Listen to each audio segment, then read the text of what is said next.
16th, 1990, 7:30 a.m. Year 3, Day 184. I, Jai Orgo Series Hayton, Commander, Intergalactic Federation Fleet, do hereby dedicate this journal to 1. Milton William Cooper. 1311 S. Highland number 205, Fullerton, California, 714-680-9537. We of the command salute and honor you. I place your name and location upon this document so that there may be no misunderstanding of protection. Mr. Cooper's name has been placed first in our listing given forth to your earth. Conspiracy as one who is protected by my command. Mr. Cooper has been unaware of our involvement and his human intent has been severely tested, indeed. There is no lacking of full and honorable intent in bringing the secret government into public attention and the underground activities of the Global Plan 2000 uncovered. Just as he is pressed to bring that which he has uncovered and shared with other researchers, so, too, must we of the command, sent forth as the white hats of the cosmos, stand forth in the testing and discernment of truth from your earth speakers. As Mr. Cooper's diligent work has come forth in unfoldment, we have found only 2 areas of disagreement. We have no objection even to the label Krill. The denouncement in the matter of Mr. Krill was the label of His Omnipotent Highness. You see, not even the little gray man bears such earthly royal titles. Further, the conclusions drawn early in the work and presentations indicated danger from enslavement from alien cosmic beings. Nay, gray men in your sphere, not ours. Mr. Cooper's military record is unreproachable. His primary military occupation, quartermaster, navigation. Secondary, internal security.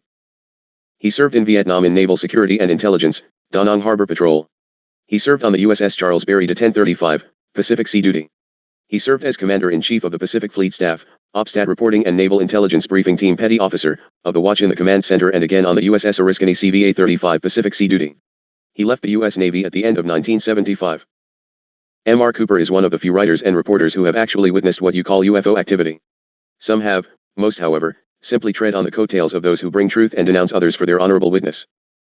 Mr. Cooper has been caught in the middle of controversy between these journals and his work far too long. We do not keep the controversy raging. It is those experts who would stop both Mr. Cooper and the journals from coming forth who continue the aggravation in order to fill their own need for ego, loudmouth self-authority. May I repeat one of your earth cliches, an expert is a has-been drip under pressure. These ones who badger and prove through total trivia speak for themselves.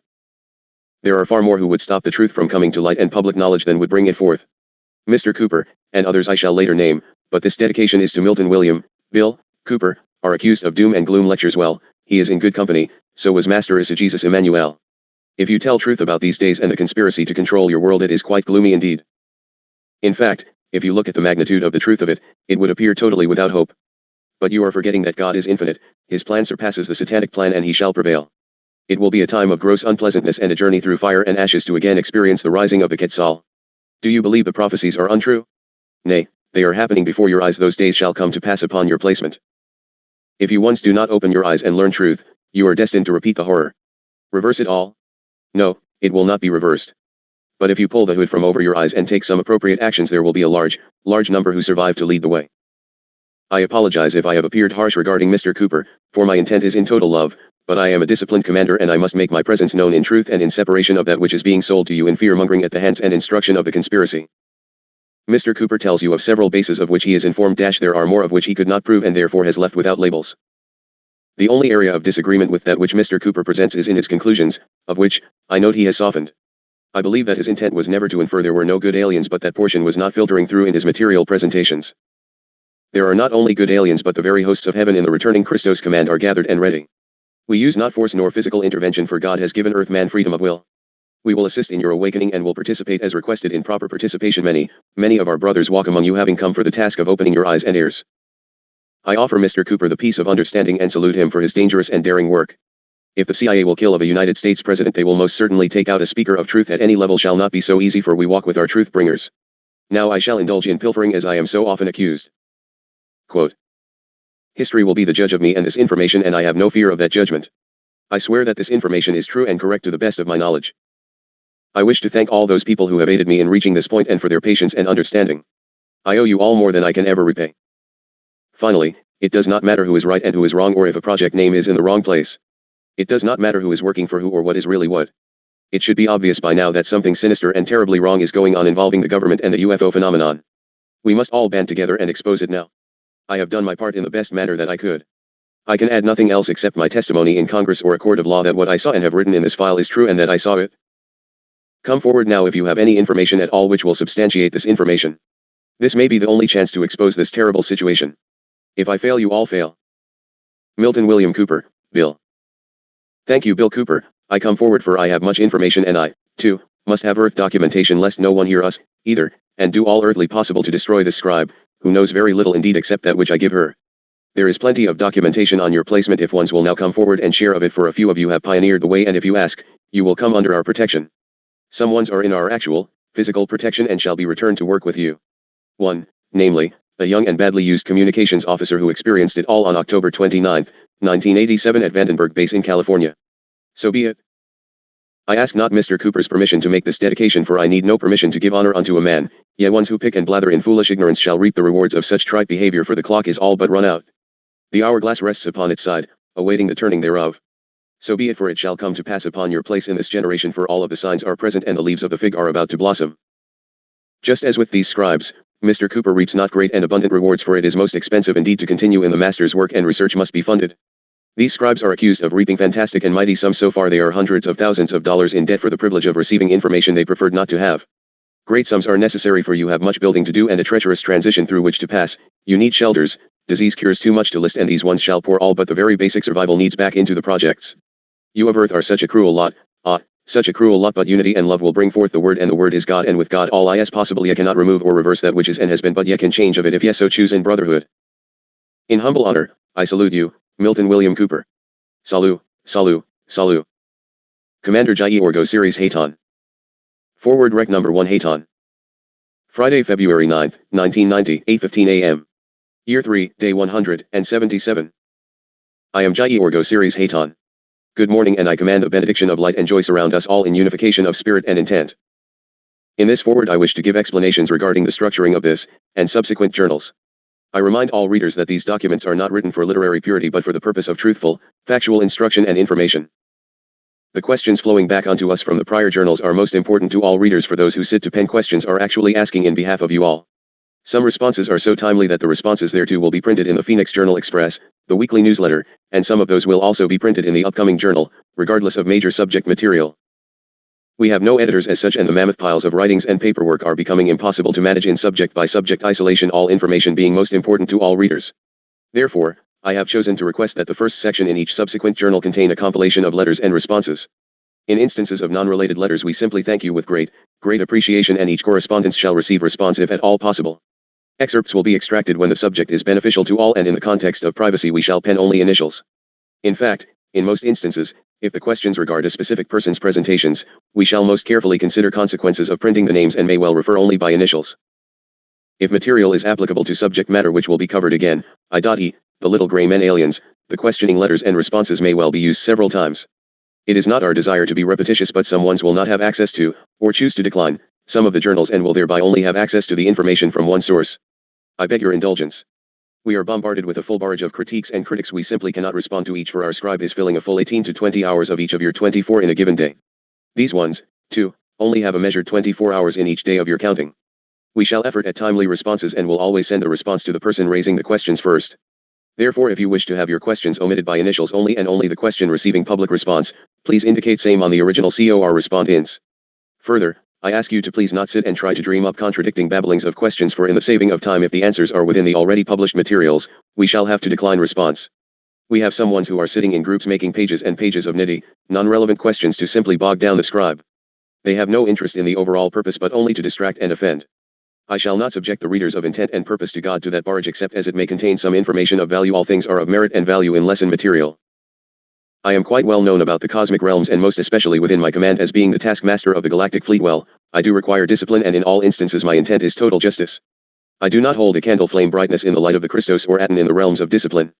You wish to picture your Christos as one who jumps onto a cross and piously whimpers not, as the nails are driven in. Not so, my friends. He expects total self-discipline, and in the presence of evil intent or the confrontation of Satan or his henchmen he is without mercy or softness. He is a commander of such excellence as to be beyond that level which you can comprehend. If sincerely asked in for protection through the sincerity of the heart place, he will defend without giving quarter. Those who feel smug in the pressing, cornering and blatant discounting whereby that attack is against our workers, shall feel the sting of the reward for that mean and cruel action, for always that kind of deliberate offense is of evil input. If it be in innocence it shall be handled thusly in gentleness, if intentional in evil attack, thus will that attack be handled in like manner.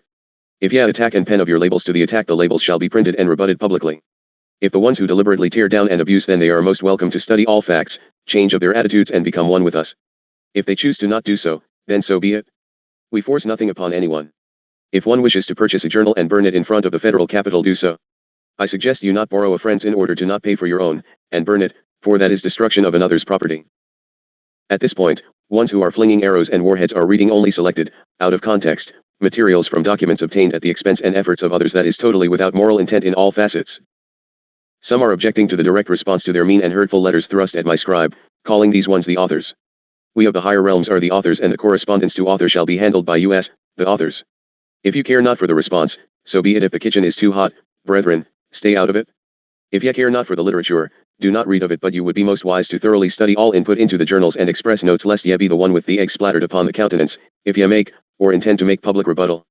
In every instance thus far, it has not been but exceptional help unto our material for bringing truth forth. You who attack constantly only prove our presentations, and for that, we are most grateful indeed. You who write and inquire as to troublesome points are honored with unlimited appreciation, for it gives us an opportunity to respond to questions which seem to be total contradictions.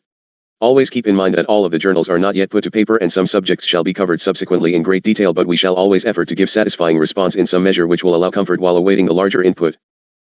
We are not in the business of writing an ongoing novel as such, and at times the chapter following will, of necessity, be unrelated. Please accept the interruption. Each journal will basically be input on a related subject, but we can no longer refrain from the unrelated responses. Please read in that context. We will endeavor to keep pretty much to current questions, urgent public events and responses in the very first portion. Throughout the remainder of a journal you might well wish to refer to the first section for clarification.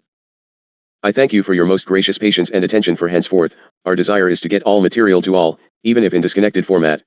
We beg gracious indulgence. There are not English or planetary words to express my appreciation for your sharing and participation, and I am asked to offer that gratitude in behalf of the brother's counterpart from my placement. So be it, and Sela. We salute you and honor you as having taken the harder path of earth density, for we understand the veil of confusion and difficulty of the path on a most constant basis. We are, however, as close as the call. The call compels the answer. Sela. It is a most wondrous time segment indeed. Do not fall into the confusion and distress of the perception of negativity for our material, of necessity, is bleak oftentimes. It is truly the most glorious time sequence of a planetary cycle. Revel in that glory, for that, brothers, is why you are there at this time and why we are here, the wondrous glory of the fulfillment of the prophecies of the creation. Hold that most closely in your heart cells, for ye are coming into the knowledge of higher beings in the fulfillment of God's promises. We only offer the instructions whereby the game can be played and the status of current circumstance, so that you are informed and not blind without insight of what actually is. It is most difficult indeed, to come into realization that you have been fed lies and there is a plan to enslave you, but ignorance is not a solution. You must face the truth and then you can take action. It is not negative, it is the most positive input of your life streams. Further, you are totally free to choose as ye will. None from this lighted placement forces you to do or be anything. We only offer you truth that you can make of informed decisions. It is not our intent at any point to play games upon you, it is our intent to fully play of the wondrous game with you. In infinite love, respect, and honor of you ones, I and the commands of these realms are fully at thy humble service. Thank you, I am Hayton. Chapter 1. Rec number 1, Sananda. Sunday, December 31st, 1989, 7:30 a.m. Year 3, Day 137. And the word shall go forth throughout the land, and let him who has ears to hear, hear, and him who has eyes to see, see. For in these days man shall be tried mightily. Man does not understand that he can change of his plight if he would but free himself of his shackles. If he would but turn into brotherhood one with another, but man has lost his way. Man has written his own destruction path, for it is man who has set forth the prophecies to suit himself, one to gain it all and the other to have not. This is the time to make of your choices, for the time of the opening and closing will not be given unto you. Who told you that the Messiah would be red or green or black or white? Messiah means messenger. Do you not think the messengers are all about you in every color and creed of human? What of those ones who come forth and call themselves Jesus Christ returned? The Christ shall bear of a new name, and thusly, he who says I am Jesus Christ shall be discounted. For I bear a new name upon my countenance, and I am light. Before the white man I was and I am. Before the black man I am. Before the red man or the golden ones I am, and because I am and I was you are. He who paints and labels shall be holding of an empty paintbrush, for I am. The blacks say the white man had done this unto me. Surely so, for the black man has assisted. The brown man says, the white man has done this unto me. Surely so, for the brown man has assisted. The red man says, the white man has done this unto me. Surely so, for the red man has assisted, and so it is through all the races. And what of the white races? The white man has done it unto them also, for they all sat and allowed and assisted. Satan has duped you all. Will you be ready for the year 2000? Will you be ready for the plan 2000? Satan thinks he is ready, and he most surely is far more prepared. Satan is color blind, he only fears the light. He simply divides the brotherhood of man into segments, pits one against another, and the house falls from division. What did you do to be birthed black? What did you do to be birthed white? Red? Golden? Yellow? And what have you done to become gray? You have allowed the gray men of the satanic rainbow to hoodwink you and set you against your brother. He caused ones to tempt and act in greed and others to sell out their own greed. You had best stop of your flinging arrows at your brother of various colors and creeds, for 'tis Satan and the gray men who have the plan all but finished a one-world government of such power and destruction that you cannot imagine. You are being systematically destroyed if you do not fit into the plan, and it is quite accepted that some will willingly become slaves and some will not. Those who will not are to be annihilated, along with those who are considered troublemakers and unwanted. Look at that which has been brought forth upon the United States. The planners have taken the manhood away from the black man. He has worked on the very macho traditions of the black and brown tribes. He has thrust him into poverty, kept him from achieving except through crime and drugs. He has given weapons of war that he might kill of his own gangs. He has trapped the unwary into addiction and satanic worship of the entity and the idols thereof. Then when the majority of the people are disarmed and the situation is horrendous, the planners will send in the police troops with gear that outdoes the gangs and mow them down like flies on a carcass. The black will lose a generation of young leaders and the planners will be safe for a little while longer. At the rate of growth within the races, by year 2000, there will be more black than white. Add unto that number the other minorities, and the whites who have corrupted a civilization shall be in grave trouble. Oh yes, there is a system of destruction planned for you sleepy little masses. A good solid nuclear strike will take most of you troublemakers out because you have no protection. Oh, you won't have your military troops around to defend you, they have no protection either. The police force will come from the satanic forces already entrenched in the old world with the help of the satanic leaders in your new world. Can you of the US actually accept the deaths of thousands in Panama, because one Marine was killed in an altercation and a Marine's wife was insulted? It is because you live in the midst of evil until you as a sweet little person in Timbuktu have become as evil. You are uninformed and are kept that way. You are more interested in your daytime soap story and sport games than watching your non-news. You have even been told that to relieve stress don't watch the newscasts. You have not only sanctioned, but participate in the evil game of getting to the top. You have done it to yourselves. The white supremacists say, why don't all of you who are not white, go back to where you came from? And the red man says, why don't all of you go back to where you came from? And so it goes. If you are to prevail through these times of earth change and ending cycles, you will take your brother's hand, you will all become totally colorblind, and you will unite as one, or you will perish as individuals divided against yourselves. Scribe, let us write the myth words upon the paper that you might have clarity. Those of John shall be fine. Now I was given a measuring stick and told to go and measure the temple of God, including the inner court where the altar stands, and to count the number of worshippers. But do not measure the outer court, I was told, for it has been turned over to the nations. They will trample the holy city for 42 months. And I will give power to my 2 witnesses to prophesy 1260 days clothed in sackcloth. Looks like 3.5 years to me, or thereabouts. These 2 prophets are the 2 olive trees, and 2 candlesticks standing before the God of all the earth. Anyone trying to harm them will be killed by bursts of fire shooting from their mouths. Who said these were the good guys? I think if you listen on you will find these are quite interesting ones indeed. They have the power to shut the sky so that no rain will fall during the 3.5 years they prophesy, and to turn rivers and oceans to blood, and to send every kind of plague upon the earth as often as they wish. Well, ye are close, and if you turn your skies into fire you will have no fresh water to cool your brow. These ones who will gain control for that period of time will come out of the New World Order, and it will be most disadvantageous to you witnesses. When the order turns in upon itself, it will indeed be terrible. When they complete the 3.5 years of their solemn testimony, the tyrant who comes out of the bottomless pit will declare war against them and conquer and kill them, and for 3.5 days their bodies will be exposed in the streets of Jerusalem, the very place where the Lord was crucified. Well, that is more difficult, for the Lord has been crucified in all places on your planet. No one will be allowed to bury them, and people from many nations will crowd around to gaze at them. And there will be a worldwide holiday. People everywhere will rejoice and give presents to each other and throw parties to celebrate the death of the 2 prophets who had tormented them so much. You once do enjoy your celebrations and parties, and as usual, you will not even know or understand that which is going on about you. Just as those blessed ones in Romania have only spilled their blood to do that which the Soviets from Moscow could not do for themselves, replace the mavericks with the acceptable, to Moscow, new rulers, and call it democracy, comrades. But after 3.5 days, the spirit of life from God will enter them and they will stand up. And great fear will fall on everyone. Then a loud voice will shout from heaven, come up. And they will rise to heaven in a cloud as their enemies watch. Now does that say that holy God is fetching them? No, it simply says that some wondrous thing happens that snatches them into some sort of craft or something. Well, don't hold your breath to find out, because the next verses tell you some interesting follow-ons. The same hour there will be a terrible earthquake that levels 1/10 of the city, leaving 7,000 dead. Then everyone left will, in their terror, give glory to the God of heaven. You don't really think at this point the old Satan himself is just woofed away, do you? You ones will be running about in confusion trying to get the New World Order FEMA to do something for you, as well as complaining about the New Order insurance companies. And where is the New Order Red Cross with cookies and coffee? Ah, the second woe is past, But the third quickly follows, for just then the seventh angel blew his trumpet, and there were loud voices shouting down from heaven, "The kingdom of this world now belongs to our Lord, and to his Christ, and he shall reign forever and ever." Well, perhaps there could be a bit of negotiating going on. But as you read on, does it actually seem like milk and honey? Suddenly a red dragon appeared with 7 heads and 10 horns, and 7 crowns on his heads. His tail drew along behind him a third of the stars, which he plunged to the earth. He stood before the woman as she was about to give birth to her child, ready to eat the baby as soon as it was born. She gave birth to a boy who was to rule all nations with a heavy hand, and he was caught up to God and to his throne. The woman fled into the wilderness, where God had prepared a place for her, to take care of her for 1,260 days. Sounds like another 3.5 years to me. Now, I would suggest that things probably will get pretty raunchy on Earth during those 1,260 days. Perhaps they already have. Perhaps some of the faithful and true shall just get cleared and passage arranged for their safety, for the worst is yet to come, I would guess, judging from an upcoming portion. Then there was war in heaven. Michael and the angels under his command fought the dragon and his hosts of fallen angels. And the dragon lost the battle and was forced from heaven. This great dragon, the ancient serpent called the devil, or Satan, the one deceiving the whole world, was thrown down onto the earth with all his army. But the story gets more interesting if you pay attention. Then I heard a loud voice shouting across the heavens, "It has happened at last. God's salvation and the power and the rule, and the authority of his Christ are finally here, for the accuser of our brothers has been thrown down from heaven onto earth. He accused them day and night before our God. They defeated him by the blood of the Lamb, and by their testimony, for they did not love their lives but laid them down for him. Rejoice, O heavens! You citizens of heaven, rejoice. Be glad. But woe to you people of the world, for the devil has come down to you in great anger, knowing that he has little time." Go back and reread that paragraph.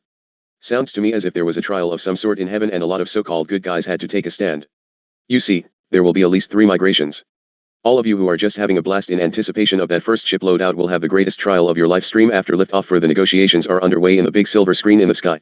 A lot who would be first migration material might also just get a ride back with the big dark leader and tossed on your ear by Michael. Do not count your righteous chicks before they hatch, lest you be left with an empty eggshell. Oh no, and you thought liftoff number 1 was permanent? So be it for some. You claim to be God's children, are you really? What will you do when the chips are down and the vision blurred and perceptions altered by the miracles of the devil? He will do that, you know, and I guarantee a very precipitous jolt right back into the fray. You thought all the sorting would be done on the surface craft, didn't you? No, you are given another confrontation and choices after liftoff. Go back and read Sipapu Odyssey. And when the dragon found himself cast down to earth, he persecuted the woman who had given birth to the child. But she was given 2 wings like those of a great eagle, to fly into the wilderness to the place prepared for her, where she was cared for and protected from the serpent, the dragon, for 3.5 years. Looks like another 3.5 years to me. Let's see now, 3.5 plus 3.5 plus 3.5 equals 10.5 years. Could that possibly be? Are you ready for the year 2000? Well, don't worry about it, sleep on, for perhaps this is not what Revelations meant at all. Could it be that the worst was only about to happen? So be it. And from the serpent's mouth a vast flood of water gushed out and swept toward the woman in an effort to get rid of her, but the earth helped her by opening its mouth and swallowing the flood. Then the furious dragon set out to attack the rest of her children, all who were keeping God's commandments and confessing that they belonged to Jesus. He stood waiting on the ocean beach. And now, in my vision, I saw a strange creature rising up out of the sea.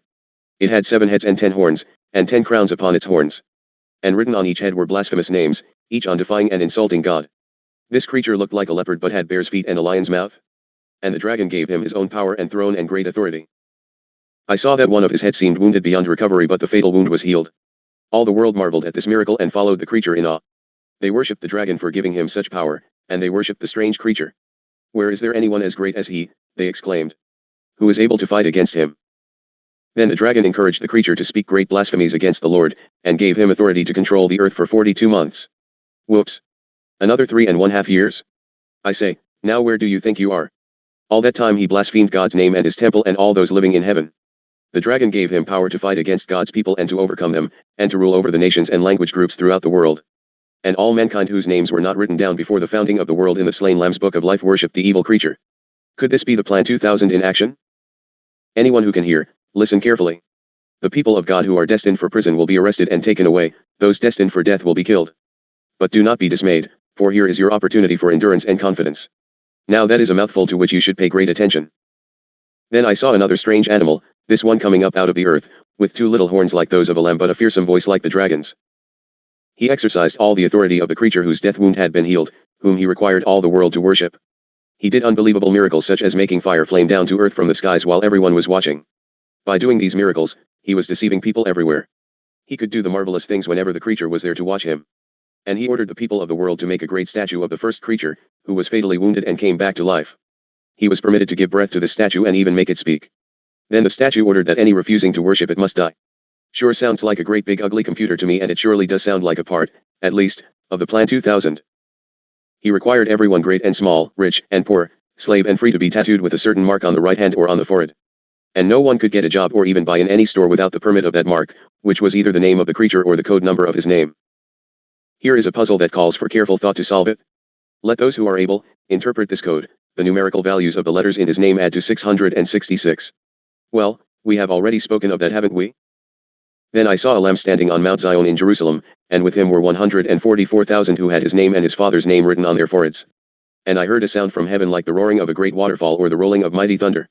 It was the singing of a choir accompanied by harps. This tremendous choir 144,000 strong sang a wonderful new song in front of the throne of God and before the 4 living beings and the 24 elders, and no one could sing the song except those 144,000 who had been redeemed from the earth. For they are spiritually undefiled, pure as virgins, following the Lamb wherever he goes. They have been purchased from among the men on the earth as a consecrated offering to God and the Lamb. No falsehood can be charged against them, they are blameless. Do you suppose these are the ones who passed examination at the time of the first migration? And I saw another angel flying through the heavens, carrying the everlasting good news to preach to those on earth, to every nation, tribe, language, and people. And who might these angel messengers be? Revere God, they shouted, and extol his greatness. For the time has come when he will sit as judge. Worship him who made the heaven and the earth, the sea, and all its sources. That means, brothers, to give ultimate respect. Then another angel followed him through the skies, saying, Babylon has fallen, is fallen, that great city, because she seduced the nations of the world and made them share the wine of her intense impurity and sin. Sounds to me like a lot of angelic beings and chariots are going to be making a lot of reminder speeches. Then a third angel followed them, shouting, anyone worshipping the creature from the sea and his statue and accepting his mark on the forehead or the hand, must drink the wine of the anger of God. It is poured out undiluted into God's cup of wrath. And they will be tormented with fire and burning sulfur in the presence of the holy angels and the Lamb. The smoke of their torture rises forever and ever, and they will have no relief day or night, for they have worshipped the creature and his statue, and have been tattooed with the code of his name. Let this encourage God's people to endure patiently every trial and persecution, for they are his saints who remain firm to the end in obedience to his commands and trust in Jesus. Now, do you really think that if soul rebels but you are held captive, shackled, and a mark put upon you, that you are lost? Do not be foolish, little chalice. God, you seem to forget, works on soul intent and judges by that which the soul worships, not that silly mouth of yours. Most of you already bear the outward mark, for the great deceiver called it by another name and you did not know. It was that which you do after you know truth, that is judged. And I heard a voice in the heavens above me saying, write this down, at last the time has come for his martyrs to enter into their full reward. Yes, says the Spirit, they are blessed indeed, for now they shall rest from all their toils and trials, for their good deeds follow them to heaven. Then the scene changed, and I saw a white cloud, and someone sitting on it who looked like Jesus, who was called the Son of Man, with a crown of solid gold upon his head and a sharp sickle in his hand. Then the angel came from the temple and called out to him, begin to use the sickle, for the time has come for you to reap, the harvest is ripe on the earth. So the one sitting on the cloud swung his sickle over the earth, and the harvest was gathered in. After that another angel came from the temple in heaven, and he also had a sharp sickle. Just then the angel who has power to destroy the world with fire, shouted to the angel with the sickle, use your sickle now to cut off the clusters of grapes from the vines of the earth, for they are fully ripe for judgment. So the angel swung his sickle on the earth and loaded the grapes into the great winepress of God's wrath. And the grapes were trodden in the winepress outside the city, and blood flowed out in a stream 200 miles long and as high as a horse's bridle. I would say that sounds pretty serious to me. Could it be that your brothers are standing by to assist in this harvest? Does it not also suggest that the Prince of Darkness might also be standing by to trample the hapless peoples he has misled? Doesn't it further suggest that we will not leave our brothers who have paid the price of earth experience to experience the horrendous consequences of that judgment upon your place? It will be at that point that there will be a great many ones who recognize those spaceships for what they are. The place prepared for safety and security. It doesn't get any prettier, and I saw in heaven another mighty pageant showing things to come. 7 angels were assigned to carry down to earth the 7 last plagues, and then at last God's anger will be finished. Enough for this sitting, for I desire that man think upon these things. I am sorry to cause you to witness again and again these things in your mind, Keilah, and I shall grant a removal now that you do not dwell upon the scene and burden your heart further. It shall be as it shall be, and man must come into balance with that which shall be, for he has chosen to experience his play in this manner rather than come unto truth and reverence, as a whole, unto God and the creation. I understand that it is a difficult way for you to experience and celebrate thy new year. There is naught to celebrate within the bars and dens of darkness, for the final death throes of the dragon shall be great indeed. You ones of mine must be strong through the days to come, for the way shall be shrouded in turmoil and confusion. The joy is that you know of the ending, and the journey must be of peace and trust. Your brother must have the word, and ye shall give it unto him and the masses of the starving lost children of your planet. In the meanwhile you will be given to accept that which you cannot change and move on. Each will be given unto his own, and you must not grieve if another makes incorrect choices, for yours is to continue. He who thinks himself wise and continues his world path, shall find himself meeting his foolishness, and the foolishness shall be expensive indeed. We shall again sit and cover the 7 angels, the 7 stars, the 7 clans, the 7 last plagues, and the 7 vessels. Let us later speak of the death of the prostitute who was the world betrayed, and speak of the new, the rebirth into purity and radiance, and with her creations. Death of the physical is hard and brings pain, but it must come to be if freedom is to be found. Peace be unto you, Chalice. Your way is under pressure at this transition, but you once shall be given that which you need to fulfill your mission. So be it, and I place my benediction upon you, faithful and true. Before all was I am. I am Sananda of God, who might you be? Chapter 2. Rec number 2, Haton. Tuesday, January 2nd, 1990, 9:30 a.m. Year 3, Day 139. Truth covered for eons by lies is always shocking, Keela. Further, if the truth comes out of proper sequence, it is neither accepted nor believed. The time is at hand to speak of these things. You are chosen to pen it, for it is elsewhere blocked in darkness. You will learn contentment in the perceived isolation, for as we pen the journals, each will be more accepted than the prior, and your soul shall have that truth as food. Until we move a bit further, you must accept the protection, for thy task is heavy through this journey, as are the lives of those sent forth to participate. There are many ones, doing their work, and in the end it shall be blended, and you will all have understanding of the requirements and methods, the sequences, and the restrictions upon your lives and time. When we turn the lies of history into the rewritten truth of history, it sends shockwaves throughout the universe. Man longs and hungers for truth, and yet dreads the self-discipline that accompanies truth. You know that there is no turning back, for the journey is beyond the point which allows returning to beginning. Knowledge learned is not unlearned. So be it, you shall be given that which you need to do of thy work. There are many lost places and cities which shall be coming forth again unto the attention of man. Places from the depths of myths which were truth but long hidden in the passage of experiences. As these great migrations and transitions come full cycle, the way must be prepared for the acceptance of those things which shall come to pass. For just as experience is an illusion, so is it manifested illusion, and must be finished in like manner, or the journey cut short in the individual consciousness which is termed madness. You do not have to go unto these secret places, for we have come unto your place of being, and you do not yet understand your circumstance. If you were allowed to retain all, your physical life would not last a single day's cycle. You ones must work in the shroud of unknowing, so that you can finish your work and not tamper with the contents of the messages brought forth. In the instance of these immediate topics, you shall be even further removed from the presence herein. Just write that which we give unto you, and we shall be fine, for I hold thee most securely. In the beginning.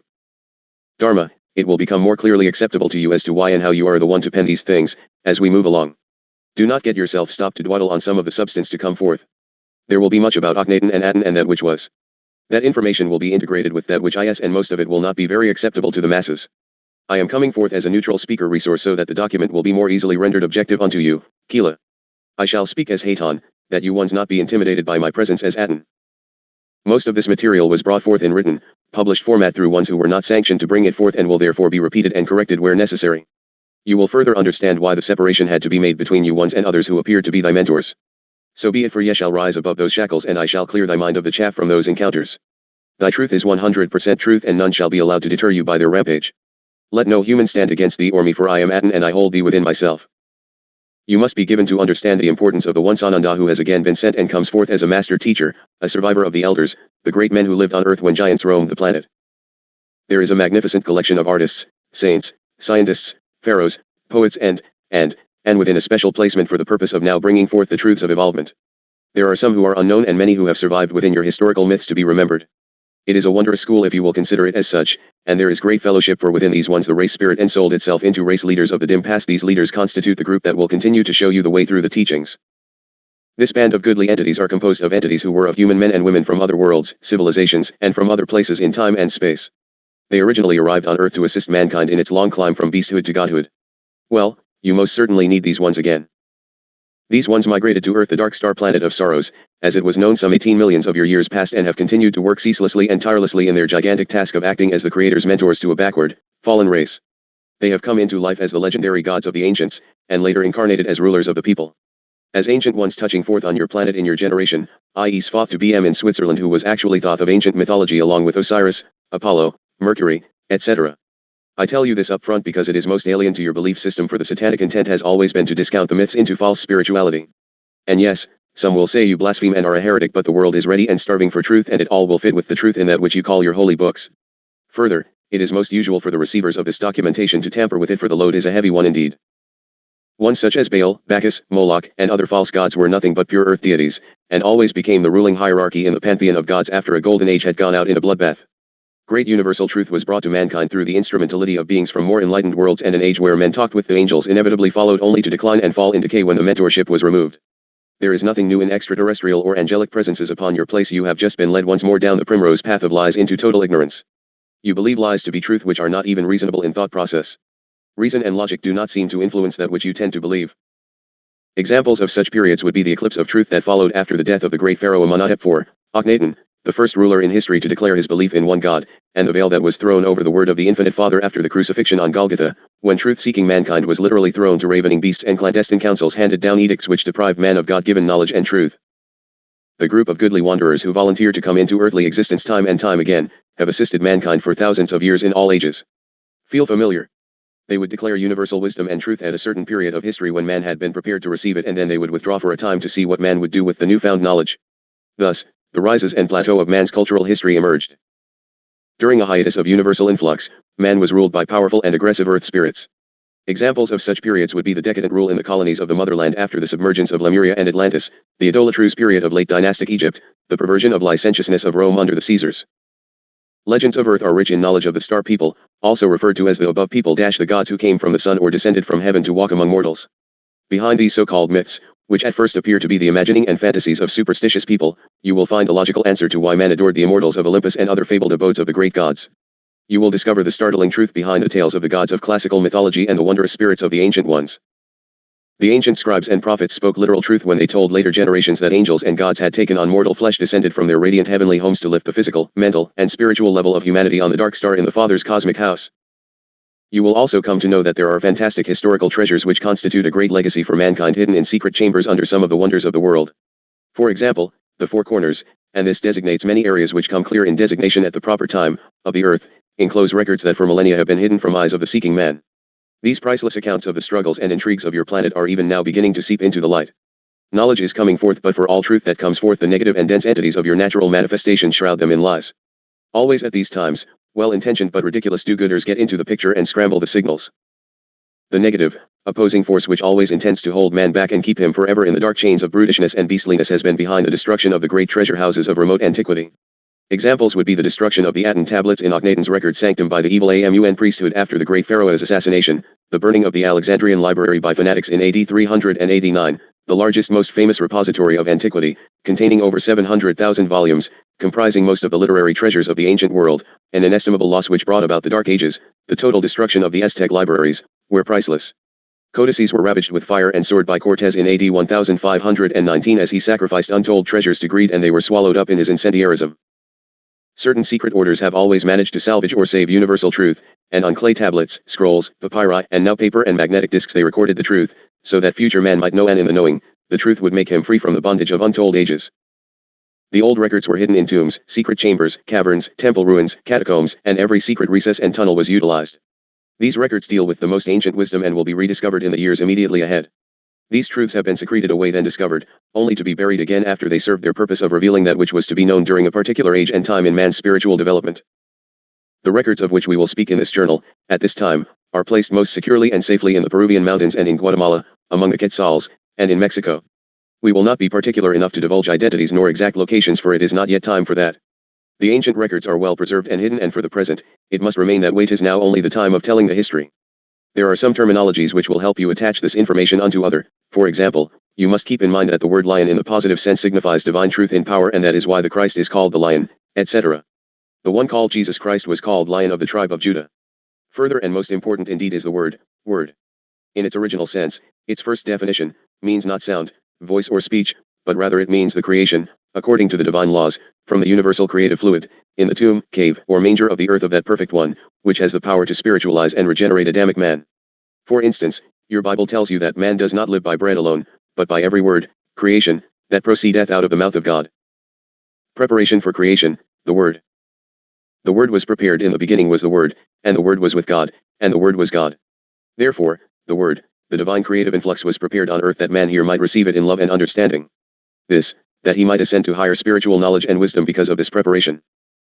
An example of meaning would be when the prophet Daniel saw a winged lion emerge from the sea. He saw the symbolic representation of the word for a new age or cycle in which the divine truth of the word sets out to conquer new spiritual territory. It might serve well this day as you once perceive yourselves. For a bit more mythology, I shall describe some other symbolic examples. Candidates who successfully passed the ancient Mithraic, we will get into this later, initiations were called lions and were marked upon their foreheads with the Egyptian cross. Mithras himself is often pictured as the head of a lion and two pairs of wings. The reference to the lion and the grip of the lion's paw in the Master Mason's degree have a strong Mithraic tinge and basically originated from that source. The sun rising over the back of the lion has always been considered symbolic of power and rulership. The Egyptian priests in many of their ceremonies wore the skins of lions, which were symbols of the great solar orb, owing to the fact that the sun is exalted, dignified, and most fortunately placed in the constellation of Leo the lion. Among the Egyptians the sun's rays are often shown ending in human hands, Aten. Masons will find a connection between these hands and the well-known paw of the lion which raises all things to life with its grip. Yes, of course it becomes distorted just as you once might wear a cross about your neck. One must always trace the myth back onto its birth in truth. I am going into all of this because the sanctuaries of the ancient sacred treasures and truths are often referred to as places of the lion or sacred places, places of the sacred.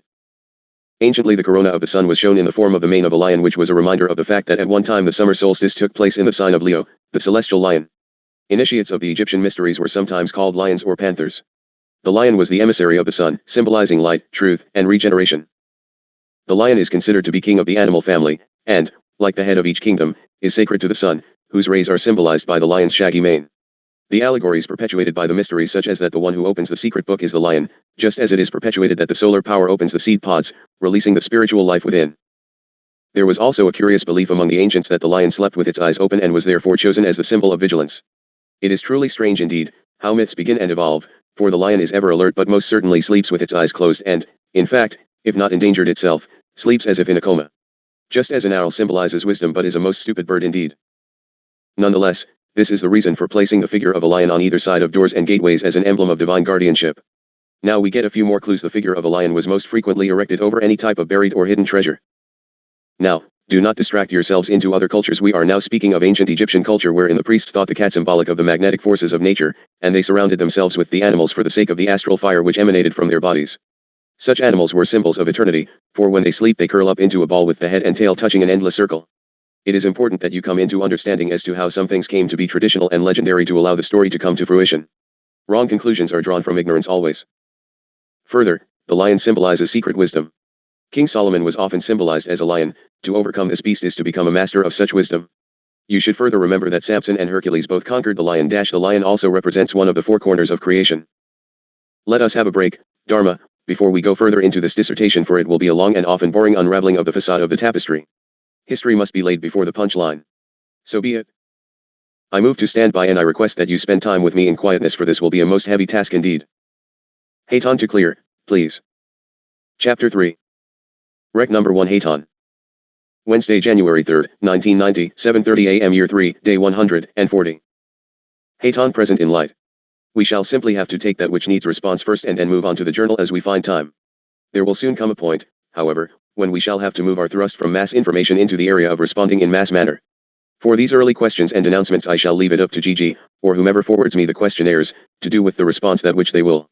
You are going to find that I have less and less patience with the transgressors of truth and shall not, in all instances, be very kind. The same ones who lecture night and day regarding things such as PJ12 and other cover-up operations and bellow loud and long about how could they, come right back with innocent eyes and say, now, this is truth and we caught them this time. Oh, you precious little blind children, Satan is the most clever ruler of all. In your uncovering you are getting exactly that which it is desire you have. Further, you who go forth in newly found knowledge and indignation play right into the hands of evil. No, I did not say you are evil, nor the ones from whom you get your information. I am telling you the sources of information are evil. You are the dupes. There is a struggle going on for the very capturing of soul energy, and it is on a level of being that is so far beyond your conscious imagination as to be incredible unto you. You once touch on truth and in the next breath and statement show that you know not that of which you speak. You back up my truth at the same breath that you denounce me. Again, I shall have to take the correspondence sentence by sentence and give it back onto the source so that you can look at it. I do this for G and DG, because the writer has already pronounced his position. Just as a sprinkling of conspiracy facts and then a generalization about a cosmic code and abandonment plan for the planet is suspicious communications, so also is the partial and misleading use of my previous correspondence. I had no desire to use your correspondence in any manner other than to respond to the receivers thereof. Neither can you take these journals totally out of context and form opinions. That is what is wrong with the entire circumstance. Human takes bits and pieces, assembles them in emotional response and pronounces conclusions which in almost all instances are incorrect. Then, having made foolish conclusions publicly, cannot set aside ego to hear truth. And dear one, that is exactly where you sit in the misinformation hot seat, wherein you become a wondrous tool for misinformation and distraction. Further, somehow getting some opinion into print, the ego goes off wham bam and suddenly the lie appears as truth and you become an expert authority when it is but your ignorance you pronounce. As a matter of fact, I go most easy on you in this particular instance because of other ones involved, and they deserve gentle response to their desire for truth is great indeed. As we move through the series of thought patterns, I ask that all who have participation in this communion really see and hear both sides most carefully indeed. For as an interrogator, I can be most simple and blunt. You wish to play games, and this is far too serious a matter to simply play little stage games. I will quote as I go along. TD, Dear G, some further thoughts for our correspondence. No, there is no further thinking involved. There is simply another barrage of misinformation to dissuade these beautiful persons from their work. You, TD, spout more insipid junk pronounced by others to make whatever point you perceive you are making the point other than to discredit the Pleiadian friends is the only point I could find in the document. TD, if anyone thinks abductions of whole families and especially women of all ages who are sexually mature, by the reticulians and their masters, has been primarily a scare tactic, they should talk to the psychologists, psychiatrists, and physicians who have regressed and examined these unfortunates. Please look at your own words. Primarily is a good one to begin with. What do you mean should talk to the psychologists, psychiatrists, and physicians who have regressed and examined these unfortunates? It seems you prove my point. It certainly works, does it not? And who are these examiners and regressors? If they are hypnotists out of the AMA-approved schools of hypnosis, I primarily discount their ability to discern mental status, in most instances. Go on, you further make my case at every juncture, although I have no bone to pick with them, for that is not the thrust of this particular conversation. Most of your information is coming from writers such as gynecologist Richard Neal and Dr. Harry Segal, and I have no wish to credit or discredit their work. My urge is for you ones to use your God-given brains. TD, it is what John Lear, ex-CIA pilot and agent, meant when he said, the deal, the US selling out on its own people. Over 100,000 people with biological implants have been tracked down regularly for primarily a mass cross-fertilization program since 1950. Firstly, anyone who is ex-CIA and walking around denouncing CIA agents is first suspect. The CIA is very good at what it does. Friends and ex-CIA agents are most carefully monitored in speech contents, and ones pronouncing the wrong things are immediately, or more subtly, taken out. I take no exception to one John Lear. He is just not telling anything that hurts the cause. He is spreading the disinformation concept the CIA, FBI, and CFR and trilaterals want you to have. They do not mind looking bad, dear ones. In the decades following the early 50s, hundreds of experiments are reported and documented as to games your people play in the winter of 53/54. Several thousand animals were brought from Porton Down and tethered to rafts at sea some miles off the Bahamas, which was then a British colony. The microbiologists watched through binoculars as from upwind clouds of bacteria were released to drift over the animals. The diseases tested were anthrax, brucellosis, and tularemia. The corpses of the infected animals were burned at sea. Let's get closer now. While these tests showed the relative virulence of the diseases under examination, they did not solve the central problem of how easy it would be to attack a large city or military base. Experiments with harmless bacteria soon after the war had shown how easy it was for germs to penetrate the interior of a sealed ship, but now attacks were needed against civilian targets. Over the next 2 decades, there would be over 200 experiments in the United States alone in which military and civilian targets, including whole cities and under directions and full cooperation of the intelligence services, would be attacked with imitation biological weapons. The tests were conducted in total secrecy. If inquisitive officials asked questions, they were told the Army was conducting experiments with smoke screens to protect the city from radar detection. The target of the attacks ranged from isolated rural communities to entire cities, including New York and San Francisco, to name 2. One of the earliest experiments took place in San Francisco in 1950. The Pentagon believed it might be possible for a Soviet submarine to slip into an American harbor, that is valid indeed, release a cloud of bacteria, and disappear before the victims of the attack had even begun reporting to hospitals. San Francisco, the headquarters of the 6th Army and much of the Pacific Fleet, seemed a likely target for such an attack. Between the 20th and 26th September 1950, the theory was tested by 2 U.S. Navy minesweepers steaming up and down outside the Golden Gate Bridge. On board the naval vessel's crewmen released clouds of spray contaminated with Bacillus glabigii and Serratia marcescens, 2 supposedly harmless bacteria. The Serratia marcescens strain codenamed 8UK had been developed at Port Down during the Second World War because when incubated it turned red, making it very easily identifiable when used in biological warfare experiments. There followed 6 mock attacks on the city. In their report later, the scientists concluded that 117 square miles of the San Francisco area had been contaminated, and that almost everyone in the city had inhaled the bacteria. In other words, they wrote, nearly every one of the 800,000 people in San Francisco exposed to the cloud at normal breathing rate, inhaled 5,000 or more particles. Any other area having a steady wind and a degree of atmospheric stability comparable to San Francisco is vulnerable to a similar type of attack, and there are many such areas in the US and elsewhere. The San Francisco test was only one of many. In 1951, American Navy personnel deliberately contaminated 10 wooden boxes with Serratia marcescens, Bacillus globigii, and Aspergillus fumigatus before they were shipped from a supply depot in Pennsylvania to the Navy base in Norfolk, Virginia. The tests were destined to establish how easily disease might be spread among the people employed to handle the boxes at the supply depot. Of the 3 infectious bacteria, Aspergillus fumigatus had been specifically chosen because black workers at the base would be particularly susceptible to it. Now what of the harmless aspect? The entire San Francisco area had a massive flu outbreak finally labeled some type of swine virus and several deaths occurred. Everyone who got a good dose of the stuff got terribly ill. Tell me, dear ones, do you truly believe that research has stopped or that techniques have not gotten even more vile? You, a population of cities with a military defense totally unprotected with even fallout shelters, think you are not vulnerable to sneaky, secret attacks of fear-mongering? You have had 40 years to improve your system since Serratia marcescens into San Francisco. Come now, TD, you are either naive beyond my ability to believe or you are deadly to your brothers. TD, this conspiracy has been verified by a number of government agents. Who? First hand? Grapevine. Horse's mouth? What do you mean cross-fertilization? If you take 2 totally alien species and cross them you get naught for your work. If the reptilians are playing in this game and most of the reticulians are robots, what have you to cross-fertilize? You had better stop discounting Pleiadians and start looking for your Satan in the woodpile. Funny thing is, if you cross a good male jackass with a lovely mare horse you get a mule sterile and unable to reproduce. These, brothers, are almost the same species.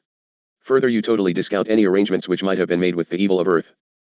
TD, not only are the reticulians probably genetic engineering creations now degenerating, but the chemical/gene baths, and the ongoing genetic play at these 2 bases at Groom Lake and Dulce, have been described in detail by MPs risking their lives. The word probably is highly suspect and indicates someone's opinion versus fact. Yes, I am sure that MPs are risking their lives to tell of these things, and I do most surely and sincerely appreciate their position. However, unless ones have facts, it is still supposition and often gets distorted in the retelling. TD, the abnormal pregnancies and premature end of pregnancies in 2 months after subsequent abductions, the most painful mechanical abortions to save the half-human half-reticulian fetuses, the neural implants, and the surgical scars on parents and children have all been verified by physicians. I know of no extraterrestrial so uninformed or technically backward who would behave in such manner as to get caught later unless fully intended that it be so. TD, your Pleiadian friends should be more forthright and honest with you about these things, which are very obvious now. The apparently obvious is the most deadly of all, my friend. GG's Pleiadian friends are being totally forthright and honest. It is just not what you and the misinformed wish to hear.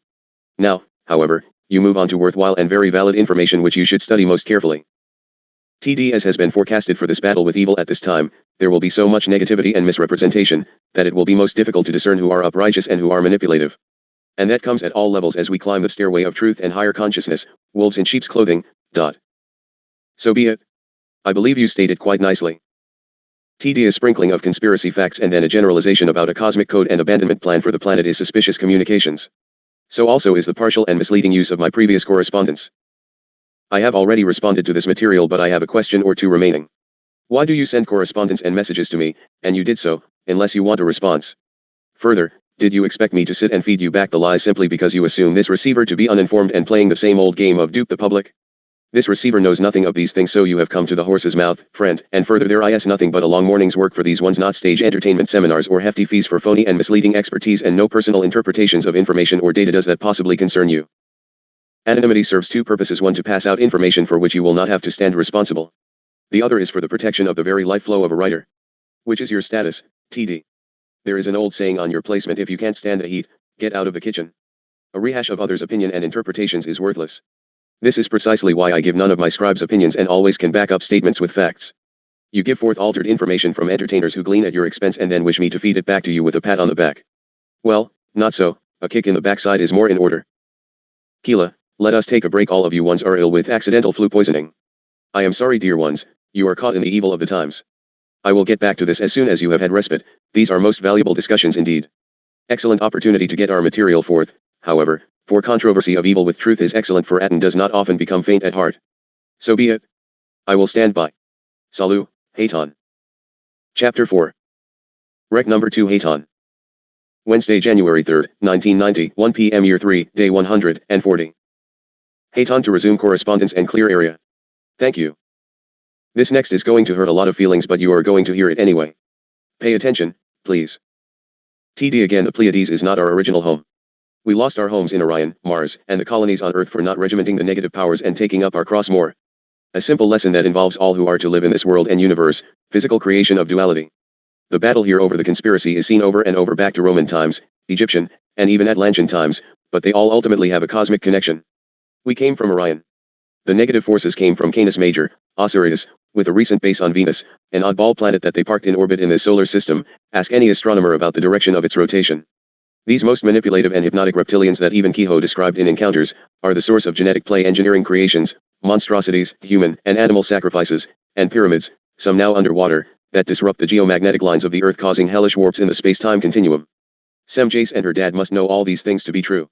The Egyptians had one melancholic monstrosity reign, a part lion, woman, raven, the Sphinx. And the Egyptians worshipped the reptile people, jackal, Canis Major, out of fear. So also do many people, South America, Africa, still fear the evil influence of the morning star, Venus, so traumatic and long were their experiences. Without intending to be offensive, where do you get all this nonsense? I'm going to tell you a little story and you do with it what you will. You have become a total reservoir of garbage, and that is exactly what is intended. I would, if I were you, be a bit more careful in proclaiming that we come from Orion. The most blessed of the dark hosts in the direct service of full intent evil come from Orion. The goodly group of ones who are assuming some dedicated service to the transition of this planet and peoples are from Pleiades in this major cycle all the way through again and again. That does not mean that is the only placement other than Earth, but you can count back as far as the thought form was manifested that this is true. When there was confrontation with Lucifer and a major rift was evident, the old boy was ordered out of the presence of God. He and his hosts of renegades ran about wreaking havoc on every planet in the galaxy. As a fact, Earth had to be reclaimed in order to put the sordid group on board. The first major starting place of the satanic energies was based and birthed in Orion and what you call Osiris. In heavenly realms you are laughed at if you come up with such a proud statement as we come from Orion. That may indeed be truth, but it surely is not that which most ones would wish to spread around. Now, you wish to talk of the rotation of Venus? Let me assure you that at the end of this transition there will be an opposite rotation of planet Earth and the sun will appear to rise in the west. It happens over and over again in the cycles of a planet as they change axes and magnetic poles. By the way, are these astronomers you speak of also the ones who fail to notice the rotating strobes of the spacecraft? Or, are these expert astronomers who can't tell a ship from Mars? If you are expecting me to discount evil on or off your planet, I shall disappoint you. Perhaps before going further in your chastisement of Haton, you should thoroughly read all the journals. I repeat, it is not the discarnate or incarnate ones from outer space that you should fear, it is the incarnate ones on your planet. I would like to cover something else herein that has needed clearing up for some time now. Just because a matter is written about or investigated by Wendell Stevens, does not make it truth. Neither does it discount. Wendell is a beauteous soul and investigates, and some of the books are not total truth, pure and simply put, nor would he claim them to be. There is always human error and, for that matter, galactic error. As in the case of Edward Meyer, there are several cautions, and this is where you tend to get your Semjace input along with someone on your west coast who claims a lot of interactions with her. Edward Meyer was most typical of exactly what I wish to example. He had encounter after encounter. He would take notes and then write his journals. By the time he would write, reinterpret, and translate, meaning was distorted and lost. There is an emotional bond that forms, and in the telling experiences are misjudged, i.e., I could tell Dharma that I cherish her. Out of context and with manipulation that could come back 15 different ways, from I worship her to I have an intimate relationship with her, none true. Billy's intent was not at all times pure, and with the help of outsiders it often became even less pure. That, dear ones, was not the fault of Semjace, her father, or anyone else from Pleiades. Of course there are problems in heaven, especially in the closing of a planet cycle. I don't even care to argue for or against reptilians, I just would doubt many are running about among you jealous. Well, there are great bunches of Pleiadians moving around among you. Further, toward the end of this journey you will find all manner of miracles performed by our dark brotherhood. Satan can appear as anything he chooses, and you ones bite every time. Most of the things you outline in the above paragraph appear to be right out Earth satanic ritual. Yes, that includes Orthodox churches who do it in the name of Christ or God. TD, you don't learn about living with the laws and balances of nature on a planet, or controlling and disarming the negative power in the universe, by retreating, abandoning, or sitting back watching the massacres. You run out and protect life, the child in the middle of the street, Mother Nature which sustains us and is so tortured. I would be cautious of double standards, won't intervene in the executions of millions of innocent people and the destroying of the life cycles, but aho, how thankful they will be when we risk our lives and rescue them, the Pleiadians from the Osirians, who the Reticulians indicated were their most feared enemy. Oh, where do you learn about living with the laws and balances of nature if not on a planet? Where might you learn about the controlling and disarming the negative powers in the universe? Where were all those people who came to your place and have broken all laws of God and creation and destroyed a planet? Are you the god of judgment as a homeopathic physician? Well, neither is Haton nor Semjace. I do not write the laws. You would have us dart in, show force, hit the perceived enemy and save the day like Superman? Well, here is exactly what you would have gotten in any instance you have mentioned. Every nuclear warhead would have been shot at us and you would have been minus one lovely planet. Further, I do not believe you will ever have heard it from Haton that only ones who would be evacuated would be the Pleiadians. We will, along with a Federation fleet from all over the universe, lift off any of the masters requested. Dr. Doc, where were you during the massacres? What did you do to run out and protect life? What do you use in your fuel tank of your automobile? What do you write upon? What do you build your houses from? What do you drink and bathe in? Did that water come from your natural well or from someone else's pond? And who do you blame for these things? The reptilians perhaps? Well, so be it. It is most obvious that you do not either know the cosmic laws nor abide by the laws of creation. What kind of wondrous sexual relationship might you have with a partner that either overpopulates a planet or is served simply for pleasure? Stone throwing can often get one's house broken. TD also no one pays dearly for living the law of compassion, caring for others, except in Romania. Of what do you speak? The laws of compassion for human Earthman or the non-permitted intervention of Space Federation personnel into a planet's business? The intervention of aliens is what you have complained about during your entire document. TD, you don't have to be a homeopathic physician or a nurse to think this way. Certainly not, but it would help if one knew facts about that which he projects. TD, this planet is not a prison colony. No. Have you tried to get off of it? So be it. TD, the negative forces, sociopathic, manipulative, and barbaric, egoistic, are found throughout the universe, obviously. Just remember, you said it, I didn't. Also found are the ideologically uninformed ones. TD, and the Pleiadians will have to fight eventually to save their constellation, no doubt after procrastinating too long, when the negative forces can disrupt the geomagnetic lines holding planets, solar systems, and constellations intact, with the space-time technology, and lose everything. Such Taurian stubbornness is not at all commendable. The only true stubbornness that we project is that of patience with the uninformed, such as you. TD, and again, you don't save people by using American West personnel as sacrificial lambs before the order. My, what is it that truly angers you, friend? Sacrificial lambs. Sick. Do you actually perceive these blessed ones to be so stupid? You do not insult a space commander in this breath, you insult beloved and brilliant energies who work long to save the necks of ones such as you. How might we be sacrificing them at any level? It would appear that if sacrifice is to be made, it shall be through the garnering of abundance through the root of truth. They are publishing documents which shall bring abundance. Would you ask that they live in poverty and distress under your inept protection? You sound much like the government you denounce. I do this for your own good because you obviously are not intelligent enough to care for yourself. TD, so also bringing the truth to the world people does not require a giant fleet. Real simple, you place a few craft in orbit around the Earth and transmit the truth of the world conspiracy and show its deeds, killing fields, and financial manipulation, firsthand, continuously on every AM, FM and television station, even when the sets are not plugged into the wall socket nor turned on. You're meaning something like Panama, just boom it in there.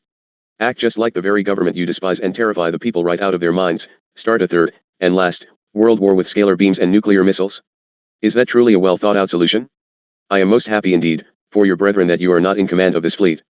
Further, no, it does not require a fleet of ships to get the world out, only a few daring people of humankind who dare to tell the truth without the monster boogeyman routine. Truth is a most simple concept indeed. And you suggest we just take the masses and cram it down their throats just like the communists in Romania have been doing right along. Get your wishes straight. Do we use compassion or do we use the God-given free will choice the Creator gave unto you hapless ones? It is your growth at stake, not ours. It is not our project, it is yours. It is not spaceman's planet in peril, it is yours. TD, in 30 days it would be all over for the conspiracy. 200 million people would be in the streets, for one, in the US wanting Bush, Reagan, Kissinger, Rockefellers, and all those American industrial elitists and PJ12 appointees who are involved, Rothschilds, Sardo. And then we could set down to the task of restoring the life cycles and removing the poisons from the ground, an atmosphere, a matter-of-fact task with Pleiadian or Orionian technology. Dear ones, it would be all over in less than 30 days, try 30 minutes. And, you don't have any bomb shelters. There are a lot of citizens who don't even know the truth, much less want to rush out there and believe some space aliens that you ones have said are out to enslave you, crossbreed reptilian monsters, breathe genocide upon you and come directly from evil. And, oh yes, in addition, you want the Orionian or Pleiadian technology to take care of the problem for you. Well, it isn't as simple as even having everyone just eager to have us. You are at least 5.5 billions of humans in overpopulation. What do you suggest we do about that? God and the laws of creation set the methods and the commandments, and mankind did not see fit to follow them. Now you want some of God's other people to come forth and make it all okay for you? Not likely. Where were all of you when the cartel started the plan for world control into action over 100 years ago? Ones came and told you what was happening and you all just played your games, satisfied your lust and gluttony, fed off the high prosperity, and now you would like us to just beam a few messages, gather up and annihilate the perpetrators and whoosh them away? Or did you wish to murder them as in Romania? The Romanians have done exactly that which was expected. They got rid of a government that was acting in independence against the Moscow elite, and they have let the people replace the unwanted mavericks with one's hand chosen to play right along with the plan. Get your money in aid and flush you faster down the drain. No, dear one, it is not so simple, is it? Your American government can do all the things you mentioned that would be so impressive to the masses. They also have immediate firing of all missiles power, and they do have a place to go for safety. TDG, are you being discerning and careful with your contacts and not leaning towards a resting place? Did you confront on each point of my letter? One ploy is to warm against something and then do it, abstract hemisphere manipulation. Well, yes, he did all that, and you have just this minute showed us a prime example of just how it works in action. TD, so we should not hope on any craft that lands. You had better believe it. That one is right on, and that is why it is past time for you once to be discerning which ones are valid and which ones are really very bad for you. You have as many observers in your spaces as you do participants. The transition of a planet cycle is most interesting. Further, a large number of aliens have no emotional responses or ties to you in any manner. They will not coerce you, nor harm you, nor force you, but if you run hop on the ship, it is considered free will and you might just really get a dandy ride. If you do not know how to command and demand identification and clearance, I suggest you ask G. TD to pick at spelling and not focus on the heartfelt meaning out of consideration for the welfare of 5 billion lives, seems overly intellectual and spiritually questionable. Please refer back to prior response. I pick at no one's spelling nor English. Mine is a universal language and I error constantly in projection. I did not pick at spelling. I simply considered that my spelling of planets was from a chart in English and I wished to make sure we spoke of the same defined point. I sincerely apologize if I have left a feeling of insult, for I truly had no such meaning. TD, now tell us, what are the demand of those taken from the earth in this exodus? What happens to those who feel life in the Pleiades is not fair? Please, no more Romanians, Chinas, Guatemalans, Black South Africans. Why does this continue to sound like the Ascendant Masters, where members repeat I am affirmations until they are half clinical? Precious ones, oh dear, how you miss it? You do not have to go to Pleiades. That is between you and your belief system. If you are of the Lighted Brotherhood, which it appears that you are most definitely, you will not bump into a group of chanting affirmations. You have obviously not been exposed to my writings.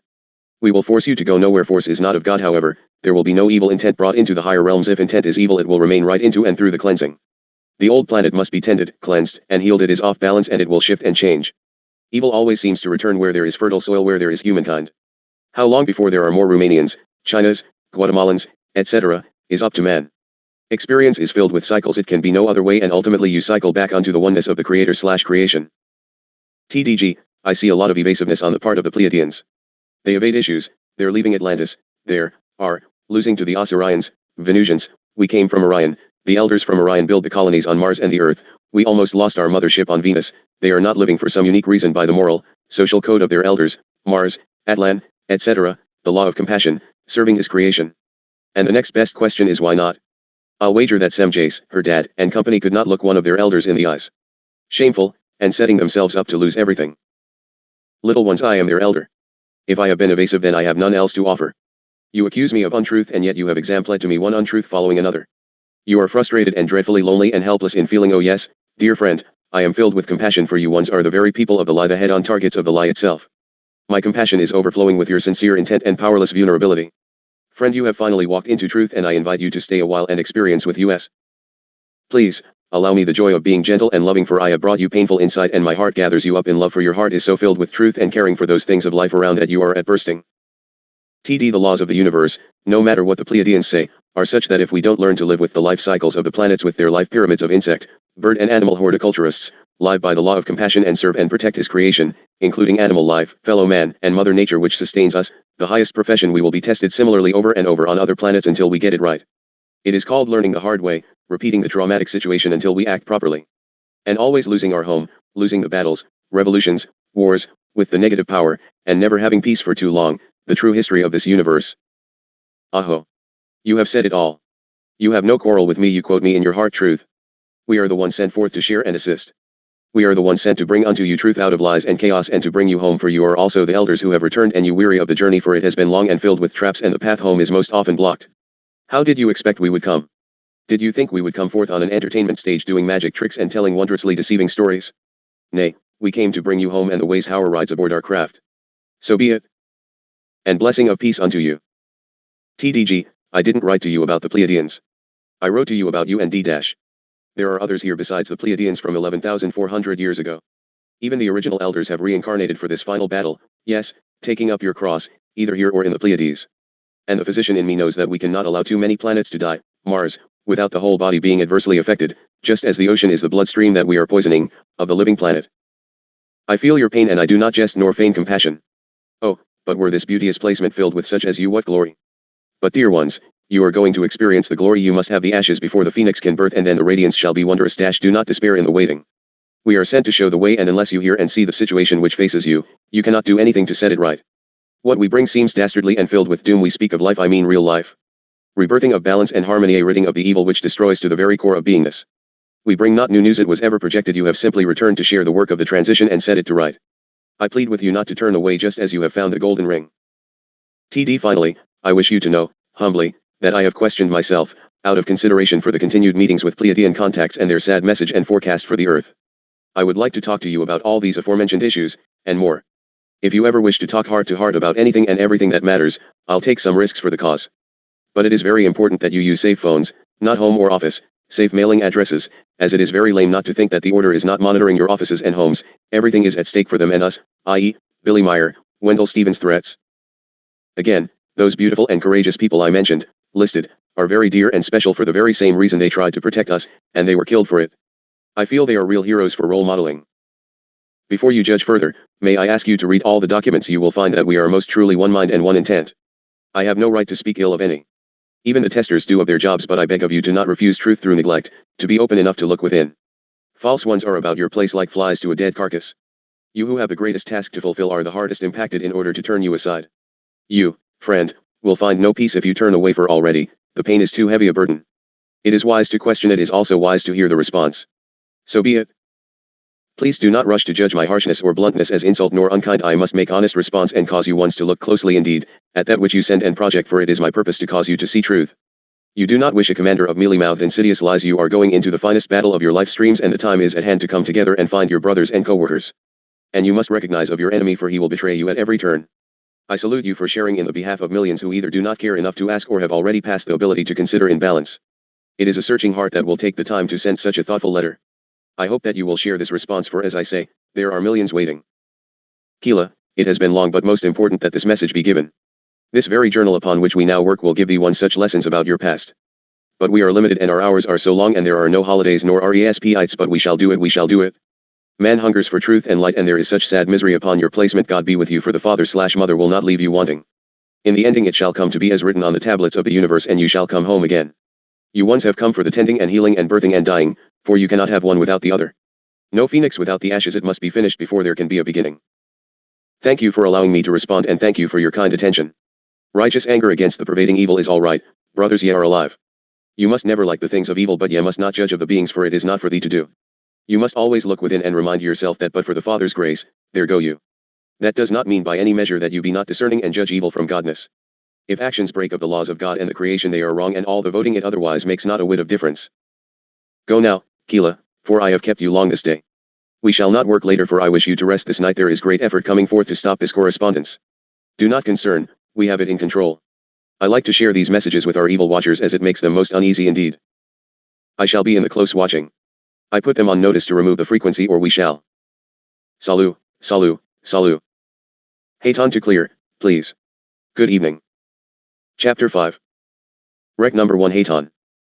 Thursday, January 4th, 1990, 8 a.m. Year 3, Day 141. And him who shall continue to bear false witness against mine host shall be stricken down. The perpetrators of lies against mine ones shall be brought unto the justice of my realms. Do not fear, Keela, for thy work is well done, and the lies shall be stricken from the word, and the word made whole. He who comes into truth shall also be made whole. So be it, and walk gently, beloved ones, for our work is only just begun. I am Sananda. Asterisk asterisk asterisk asterisk asterisk. Hayton present. To whom it may concern. Being informed that one, William Cooper, has threatened not only lawsuits regarding information contained in Spacegate, the veil removed, claiming it to be his exclusive information, and, having also threatened verbally to the publisher thereof, to shut down those people, that this channeling is bullshit and I am going to put a stop to it. The publisher informed me that Mr. Cooper was so furious he was, in his estimation, irrational. My publisher suggested he write a letter whereby he became even more angry, refused, and abruptly terminated the conversation. I hereby consider this an open and public threat against the very life of my receiver/scribe. I must further ask that none of you who know the location of my scribe, divulge such information to this person. Oberly, there are several phone calls you should make regarding this, Gabriel, and contacts in Sedona with exception of original contacts. Rick should make a call to that sector. This is most serious indeed, and it is time all stop thinking this is a silly game of chase the spacemen and understand the level of seriousness. It is not use of information, it will be a deliberate effort to get rid of the scribe. Now, perhaps you all can understand the magnitude of the truth in these documents. I shall personally tweak ears of anyone who sells this information to these evil parties. Does everyone hear me? This is not a game, and it is far past time that you ones understand the crisis and keep thy mouths shut. Editor's note: Rick telephoned Sister Thedra's gatehouse and spoke with Ted Berloni, who reiterated his promise to continue to keep the identity and location of the scribe confidential. In early February, Mr. Berluni released, sold may be a better word, this information to one Ed DeMar, who immediately broadcasted it to Turner Network, California UFO Magazine, etc., etc. This matter will receive more attention later in this work. GG sent, by fax, a document at 2:45 p.m. yesterday describing Mr. Cooper's phone call in brevity. The above is not written, but I am hereby making it public. I also request that the scribe enter it into this record for reference. 2:45 p.m. GG January 3, 90. I was just contacted by Bill Cooper demanding the address and phone hashtag of the author who plagiarized his works. He was told that the author's number and address was unavailable and that we would like to be able to settle the matter. He said if we had asked first he would have gladly given the author permission to use the material. However, he wants to stop the utilizing of his material and is going to try to get an attorney to handle the matter, suggesting us to stop or whatever. Interesting time. Any type of direction you want taken. Now, Hayton shall make quite a few comments for the record. I recently asked that information be sent to Mr. Cooper regarding his material, stating that it was a compilation of good research, others, but all conclusions are incorrect. Further, I pointed out that certain references were totally fabricated, i.e., all information regarding an entity referred to as Krill. I further suggested that the creator of the Krill story contact the publisher and confirm my statements. This has been done. The information was sent, as requested, to Mr. Cooper asking that he consider correcting the story to his public and we would be most happy to share truth with him. Oberly, if that document was omitted from the journal, please now make sure it is inserted. We are not playing games here. The lies against Space Command are going to be countered henceforth. Editor's note, the document referred to is a letter to the publisher from well-known UFO investigator disclosing that the Krill matter was his own invention to see who was borrowing his material. You the public are set up in an all-out plan to bring terror to the masses regarding our presence. As a matter of fact, any documents which have been made public from PJ12, secret and top secret and above top secret have been carefully set forth. Researchers and honorable authors have presented the material as best they could, but the truth is left out of the documents and the lies inserted to mislead the public in a massive manner.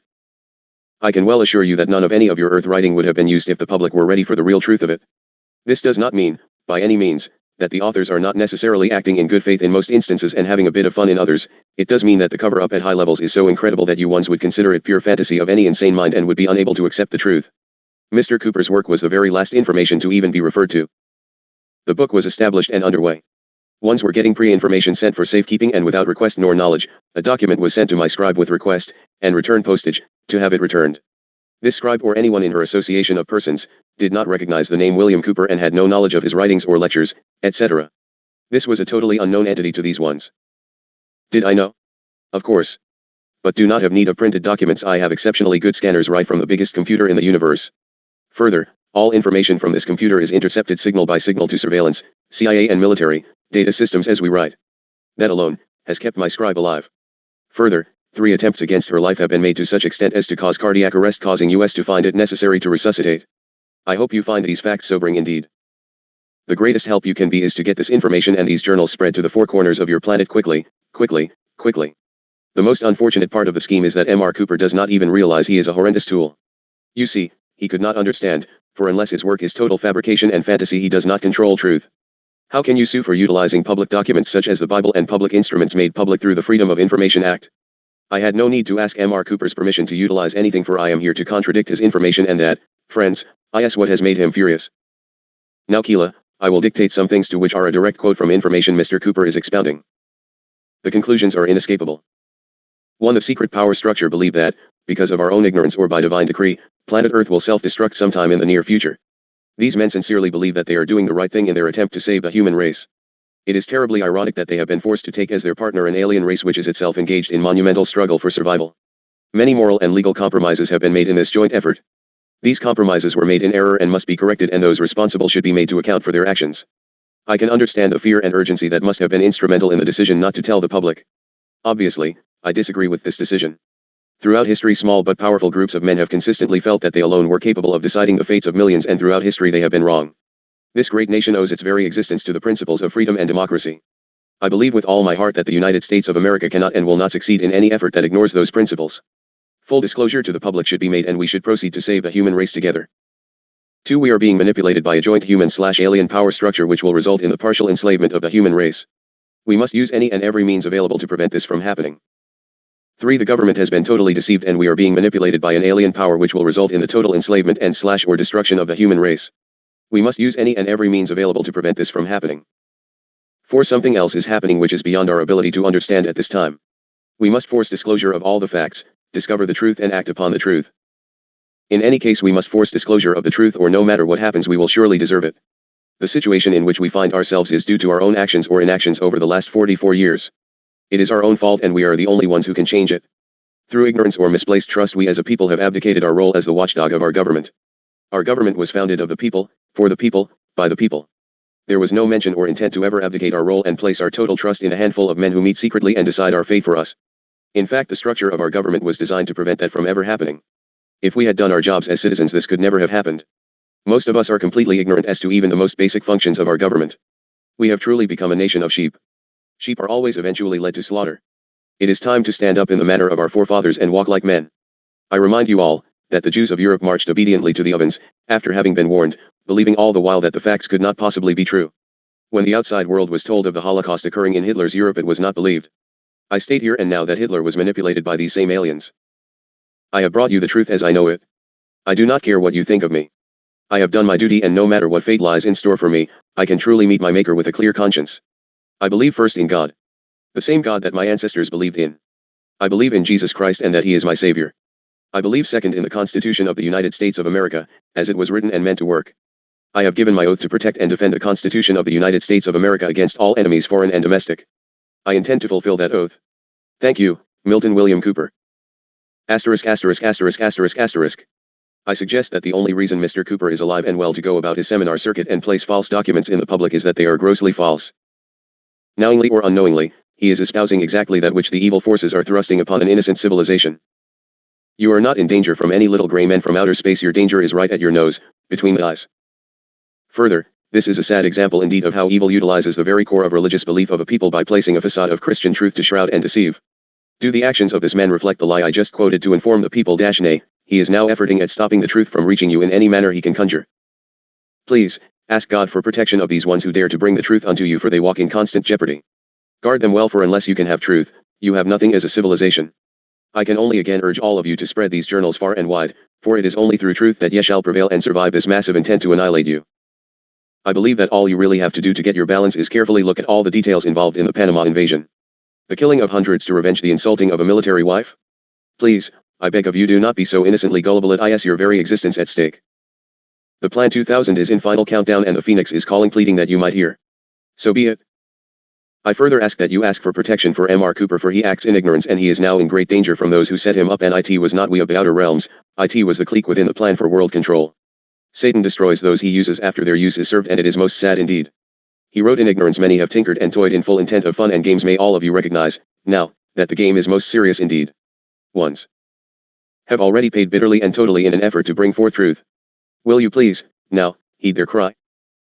I am further asking support from my brothers, Bashar, Lazarus, Ramtha, Manu, and others who have brought awakening unto a dead world in truth. Those who have perpetuated the lies, please withdraw from our presence in the name of Divine Father/Mother God Source, for I demand that you depart. These ones of the Creator shall be allowed to choose and fairly decide their route, and I hereby demand that you cease the sparge of falseness. Ye of the Native American Brotherhood had best begin to clean up thy closets, for the truth of the ancients is now to be put to paper, and you have strayed far from the Great Spirit's laws. You have sold and stolen your people's most ancient oral traditions and pulled your people down. You had better light thy pipe at the sacred altars of the great Tanka and ask for clarity of vision, for ye are the roots which bind the civilizations unto the creation, and you have strayed and betrayed thy brethren. I am in magnificent appreciation and humble gratitude to one, Milton William Cooper, for his contribution has been great in allowing truth to come forth. We would most surely welcome him within in truth, but he must leave the lies behind with the evil that creates them. So be it. I place the seal of truth upon this document, and I stand by with my brothers of these outer places to assist you as you request, but we may not, at this time, physically intervene. It is the cosmic law of universal dimensions, and ye shall need lift thine selves up, and then we can share of the burden of the evolution of your wondrous planet into light and peace. I have one more request of all ones coming into this information. Please forward copies, books, information, and records which substantiate these journals in Earth Manner, to America West Publisher. We have provided references counting into the multiple hundreds, but we need your support for these daring ones. Any information that you have relative to these journals, please share as soon as possible. In great appreciation, I thank you. Go now, Keela, that you may take rest so that we might continue with our work, which of necessity, has had to be set aside for this more urgent writing. I have one other outstanding piece of correspondence before we return to the journal, but we can do it when we resume. To stand by. I am Hayton to close frequency. Salut and good morning. Chapter 6. Rec number 3 Hayton. Thursday, January 4th, 1990, 3 p.m. Year 3, Day 141. I am Sananda. Dharma, you will please relax, for I am most capable of handling these slings and arrows. I don't believe I ever misled you into thinking there would be none.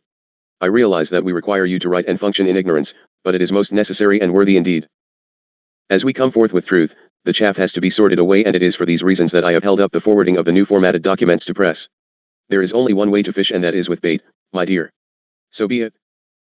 This is in response to correspondence sent to GG from one known as JD. He was most propitious to have sent the inquiries to the source, and, therefore, it shall be myself that shall respond. I am working, of course, under the assumption that that was the intent. I mention the assumption, for it was not the intent at all. The intent of the correspondence was to stop GG and hopefully scare the living daylights out of him. It will not be effective. I would herein suggest that you ones all continue to play games long past the time of game playing. It is the time of truth and the era of the prophecies and revelations, and you are in grave circumstances.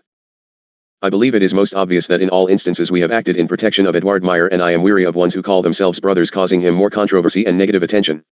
Of course Billy Meyer made errors, and errors were made throughout all human documents, but the real users and perpetrators of betrayer behavior shall be flushed out into the truth of openness. In responding, it appears the best way to cover all the information is to simply quote the notations and allow for my response. First, I believe it wise that all of you fully understand who I am, for there is obvious lack of knowledge on the part of the writer of the correspondence. I am the one known as ESU, Jesus, Emmanuel, J-Manuel, IISA, EISA, ISA, etc., etc., etc., ad nauseum. MRD honors me, perhaps by citing and they called his name Emmanuel. I am Sananda as Sananda's version. I would most surely hope so, for it is the story written into the sacred records of one Judas Iscariot, my most beloved and faithful friend, who was badly used through the centuries of your time in counting. You shall not be allowed to taint this beauteous soul longer. You will heed my words herein, and you had better heed them most carefully indeed. Next, I shall set the record straight as to the writing and connection with what you refer to as GG's version of the Talmud J-Manuel. 'Tis you, friend Jim, who I has misled sorely.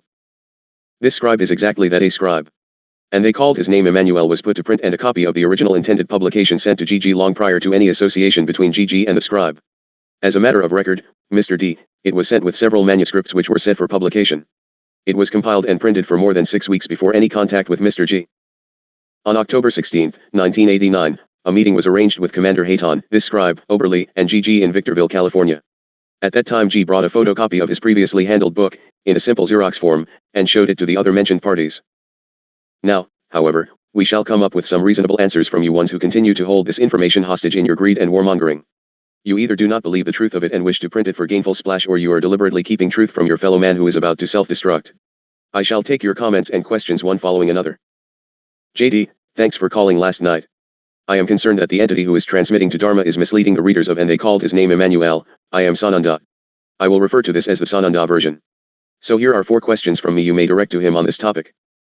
1. Why are you misleading readers of the Sananda version into thinking that the original sections of its pages 1 to 7 were spoken by Sananda when they actually come from the foreword, written by Edward Meyer, to the Talmud J-Manuel? Meyer is not Sananda. I do not believe that there has ever been any suggestion that Sananda and Meyer are the same. I have great honor to the writer of the document and made effort to protect him from exactly that which you now do, Mr. D. Is it never enough that a man have his life threatened and live in fear without those who would use his work for their own gain, to continue to place in jeopardy? The harvest of pain shall be most heavy for some of you who would use your brethren. It was never for the UFO material that Edward was continually under threat of assassination, it was for the truth of the living Christos. How dare you again place him in jeopardy? There never seems to be enough blood to be spilled and vampirized to suit the greedy human traitors. And you, Mr. D, are about to be hung out to dry by the original ripper offers that, dear friend, is not me. Who has stolen information from whom? It would appear to me that the documents in question, and the scrolls from which they were recorded, happen to be my property and that of Judas Iscariot. How dare you tell me of that which I might do with the truth of it? JD, 2. Why are you transmitting to Dharma the errors that are present in the 1984 English version of the Talmud J-Manuel once distributed briefly by GG? Can you not perceive the difference between truth and error? Following is an example. On page 63 of the Sananda version, lines 7 to 8 from the bottom, an error in the 1984 version is perpetuated. The sentence, Herod sent ones forth and had John beheaded while in prison, represents the extraneous verse No 1533 occurring in the 1984 version.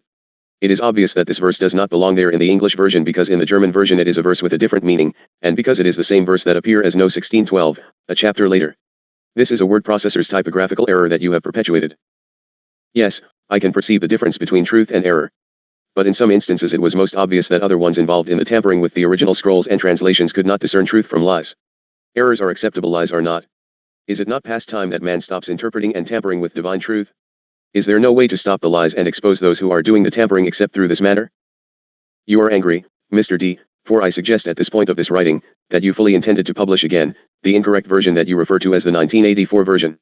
Further, I pronounce that the only reason you have not done so is that you have been unable to consummate a deal with the holders, unjustly so, of the rights. Well, you cannot afford the price they demand, for they are unclean of intent and have sorely injured their co-workers in past time, and you would not long be spared the hard lesson of that truth. I believe you will agree that those ones of whom I speak are L and B.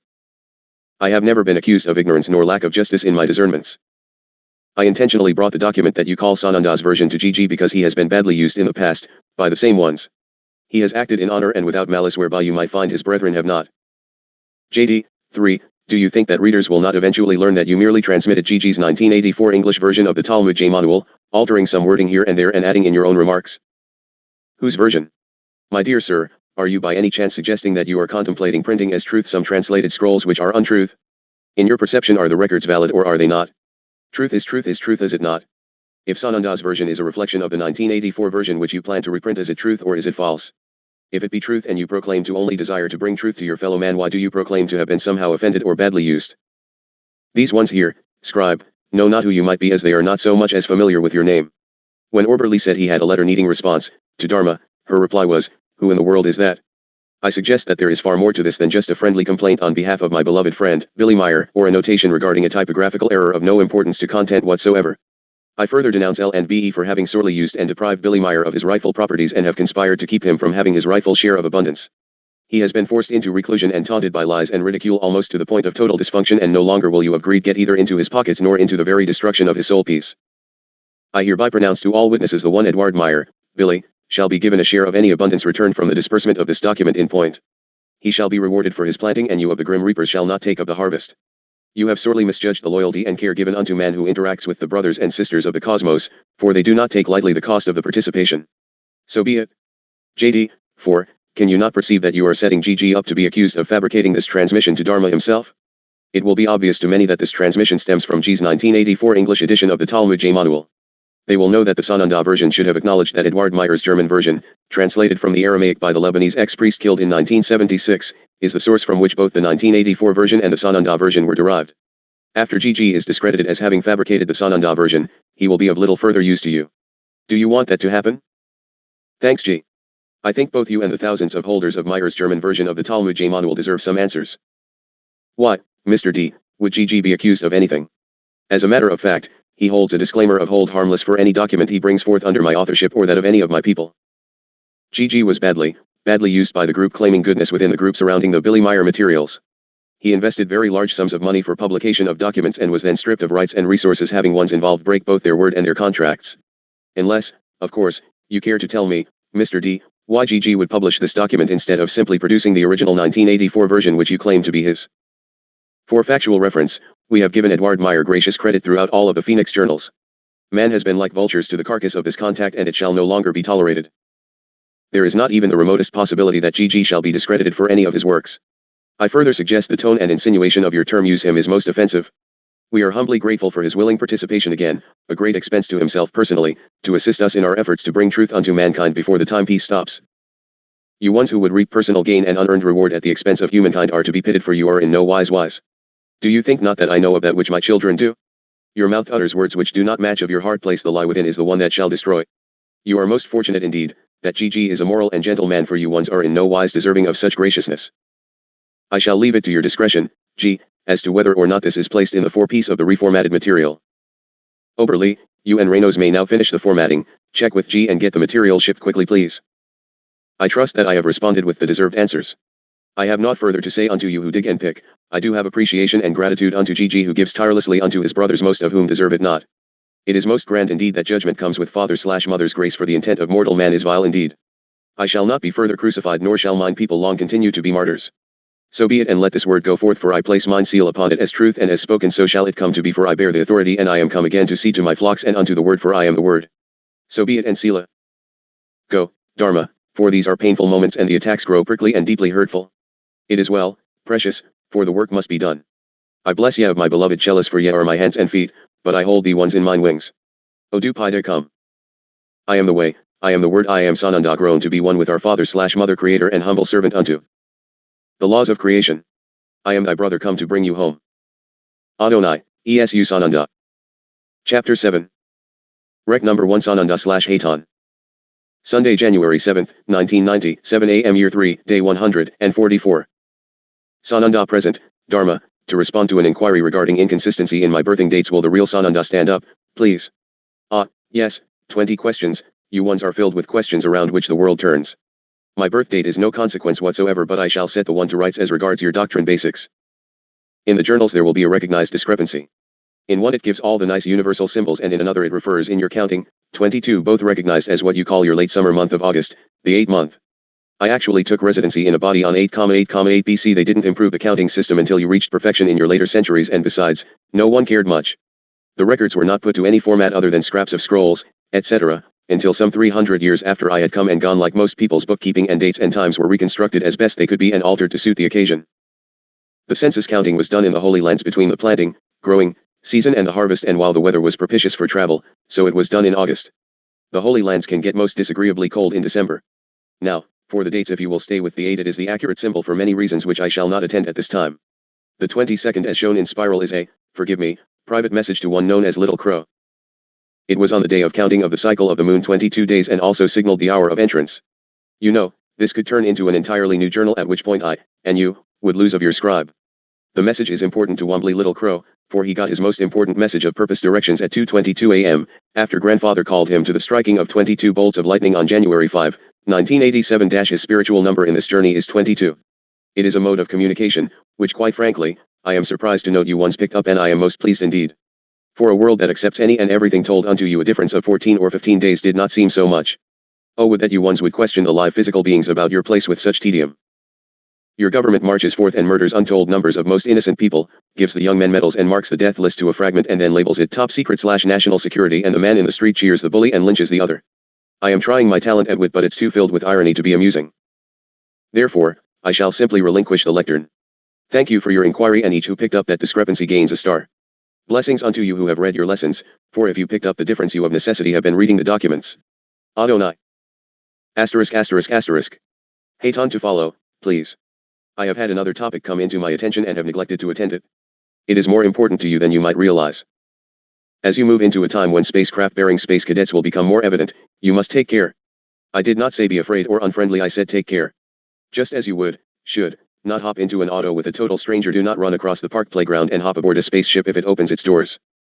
I am going to repeat something herein that makes the UFO community hopping mad. It is not as the stories are filtering through to you. You are not in danger from any little gray men from space.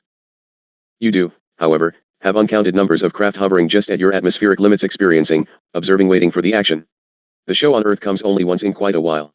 When a planet makes a massive change or transition, it pulls all who have capability into the sector. There are rather strange appearing ones from both within your Earth and without. From time to time they run into problems or simply land and visit, take Earth samples, etc., for study, just as you have from Moon and Mars. They do not snatch people and run off with them. They have been known to borrow them for a few hours. Please note that the true abductions, grossly misdefined, always park the entities back in a general location harmless to the individual. It sometimes is not in the exact spot where the pickup occurred, because that spot is often swarming with very hostile police and relatives. To return to the exact spot would endanger both the ship and the person involved. Further, whether or not you might remember it later, there is always permission on the part of the contacted. Even if it appears he or she is selected out of a group of people at random. No, not at random, predetermined, quite emphatically. You have no idea how many people stand in pure loneliness and peer up and ask to us to show ourselves and come visit me. It is a time of awakening, brothers, of you who are there on Earth for a specific purpose at this given time in history. I apologize to you who have swallowed the bait and believe there is no reincarnation. That was deliberately removed from your holy books, and we will cover it in minute detail when we write the journal regarding what has happened to your churches. I take no exception to your church organizations, except that you must be able to see the corruption and control exerted through those clubs. You have been around lots and lots of times. This is your schoolhouse, and you are going to learn the necessary lessons if you ever are allowed into the higher universities of the universe, and you will then learn those levels of truth if you ever plan to graduate unto the highest level of beingness. It not only is not heresy, it is logical, reasonable, and most effective. Some of the craft contain beings from the far distant outer reaches of the cosmos. They have the ability to traverse in thought frequency and /or time travel, which allows them to travel in capsule time. Boy, this is harder than I thought, for all I have to offer in language is Star Trek. Some beings are from places where they are useless to Earth humans as evacuation craft, for the atmosphere aboard their craft is not suitable to sustain human life forms. When an evacuation is necessitated, it requires get up and get off, no donning of cute little space suits. Therefore, there are thousands of craft present which would only observe. There are additional craft crewed by ones who could exist nicely in your Earth atmosphere and you could do nicely aboard their craft or on their planet. They are observers and contributors if needed. They are in your sector to observe or participate as is occasioned at the time of need. Some of these ones are remarkably without emotion one way or another, let us call them Spocks. They work on reason, they absolutely abide by the universal laws but are absent emotional response, I suppose you call it compassion. They are often more curious than other space aliens, for they cannot relate to you ones in any manner. To them, you act totally without any reason at all. As the time of integration and appearance comes closer, there will be far more interest and attention and permissions given for landings, etc. Depending on where the entities originate, there will be all appearances and many will wear protective living gear. The ones from Pleiades will not unless you are under adverse conditions on the surface which is worsening every day of your existence. All ones capable of being within your limits are mental communicators. Whether you realize it or not, they will communicate with you. If a craft should land in your proximity, stand back. Some craft are hot and will burn you. Some craft emit radiation which can burn your surface covering at the time of evacuation. The craft will not land unless absolutely necessary and you will be given to know that circumstance at the time. If you are approached by any entity, it is most simple to come into absolute understanding instantly. You do not have to communicate verbally, but it is most ideal if you have other humans with you for their benefit. You simply ask the visitor to identify. Next, if he fails to acknowledge his appearance as coming in the light or service of divine source, ask him. If he does not instantly respond affirmatively, emphatically require that if he comes from the Dark Brotherhood or any intent other than divine source, remove himself and do not touch me. Cosmic law demands that he remove himself if requested in the name of divine source. I will give you some instances. If I were to appear on your lawn, I would immediately give name, rank and serial number, so to speak. I would identify and state my origin and purpose. I would first of all tell you that I come in peace and represent the divine service. I would not hedge with my words nor avoid a direct and instant response. If Joe Satan shows up, he will be most evasive with you and avoid telling you his intent until he either convinces you he is okay or you are already aboard. Alien visitors to any planet are required by cosmic law to identify instantly and acknowledge ill intent if asked. If you don't ask, they don't have to tell you. Further, if you ask, they can evade answering just as long as you play games with them and they are clever. They are required by cosmic law to remove themselves when ordered to do so in the name of the universal source by whatever name you call God.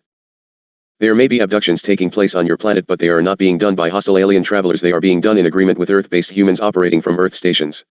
If they are hostile, they are limited to Earth. That simply is the way it is. You have a planet in destruct mode and you have no body snatchers from outer space. All is by agreement. Even intervention in our own behalf requires a cosmic council approval and decree. I can further promise you, that if you would like to go for a very frightening ride, just run and hop on the first thing that lands with no questions asked. Nothing says that you won't get an interesting ride and within a reasonable time be brought right back. Further, if you ask to remain aboard, it is conceivable that you might be allowed that privilege, but I doubt it. Most ships which are of the size to land do not have facilities for Earth human curious beings. They are shuttlecraft and would provide for very few of your needs for extended stay. You can visit the motherships, but most of you are quite attached to Earth emotionally, at this time especially, and become crybabies, change your minds and plead to go home. The ones of you who work with us and are from us are usually busy with us every hour of your sleep time. Dharma, for instance, gets no rest at all. The eyes close, the circuits are plugged in and we bring her aboard. A lot of you, for you are not usually given to remember, are totally and physically exhausted after a good night's sleep. No, you have been busier than usual, I can most surely emphasize. Dharma, for instance, was my co-commander, Commander Imnu. I have neither the time nor present desire to isolate each of you, so I am only using example. If you feel you are just not really of Earth, you aren't. You do have to function as Earth human and are given most of the same restrictions. Some of you will know that you have abilities beyond the ordinary. It is a no-no to use them, and you also know that, for discipline, usually requires that you be returned to point of origin and you would miss the punchline finale. Bunches of you are feeling such a kindred spirit with aliens that you are inclined to grasp onto any who land and visit. That is fine, just don't run off with them unless you know what you are doing. If evacuation is needed, I will repeat some things which Ashta has already explained to you. You will know things are in pretty bad shape around you and many craft will blanket your sky. Transport beams are located near the midpoint of the underbelly of the craft. They will be shuttle-sized craft, and you will be pinpointed. You are apt to be terrified. You must realize the situation is critical. Calm yourself, do not move except to get into the light beam calmly. All children will be lifted off and meeting arrangements will be consummated aboard safety craft. We can both dissolve you and manifest you, and yes, right through the roof and brick walls. We will be short of time because of atmospheric conditions and surface activities. There is no time to run to the neighbors, that can be sorted later. Pets, animal life and conscious beings shall be removed in their order of domestication and human attachments. This is intentional and compassionate in nature, for man attaches himself to his animal friends in a most remarkable manner. Even the most evil of men might very well be absolutely foolish over a pet. This is to be admired and proves goodness even in the most evil, but arrangements are allowed for that emotional linkage, if at all possible. You must understand, however, that many physical entities will not make it in physical format. Either they simply cannot withstand the frequency or choose to simply change dimension and not bring the body. If there is no planned return to the surface or relocation, then probably the body will be simply shed. Either way, you will enjoy your trip. The ones who choose to stay with the Dark Brotherhood will be left. We use neither coercion nor force and cannot allow more than 5 to 10 minutes at best for decisions of last-minute variety. Get yourselves decided and prepared, now. Don't waste your time worrying about your training period unless you are planning to be evil right up to liftoff. Any who are geared to the rebirthing of your planet into balance are moving with her frequency-wise and will be pretty much in the frequency range. We have been working most diligently at that task of frequency matching. If you are located in a hazard zone and your work, for the master teacher and transition, keeps you in that area presently, you will be protected or placed according to mission purpose. You are beam attached, just like your little silver cord, and you will be kept in safety. That does not mean that if you have been instructed to move and you just don't think you want to be bothered, etc., that you won't end up pretty battered and bruised, then think again. For instance, we would probably keep Dharma's fingers intact, but that does not mean she won't end up with broken legs if a building falls on her.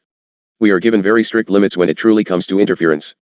Children to the age of accountability are the only unlimited leeway. At a necessary evacuation, all children are removed. That does not mean that children will all be lifted off from danger zones, LA in an earthquake for instance, that has naught to do with evacuation. There are, however, exceptions granted in those areas also. Parents who are in our command and who have fragments scattered about and who have requested attention, are given exception for their accounted ones. I.e.Dharma might have grandchildren, children, family, or friends in a given area. If requested, like get on the list, those ones will be evacuated into safety of life force. We are allowed to bring them into safety immediately. If they are of maturity, then they are confronted and given choice of placement, for we are disallowed further force. If your ones do not wish to remain aboard, they shall be replaced. You will need to accept that choice, whoever you are. These are, however, the exceptions, for we cannot have our urgent workers distracted as the most crucial times of all by personal concern. Parents have no greater concern than that of the well-being of their children.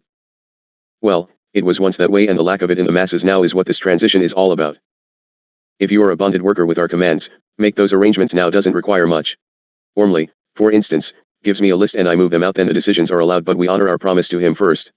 He will know, then, that his family, etc. is in safety and he can do of his work. If they choose otherwise, he must accept their choice. Children on the listed are tended regardless and kept in safety until the big sorting day. There are other exceptions from upstart. If ones are of evil intent and have no positive purpose, they shall not be lifted off in the just mentioned circumstance. Evil shall not be brought into the Creator's realms, but he is most good at discernment, and most that appear quite evil are not. Likewise, zillions who appear quite pure and lighted are actually most evil. That is for God to judge, not you nor I. Well, Dharma, I suppose I have used up my time, and Nicholas. I am sorry, for I know you have had no time to visit with your children and grandbabies. The work is so pressing, Keela, that you must simply understand, and in a while we can give you a few days off to relax and spend time being human. But I shall release you now, and perhaps you can share breakfast with them. Charles must be attending these new lessons, please, as he must be in synchronized awareness with the other engineers and researchers who will work with Nicola. He was not sent off to electrical engineering for a shabby reason. So be it. I trust we have responded to the limits of comfort. I realize that it appears I overdo surely, however, I can see when the light of understanding goes on and the fear goes off. I move to monitor and allow you to go. Salut. Hayton. Chapter 8. Rec number 1, Hayton. Wednesday, January 10, 1990, 8 a.m. Year 3, Day 147. Hayton present. Good morning. Rather than simply tear us away from our work, I shall attempt to respond to my latest correspondent, TD, and allow use of the material in the current journal. It is of interest to all who would be studying the Four Ages, the Kali Yuga, etc. Of a personal note, yes, please continue your efforts at contacting the parties mentioned in the early portion of your correspondence. If you continue to seek, you shall find the very ones who both created the cross virus and the antidote as well. The laboratories most involved were in the area of East Germany, but, of course, the project was one of joint venture. As you move along you will find several labels recurring: Lokhovsky, Korschelt and Weber. Weber, of course, theorized that all particles of the ether, having an electrical charge, are circling around solid objects without touching them, dare I say, not unlike the so-called boundary layer. It is actually more than simple magnetic attraction and repulsion, because speed, increase and decrease, has a great bearing. The assumption is that solid objects are basically negative and ether particles are positive. Well, that isn't quite like that either. For instance, as one moves from an invisible frequency into a visible frequency, the appearance of a cloud is established. This, of course, is the early stage of manifestation. This is the form in which the craft are sighted regularly. As a side point, that is the most practiced and regular maneuver attempted by space cadets. It is most uncomfortable for higher dimension beings to experience in your compression. Always remember, it is not attraction which actually holds everything in its place, it is compression in various manners. As we move closer to the peak of the experience of Kali Yuga, as you call it, we will be present even more, for of necessity we shall have to lower our vibration while attempt to increase that of Earth dwellers. Don't get hung up on these things. I tell you, again, that all you actually need is already invented. You are on the right track, for the ones who hold the keys shall be drawn to you as they learn of your presence. Unfortunately, there is a lot of necessary frog kissing required before finding the prince. Further, quite often the frog does not realize he actually is a prince. If one's turn away allow it, for there are many tenacious wrongdoers around and all must fall into complete harmony. Go with your nudges, for much cannot come via Dharma. She is already completely bewildered by the whole experience. Then of course there came the effort to collect the particles, condense and rectify them, and then comes the integration of the theory that the beam must be directed at the area of the 18 cranial nerves, etc. Of course that is the source of a Norton coil, and Albertzik has done a great deal of work in this area. I cannot stress often enough, do not get hung up on all this material trial and error. None of it will work unless the mental status is in harmony with the apparatus. This is why there is such claim to quackery, and quite frankly, most of the equipment put forth on the public is fraudulent simply because of the above statement. If a person has no belief in the cure, there will be no cure. This, of course, gets around to another portion of the correspondence. You are going to find it necessary to have more than subjective happenstance for the apparatus to be beneficial, for the mind is such an unfailing judge of such matters. The mind of a virus, however, is not so discerning. TD, it is much like your initiation ribbing regarding the temperature of the sun. The sun is cool on the surface. Why do the big boys perpetrate such erroneous data as to the heat of the sun? Well, who knows? What you see must be converted into what you would call heat. When one is referred to as a space engineer, what does that actually mean? It should mean that you soon recognize you know practically nothing, only the egotistical continue to know it all. Beware of those ones. You can, however, deduce that the sun is much like any other planet, but it is larger and it is positioned so that your planets in the system revolve about it. Thus it acts not only as a receiving pole for a unified field of infrared waves, heat, electromagnetic light, and gravitational radiation permeating all space, but it also directs this energy onto the other planets orbiting around it, much like a microwave repeater site. Man is not yet to fully understand the phenomena of atmospheric thermonuclear convulsions of such gigantic scale as appears to emanate from the sun's surface, but you can be relatively sure that it is electricity in extravagant motion, but being produced at a motion creating only a rather uniform visible vibration, producing a rather narrow visual color field. This, in contrast to the multispectrum northern lights, as comparison. It is certainly not contrary to believe that in your instance, TD, that your meaningful contact, attention getter, would be a strange young man with UFO pictures going to Die Schweiz, speaking German. Hold it in your heart. But I must caution you ones, there are many claimants to alien status who are only dupesters. Understand the contact when it comes, but do not bite on everyone who appears a little different. There are thousands and thousands of imposters from the enemy. I believe the young man would have identified his lineage and contacts as Pleiadian. Further, the young man coming into his contact should have been told that there is not allowed interference, for the most part, with social problems and destiny of the earth. If an alien tells you otherwise, denounce him and demand in the name of the creation source to depart from your aura and presence. No quarrel, just go. You will find an incarnated alien of your own species to be very little different other than perhaps freak extravertebra, for ours is a mental society and we have more nerve fragments than does the typical birthed human as you recognize him to be. It is rarely noted, for most ones are never studied in such minute manner. It is a most complicated genetic structure and mostly there is no difference in physical format at all. We would be an entrance from a specific energy acceptance. Yes, there are bubble cities, many have been basically vacated, for as you move along into the great upheavals, the areas of most of the cities, bases, are too active. These are placed specifically to remain in constant monitoring of the arisal of the elder continents, and it is a very, very active mother under your peaceful seas. TD, I realize this was not a portion of inquiry in your correspondence. I also know that you seek confirmation, and this is a major question. Forgive me, friend. Now 'tis for you to soothe my scribe, for she begins to think we are all nuts. One thing I must stress, you ones must not predominantly concern yourselves with microscopes, for that is only a tool. There are ones who have located the vibration frequencies necessary. You ones need to locate the frequencies and get on with the apparatus. I will tell you now that you have a lot of sorting to do, for most of the little gadgets available are to fill greed and are totally worthless except as a mental toy. You must have something to work in spite of both the patient and the virus. The frequency utilized for any cancer virus is going to be in the ballpark. For Kappa C sarcoma is but a carcinoma. You will further decline from calling it a cure or an AIDS treatment. You will call it an imitation salts bath or something likewise meaningless. I receive and appreciate your willingness to intercede in our behalf under possible duress. The ones who have gone forth, for the most part, know exactly what they are doing. I have a grand story to tell of one of your summit meetings wherein myself, Ashta, Corden and Zoltek were in attendance. We were taken into custody, but the police did not understand that there are several levels of space cadets and we of that mental strata are etheric and can dissolve at will. I might add, however, that was the last meeting where there was physical manifestations. All subsequent high-level political meetings are attended in holographic format. You see, Satan forgets to tell his army some most important things. So be it, let us have a bit of fun as we run through this journey, for after all, this is experience, and fullness of the experience is that to which you aspire. Yes, disease first precedes in the etheric and mental bodies and only then affects the physical body. Further, yes, all organs, diseases, and substances have their own individual vibratory rates and all can be measured. As we have chuckled in the past, if one simply measured the frequency entering Dharma's posterior left ear, they would have our radio signal, but the minute they attempt to do so, we tune out and it is most frustrating. Ah yes, We shall enjoy the friendly interchanges which are destined to be shared, and at that time we shall most surely have a lot to be amused about, we as well as you. Most of yours will be enlightened memory loss recalling. Amnesia is a most humorous thing in retrospect. Regarding the observations and verifications of your dissertation of the presence of the great masters, etc., I believe you will find most of the information covered as you move through the journals. We have several journals to unfold and we will pick up the missing fragments. The generalized consideration of the higher planes, from Earth compression, are in progression, the Earth or physical, earthbound, or low astral, intermediate astral, highest astral, the lower of the four highest planes of experience, then the mental and / or causal, celestial, and higher cosmic. We always enjoy the introduction of our beloved Theophilos, who blasts everyone with being from the seventh ray of the seventh layer of the seventh whatever else you want. All of you who have returned to serve a specific purpose at this given time of transition come from the highest of the seventh realm, so you are, in fact and not just in concept, reflections of the masters in manifested format. It also should convince you that there is no perfection short of God, for as you manifest in human physical, you take on the memory loss, the beingness, and experience of the human. There is no other purpose for the manifested experience. Yes, the drinking of alcoholic beverages, eating dead flesh and blood, and synthetic additives, does lower your overall vibratory state, and if mentally accepted does cause disease. All vibration is controlled and adjusted by the mental projection. Therefore, I urge ones to understand most clearly that to simply say I shall no longer eat meat or allow a drop of animal blood to pass my lips and I shall eat only natural plants, etc., etc., etc., ad nauseum will not do one single iota of good. It is always intent.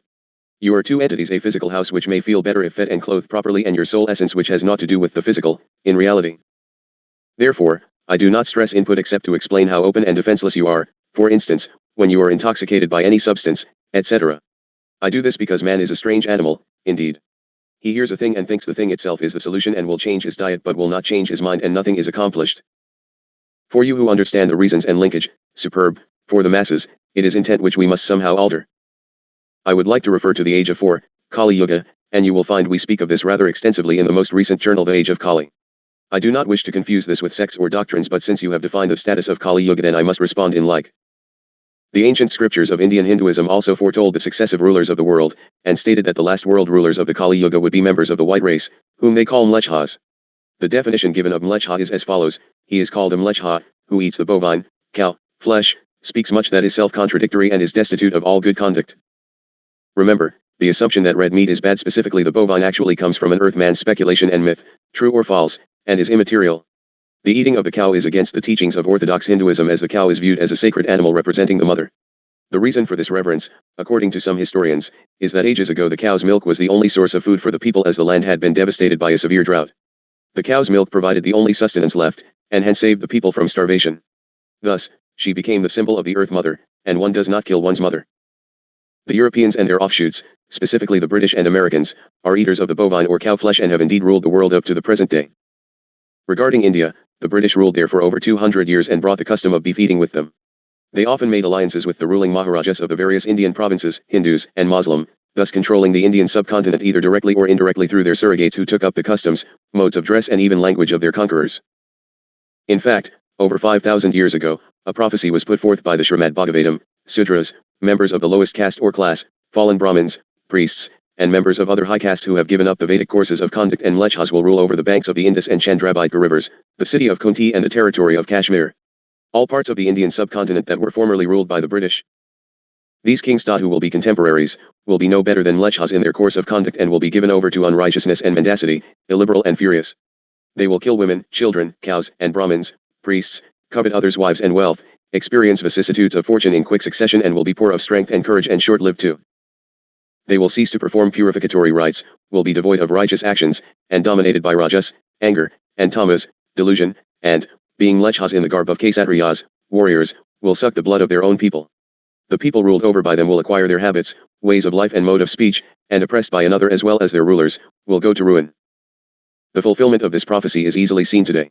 Wherever the British have ruled, they have left their mark, changing the customs, dress, and even the language of the conquered peoples. English is now one of the 2 official languages of India and is the international language of the world. Well, that is enough on the subject for the moment. You must not narrow your discernment into focused perspective, for much good also came forth from the years of change, and taken from perspective, becomes erroneous conclusions. Just as I have warned you once, it is not necessarily all of the research that is wrong, but one error or lie can destroy the validity of all the conclusions. It is more to consider the prophecies as a timing device, a time when these things would be present, not so much that man eats bovine meat, but rather that these signs would be present and man in masses would be able to see the correlations. As we move into the crucifixion of the Phoenix, we shall cover the similarities and doctrines, for we must somehow get man to rise above his narrow-me-ness.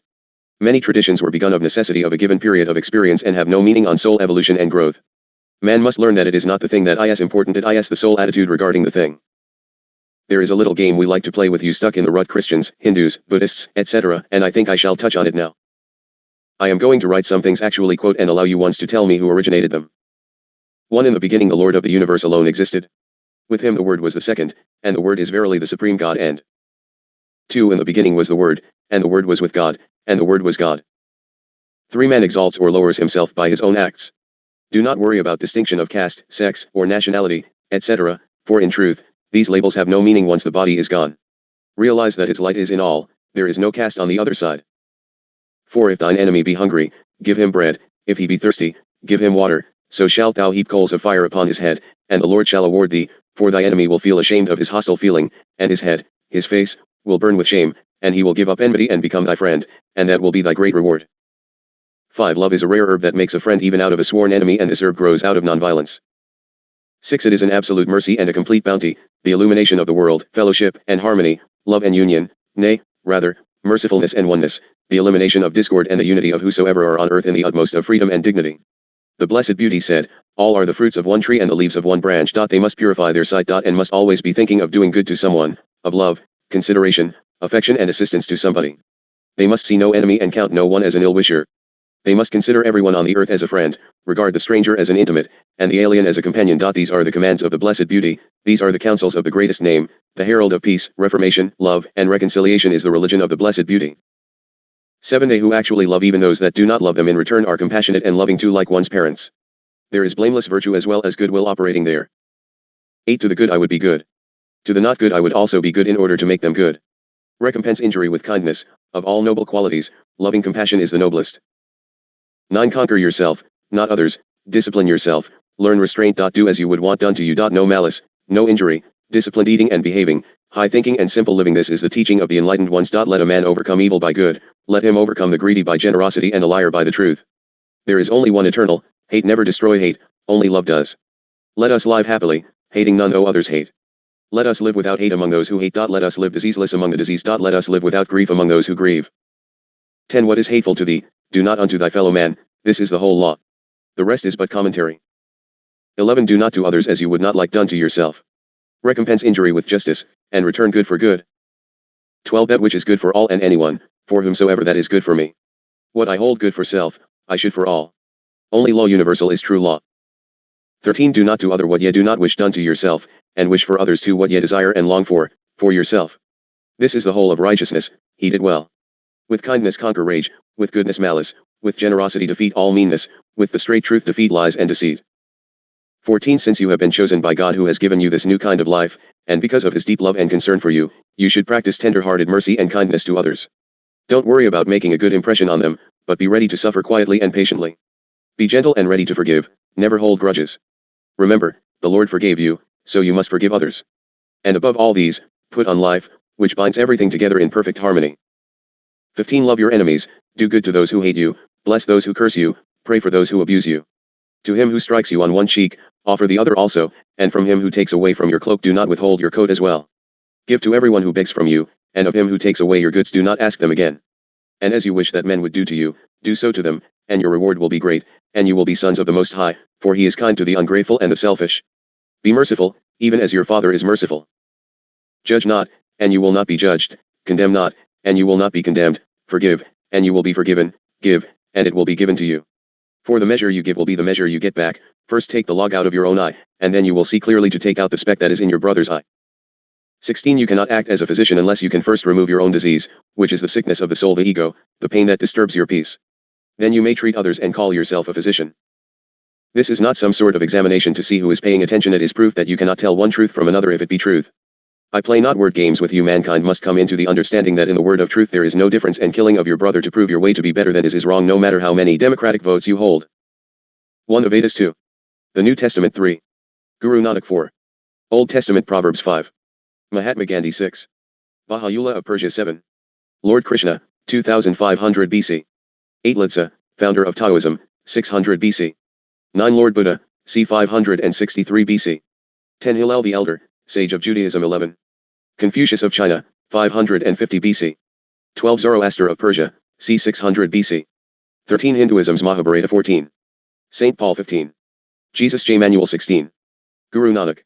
Great Spirit, grant that I may not criticize my neighbor until I have walked a mile in his moccasins. Aho. Now let us move on to TD's outline of the substances, potencies, etc., based on multiples of 7.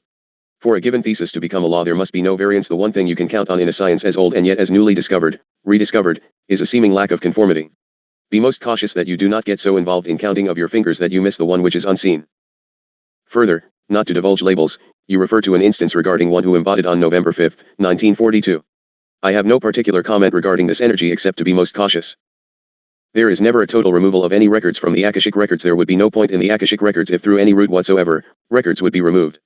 It is identical to making a family tree and deleting the ones you don't want entered or adding a few to make it look good.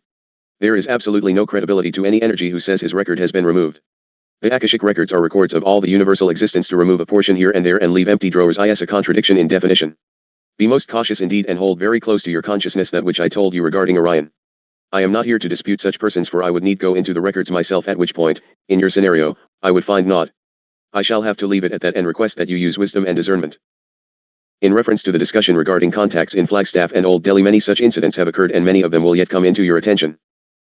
Your statement, I believe that you cousins of ours from Atlantis are also being tapped on the shoulder about higher laws. Yes indeed. You have a sky full of fourth-dimensional beings who happen to be able to traverse the heavens without the limits of time and space. They are all in the same service but at all varying degrees of insight and purpose, much as you ones. Further, they have been away from their home bases for a very long time and they are lonely, sometimes bored, and are far from perfection. There is heavy discipline and a lot of reminding. Further, many ones who have moved into service on your surface have been totally lost to the cause. It is far too extensive a subject to enter into at the point of writing, for my scribe is weary. Ones who have been participants on Earth base itself, are not only often distracted but sometimes, in fact, become a real problem of negative input and disillusion. This is a very awkward and unfortunate situation indeed, and it is exactly why I caution you ones to pay attention. For the ages of time past there have existed the bases very often housing the energy forms of Lemuria and Atlantis, etc. Along with this group there are the group of visitors, i.e., the Andes, and closer, Mt. Shasta. These bases have high turnover rates. We try to allow no alien a longer physical stay than 6 months. Past 6 months the memories are impacted and Earth density takes a very heavy toll. For this very reason, most ones incarnate are birthed onto your sphere. Purpose is longer at realization but the impact of living is lessened tremendously. Oh yes, there is a constant tapping on the shoulder regarding higher laws. However, the discipline is stout indeed for breaking of the higher laws, stout indeed. I believe that I should close this correspondence. I trust that you ones who edit for the journals can find placement of this material. We must have a better method of getting this information onto the seeking groups, for sometimes the subject matters do not apply to the immediate journal underpinning. I have about worn out my welcome at this instrument this morning, so I shall withdraw and allow respite. Thank you for your continued support and discourse. We shall have wondrous community in the days ahead. Walk gently, friends, and allow in all instances, for the lessons are great through observation, thought and acceptance. Fighting a thing only causes the thing to rebel. So be it, and good day. Hayton to stand by. Clearing frequencies. Thank you, Keela. Chapter 9. Rec number 1, Sananda. Thursday, January 11th, 1990, 8 a.m. Year 3, Day 148. Sananda to Commune. I see we have some painful subject matter today. Firstly, allow me to remind you ones of something, for great quarrels are being conjured because of ridiculous pronouncements. The word is coming back that this writer declares Jesus to be either extinct or a mental figment or worse, an impostor, and now some new Sananda is the big cheese. Oh dear, you ones of that tiny, dark planet with all its beauty do not either listen or see. You are into the time of the prophecy's fruition. Not only would I not return as the identical Jesus, then I would return as the identical Quetzalcoatl or Buddha. Stop your foolishness. Even in your tampered Bibles it was said that the Christ would bear a new name to designate his position. That name is simply Sananda. It is a designation and you do not understand the universal language. I have been coming and going for so many years in this latter century as Sananda, mostly to the higher places of teaching and to the places where the remaining portions of the continents contain remnants of your ancient civilizations.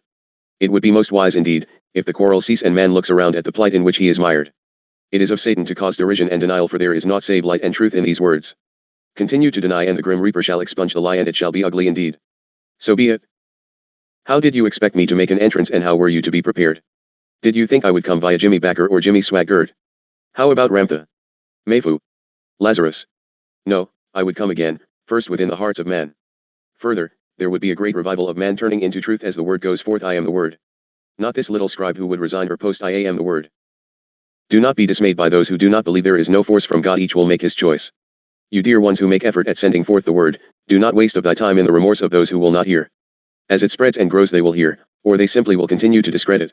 If you really listen to their tales, you can know of its ignorance and untruth, and they have simply become ensnared within the tentacles of the liar. It comes from the egos which assume themselves to be too big to be attacked and either do not know how to remove the evil fragments or find it beneath their need to do so. They are easiest to entrap. These ones know it all already and have great visions, and it usually has more to do with human following -- fan clubs and / or riches gaining. Some are simply duped. If an energy tells you everything you want to hear, be highly suspect of that mouth. Almost everything coming forth in truth is that which no one wants to hear. However, with it comes the solutions and instructions and always the grace of Creator and the unlimited forgiveness, love, and placement. Further, know, and this is specifically for Gigi, who is disheartened at the responses of one large group of followers of an ancient space being. Firstly, the information, except for any negative remarks found therein, will never make it to the speaker or writer.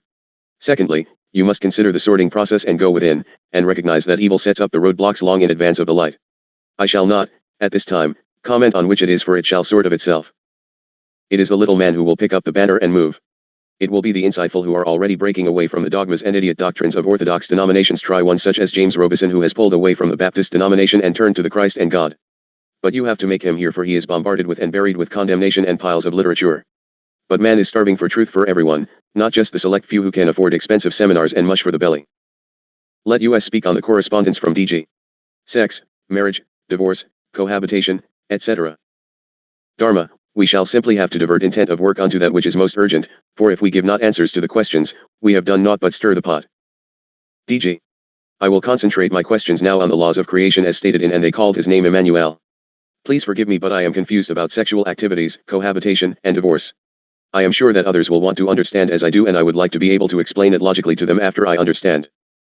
Let me first remind you that two things must be held in consciousness at this reading and explanation. 1. This document was translated from scrolls written at the time of the one Emmanuel, Jesus, of Nazareth over 2,000 years past, and 2. This is a long after the fact, and explanation is always given by God as to the errors which produce the plight. Lessons are experience, and humanity is set up to learn from these third-dimensional experiences in greatest abundance of any placement. I further remind you that ignorance of the law is quite acceptable unto God, but neither does he allow his little ones to be remaining blind in the evil. Ones are saying, well, now someone has come along and given us some new commandments and all this is nonsense. No, they are simply stated in the writing as they are, no more and no less. Whether or not you or I agree with the content makes no difference whatsoever. There is a great reason for the laws, and it is not that which you accept it to be.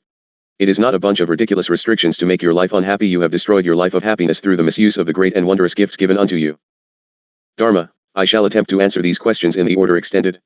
This will be lengthy, so please do not become annoyed, for we shall simply not intend to write on the journal today, or we may consider this a portion of the journal.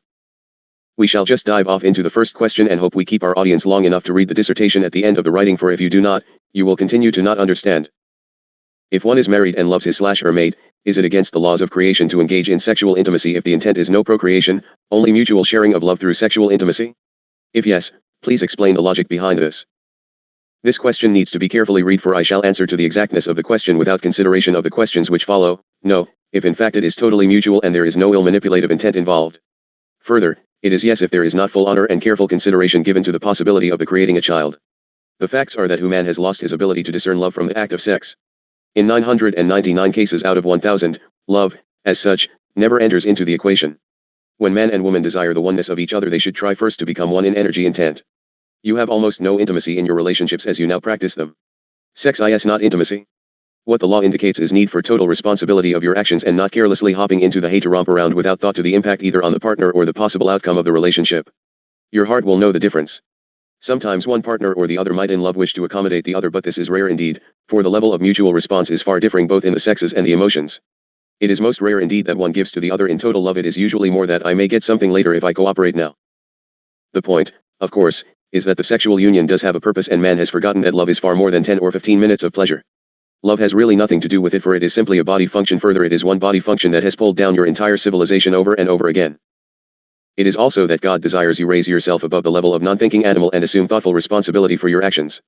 In the ultimate union there is shared intent of purpose and the total consideration of one for the other, and it all takes care quite nicely of itself. Is there forgiveness for sex in all the wrong places? Of course you have been trained and bribed and pushed into the actions of a current society ruled by evil. Do you not see?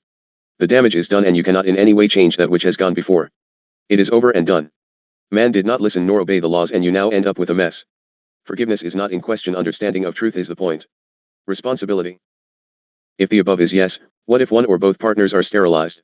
Or is it against the laws of creation because it involves self-pleasure?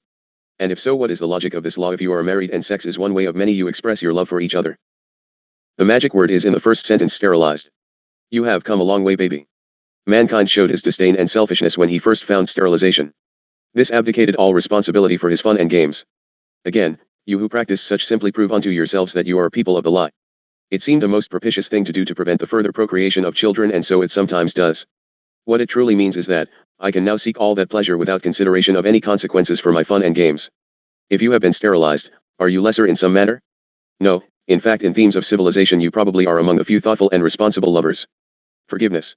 Again, there is naught to forgive if you did these things in true belief. Ignorance of the law is totally acceptable. However, pronouncement of, I didn't know what I was doing, when you actually did not know is one thing. To have known exactly what you were doing and you did it anyway, might need a little extra forgiveness within, and you might just mention it to God. Either way, forgive yourself, for it is past and naught can change of it. Accept it and put it from your mind, jealous, and move on. Today is the day to be considered, not your goodness nor your badness of yesterday. I will give you a wonderful hint, however, as you pursue the path of light, the need for the misbehavior and self-indulgence shall lessen and the matter shall take care of itself. A man is that which he thinks about. When you stop thinking first on these things and turn to activities of greatness, you shall find no problem in the matter. These thoughts which are unfulfilling in any manner whatsoever are thrust upon you from babyhood on, in the media, etc. It is purposeful in order to pull you down and claim your attention from your purpose. You are an enslaved people to sex which is unfulfilled, to violence which stimulates sexual drives, and to illicit relationships which give the old adrenaline a bit of a rush. All the while your planet goes down the tubes while you are playing around in one bed or another and having unwanted children or murdering them. All these actions harden the heart and make man savages, for he loses compassion all for self.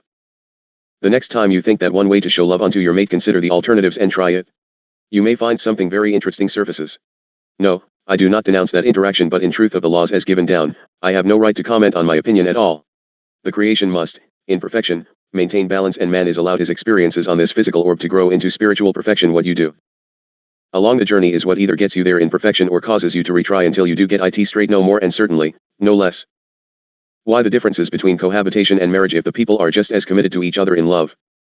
This is most excellent indeed. None. However, once again one must look carefully at the cause and effect.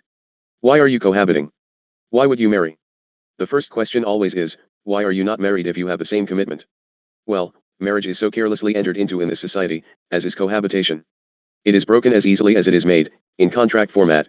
It is the lack of responsibility of entering into either arrangement which is the negative component. Do you cohabit to simply have a regular sexual partner? Wrong. Do you cohabit to make it easier to break up if you should decide you do not care for each other? Wrong. Because of the first answer. A true marriage entered into in love, life intent, even if it fails, and careful, responsible thought is not a contractual piece of paper.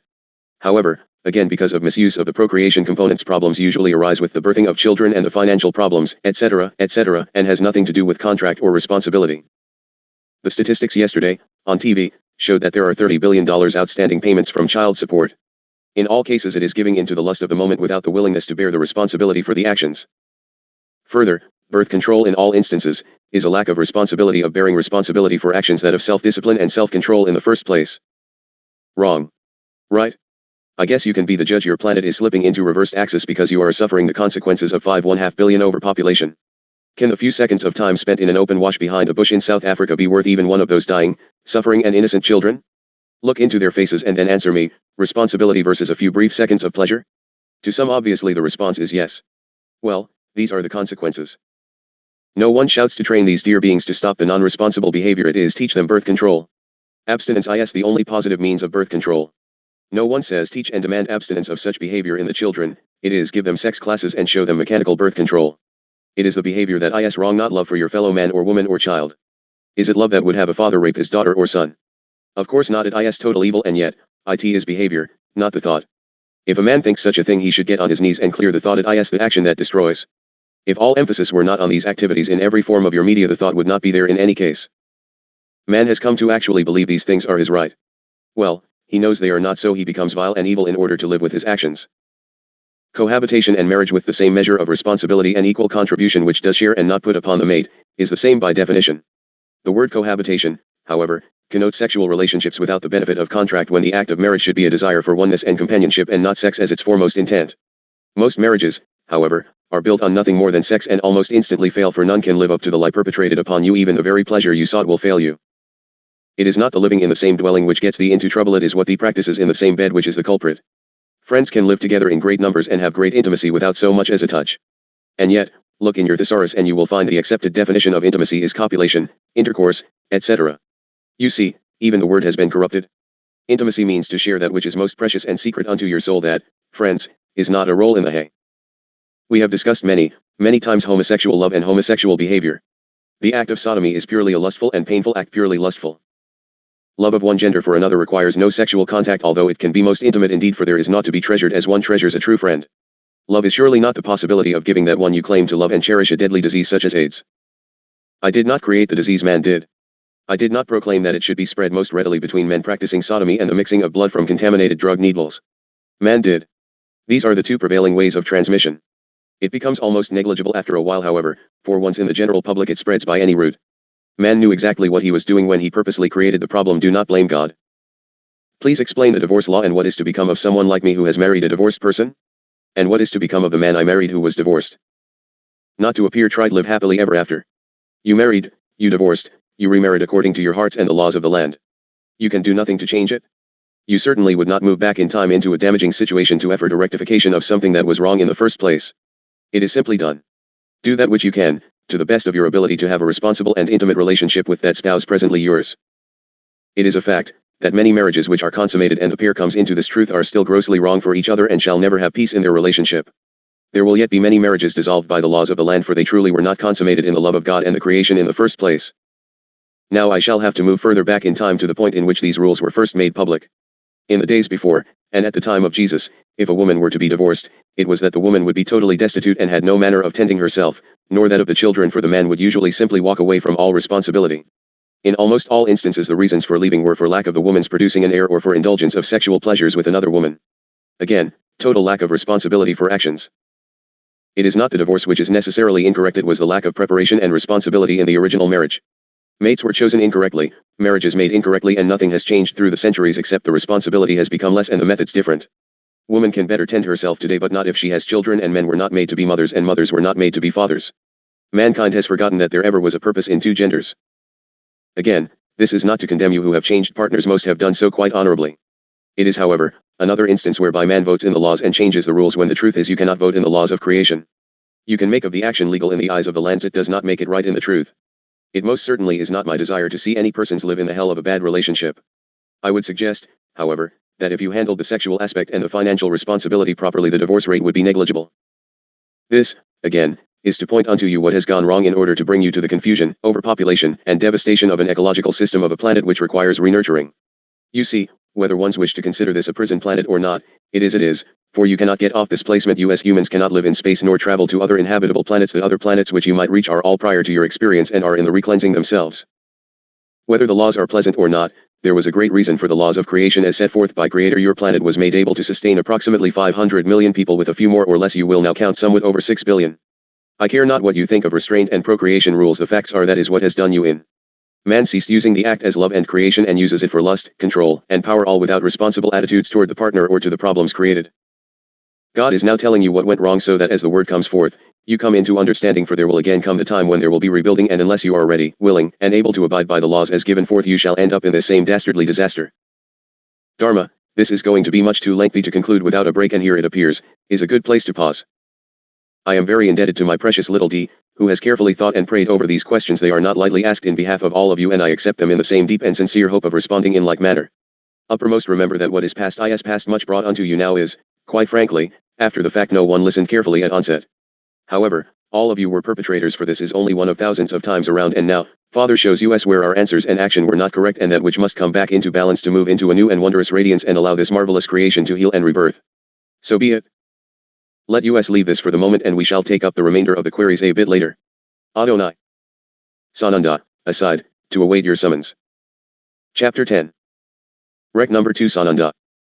Thursday, January 11th, 1990, 12:30 p.m. Year 3, Day 148. Sananda, to continue. Thank you. We will resume responding to DG's questions, please. Why must the man give payment in silver ore to the woman he will marry for her security if she is equal in spirit to man?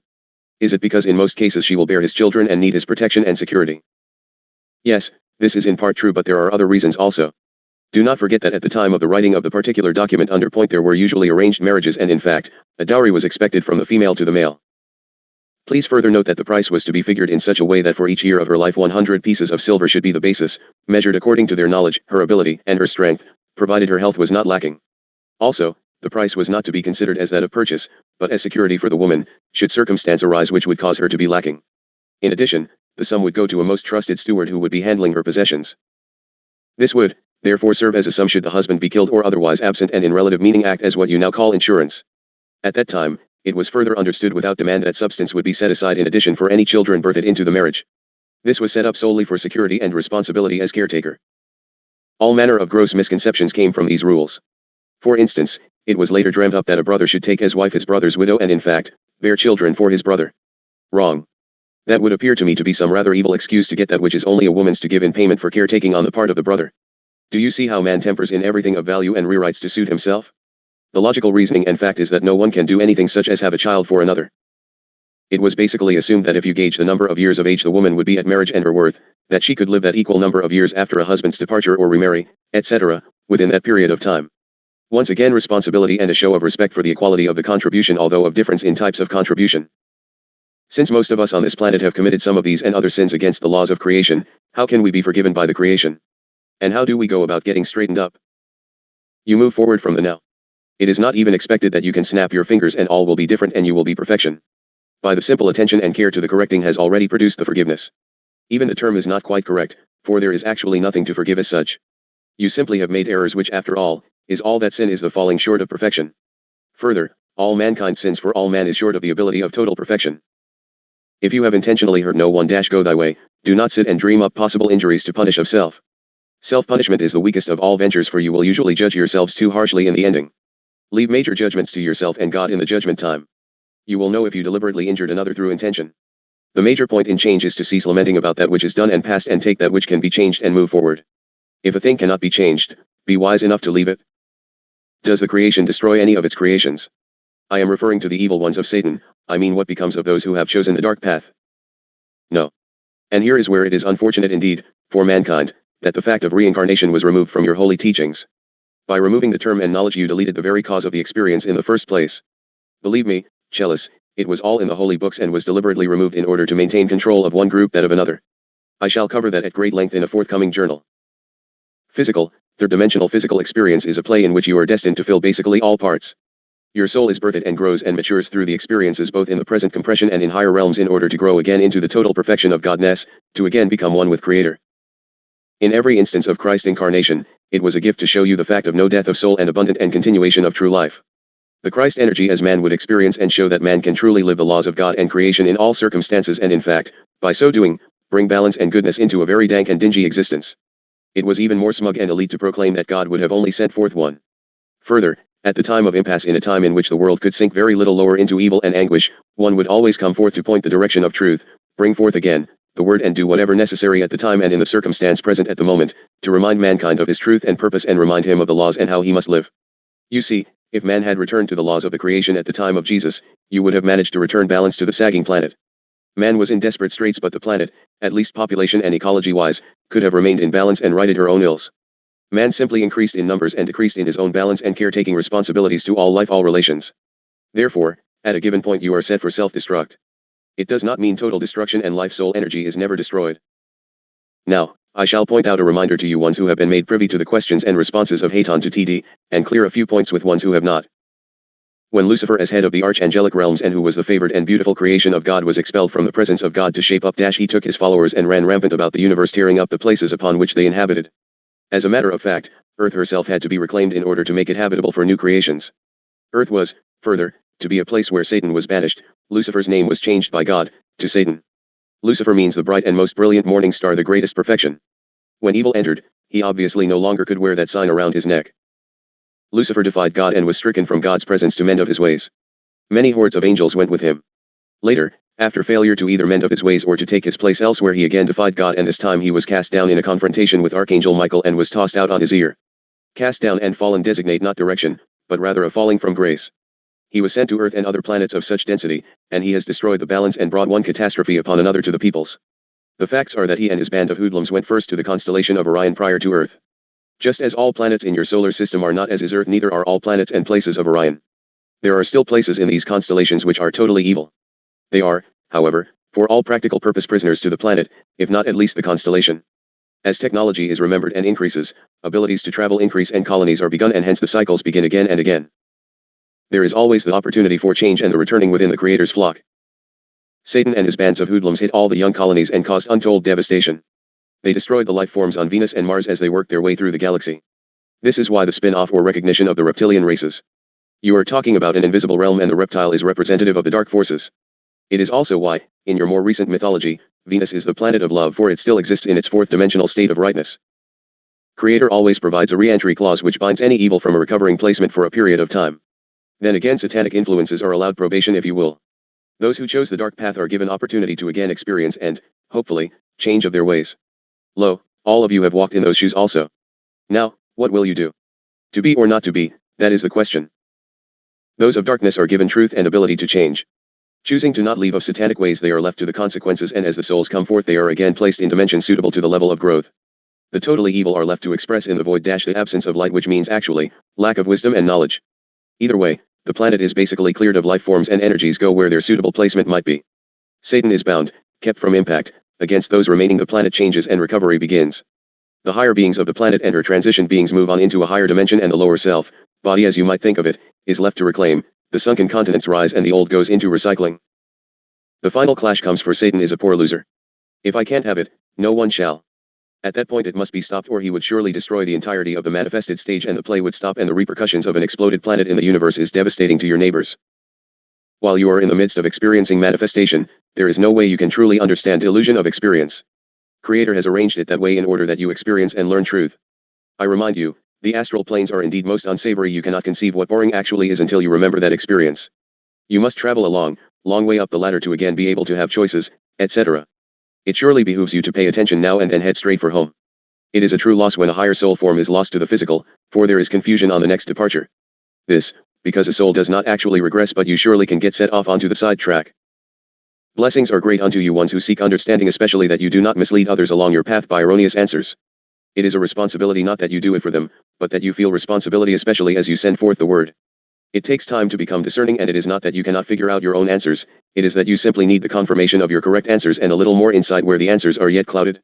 You who work most closely with us at this time do have one foot firmly planted on the earth reality and the other planted somewhere in the cosmic realm.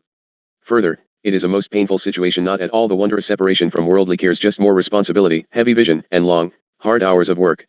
As Little Crow stated, you don't gain anything by the knowledge except fitful nights without sleep and a most heavy load of responsibility indeed.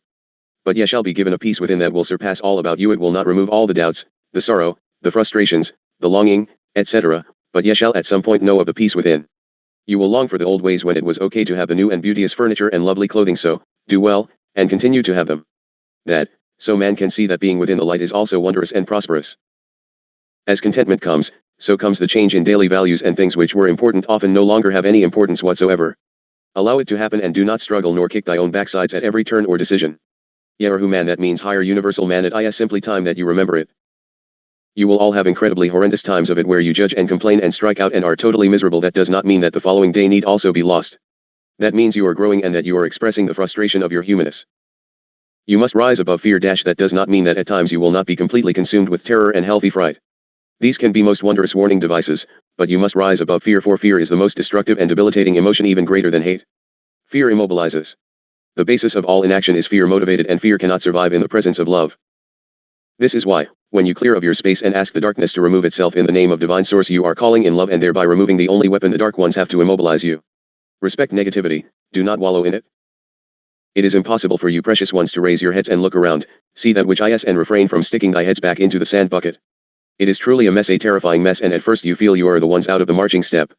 But, listen, really listen, to that which others toss at you in a reasoning and authoritative tone of voice, and check on validity. For instance, if one says, well, I am the sole and single channel for one of the great energies, say one of the mighty Kohans or angelic beings, honor their opinion and go your separate way. God would never ask a being to bear the earth burden alone, nor would he deprive those children on the opposite side of a planet access to truth. This does not mean that that speaker might not have great truth to share, it does mean that physical ego has entered into the picture. I can further example the above statement.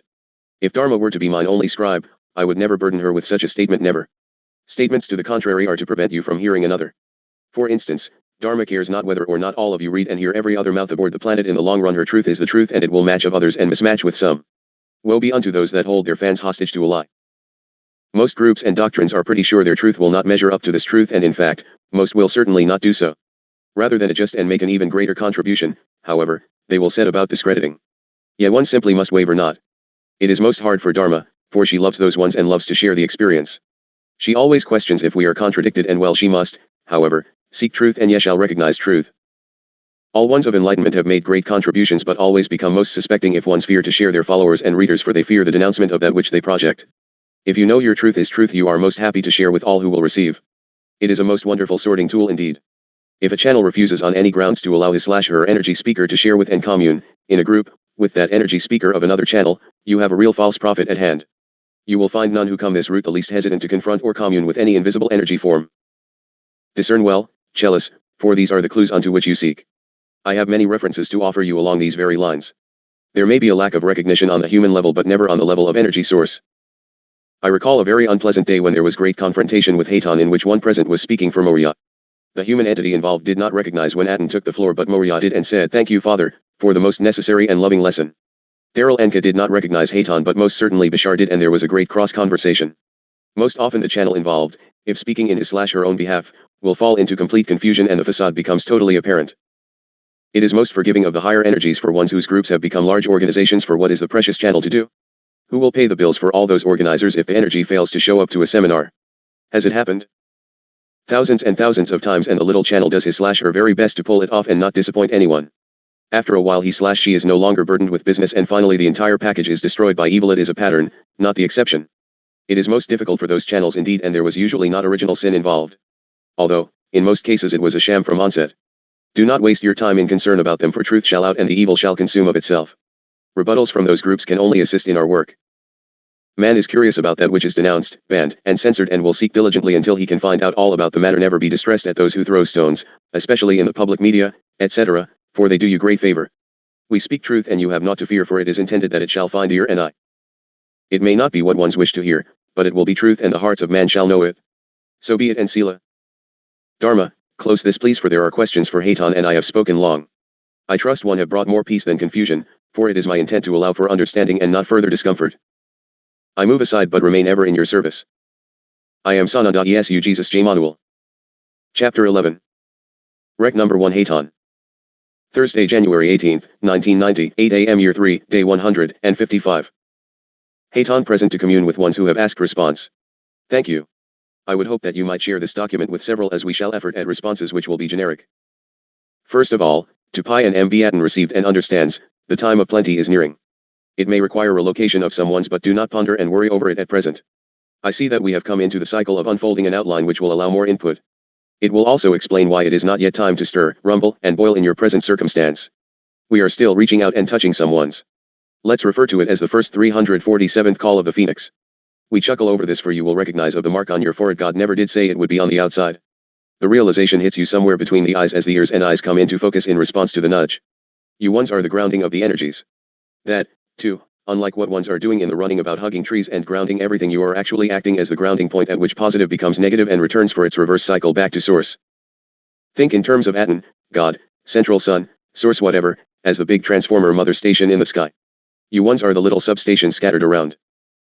Picture billions of fiber optics scattering in every direction and being grounded somewhere by something. You make up the living circuits of life, and some of you have substations all over the place routed through larger substations. Haton. Sananda Silver Ray, Wakantanka, but always back to home office. Some have moved so far from the circuitry as to have practically no return to the focus, but a severance of the circuit is never done by Aten. I am parableizing for a reason, for I think it will make it easier to see what comes next. You see, you have at some point in experience come to this mass of density as one of the fallen ones to gain of your lessons. As you grow, you become the teachers and return for purposes far beyond your consciousness at this time. It is to see to it that the Phoenix can be rebirthed in glory. You are in the time of the crucifixion of the Phoenix, the dying, the death throes of a world out of control, and in the Kali Yuga, time of total chaos. We are taking many of the works already presented by man upon your place and simply returning the truth to your attention. We find that a book written even a while ago is not picked up again to be reread, no matter how wondrous man wants to be told anew and perhaps in a different manner. If all of you would go back and read all of Anthony Sutton's books on just the skull and bones, and Gary North's works, and Ron Paul's and but man does not, so we must prod and make Dharma work. Our efforts are to pull it into a set of reminders so that you can stretch out and come into complete confirmation of truth, then we can move like your proverbial gangbusters. This is also the reason, however, at this time we must speak in riddles and decline answering questions which are not suitable for our enemies to hear or see, for we are constantly monitored. Yes, of course, Messrs. Tesla, Russell, etc., are thoroughly informed about all current significant apparatus and ongoing procedures upon your orb. That is the reason that only a selected one or two are receiving such pointed information and visitation, that you might come into recognition of your own important contribution, which is always hidden from your total understanding, in order that you remain available for your major thrust.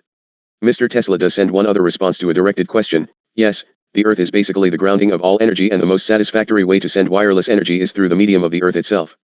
It is unfortunate that so much of the mineral and liquid life stream of the Earth is being relocated, but you will find before all is finished in this particular curtain call that you will have new medium with which to work. There is one thing which needs some attention, please. We will be building a small apparatus which will attach to the base of the power production wind machines to work off the wasted vibrations of the machines themselves. There is also one who will come into attention who carries around mental documentation given him by Silver Ray some 2 years ago, which shall be of benefit in concept for energy production. If ones come into comfort and wish to participate, we shall introduce the players. We cannot suddenly introduce the solutions, for they would never be allowed. There will come the moment of perfection for bringing them forth in security. It is sad indeed, that it must be this way, but it does make for a most interesting experience and challenge. Always you ones must remember that this is an experience and enjoy that which you are, or are not, given, for the fun is truly in the playing. I shall shortly direct a full discussion on ground association, but I must wait in line today. Thank you, Dharma. Tesla to out. Oberly, make a tape of Silver Ray's message and perhaps add to it Ashta's direct message to Dharma and allow it to be forwarded to GG, GWN, and JB. It is time they are privy to the original contacts. It has truly required this length of time to bring Dharma's training to this receptive point, and I thank you once for honoring this scribe, for we, too, are so well pleased, and we have moved more rapidly than any of us could have hoped for, as she has blossomed like a lotus and has served, sometimes in 24-hour shifts at the pen or keyboard, only to be followed by taped audio presence. This means, of course, that all who are around her must duplicate the hours in distribution. It has been a long, hard run, but the rejoicing is truly in the results which are happening even abroad. It is awakening the sleeping doves. Blessed are you, precious brothers, and even more gratitude is given unto you ones who have struggled through the years to be ready for the breakthrough. Pi and MB, do not be concerned about the responses in the area of Sedona. Let me explain, please. When you have a vortex which is so highly active and ones of truth begin to gather, all effort is poured into the area from the satanic elements, mostly just experiencing, being, and searching little people. All of you had to come into recognition. As the attention and wherewithal falls away and the fad passes, the genuine lighted workers come up through the confusion and jangle of energies and emerge like the butterfly. The others drop away, or in recognizing the truth of the situation, settle in to prevent your efforts from bearing fruit. That is exactly what has happened to ones at the gatehouse. The Brotherhood has surrounded the place as a cocoon, and the little light within cannot reach of the multitudes, which is her very birthright. We have hit the New Age movement as being the most deadly movement to hit your world, just as with the Orthodox theologies. The movement is as controlled and corrupted as can possibly be to accomplish exactly that which it has, a falling away into mysticism, magic, and inaction. In efforts to be non-judging, man has foolishly taken up total lack of discernment. You seekers are the bait and end up the prey of the beast afoot. There are hundreds of places filled to overflow with searching ones who have fallen to the entrapment of the darkness of these hotbeds of Satan. That is one reason the location of this area is by and largely unknown, and it must remain that way. Ones have intended to be in this location but were required to go elsewhere to pull those energies away from this resource.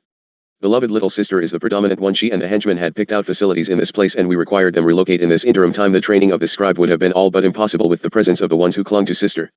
Oh yes, you can fool the Satan beast, for he, too, must work through the human, and he trains his humans in the ways of greed and evil. That is why the drug war evil has risen against evil, vying for goods and breaking the pecking order in greed and despotism. We must be prepared to pick up the pieces and heal the afflicted when the smoke clears and the serpent eats of itself. We must be prepared with a model working society, albeit it small, and the preparation for nurturing the tiny Quetzal as it comes from the birthing ashes. Oh yes, we can most surely do it. When the clan is alert and ready, the building can begin, and you will have that which you need, and you will move like the wildfires. I wish this message sent to GWM, please. But we shall answer his correspondence separately because of its highly confidential material. But we do desire that he know we have it, and we are counseling to see how best to respond. At this present time there is no way to protect any Earth equipment from the dark forces, and with the most recent satellites in place, it simply is not worth the effort. As we move along here, it will be most feasible indeed. First, we must establish credibility, and then we must put forth the vision of Sipapu Odyssey, after which it will be obvious that even the Christos has participated. Then we can openly control our own circuits, and the grey beasts will find they cannot have it all their way. The US is not at all lost if you but pull together within this decade. This is why the focus must remain predominantly in this sector. There are others at work about the world and the books should go forth as widespread as possible, but you can now count on trouble, for the last thing the cartel will tolerate is anything that represents freedom. The massive maneuvers in the communist bloc are political, and it will remain to be seen whether or not the people shall prevail. The things given will be measured indeed to funnel the people into doing exactly that which the cartel desires. It will appear to be freedom, it will be a gift of chains in the forms of loans and credit cards, etc., which will lock them right into the beast which has its tentacles all over your local heavens. What appears to be freedom is the worst bondage man has ever considered. This is the crucifixion of the phoenix. The next journal shall be called by that name. It will relate the prophecies to the moment. It will repeat and repeat the plan and, to keep it handbook size, will stop prior to integrating it totally within the churches and the crucifixion of God. Well, God does not intend to be crucified again. Surprise for the little dark brothers. He does not intend to be again crucified. Hold it in your heart. That means that you ones will have to read it presented in 2 or 3 different ways, all basically saying identical messages, until you really hear it. Most ones have a snooze alarm on their alarm clocks, and it requires pushing it several times. We need to speak a bit more of Skull and Bones, the Plan 2000, the Trilaterals, and the Council of Foreign Relations, and I repeat the request that all coming into attention of the journals, make sure the publisher gets information of any and all publications backing up these journals. Our intent is to protect all of you primarily and long term. Any books or articles sent to the publisher should be forwarded onto the scribe's location, for she lives in total blindness and those confirmations make her day. It is hard indeed to not know, for instance, that Rhonda is JB's wife and Dorothy is his aunt. She must have confirmation of her material, for she already goes through the periods of being confident that all of this comes from Gerard's description of an insane mind. She lives with her ears plugged and electronic noise saturating her brain constantly. We play music to her until she comes to work aboard craft at sleep to allow for quiet enough to go into sleep. Herein, I shall tell you something to this little group of receivers. Some of you already know, most do not. This area is important indeed. This is known as Tejas shape, the 4 corners, if you will, of Mu. The dwelling of the scribe is on the northeastern edge of a crystal of some 2.5 miles in diameter, midnight blue, and filled with a starburst, throughout, of gold. It is the navigation communication center of this sector. The activity from that crystal is enough to blow ones off the hill at times, and few people live immediately on it. Our intention is to keep it that way. So, there are many things of priority which must be tended with the flowing of funds. The major portions of these one's work is totally unknown to the rest of you, and perhaps Oberly or Ilse can enclose just our list of necessary projects for this area. Proposals have been put forth for the upstarts, and now we await the conclusion of financing plans and the bottom out of your economy. The timing must be perfection, for we must utilize the gifts wisely indeed, and you must attain them in a most earthly manner. For protection we cannot simply manifest millions of dollars, it is simply not feasible or permitted. You ones must always keep in mind the cosmic laws of non-interference in a free will society. GG, I would believe TD would enjoy a copy of this message, please. He actually needs to be introduced to GWM, at any rate it is time to make that connection. You are all going to find that among you will be found all the talents and knowledge to put into operation everything under question. Earthman bears all the pieces, and you will simply begin to recognize them. There will also be defectors from the cartel who will bring you things which exist already as truth begins to burst through. By the way, you ones look at these journals and already you have a perceived barrier to distribution. Spacemen and discarnate beings, whatever happened to pen names? It seems to me that Mark Twain did all right. If truth is truth, overlook the source and focus on the truth of it. Who should care from whence truth arises? But, man must get used to us as well, so that when we do show up, he is prepared. Beloved ones, you are getting there, for we plan to do our own show in Sipapu. No offense to Wally Gentleman's special effects, we'll give him better photo equipment in exchange. You ones have some exciting rewards right on the horizon. Keep your calendars a bit loose. P.S. GWM, GG doesn't have your document, The Magic of Living Forever, but I would appreciate him having your works as well as extra copies for this scribe. We borrowed from a local friend. Thank you, beloved brother. These are the ways in which we ask you to hear us, that you might know for whom the bell tolls, so to speak. Be forgiving of us if we seem to take liberties with your personal property, for God never takes without returning tenfold at least. So be it. GG, please forward this on to CH in Colorado. This book from Phoenix Enterprises is most excellent indeed. There are few accidents as the names pop up now, but allow us to get another journal or 2 out prior to the printing of that document, lest we have claims shouted all about.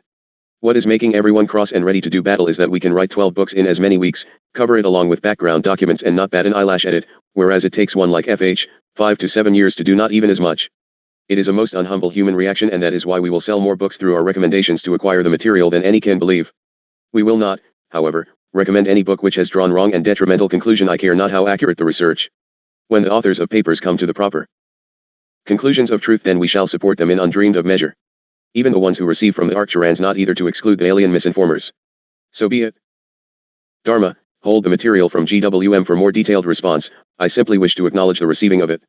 We shall keep it most safely secured. I believe we have responded to the other outstanding inquiries.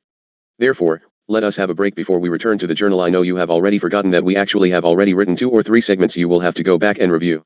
It is equally important, Keela, that these personal responses go forth. In fact, it is more important to the immediate personnel involved. I shall move to standby, and allow you to have a break. We shall remove the growth on your left-hand tendon, Dharma, as I see it is giving you concern and discomfort. The lumps to the side of your wrists are simply muscle enlargement from the typing. Yes, we also look forward to having a couple or so instrumental Dharmas, but not nearly as much as does she. We would grow most lonely for one another, however, and my little family here would be so sorely missed to us.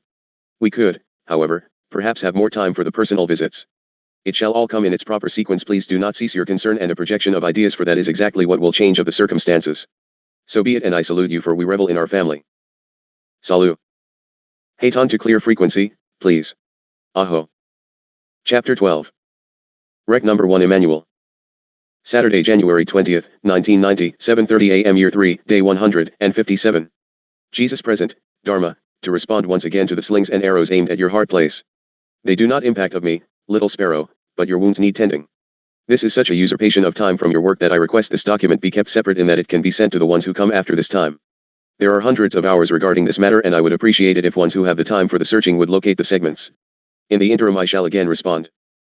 This is in response to a 4-page letter from one, James E. Hackett of Sedona, Arizona. A most angry and hostile young man of years in the 29 calendar cycle, on leave from his studies and is a gifted child, but who is frittering away of his time at game building when the game of life is so much more wondrous. He wishes, or at least he so stated, that he might have personal response from me. It is most surely not that which is within his heart, but his lips and tongue are loud indeed. His mind is screaming out for truth and help, for he feels a failure and has no fulfillment in those things which he does. May my presence touch him, that he might see and hear of my words, for he is flailing about in pain and unrest. I would ask of him, that he attends my response as dearly as I shall pen the points he blasts at me and my contacts. In the name of the Father, Amen. It is obvious from his letter that he has little respect for his parent or for himself. He enjoys speaking without thought and certainly without research or understanding of that which he projects. This is the most usual status of Earthman at this cycle in evolvement. I honor him greatly for his correspondence, although he knows not that which he speaks or presents.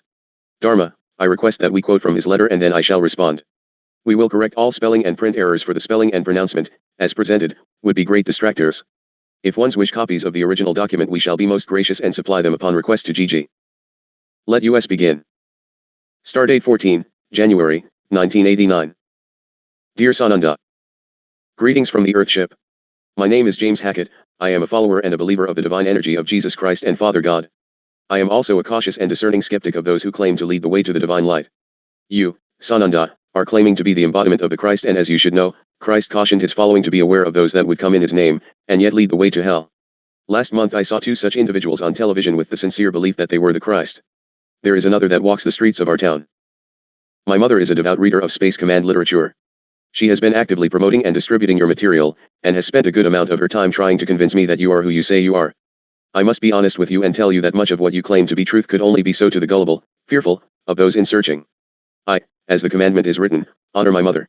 I love her and fear that she will somehow be hurt by her incredible faith and lack of discernment, as were others that followed the PTL, SWAG-GERD, and numerous other ministries. In protection of my mother, I will either expose you as a fraud or confirm you as the Christ. I hope that you will respond to my questions in person, as well as in print. If you are the Christ, why have you changed your name? I am bewildered by this and wonder if IBM would ever consider changing the name that has already become a household word. For what purpose would this benefit you? You have attached the Christ name in a sort of loose association. Your revelations about the Bible are interesting, yet I must wonder why, with all your power, did you not ensure these supposed truths thousands of years ago? Did you not come to earth to ensure truth then and now? Were Mark, Matthew, Luke and John fiction writers? Apparently the good book isn't so good. Glad you're here to clear up this misinformation. Never would have thought that Judas was a saint. In a recent popular movie series, the question arose, why does God need a spaceship, so why do you? When you visited Earth last, did your spirit arrive in the same manner?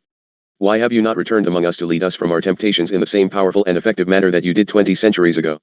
Why do you now hide in the shadows? I would think the Son of God would have more important things to do than loom over Earth and preach impending doom on a weekly basis.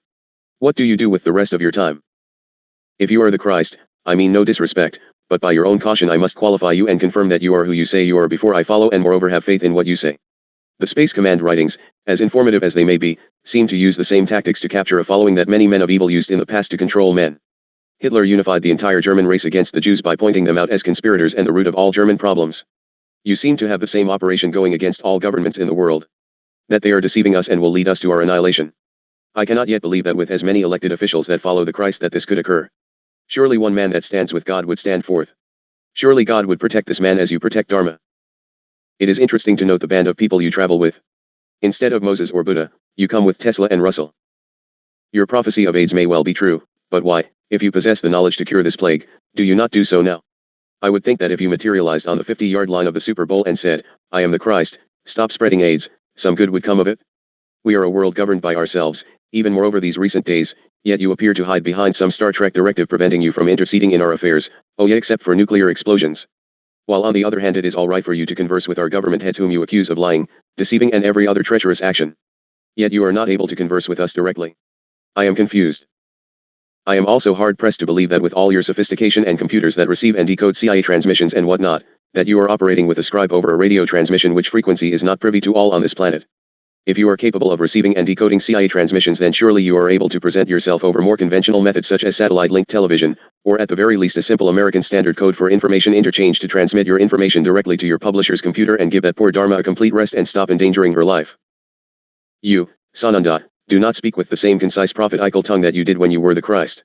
Every word you spoke then meant many things and often required much thought, always concluding that love and brotherhood would solve any of our problems. Today you come with quite a different message. Enslaving us to fear and absolving yourself from freeing us of the tyranny you preach is impending. Are you no longer the savior?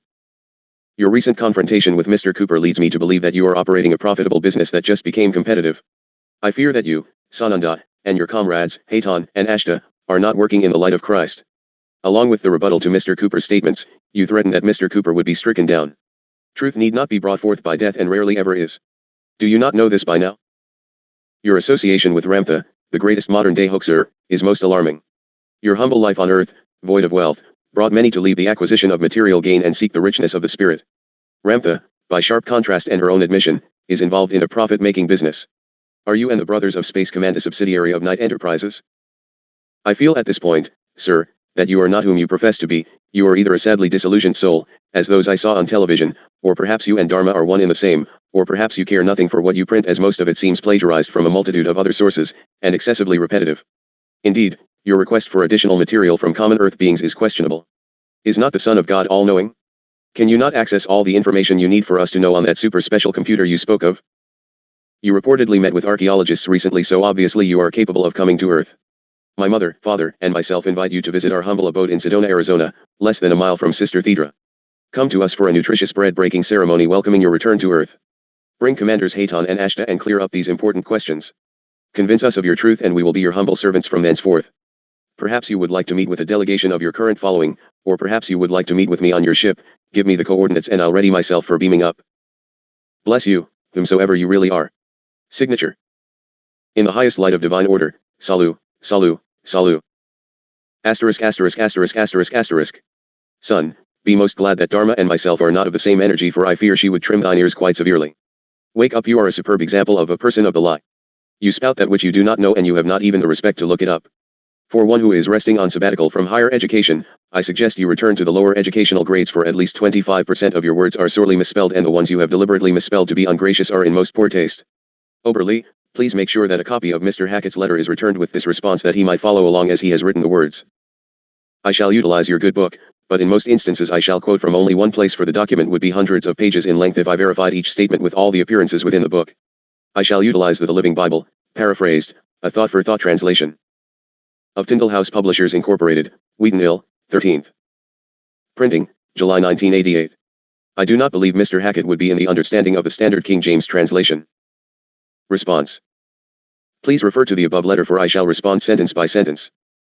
Good day unto you, Mr. Hackett. You say that you know the divine energy of Jesus Christ and Father God. I suggest that you do not. Further, you have no concept of that which you speak. I do not claim to be the embodiment of the Christ or anyone else. I am the ascended one Christ Sananda Emmanuel of last experience. I have manifested on your placement in many cycles. I have not re-embodied. Yes, you have been severely warned of those who would come in Christ's name and proclaim themselves the Christos. If they call of themselves Jesus, you can have assistance in discernment. I shall cover that in a moment.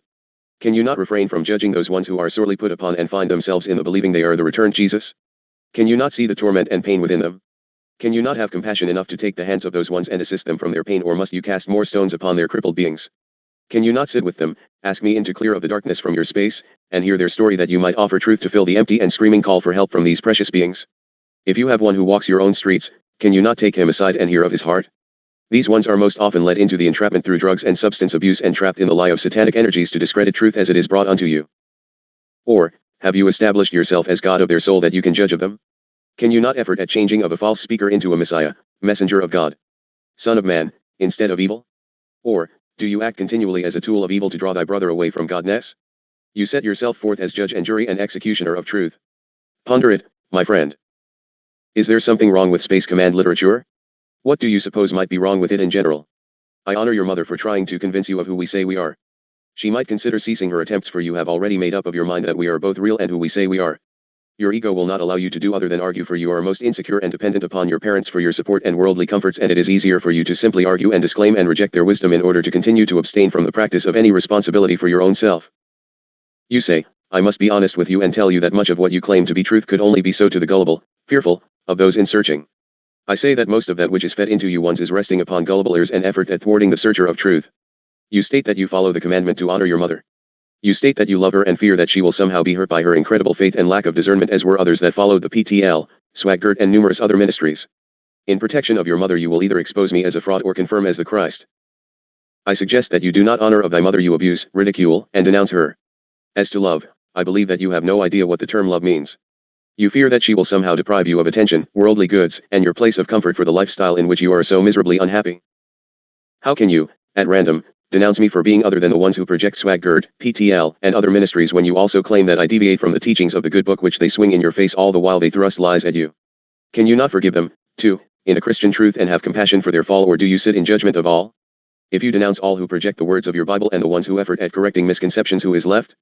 Let me be one of the first, perhaps, to tell you, Satan, dear one. Expose me as a fraud.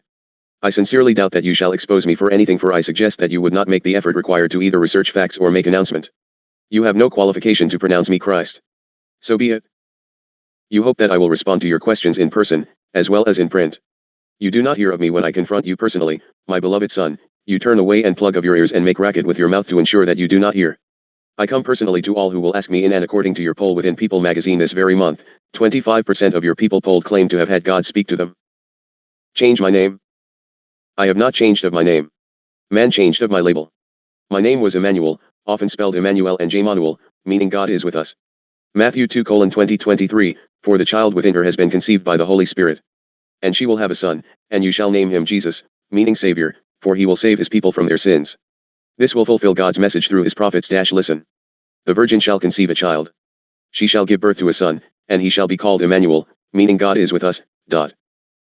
My name was not Jesus for Saul of Tarsus. He changed his name to Paul to cast off the old recognition, as Saul, who was the worst persecutor of the followers of truth, gave of me that label from his travels and the Greek translation of the Anointed One. My name was Isu Emmanuel. Actually, it was not even spelled nor pronounced in any way which you would recognize in your English. My Egyptian name was Sananda, albeit it was incorrect for the time in which they affixed it unto me. Sananda, just as Christ, designates a category or a definition. I was not often called Esa and Master Esa, pronounced Isa, for the term master, in Hebrew would mean naught to you, designated youth of maleness. As I grew in knowledge and earned my respect, I was called master as in the terminology of a master teacher. I was actually known as a master Kohan, head teacher. I came upon your placement in embodiment as a Weishauer and to allow you to come into knowledge that there is no death - there is life eternal. You see, man has been distorting truth since the beginning of records. Now I shall tell you exactly who I am and why my name is Sananda, for Sananda means the word of God, one with God, Lord of lords and King of kings.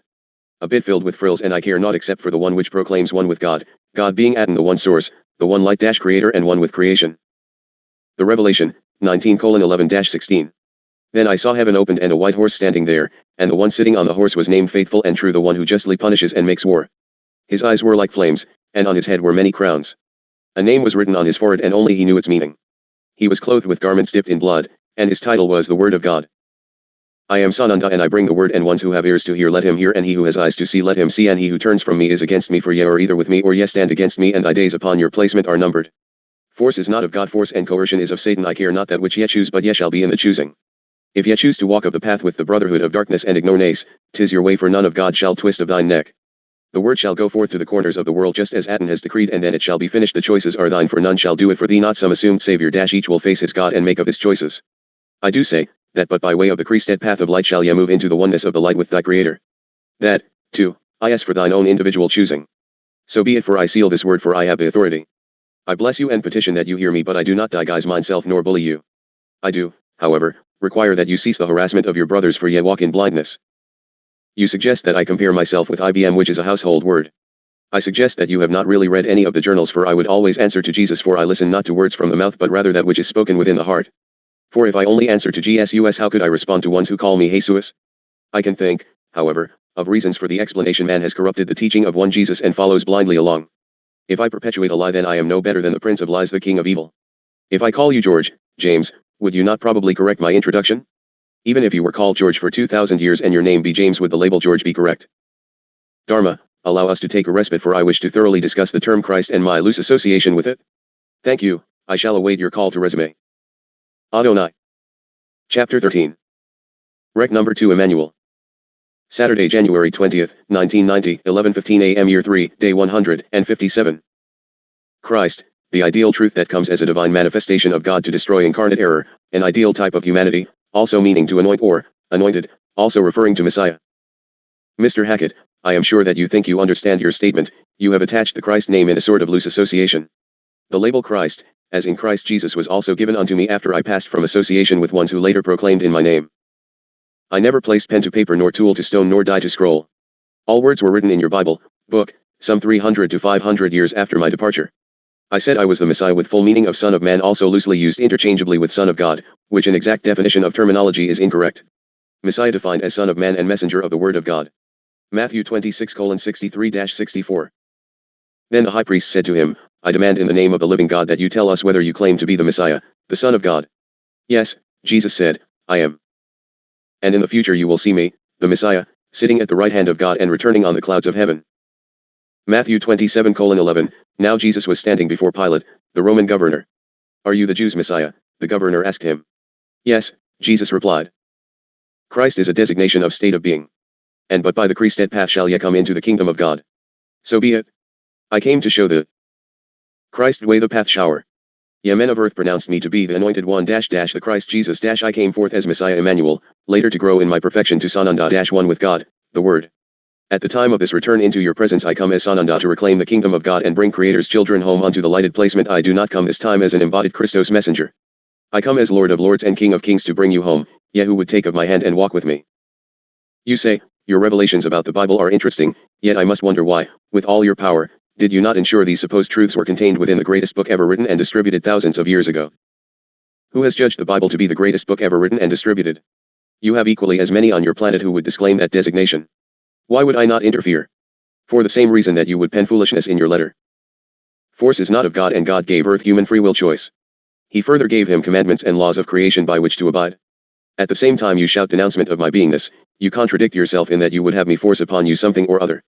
What is the matter with your setting things to correct, M.R. Hackett? God dwells within the temple which is you are a blessed fragment of God. Why have you not set things to right? We of the lighted brotherhood come now and you denounce us in our efforts to set things to correct. You are not being coerced by us, you are most free to not read of anything, including the 2,000-year-old Bible. If you believe not in my presence, why do you spend so much time to denounce me? That, sir, is the primary method of evil. God is love, he allows you to take of that which you will and set aside that which you choose. He does not denounce nor insult of your opinions, albeit wrong. If you choose not to read of the available materials of truth, then so be it. If the dog be dead, why do you continue to kick it? No, I did not come to earth to ensure truth. I came to bring truth to a world in very bad condition indeed. To a world headed directly for these current times of destruction, and to warn you. That, sir, was what my message was, unto you once, to remind you of the commandments of God and the laws of creation, and remind you that if you did not change of your path and actions, you would face the consequences spelled out throughout the Old Testament and the New. I come forth now not to ensure truth but only to remind you of truth, for the hourglass lies upon its side having emptied of the sands. I come now not as the Messiah as such to be the bringer of the word, I come now as Sananda to bring you home or allow you to go your way of the sorting. I came as Emmanuel to fulfill the prophecies as you recognize them from the Old Testament. I come forth now as Sananda to fulfill the prophecies of the New Testament. Were Mark, Matthew, Luke and John fiction writers? No, but the men who translated their careful myths were and are. For instance, beloved Mark did not witness with the one you call Jesus as such. He later took the stories as told by Peter and put them to script. All of the Gospels of Matthew, Mark, Luke, and John were chosen by a German scholar from some 28 Gospels which were known. There are yet dozens which are to be discovered, and you will find the truth is not that of which was placed within the covers of your good book, just as with the Gospel of Judas Iscariot. I would hope you would carefully make note of the errors and misspelled words and names within your 4-page document, and then proclaim to me that none could have erred within the passage of 2,000 years and hundreds of translations. So be it. I am choosing to utilize words from the book called Matthew simply because it is first in sequence of your Gospels. Because the content of your good book bears errors does not diminish that truth which is born within, and I am glad that you are glad. I am here to clear up this misinformation, for I realize you would never have thought that Judas was a saint. As a matter of fact, saint is a word and work of man - not a label of God, for God says you are of myself, therefore you are of that which I am - a great big whopping difference. Spaceships. Why does God need a spaceship? He doesn't, you do. I do not need a spaceship, but again, you do. I went forth to prepare a place for you, and I did so, and I shall return to gather you up unto those places, and you need a way to get there, dear friend. When you visited Earth last, did your spirit arrive in the same manner? No, for I visit regularly, and I come either in manifested holographic presentation or spiritual essence. If you refer to 2,000 years, or so, ago, yes and no. I was born in seed unto my earth mother by Gabriel, that, sir, is Archangel Gabriel. A starship was always in attendance, and that particular starship was and is commanded by Antheos Sando Ashta. As a human-birthed physical manifestation in human format, I often traveled by craft for until my own purification and coming into understanding I was a prisoner of human flesh, just as are you. I was sent forth to experience as human, and that is exactly that which I did. God does not ask something of you that he is not also willing to experience, and has so done. Surely you jest with the next statement. Why have you not returned among us to lead us from our temptations in the same powerful and effective manner that you did 200 centuries ago? Oh yeah, blindness, look at your world and the eons in between Galilee and Sedona, 1990. Satan took my name and proclaimed himself the Prince of Light, and more heinous, unspeakable, and horrendous crimes were committed unto and by man than in the imaginations of your wildest horror films. I came so powerfully that I was ridiculed, spat upon, stoned, and dragged unto and upon a cross. I hardly think mankind would have considered my experience as effective in its time of enactment. I am assuming that your 200 centuries ago was a misprint. If you truly wish to speak of 200 centuries ago, I shall be most happy to do that also. I doubt, however, that you, Mr. Hackett, are prepared to believe of it, and would undoubtedly effort at proving me a fraud. Why do you now hide in the shadows? Where are the shadows, Mr. Hackett? I stand solidly upon the word of truth in volumes of works coming forth. I am further captain of the entire exercise of what you call rapture and ascension and Armageddon - I am so obvious that the very light is blinding of your vision and perception, and the dark workers are on full-time duty to keep you in ignorance. So be it. You continue. I would think the Son of God would have more important things to do than loom over earth and preach impending doom on a weekly basis. What do you do with the rest of your time? In reverse order, you ones are just about a full-time job. I have not more important than looming over earth and bringing truth. If you perceive it as doom, then perhaps you should reconsider the consequences and from where you might perceive such a concept. Actually, I bring truth and preach glory, transition unto light, radiance and knowledge, balance and harmony. You would have me do as Satan and allow you to debase and destroy your very beings, and then say, whoops, sorry, I forgot to tell you that the bridge is washed out up front of your speeding bullet. Is that what you really believe would help mankind out of the insanity coming down around you? This madness is not of God, my friend. This madness upon your place is man under the period of total control of Satan, just as your good book tells you. The rest of the time I guess I just goof off writing messages and irritating Dharma, who gains nothing but a weary back, inflamed finger tendons and bankruptcy, working in anonymity except for a few very close friends who give as much time and all worldly goods to assist that you might have privy to the word. Somehow, we have not felt it to be too much. But the game is changing a bit, dear ones. You will no longer stick of me in a corner, nor be in the crucifying of my being, nor in the slaying of mine people. Hold it most closely in thy heart. I am the way and the door, and except through my way ye shall not enter in, for I come of God, for it is the time of sorting and judging. Yes, I know who I am. Who might you be? Qualification. If you are the Christ, I mean no disrespect, but by your own caution I must qualify you and confirm that you are who you say you are before I follow, and moreover have faith in what you say. Why? You obviously believe everything fed unto you by evil. Further, your full intent is disrespectfulness. For you have already decided I am not the Christ, and you further consider that you will get a bit of attention for your daring pronouncement. You remind me of the one who goes into the street and curses to defy God, striking him. I care not whether or not you qualify me, you might better be concerned about qualifying yourself. I come to prove nothing, but it is long past time you once proved something unto me. You could have accomplished this task just as easily by asking me in one sentence to identify myself and give credentials. Ponder it, my foolish friend, whom I fervently petition to become my wise friend. I have never expected anyone to blindly follow. I do ask that ones walk with me. I have never asked a living being to die for me. I do ask ones to stand and live with me, that they might have abundance and communion with that which they are, and that they might regain the joy of walking in light in the Creator's presence and in oneness, in balance and harmony with the creation. No more and no less. I ask you to return to the laws of God and the creation, for ye have brought thy mother earth unto destruction, and a species of man unto the brink of obliteration. Tread gently, beloved ones, for you tread upon the ice which covers the cauldrons of hell, almost 6 billion upon a planet which was created to house 500 million. I further do not care as to whether or not you have faith in what I say as you thrust at me. You may have faith in that which you please. I would ask you to cease casting stones at the faith of the ones around you and thy mother, who has nurtured you in love and giving, while obviously allowing. Space Command information. The Space Command writings, as informative as they may be, seem to use the same tactics to capture a following that many men of evil have used in the past to control men. Which writings? Whose writings? Not from my command, sir. That is the very reason there is such shouting and wailing in Spaceland of the UFO clubs. We effort at bringing you up out of the fear and terror perpetrated upon you once by those who research, feed off the fascination and hype, and present the incorrect conclusions and perpetuate misinformation unto a gullible, your word, public. You make of my point far better than can I. Hitler unified the entire German race against the Jews by pointing them out as conspirators and the root of all German problems. No, he didn't. You overstate. There were thousands of Germans who actually gave their life to save the lives of Jewish persons. The word entire is incorrect.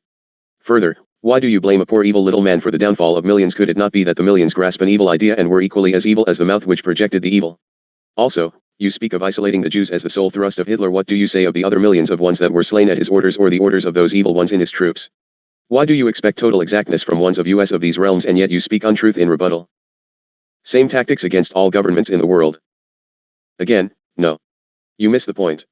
You had better reread the journals, especially the one which is not yet to the bindery.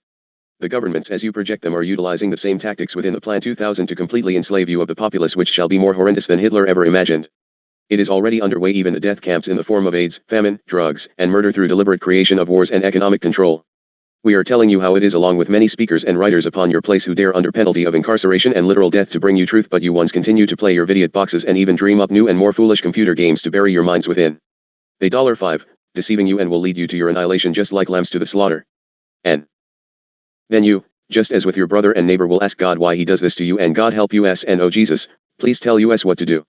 Do you think I have not also learned the way of man through the eons of time?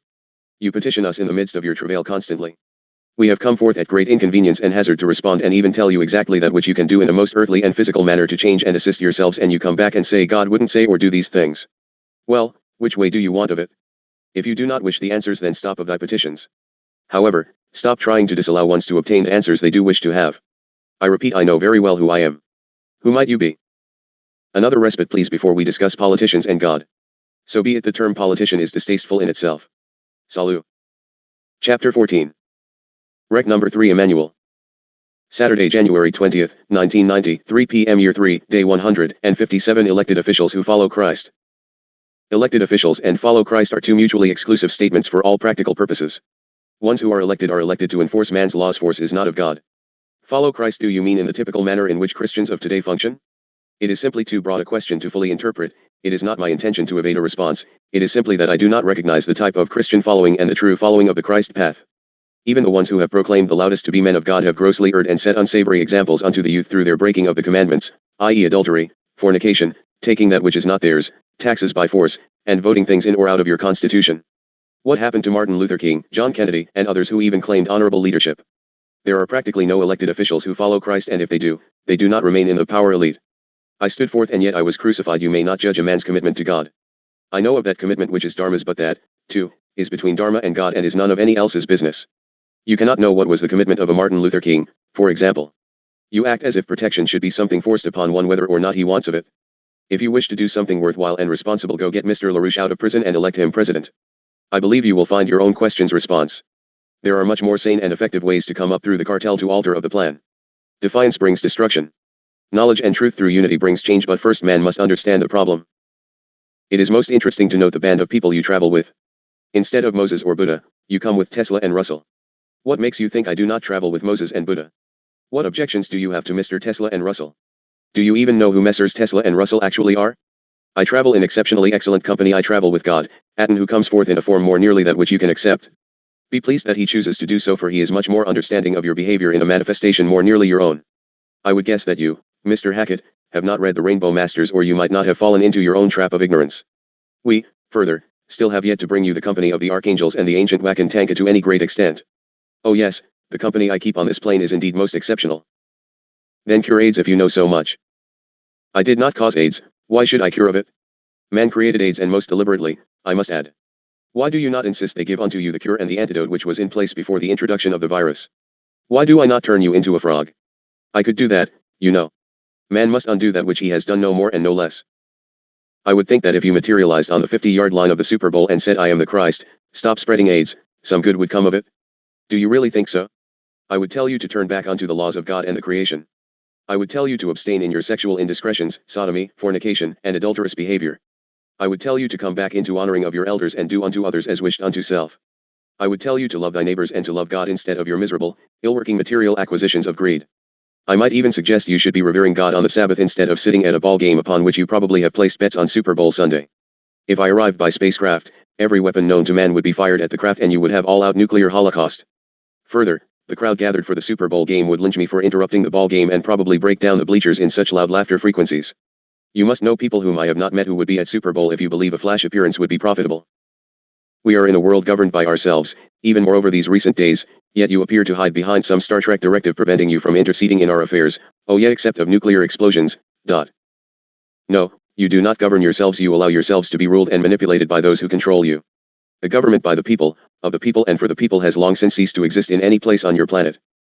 I hide behind no Star Trek directive. I abide by the cosmic laws of the universe and any deviation which is granted by that council of higher law. We do not interfere with nuclear explosions. If we are requested to assist in the reversing of an uncontrollable chain reaction, we are allowed to do so. We are allowed to neutralize a nuclear underground test at magnitude of 150 megatons, which causes a minimum earthquake of approximately 6 points on your scale. We are further allowed to stop any nuclear weapons at 150 miles above your surface, for you are then functioning within the universal space utilized by galactic and constellation beings. Anything that impacts the universal spaces is under the governing rules of the Cosmic Council in conjunction with the Federation representatives. While on the other hand it is all right for you to converse with our government heads whom you accuse of lying, deceiving and every other treacherous action. Yet you are not able to converse with us directly. I am confused. I am conversing with you directly and you are not confused, you are deliberately giving a front in some type of smart projection of your denial. 'Tis not we of the higher regions which appear foolish, I would guess, if we took a democratic vote. If you do not recognize that your government heads lie, deceive, and commit just about every other treacherous action, then I suggest you pay more attention to what is going on around you. Or did you miss Watergate, Contra-Iran-gate and today's Marion Barry's denial of cocaine use? I am also hard-pressed to believe that with all your sophistication and computers that receive and decode CIA transmission and whatnot, that you are operating with a scribe over a radio transmission which frequency is not privy to all on this planet. How quaint that you have not investigated telepathic communications, Mr. Hackett. It truly is the up-and-coming technology.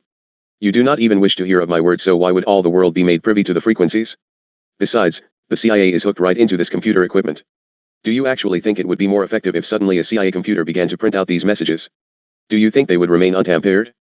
Do you think Mr. Bush would publish them on NBC, ABC, or any other news media?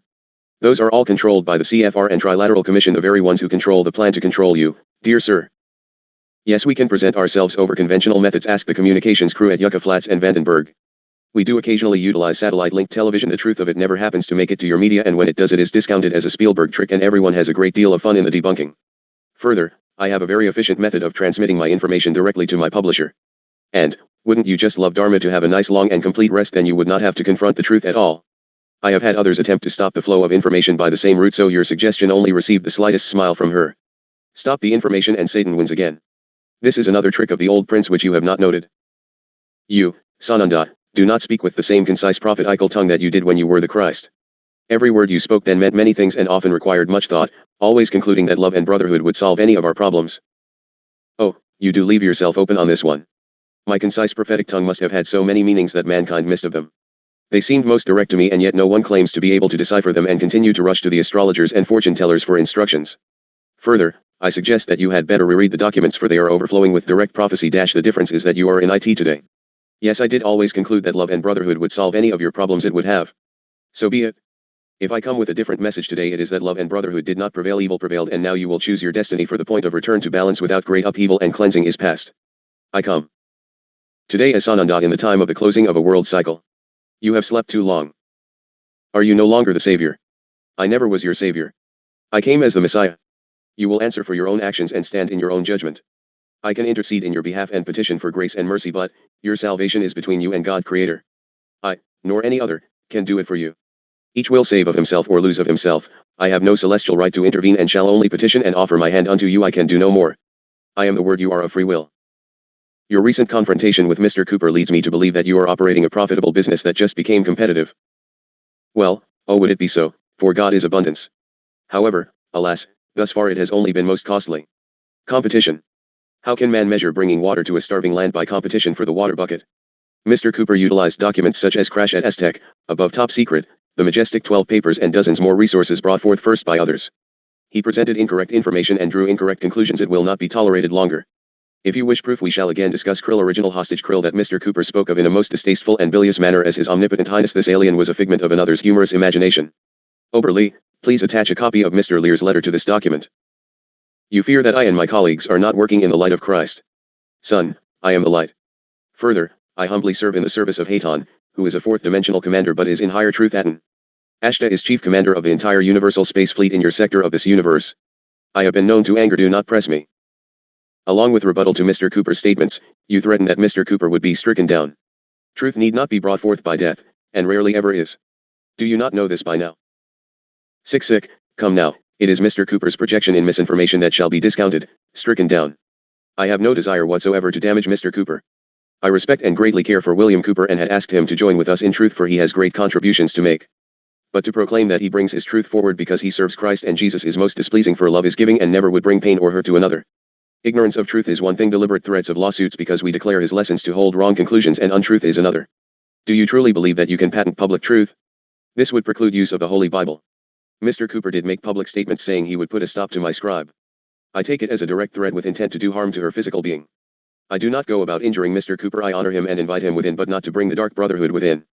If he wishes to go about advertising in our behalf, then we are most appreciative, for in the ending, it will not be of myself in the discounting. Your association with Ramtha, the greatest modern-day hoaxer, is most alarming. Your humble life on earth, void of wealth, brought many to leave the acquisition of material gain and seek the richness of the spirit. Ramtha, by sharp contrast and her own admission, is involved in a profit-making business. Are you and the Brothers of Space Command a subsidiary of Knight Enterprises? Upon what information do you base the statement that Ramtha is a hoax? I have no association with Ramtha or with his speaker. If he is a brother, however, he too must step forward and assist. Apparently his group, at least, is not. You will find, young friend, that when we go fishing we take the proper bait to find out what kind of fish are swimming in the sea. The committee who decides which books Ramtha's group will support are still in the research. The head of the group in charge of publications, etc., said he doubted great interest in some of the journals because they do not want to be lumped in with the Mayfa bunch. Now whatever in the world do you suppose he means by that? What about my humble life on earth devoid of wealth? I was given some of the greatest riches ever presented unto human child. I worked diligently in my profession, and furthermore, I prospered by the sweat of my brow and upon my own labors. God is abundance, and if you limit God's abundance you are in error. Do you think that poverty and living off of the production of another is honorable? Further, there is no purpose in being in business except to make profit, be it emotional profit or material gain. It is not pleasing to see one dwell in poverty for the pretentiousness of the state of being or for being too lazy to tend of thy own needs. I suggest, further, that you know nothing of Knight Enterprises, for most surely I know only that which I might find upon the scanners. At any rate I would not condemn the persons involved, although I might strike down untruth if I find it. If you find your fellow man in poverty and you can help him, do so. Do not go into the gutter and grovel with him, for it is of no benefit. It is the love of wealth and the heart involvement with it that is of concern. Money in itself is a tool and not more. Money has not evil nor good, 'tis the love of riches that is the point. Throwing shoes upon a man with no feet is of little value unless you give him many pairs and show him how to run a shoe store. Walk beside your brother and occasionally carry him if he needs it, but you have no right to cripple another by your projection of self-righteous good-doing. Man insults his unfortunate brethren with prideful charity when the people of poverty need jobs, love, and a boost back onto their feet. A man must have dignity and self-esteem. You cannot help a drowning man by jumping in the water to drown with him. Extend your hand and pull him up and out and share that which you have. It does no good to give away all that you have and then become a burden upon others because of foolishness. Man must learn responsibility. Man must learn to stand forth and accept responsibility for all his actions. I feel at this point, sir, that you are not whom you profess to be. You are either a sadly disillusioned soul, as those I saw on television, or perhaps you and Dharma are one in the same, or perhaps you care nothing for what you print, as most of it seems plagiarized from a multitude of other sources, and excessively repetitive. Excessively repetitive? It appears I do not repeat enough, for surely, Mr. Hackett, you missed most of it every time. How would you know about plagiarized material? Have you read all available publications to make a wise decision as to who plagiarized from whom? Is it just possible that some of the materials utilized might have been mine? I am exactly whom I profess to be. Again, who might you be who judges and condemns and makes great and grand pronouncements without knowledge? Alas, dear Dharma is simply trying to do her job, mostly against all odds and slings and arrows from ones of the learned professional authorities whose mouths work much more diligently than the space between their hearing canals. Now, if you recognize that some of my material might resemble other projections, I am pleased, indeed, for that should only bring comfort to you in confirmation that possibly it is truth. Truth does not change if it is truth and it is public. How can you change of it and still have truth? You cannot. You reportedly met with archaeologists recently, so obviously you are capable of coming to Earth. My mother, father, and myself invite you to visit our humble abode in Sedona, Arizona, less than a mile from Sister Thedra. Come to us for a nutritious bread-breaking ceremony welcoming your return to Earth. Bring Commanders Haton and Ashta and clear up these important questions. Convince us of your truth and we will be your humble servants from thenceforth. Perhaps you would like to meet with a delegation of your current following, or perhaps you would like to meet with me on your ship. Give me the coordinates and I'll ready myself for beaming up. Yes, I am capable of coming to Earth and do so frequently. Oberly, make sure a portrait is enclosed.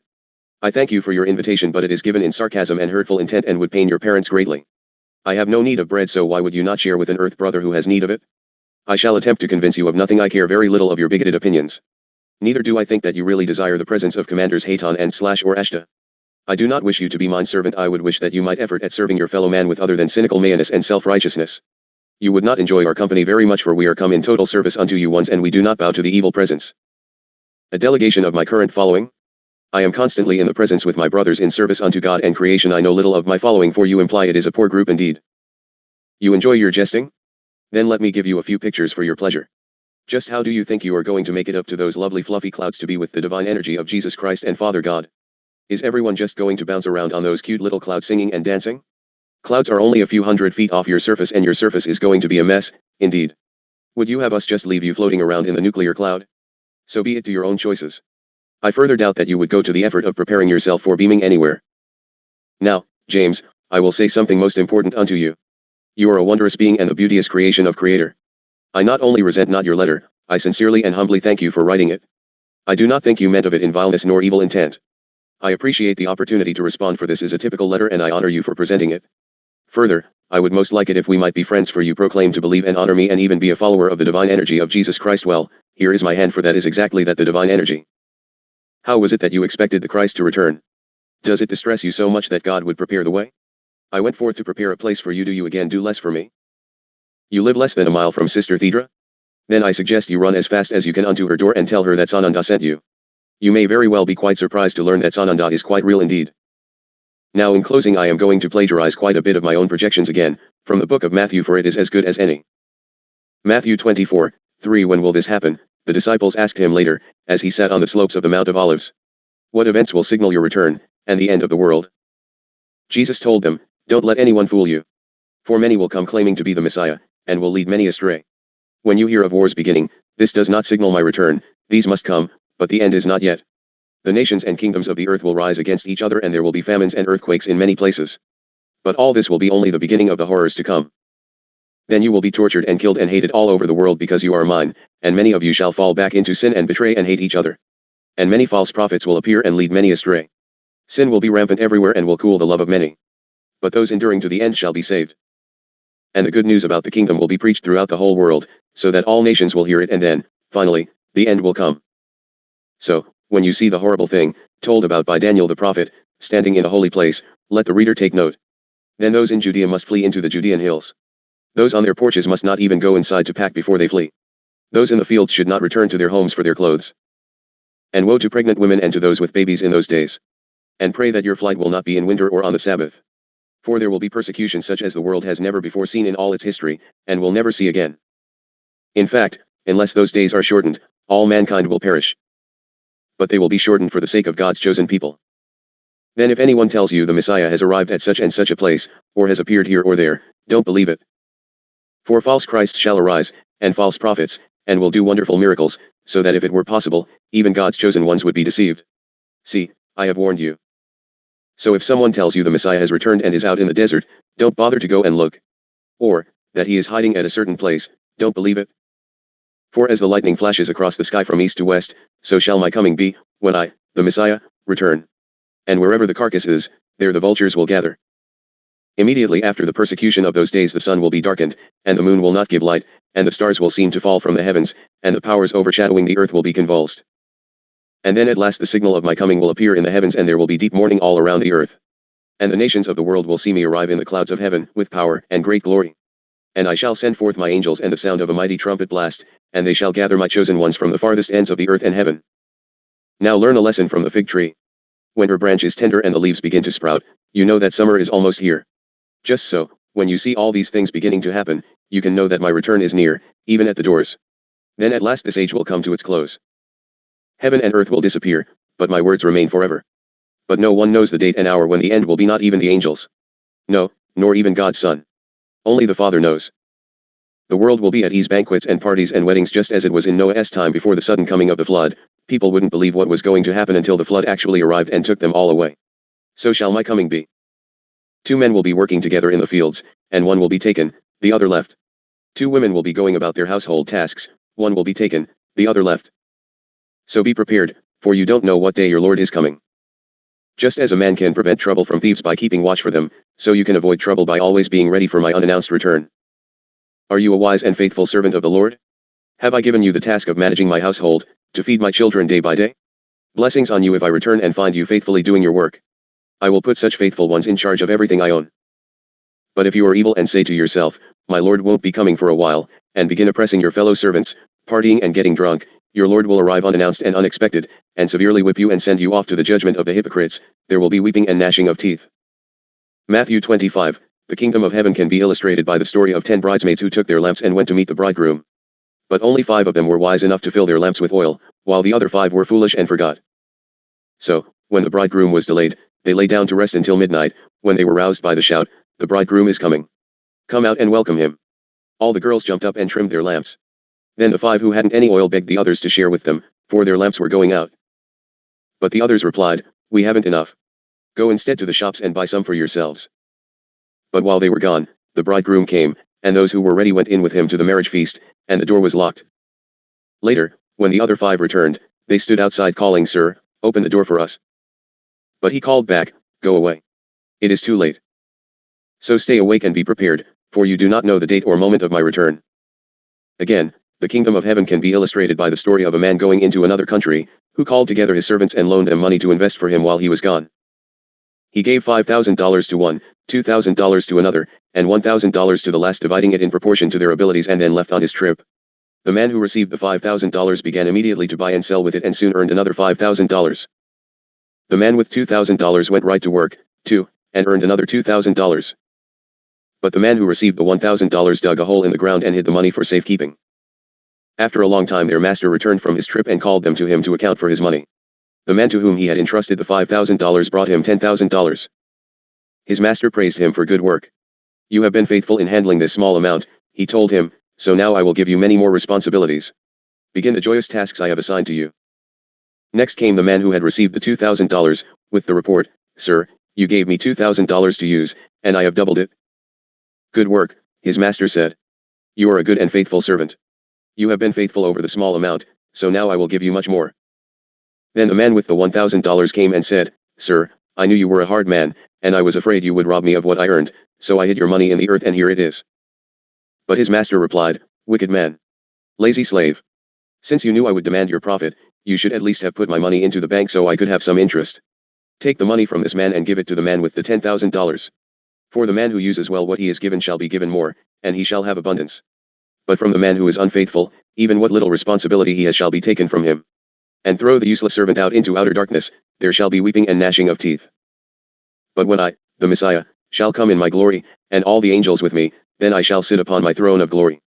And all the nations shall be gathered before me. And I will separate the people as a shepherd separates the sheep from the goats, and place the sheep at my right hand, and the goats my left. Then I, the king, shall say to those at my right, Come, blessed of my Father, into the kingdom prepared for you from the founding of the world. For I was hungry and you fed me, I was thirsty and you gave me water, I was a stranger and you invited me into your homes, naked and you clothed me, sick and in prison, and you visited me. Then these righteous ones will reply, Sir, when did we ever see you hungry and feed you? Or thirsty and give you anything to drink? Or a stranger, and help you? Or naked, and clothe you? When did we ever see you sick or in prison, and visit you? And I, the king, will tell them, When you did it to these my brothers you were doing it to me. Then I will turn to those on my left and say, Away with you, you cursed ones, into the eternal fire prepared for the devil and his demons. For I was hungry and you wouldn't feed me, thirsty, and you wouldn't give me anything to drink, a stranger, and you refused me hospitality, naked, and you wouldn't clothe me, sick, and in prison, and you didn't visit me. Then they will reply, Lord, when did we ever see you hungry or thirsty or a stranger or naked or sick or in prison, and not help you? And I will answer, When you refused to help the least of these my brothers, you were refusing help to me.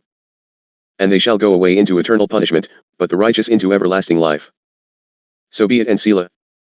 I know that which I am who might yet be. Dharma, it has indeed been long and I thank you, Kila, for you ones must be of my hands and feet until that day when I shall again be among you. In infinite love I offer unto you ones my hand and the shelter of mine wings. I shall always hear of thy call, will you hear the answer? Oda Pida come, for I am the way and he who asks shall be invited within. Blessings be upon ye ones of truth. I am Esu Emmanuel Sananda. Chapter 15. Rec number 1 Haton. Wednesday, January 24, 1990, 7 a.m. Year 3, Day 161. Good morning, Dharma. Let us speak of subject material prior to continuing on the journal. I wish to devote a segment in discussion regarding the material sent to GG by Billy Meyer.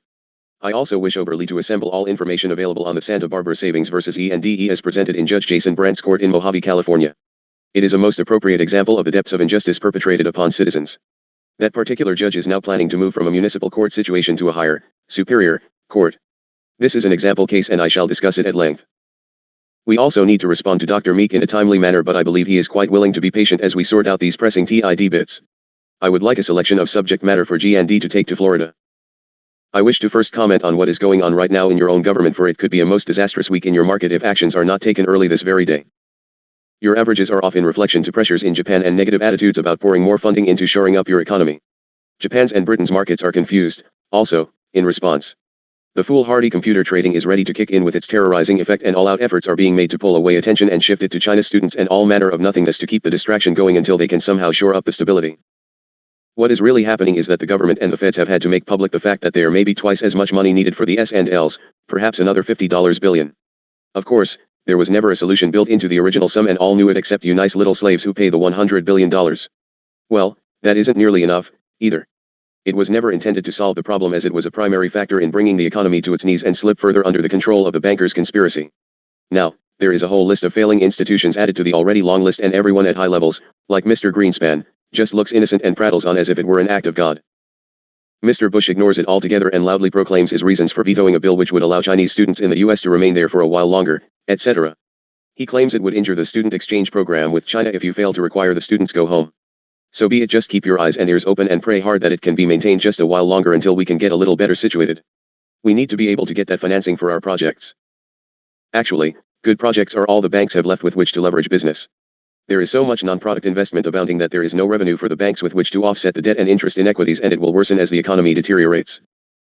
The effort, as I told you yesterday, will be to keep the facade going a bit longer, because they don't yet control all the guns that push will now go into hypergear, for the conspirators hope to have the slaves under complete control prior to total collapse. They most certainly do want the economy to collapse in the appropriate sequence necessary to ensure the workability of the Plan 2000. That means controlled issuing of baloney money and get you all shifted over into the guts of the beast. What can you do? Do what we have suggested you do and keep your eyes open. Knowledge is your only hope. Please remember that it is knowledge they do not wish you to have from the day of Adam and Eve, as your fable goes. The apple tree was indeed the tree of knowledge, you historians. Do you not think the deterioration of your educational system is intended? If you keep the populace ignorant and uneducated, you can control them through pure force and clever sorting.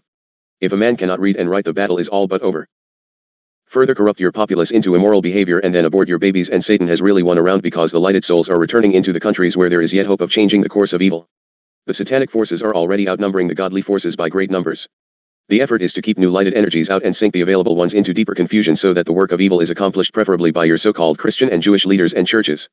If the church preacher gets near the truth of it, tempt him and cause him to fall in the mud, and you turn multitudes away from light into the dark morass. You have seen all these things in play. Look around and ponder this, of which I remind you. Now I would like to speak of dark impacted energies and what are the signs of such impacting. The attack is usually most insidious, coming forth upon a given gifted being by forces who creep into the circle. Then the nudging begins with the nipping away at the ego of the individual under attack. See, they are stealing your stuff, and let's not send those awful bad people any more of our material, for they might steal it. It would be most amusing if it were not so painful and deliberately black in intent. If you actually believed ones were putting out truth and you suspected they might be copying your material, would you not want to flood them with your material to keep it honest? Well, that is not what happens. Watch what happens when truth is brought forth. They threaten lawsuits for using public truth, they attack the writer, they stop sending any communications at all and begin to eat of their own tail, in that, in some instances, ones have gone from carrying a large variety of books to carrying only the central circle guru stuff. All of this to prevent these journals from being distributed. It is foolish, indeed, for all ones know the best way to promote a thing is to ban it or denounce it. Ones claim that all they want is to get the word out and save the people in the name of Christ and Godness. No, what they want is to withhold the truth from the masses in order to put forth that which is their own to reap rewards. Usually the central figure involved is totally ignorant of the evil pact. I can think of nothing more wondrous than for every ufologist on the money circuit and discrediting of good little aliens to take up the banner and denounce our works. Because there is only truth in them and they know it. Further, ones in the knowing participants begin to recognize the difference and begin to listen to their own God-given reasoning minds and realize we make logical sense. Some of the most humble in the beginning have had to be set aside because of the ridiculous movements set up around them. Foolish labels and elaborate ego logos are printed all over their material, and they set themselves up as the only contact, and without proper nurturing, the central and most gifted contact is lost, devastated by his fellow man, and he cannot even see which ones have truly injured him. Age has not meaning in such instances. It can be from communication age, and before, right on through the centurions. I honor one such as Virgil Armstrong, as for instance. His books have been taken and translated into many languages and sell very well in Russia. He gets not except credit for that theft, but it is the word he wants spread in the most widespread manner possible, not his nitty little pennies.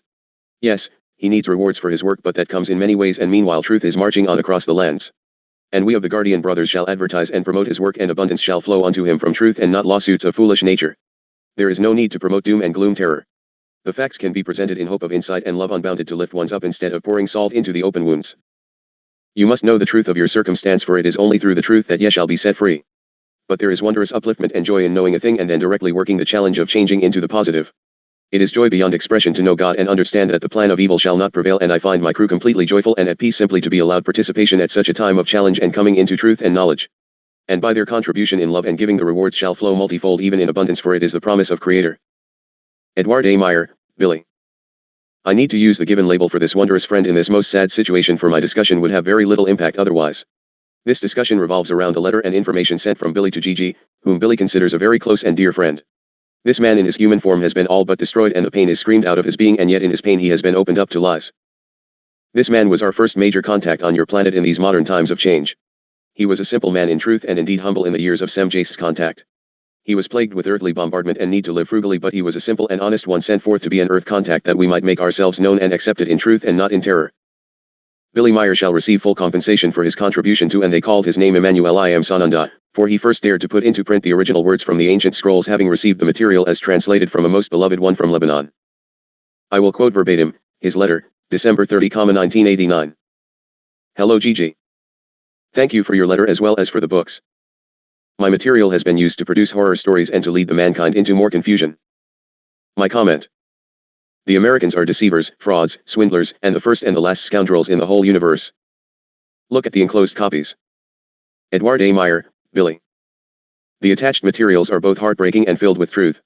There are some misinterpretations in the message from a Pleiadian, but you must give Billy gracious compassion, for he was having to do much interpretation, for he took notes and then did his writing. It is not as simple for him as for Dharma, for instance, for she simply allows us to utilize her keyboard. Undoubtedly the original journals will be somewhat altered as they are translated from one language into that of another. So be it. I shall point out discrepancies. I shall first simply copy the portion. 193rd Contact. Tuesday, May 29, 1984, 1:44 p.m. Quetzal. After our last conversation and after inspection of your Edward, Billy Meyer explains. The real contact person, Mr. Edward Billy Meyer, who has contact with the Pleiadians, Sem Jace, Quetzal, Tat, Plaja, Tal Jada, and others, separates himself expressly from association with Dr. Fred Bell and his machinations and pretendings that he, Dr. Fred Bell, would have had contacts with the Pleiadian, Sem Jace. The pretendings of Dr. Bell that he would have had contacts with the Pleiadians and the information that he claims to have gained from them has been classified by the Pleiadians as deceptive and untrue, and that he has claimed as his own information from the contact notes of Billy. In reference to the excerpt of translated retyped 193rd Contact of Tuesday the 29th of May, 1984, 1:44 p.m., contact between the station commander of the Pleiadians, Quetzal, and Billy Meyer. Following given orders. The first steps concerning our orders have already been taken, and we have withdrawn all of our connected groups out of the USA and Asia, because it doesn't make sense that fanatics, con men, and swindlers use us for the purpose of their own profits. We know this already happened with B. Criswell and a Dr. Fred Bell, from the USA, noted by Billy, as well as several others, which you have been informed in our last conversations. At that time you mentioned that both Dr. Bell and B. Criswell have pretended and declared to the public that they have had contacts with Sem Jace, Tat, and with others of our group in Europe, which doesn't correspond with the truth, because we have never had contacts of any kind with Earth people outside of Europe. Our contacts in Europe now refer to only 4 people, one of them you, 2 of the other persons are in the meantime deceased, and 1 other remains. At this time only 2 contacts are of a conscious form. With you we reserve the physical contact, and with the other person only telepathic. That is to say, pure telepathic in moderation of impulse. Any other contacts are of the unconscious kind, as the connected to person has no awareness what is happening, and the considered Earth person will not have known anything about the contact. As a result of this, no Earth people are having conscious contact with either our European, Asian, or our group in America. Any person who pretends this must be named a deceiver and swindler. You know very well for yourself why this is, and why you are the only speaking trumpet, and out of which reasons only you can be our contact person in this given form. In any case, we have withdrawn our groups from the USA and Asia until further notice, and until such time as the waves become calm and the truth will penetrate. This will also have some disadvantages of development for these countries and can have some unpleasant political consequences. But nevertheless we will refrain until the truth will be able to penetrate before we will renew ourselves with the thought to once more base ourselves to aid in the development of the countries of USA and Asia. 8th question, you have many enemies, also particularly in UFO circles. What do they have against you? Answer, the circles of today's so-called ufologists and contact persons consist mostly of people who do not wish to concern themselves with ufology and truth on a responsible level. Instead, many pursue a bogus study of ufology, bragging and lying about phony contacts, because they want to feed and satisfy their lust for sensationalism, their sectarianism, petty jealousies, know-it-all attitudes, and pompousness, their inferiority complexes, and often enough their ego trips. In addition to these others are the alleged blessed ones, the God/Saint/Jesus delegates, apostles, God and angel messengers, chosen few, channelers, and others with supposed extrasensory talents, enlightened ones, seers, revelators, and healers by their own grace, etc. These people are part of the world's population who manage to charm, exploit, and lie to the gullible and easily swayed individuals all over the earth. Truthfully, 99.979% of all of the allegations by these charlatans are based on deliberate fraud, lies, and deceit, including those purportedly contacted by UFOs, ETS, by those on the other side, and from other dimensions. These fabrications may also originate from chronic or sporadic schizophrenia or similar mental illnesses. Indeed, of 1 million claims concerning contacts, enlightenment, being the chosen ones, transmittance of messages, and so forth, only 203 are communications of truth and reality, while 999,797 of 1 million claims are deceptions and lies of some sort or another. My enemies are jealous of my contacts with the Pleiadians and feel they would have been a far superior contact person in comparison to me. However, generally are they not only poorly informed about me and my contacts, they really do not have a clue as to the related mission and the existence and functioning of spiritual levels, energies, laws, and commandments, as well as to their truth and mode of action. Not to mention, that they do not have the vaguest idea regarding the existence of creation, its laws and commandments, or the correlation between creation, the spirit, and the various levels and life have not only entailed fame, for which they are lusting with all their egos, but also serious problems, example altogether 11 assassination attempts, which had been led against me. Furthermore, these people do not consider that they would be treated with the same hostility they are now showing me. Most of all, they neglect to even contemplate that I have not only been connected with the mission and its fulfillment for many decades, but for numerous earlier lives, that I have been previously instructed in the elements of strict discipline, that I have had to educate myself in years of toil, with outside help, and that I have had to be able to take over this mission at the designated time, to carry it forward, and to fulfill it. My enemies see only that they cannot play a role in this mission no matter how hard they try. This stirs their envy and hatred on one hand, their frustrations on the other, for they themselves cannot publicize their crazy and wild speculations and sectarian whims on a grand scale. It should be noted however that I have no enemies whatsoever in all those many groups of seriously interested people who, with honest and enthusiastic intent, deal with UFO matters and teachings. Furthermore, they envy my UFO photographs of beam ships, verified to be the best in the world, films, slides, metal and crystal samples, etc., and call them fakes. This is consistently the case with pseudoscientists, dishonest critics, and all those who do not want to accept the truth, for sectarian, religious, political, pseudoscientific, or other reasons. A further cause for animosity toward me is the fact that I uncover frauds, liars, schizophrenics, psychopaths, and cheats when they discuss UFOs, contacts with extraterrestrials, contacts with those on the other side and in other dimensions. Animosity also occurs with channelers who are considered blessed, and other super freaks, etc. I distance myself from these people, and am not afraid to talk with frankness about my knowledge and experiences with them. Of course, all of the frauds, liars, and cheats now maintain that they are part of those 203 of 1 million who are telling the truth, but they do not realize that they are digging themselves even deeper into their lies. In second thinking, I believe I will not make comments on the above. I think you ones must come into the discernment and perhaps if enough question, I shall then respond. I urge you to not get yourselves hung up on defensive or offensive strategy but on possible truth involved herein. At any rate we are going to give Edward, Billy, Meyer a forum to bring his truth public in this land which has stolen his truth, used his photographs, at the self-same moment they are discrediting him, and, if he will accept the forum, we shall do what is required to bring his truth public in honesty.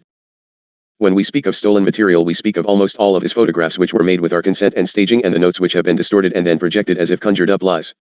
There has been a widespread effort to discount his work as I pointedly told you in Spacegate and the ones who have deliberately caused slander upon this man shall have their lies discounted. Please pay attention to the dates in reference. Also remember that Quetzal is also a name for the Phoenix. There are errors in perception that there would only be one contact as I have told you before, no guide would ever lay such a heavy burden upon one human being. We did withdraw our contacts from the USA and Asia for a period of time, except for a few who would be messengers for the setting of a network. Dharma had never heard of Pleiades until 1986. She called the constellation the Wee Dipper and had never heard of any such one as Sananda until 1986 and Haton and Ashta threw her into fits of laughter as late as 1987. She has not had contact with Billy Meyer in any manner whatsoever. God works in mysterious ways his wonders to perform. So be it. GG, please follow up on this as is convenient. We will have to peel off the dark energies which have moved in upon him and make it impossible to get through to him. He has a circle around him now which will totally cause his discrediting if he fails to get it under control. He no longer clears himself and has been receiving erroneous information. The imposters have told him Sem Jace is dead, etc. This is not truth, but we cannot communicate with him through the shroud of darkness he has projected about himself. Ones around him have projected great attention, getting logos and splashy projections, and even are setting up a cult around him. Until he comes into his consciousness of the errors of this action, we cannot work with or through him. Ones about him have set up the very public image which is the opposite of that which we come forth to disclaim. I fear it may be difficult to get the information through the interceptors, just as in other instances about your nation. All you can do is effort at contact. You ones are so buried under the pile of work at this time that I would suggest taking your time to bring this contact to fruition. I do not offer a man a stage for hate, revenge, or hate-filled rebuttal. I do offer a person the opportunity to share his truth. It shall not be accepted through greed or aha now I'll show the world. Our mission is to rise above these things, and if this is not suitable, then you must bless the dear one and allow him to go his chosen path. He does not realize that in his hate he is casting aside the very thing and laws of creation and God which he proclaims. Yet one simply cannot seem to see of that which you do. This is a most wise opportunity to turn the other cheek and move on into wondrous growth and enlightening truth through simply projecting the truth. Ye need not throw the stones back at the hoodlums and thieves. Ones who represent the lighted source must rise above the human impact in order that the public not denounce all. If you once behave with the same hate-filled attitudes of the dark masses, then you only injure truth. We shall monitor this most closely indeed, and I thank you for the opportunity to begin to bring this into the public attention. Yes, it is sad that a man must endure 11 assassination attempts, but so do all who bring truth. Dharma has had more, and with actual success on 3 occasions. Further, if ones remove themselves from our protection, we cannot continue the shield, and Billy has all but rejected us, and he has not even been able to see through the facade. Satan's workers, whether in intent or happenstance, are always ready to step in when a person is down and give great tending and sympathy and stroke the ego until the eyes are totally blinded. I ask that Billy give great thought unto this. The next communication he receives, he must demand that if the energy comes tinged with dark intent, that it remove itself in the name of God and the creation. I believe he will be left holding an empty circuit unless he truly speaks it with full intent, for they just about have him totally binded. He has been badly treated, but he knew that would be so from the beginning, and you ones accept a mission. If you cannot carry the load, then the load will be removed, but truth and actions of negativity shall not be tolerated. Bitterness and hate are not of God or the creation, and our representatives shall not be allowed to be projecting those things while in representation of our messages. So be it, and may the eyes which can see, and the ears with ability to hear. God will never leave thee without ability to return to his fold and his work. I suggest that Billy inquire of his higher friends as to the validity of Haton/Aten, etc. We need to return to balance. Enough, Dharma. Do not be offended if you get a return as, who needs you to tell me what my selected energy needs said unto me? Do you not think they would say it directly unto me? Sound familiar? Or, this Haton must be of darkness, for he says things that disagrees with my own attitudes. Humility is the first step on the path to God, and Jaimanuel Sananda. There is no darkness in this place, Keela. So be it, and, no, I do not accept your resignation. There is much work to be done, and ye have agreed to do this portion. I think it would be good if you and Oberly simply dressed yourselves and either today or tomorrow go into the city to separate from the energies projected. You have not been away from this dwelling in over 2 weeks, and the bombardment set against your place is too heavy without respite. Thank you. What not to stand by and clearing, please. Good day. Chapter 16. Rec number 1, Haton. Thursday, January 25, 1990, 7 a.m. Year 3, Day 162. We get a lot of letters and we are most grateful. I shall respond to those directed to my attention. In some instances, Dharma, we shall display the correspondence in full, and in others, we shall take the pertinent points. I am Haton to write this morning. As is usual, we have both letters sent in love and those sent in hate with self-appointed love proclamations. Galactic All-Stars. Please quote exactly. Sunday, January 21, 1990. Hey Mr. Hi-Hat Haton. Since you have such a hot computer, give us the names and addresses of the beings plotting to take our freedom away. Spare us vague half-ass information, spare us your insults, your rap about jeopardizing your little Keela. If the truth is the truth, there is no holding back. Get right to the point, or put your spaceship in reverse and floor it. We do not see how Bashar Ramtha Lazarus and Mafo need to fall in line with you. Everyone has their appointed divine mission and purpose. Any illusion of separation on your part simply shows you have much to learn in universal mind spirit. All duality is irrelevant. Soul freedom through realization of God as the one indestructible everlasting animating principle of all life is, was, and always will be the only issue. No one, nothing can or has the power to take this freedom away, and besides people give up their freedom, it is not taken away. It matters not the circumstances, this truth is immutable. The flame of love burns through everything. Energies and attitudes encountered in what are now called the Phoenix documents are a far cry from the disposition of the flame of love. Signed, the not so puny Galactic All-Stars. Our beloved victory, beyond, Galactic All-Stars, Gary Bussey desires names and addresses, therefore, we shall start with Galactic All-Stars, Sundial Motel, 1034 N Main, Cottonwood, Arizona, 86326. I accept your lessons, son, and since I have not made my points clear and since I have no forward or reverse in my craft I cannot put it in reverse and floor it. A circle has no front or rear and we do not accelerate by flooring it. If our work is displeasing to you it would seem quite suitable that you not partake of it. If on the other hand, you wish to critique, I suggest you more carefully understand and absorb the information therein.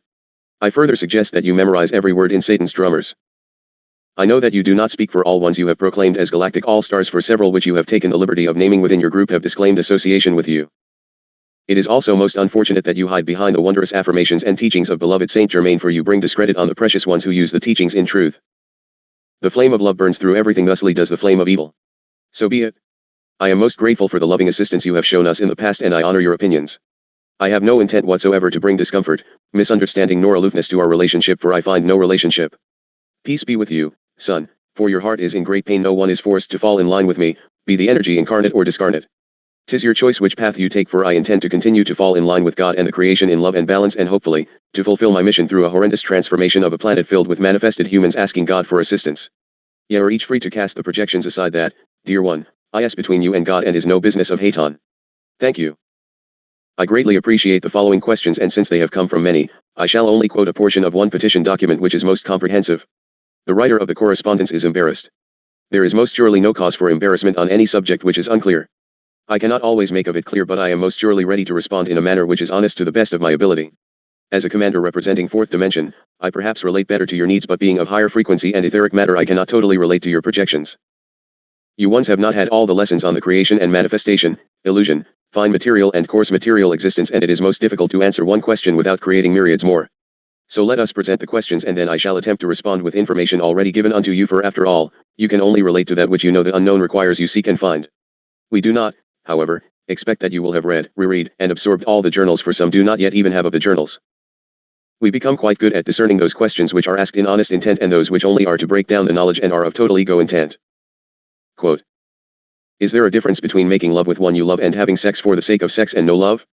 I mean, that are we supposed to stop having any sexual activities with our males because it is not procreational and therefore against the laws of creation?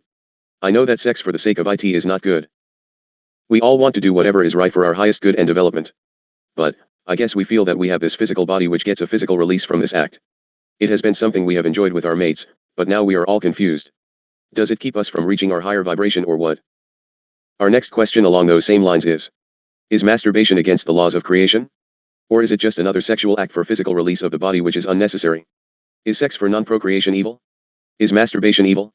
Or is it something to do with intent? Our last question is, what does it mean if you have sexual release in your sleep or dream state? Is that bad? I will need to respond to these questions in basically reverse order. Good or bad does not exist, truth and error exist.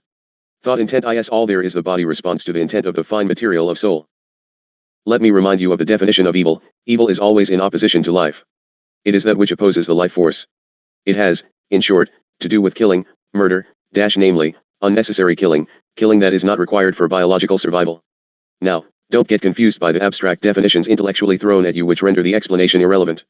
Murder is not abstract. Evil is also that which kills spirit. You must understand that it is possible to kill, or attempt to kill, one of these attributes without actually destroying the body. Thus you may break a person without harming as much as a hair on the physical body. Evil, then, is that force, residing either inside or outside of human beings, that seeks to kill life or liveliness. Goodness is its opposite. Goodness is that which promotes life and liveliness. At this point in the period of transition and fulfilling of that which has been predicted, it is a time of the reign of evil. Man is centered in lust, greed, self-indulgence, war and all manner of worldly physical consciousness. You might well perceive that you have no choice in the matter. You have all of the choices in the matter and manner in which you direct your consciousness. Your capacity to choose changes constantly with your practice of life. The longer you continue to make the wrong decisions, the more your heart hardens. The more often you make the right decision, the more your heart softens, or, comes alive. Each step in life which increases your self-confidence, your integrity, your courage, your conviction, also increases your capacity to choose the desirable alternative, until eventually it becomes more difficult for you to choose the undesirable rather than the desirable action. On the other side, each act of surrender and cowardice weakens you, opens the path for more acts of surrender, and eventually freedom is lost. Between the extreme when you can no longer do a wrong act and the extreme when you have lost your freedom to right action, there are innumerable degrees of freedom of choice. In the practice of life, the degree of freedom to choose is different at any given moment. If the degree of freedom to choose the good is great, it needs less effort to choose the good. If it is small, it takes a great effort, help from others and favorable circumstances indeed. Let us consider dream state release. Check out the consciousness.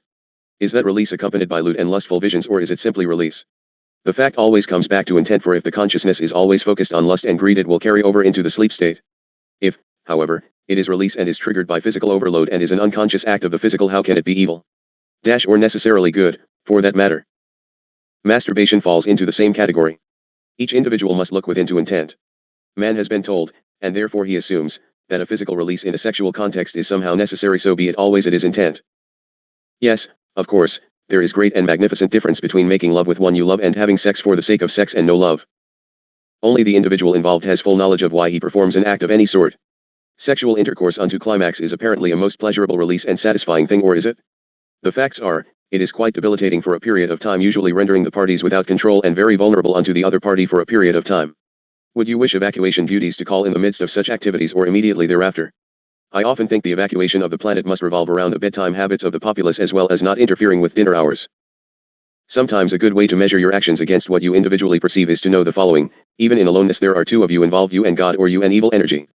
Since there is actually, in the summation, only one, you only answer to the one. However, if you are in the midst of any activity, check to see if you would be comfortable performing that action in the presence of the Christ or Satan. That assumption usually will give you good guidelines to measure your intent.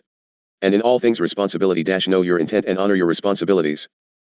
There are always the ones who will set themselves up to hand down rules and enforce them. None other has such right in your bed or otherwise. As ultimately you will stand naked before God and judge your handling of responsibilities, it is not of anyone else's business. It all depends upon where you wish to end up.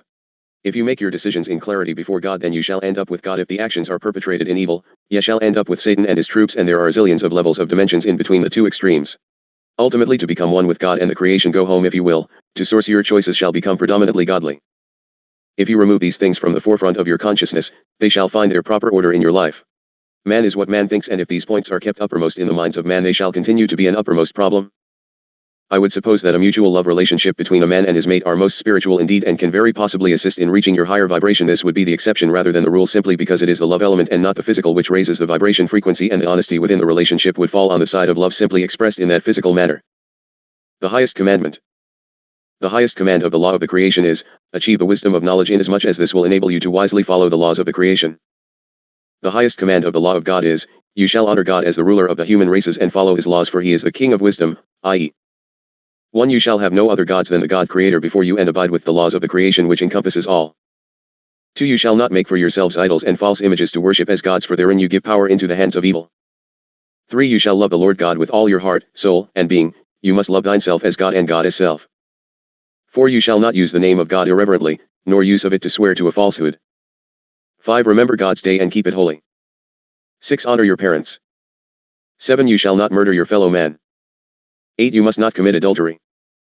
9. You must not steal, materially or emotionally. 10. You must not covet or envy that which belongs to your neighbor. So be it. In order to clarify life stream, I will speak as a native Pleiadian in that some of the higher points and secrets of creation are inaccessible at these levels of progression. As you move forward in acquisition of knowledge, you will come into recognition of your intended level of comprehension. I may not interfere with that progression. Altogether, there are 5 main points, which for us are also still uncertain. These lead to secrets of creation. It is not my intent, however, to withhold information and share with you the understanding at our level of evolvement. The native Indian will break it down far more beautifully than can I, but I shall be brief, and further, I ask that John S. pay particular attention, for it shall answer many of his questions regarding Emmanuel. Life, from beginning to goal, is divided, it is said, by 7 main steps or periods. These are again divided into 7 sub-periods that make up the whole. The sub-periods may be compared to levels in school, except that they are not calculated in years, but in lifetimes. In each period thus, a quite certain development exists and a very certain goal. Thus runs each of all 7 sub-periods, which can last hundreds and thousands of years, and then one main period is accomplished. Spirit life is sexless, because sex is specifically characteristic of organic life to assure propagation of the species. Spiritual life, through organic form, observes the laws of rebirth, or cycles, to assure development in both directions. Thus each form of life must pass through 7 destined main periods, including their 7 sublevels. For fixed position organic creatures, the periodic sequence of the seasons is decisive, while for spirit conditioned creatures such as human beings, the periods are irregular and often rated differently individually. They are not fixed in a destined rhythm like plants. For instance, a rebirth of a spirit conditioned human being can take place after the death of his physical body, in seconds, decades, thousands of years, or millenniums. When a spirit conditioned life is interrupted, then it is disadvantaged. This is because it cannot accomplish its sub-period goal and must repeat as necessary to achieve the goal of the period. This might well mean that a life must be experienced another time. Accordingly, the next life may be of shorter duration because it may only be making good the missed lessons to finish the goal of the given period. I suppose you might even consider this in your perception a punishment of some type, but it is actually simply the growth process. For instance, hell in truth is nothing else than a self-inflicted punishment to be suffered, in other words the making good of a self-caused fault. Your religious speakers often use hell and punishment as a terrible hammer to hold above your heads. If you make mistakes in life, then you can make good the errors by recognizing the fault, or whatever you might label this, commit it no more, and absorb it as knowledge, from which then has to result wisdom. The 7. I. Primary life. 1. Primary development of intellect and spirit. 2. Primary thinking of intellect and spirit. 3. Primary thinking of reason. 4. Primary exercise of intellect and spirit force. 5. Primary reasonable actions. 6. Primary will thinking and will activity. 7. Reason conditioned guiding of the life. Creatures of these levels are considered insane, idiots, etc., by already thinking reasoning beings. But in truth their spirit and intellect is not yet spiritually developed. They are new spirits who have to first form themselves by learning and experiencing. 2. Reasoned life. 1. Primary development of reason. 2. Effective realization of reason and its use. 3. Primary acknowledgement and cognition of higher influences. 4. Belief in higher influences without having the knowledge. 5. Belief in higher forces, superstition, fear of evil, veneration of God. The germination time for religions, doctrinal beliefs, etc. Asterisk. The next is the position of the average earth human. Asterisk. 6. Primary cognition of the true reality. Research, knowledgeable development. First, spiritual cognitions and their exercise. Spiritual healing, and telepathy. 7. Primary development of knowledge and wisdom. 3. Intellect life, present educated earth beings, exceptional scientists, and a few borderland and spiritual scientists. Herein the term scientist is general indeed. 1. Advanced development of the intellect. High technology. 2. Utilization of spiritual forces. Primary creation of living forms. 2. Realization and exercise of knowledge, truth, and wisdom. Slow breakdown of accepted beliefs. 3. First utilization of knowledge and wisdom. 4. Acknowledgement and utilization of nature's laws. Generation of super technologies. 2. Creation of living forms. 5. Natural exercise of wisdom and knowledge in the cognition of spiritual forces. Further breakdown of accepted beliefs. 6. Life in knowing, about wisdom, truth and logic. 7. Primary cognition of the reality as absolutely real. 4. Real life. 1. Clear knowledge about reality as absolutely real. 2. Cognition of spiritual knowledge and spiritual wisdom. 3. Utilization of spirit knowledge and spiritual wisdom. 4. Cognition of the reality of the creation and its laws. 5. Living according to the creation law. Purification of spirit and intellect. Cognition of the obligation and force of spirit. Breakdown of blind acceptances in belief. 6. Guided and controlled utilization of spiritual forces. 7. Creation of first living creatures. This shows the potential for man to create living organisms within his sciences and technologies when a certain level of sophistication is reached. You will note that you are already able to do some of these things. 6. Spiritual life. 1. Acknowledgement and realization of spiritual peace, universal love, and creational harmony. 2. Living according to pure spiritual knowledge. 3. Spiritual creating and creations. 4. Disembodying of spirit from organic matter. 5. First pure spiritual existence. 6. Final spiritual existence. 7. Passing over into the creation consciousness. 7. Creation life. 1. Twilight sleeping during 7 periods of rest. 2. Awakening and beginning of creating in the creation as creation, during 7 periods. 3. Creating of living forms. 4. Creating of new spirit in improvement of the creation. 5. Creating of great spirit in the creation. 6. Evolvement of creating and becoming one with creation. 7. Last reach of highest improvement during the 7th period, becoming creator/creation. The twilight sleep of the creation lasts some 7 periods/great times. In this one-eyed state of the creation, all life and the whole universe ceases to exist while creator rests, so to speak. Just after its awakening it begins to create all things anew. During the twilight sleep, neither time nor space actually exist. There is only the nothing, as all lies sleeping inside the infinite bosom of the creation and null time. While no creating exists, there is no force, no time, and no space. There is only duration in a nameless state of isness. It is a senseless waste of your time and energy to ponder too hard upon the nameless nothing. This is a secret you nor I am meant to understand at this passing of sequence. Little Crow will probably extend the perceptions as presented in his journal, for it shall be written by the creator energy, and I do not presume upon that format. Now that I have undoubtedly completely confused you, I shall ask for a respite. I will return after a rest to respond as best I can to the most insightful questions and confusions of John Swanson. Surely I am not the one who should respond to such questions of higher spiritual truths, but I shall do my best at translation into understandable form.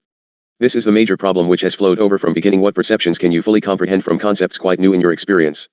I shall attempt it, and if I bog down, I shall call upon a higher resource. It would appear that Germain and his beloved organizers have me somewhat at disadvantage. I honor John, for he never allows a contradiction in perception to pass unnoted, and I bless him for that. The perpetuation of more misunderstanding is that which has brought destruction. So be it. Perhaps I should search for the Universal Encyclopedia Britannica. Asterisk asterisk asterisk asterisk asterisk asterisk asterisk asterisk. I shall quote the portion of John's letter to which this response pertains.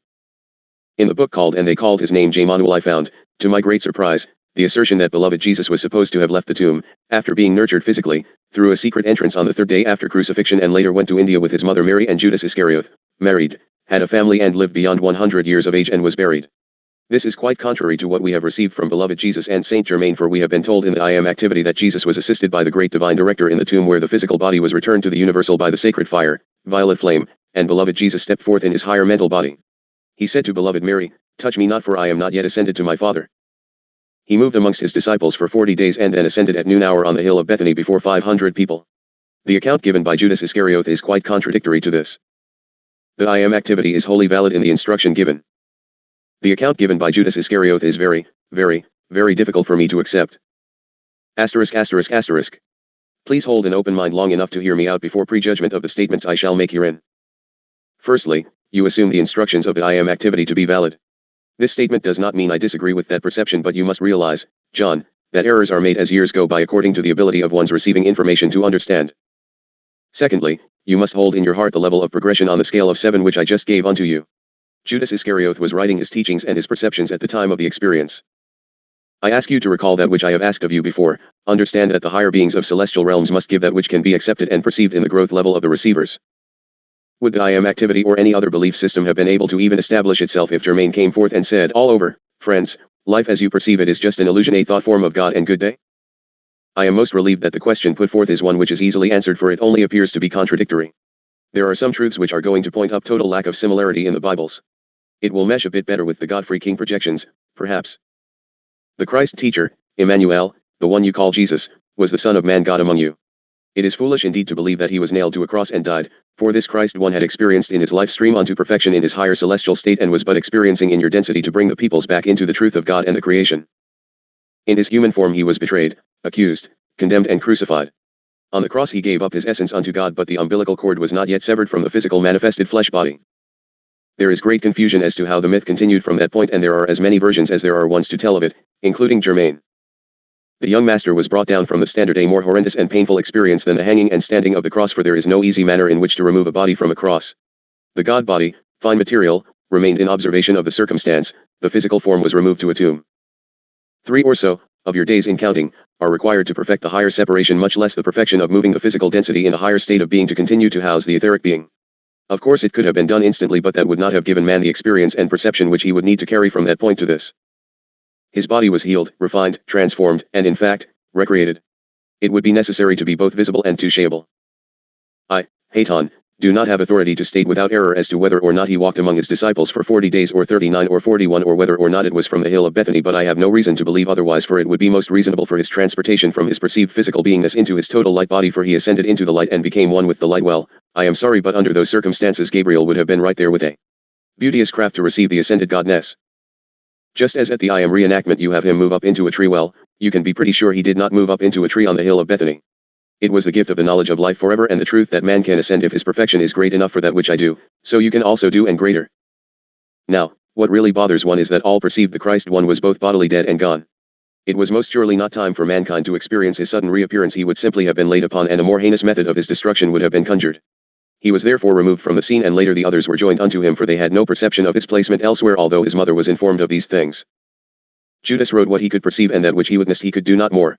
The scrolls were simply written in a time of poor technology and mass ignorance. It was a time of darkness which brought the young teacher onto earth in the first place. Before the great cycles, God always sends a teacher, Messiah, guide, whatever you wish to label him/her. At the time of the Master in Galilee and the areas thereabout, it was a time of superstition and wickedness. Women were stoned to death for prostitution by the very men who bedded her. Bless the ones who have nurtured you and have measured most carefully the size spoon from which you could begin to be awakened and fed. First the babe must roll over, then wobble about like the lizard, then creep most tediously, then crawl, then toddle while clutching objects and fall, then toddle without support and finally not fall, then toddle a distance, and then finally walk, and if lessons go very well he learns to run slowly and then faster and faster, but he does not go from the wee cradle to the running track. You, as man, are still but awakening, and you have been fed falseness from onset.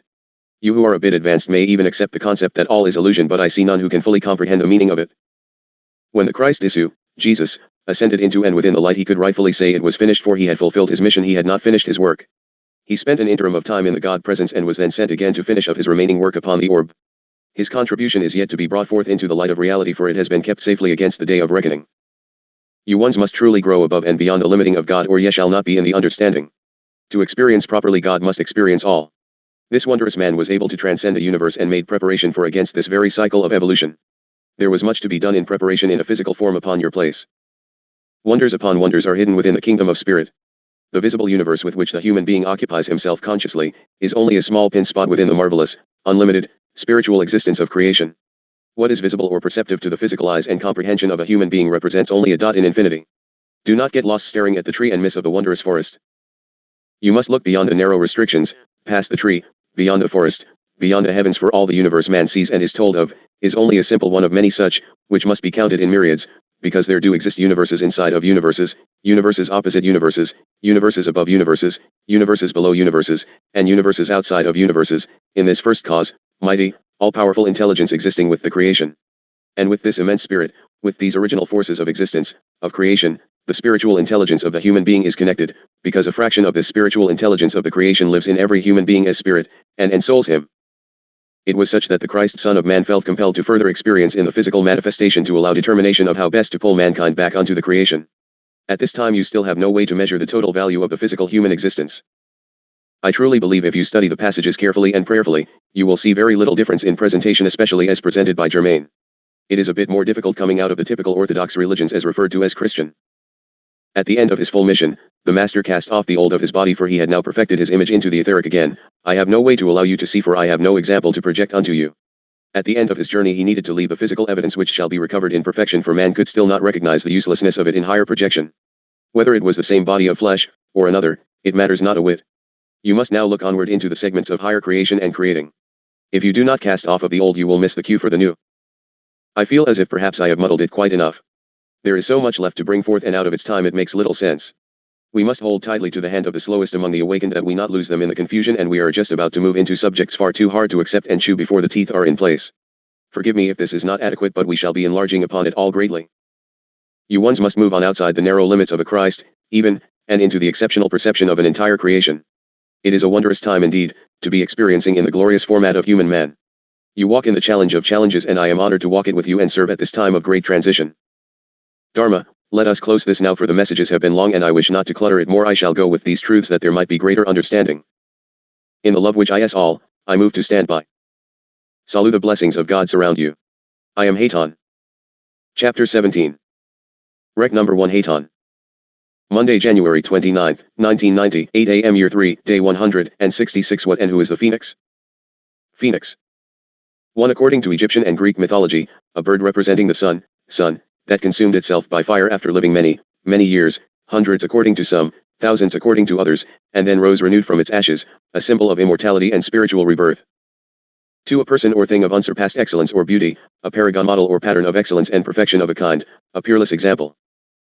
Jesus Emmanuel, Son and Christ. Emmanuel is the man, the activity, the mind, the relationships that he bore to others. Ye are made strong in body, in mind, in soul, and purpose by that power in Christ, by being God incarnate. The power, then, is in the Christ, God. The pattern is in the man. What does one definition have to do with the other?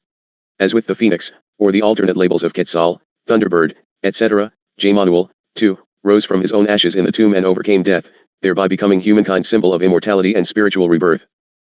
The phoenix is the perfect symbol of this time in evolvement - the ending/beginning.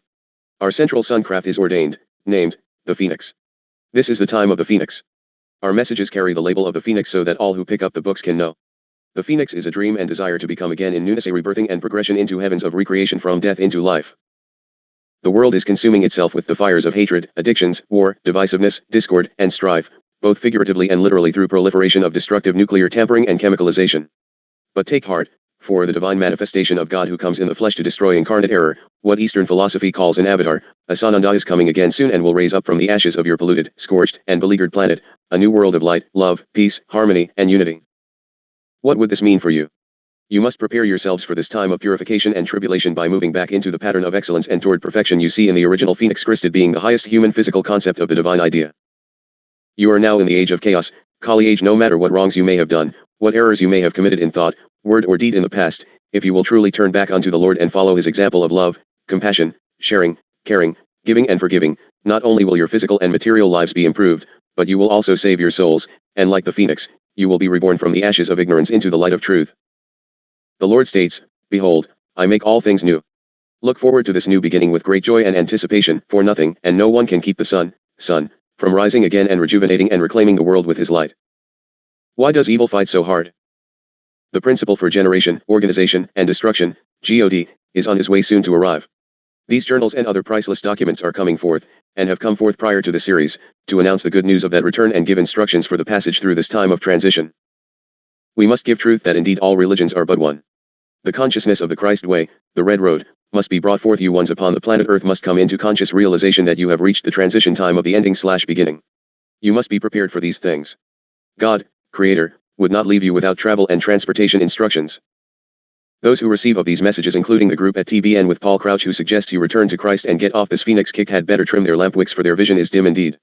We have never been away from the presence of Christ God, but you ones are filled to overflow with misconceptions and have hardened your hearts and sealed your minds against truth. No race, color, or creed has possession of the concept nor the manifestation of the being itself. You will move into the era of spirituality, peace, love, and truth, of brotherhood and sisterhood for all humankind, or you will perish and be put aside in the proper placement with the dark brotherhood. If you call yourself Christian, you are awaiting the second coming of Christ, if a Jew the Messiah, a Muslim the Mahdi, a Buddhist the Maitreya Buddha, a Hindu Lord Kalki, an American Indian the return of both the pale prophet or lost white brother and the white buffalo cow, or calf, woman. It matters not which religion one studies, they all teach the same. If in truth, the Lord is coming soon. If one studies the prophecies of all the major religions of the world, one sees that all these prophecies are the very same, and that almost all of them have been fulfilled.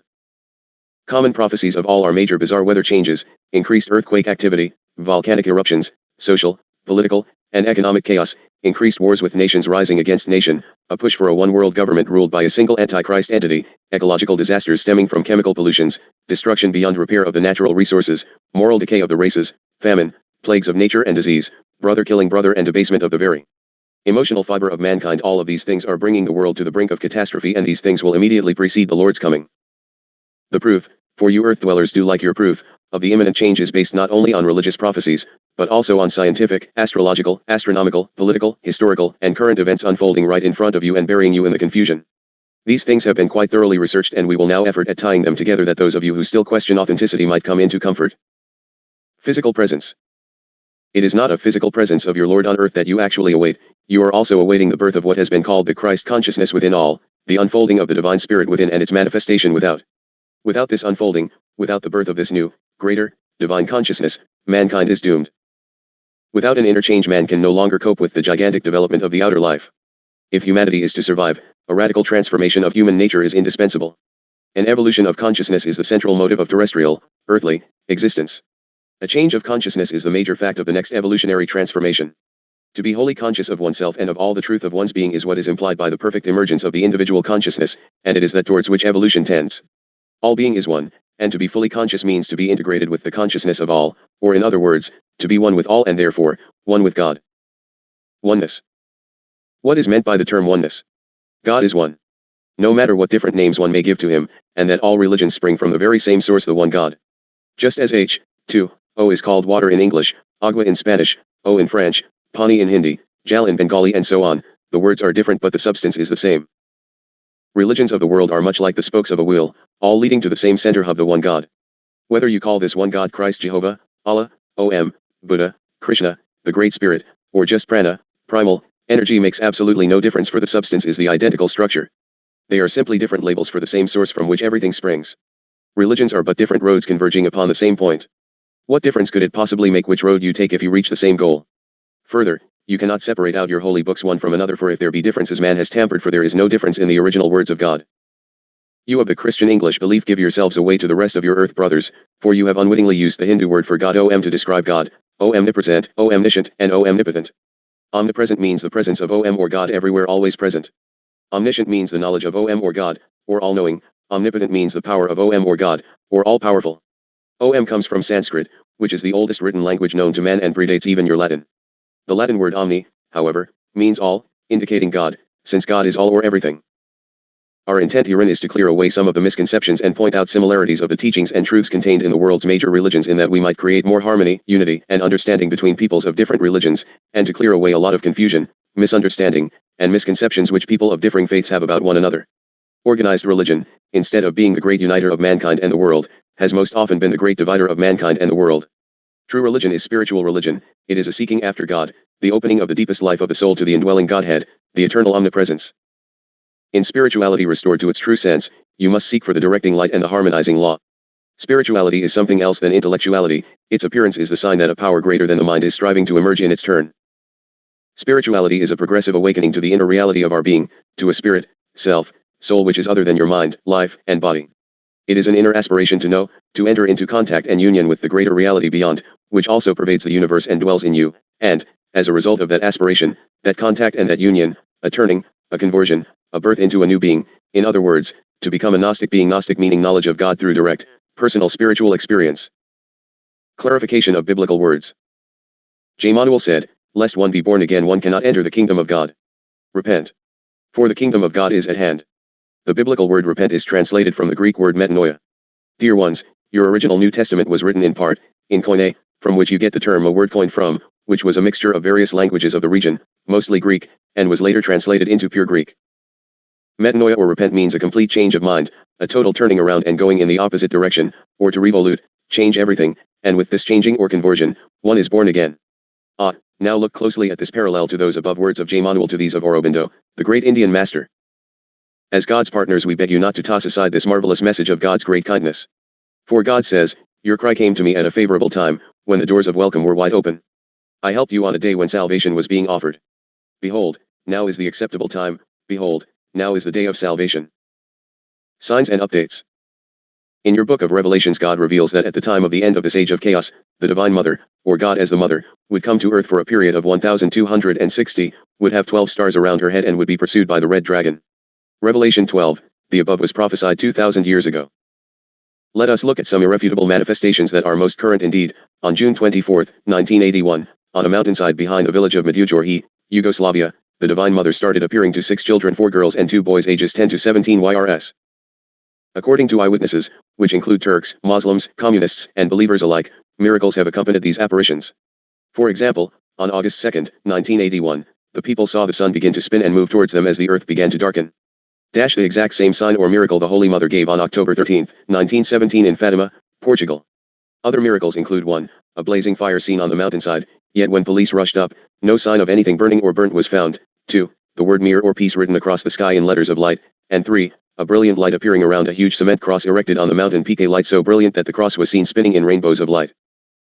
Alarmed by the massive spiritual conversions these events have initiated, the communist authorities, or perhaps the Red Dragon, have fenced off the mountain with barbed wire and have arrested people including the parish priest and the 6 children who, despite being severely threatened, refused to deny the mother's appearances and, thus, were eventually released.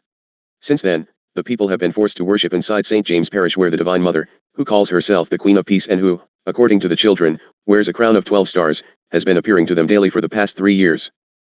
The mother has told the children that, due to man's sin, errors, the world is on the brink of a major catastrophe. The chastisement cannot be avoided, but its days will be shortened and blows cushioned through prayers and penance. For this reason, she has stressed the following: 1. Peace through reconciliation with God, family, neighbors, and countries. 2. Prayer. 3. Penance for one's sins and the sins of the world through personal sacrifice such as 4. Fasting, and I shall be speaking of fasting by definition and intent at a later portion, and 5. Conversion or turning back toward God and leading a spiritual life. The Divine Mother told that there will be a visible sign given to humanity at the location of her first appearance in Medjugorje, preceded by 3 admonitions as warnings. These warnings will be events on earth that will come in rather quick succession. Conversion to God during this brief period of grace is essential because after the visible sign is given, those still living will have little time to convert. The Divine Mother has also more recently appeared in Detroit, USA, Vietnam, Nicaragua, Vienna, Austria, Garabandal, Spain, and elsewhere including Pune, India, where SMT Indira Devi, Ma, had a vision of the Holy Mother in March of 1984 during which she was told to set aside Fridays for devotion to her by reading information about the Lord Emmanuel's life. In addition, reports of statues of the Blessed Mother shedding tears have come from around the world, including the May 1984 CNN report from St. John of God Church in Chicago, and from Lebanon where a statue of Our Lady of Fatima shed tears of blood constantly for 2 weeks. The mother has told the children that these are the last times she will be appearing on earth and that type of manifestation for her presence shall be needed in other matters, and that you are very close to the events that she has described. This timing, it would seem, confirms a vision given to your own earth Pope Leo XIII on October 13, 1884, in which he was shown that the forces of evil would lose their influence on the world within 100 years. Thus, it is imperative for you to turn back to God immediately and begin living the message from the Divine Mother as given in Yugoslavia, the same message, by the way, that she gave in Fatima. For, as she stated, you have forgotten that with prayer and fasting you can stop a war from happening. You can actually suspend natural laws. Let us look at a rather phenomenal incident from 1945 when the atomic bomb destroyed Hiroshima. 8 men living near the blinding epicenter of the nuclear explosion not only miraculously survived the searing hurricane blast and gamma rays while everyone within a mile radius perished, but have also shown no effects of the radiation even though others who were further away continue to die from its lethal effects. For over 40 years, some 200 of your scientists have examined these 8 men trying in vain to determine what could have preserved them from incineration. One of the survivors, Father H. Schiffner, S.J., gave the dramatic answer on TV in America, "In that house, we were living the message of Fatima." A further message which is most often overlooked is the next message from the Divine Mother, which told ones if they would return to the bosom of the Mother, that is the earth terra ground, yet would be protected from the Holocaust. Perhaps survival is only 10 feet from hell? This message comes on this particular date in response to a question presented unto Sananda on the day before yesterday. Thank you, son, for your inquiry regarding the Mother. We shall close for this segment and peace be with you. Hayton. Chapter 18. Rec number 1 Hayton. Tuesday, January 30th, 1990, 7:30 a.m. Year 3, Day 167 Truth. Ye shall know the truth and the truth shall set ye free. Do ones who claim their work to have been pilfered or stolen from the public documents having been set forth as non-fiction and we call of it truth lie? If J. Manuel Sananda, Jesus, writes something of his own, or fleet commanders write something of their own experience and it meshes with that which others have written, is that truth? Is it lie? Can you claim God as your own special possession which excludes another from truth? If you disclaim of another's penning as untruth and it is exactly that which ye have projected, and ye are complaining of it, does it not indicate that ye have lied unto your brother? If ye make judgments about documents which ye have not so much as read in total, have ye the right to denounce and disclaim the authors as being evil? I shall take a most recent disclaimer of this work and examine it at the ending of my presentation this morning.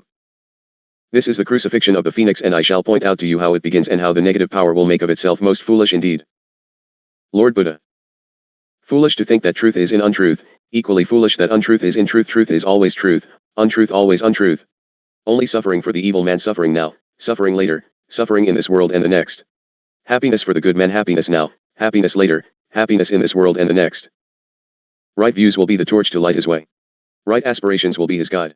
Right speech will be his dwelling place on the road. His gait will be straight, for it is right behavior. His refreshments will be the right way of earning his livelihood.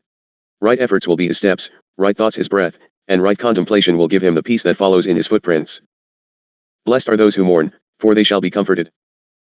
Blessed are the meek, for they shall inherit the earth. Blessed are those who hunger and thirst for righteousness, for they shall be satisfied. Blessed are the merciful, for they shall obtain mercy. Blessed are the pure in heart, for they shall see God. Blessed are the peacemakers, for they shall be called the children of God. Blessed are those who are persecuted for righteousness' sake, for theirs is the kingdom of heaven. Lord Jesus Christ, J. Manuel. Ask, and it will be given to you, seek, and you will find, knock, and the door shall be opened to you. For everyone who asks, receives, and he who seeks finds, and to him who knocks it will be opened. For there is nothing hid, except to be made manifest, nor is anything secret, except to come to light. Why today? There are 2 states for man, the state in this world, and the state in the next. There is also a third state intermediate between these two, which can be likened to a dream. While in the intermediate state, he foresees both the evils and the blessings that will yet come to him, as these are determined by his conduct, good or bad, upon the earth. I shall give you some typical expressions of ones who experience what you call near death. We prefer near life. This will somewhat explain that third beingness a bit better than to simply describe it by definition. The next thing I remember is feeling myself being drawn through this dark tunnel at incredible speed, kind of like I was falling down this deep well, and as I fell, all my cares and troubles seemed to melt away. There was no pain at all, just a feeling of warmth, of peace, and calm and solitude. As I was falling, I could hear this beautiful music all around me, like bells tinkling or choirs humming. It was as if my being or soul was pulsating or vibrating with this music. At the end of this tunnel was this beautiful bright light. It was small at first, but got bigger and brighter as I moved toward it. I was drawn to it, like a magnet. Suddenly this white light was all around me, enveloping me, surrounding me with warmth and love. But it was more than just light, it was a being, a divine presence with a definite personality. While in its presence I felt totally accepted, loved, and secure. Then the being asked me a question: what had I done with my life to show him, and was I ready to die? Suddenly, I saw a panoramic view of my whole life. All the things I had ever thought or said or done were there in full color like a cinema show, but more real. It was as if the being was helping me to judge myself and my life. Then it was as if 9/10 of my brain was opened up and I was privileged to see, hear, and understand all knowledge, for a second, all the secrets of the ages and universe, the meaning of creation and life and death and its endless cycles were revealed to me. Next the being showed me this beautiful place. It was like heaven with light and music everywhere. It was like a beautiful countryside or forest, and I was part of it with other people, too. No words can describe the beauty of this place or the love and warmth I felt being there. The being asked me if I wanted to stay and I said, yes. I never wanted to leave this place or his presence. But then he said to me that I couldn't stay here yet, that I still had a mission to accomplish, things to do for him, and that if I really loved him, I would go back and finish these deeds for him. Suddenly, I was back in that tunnel and everything went black again.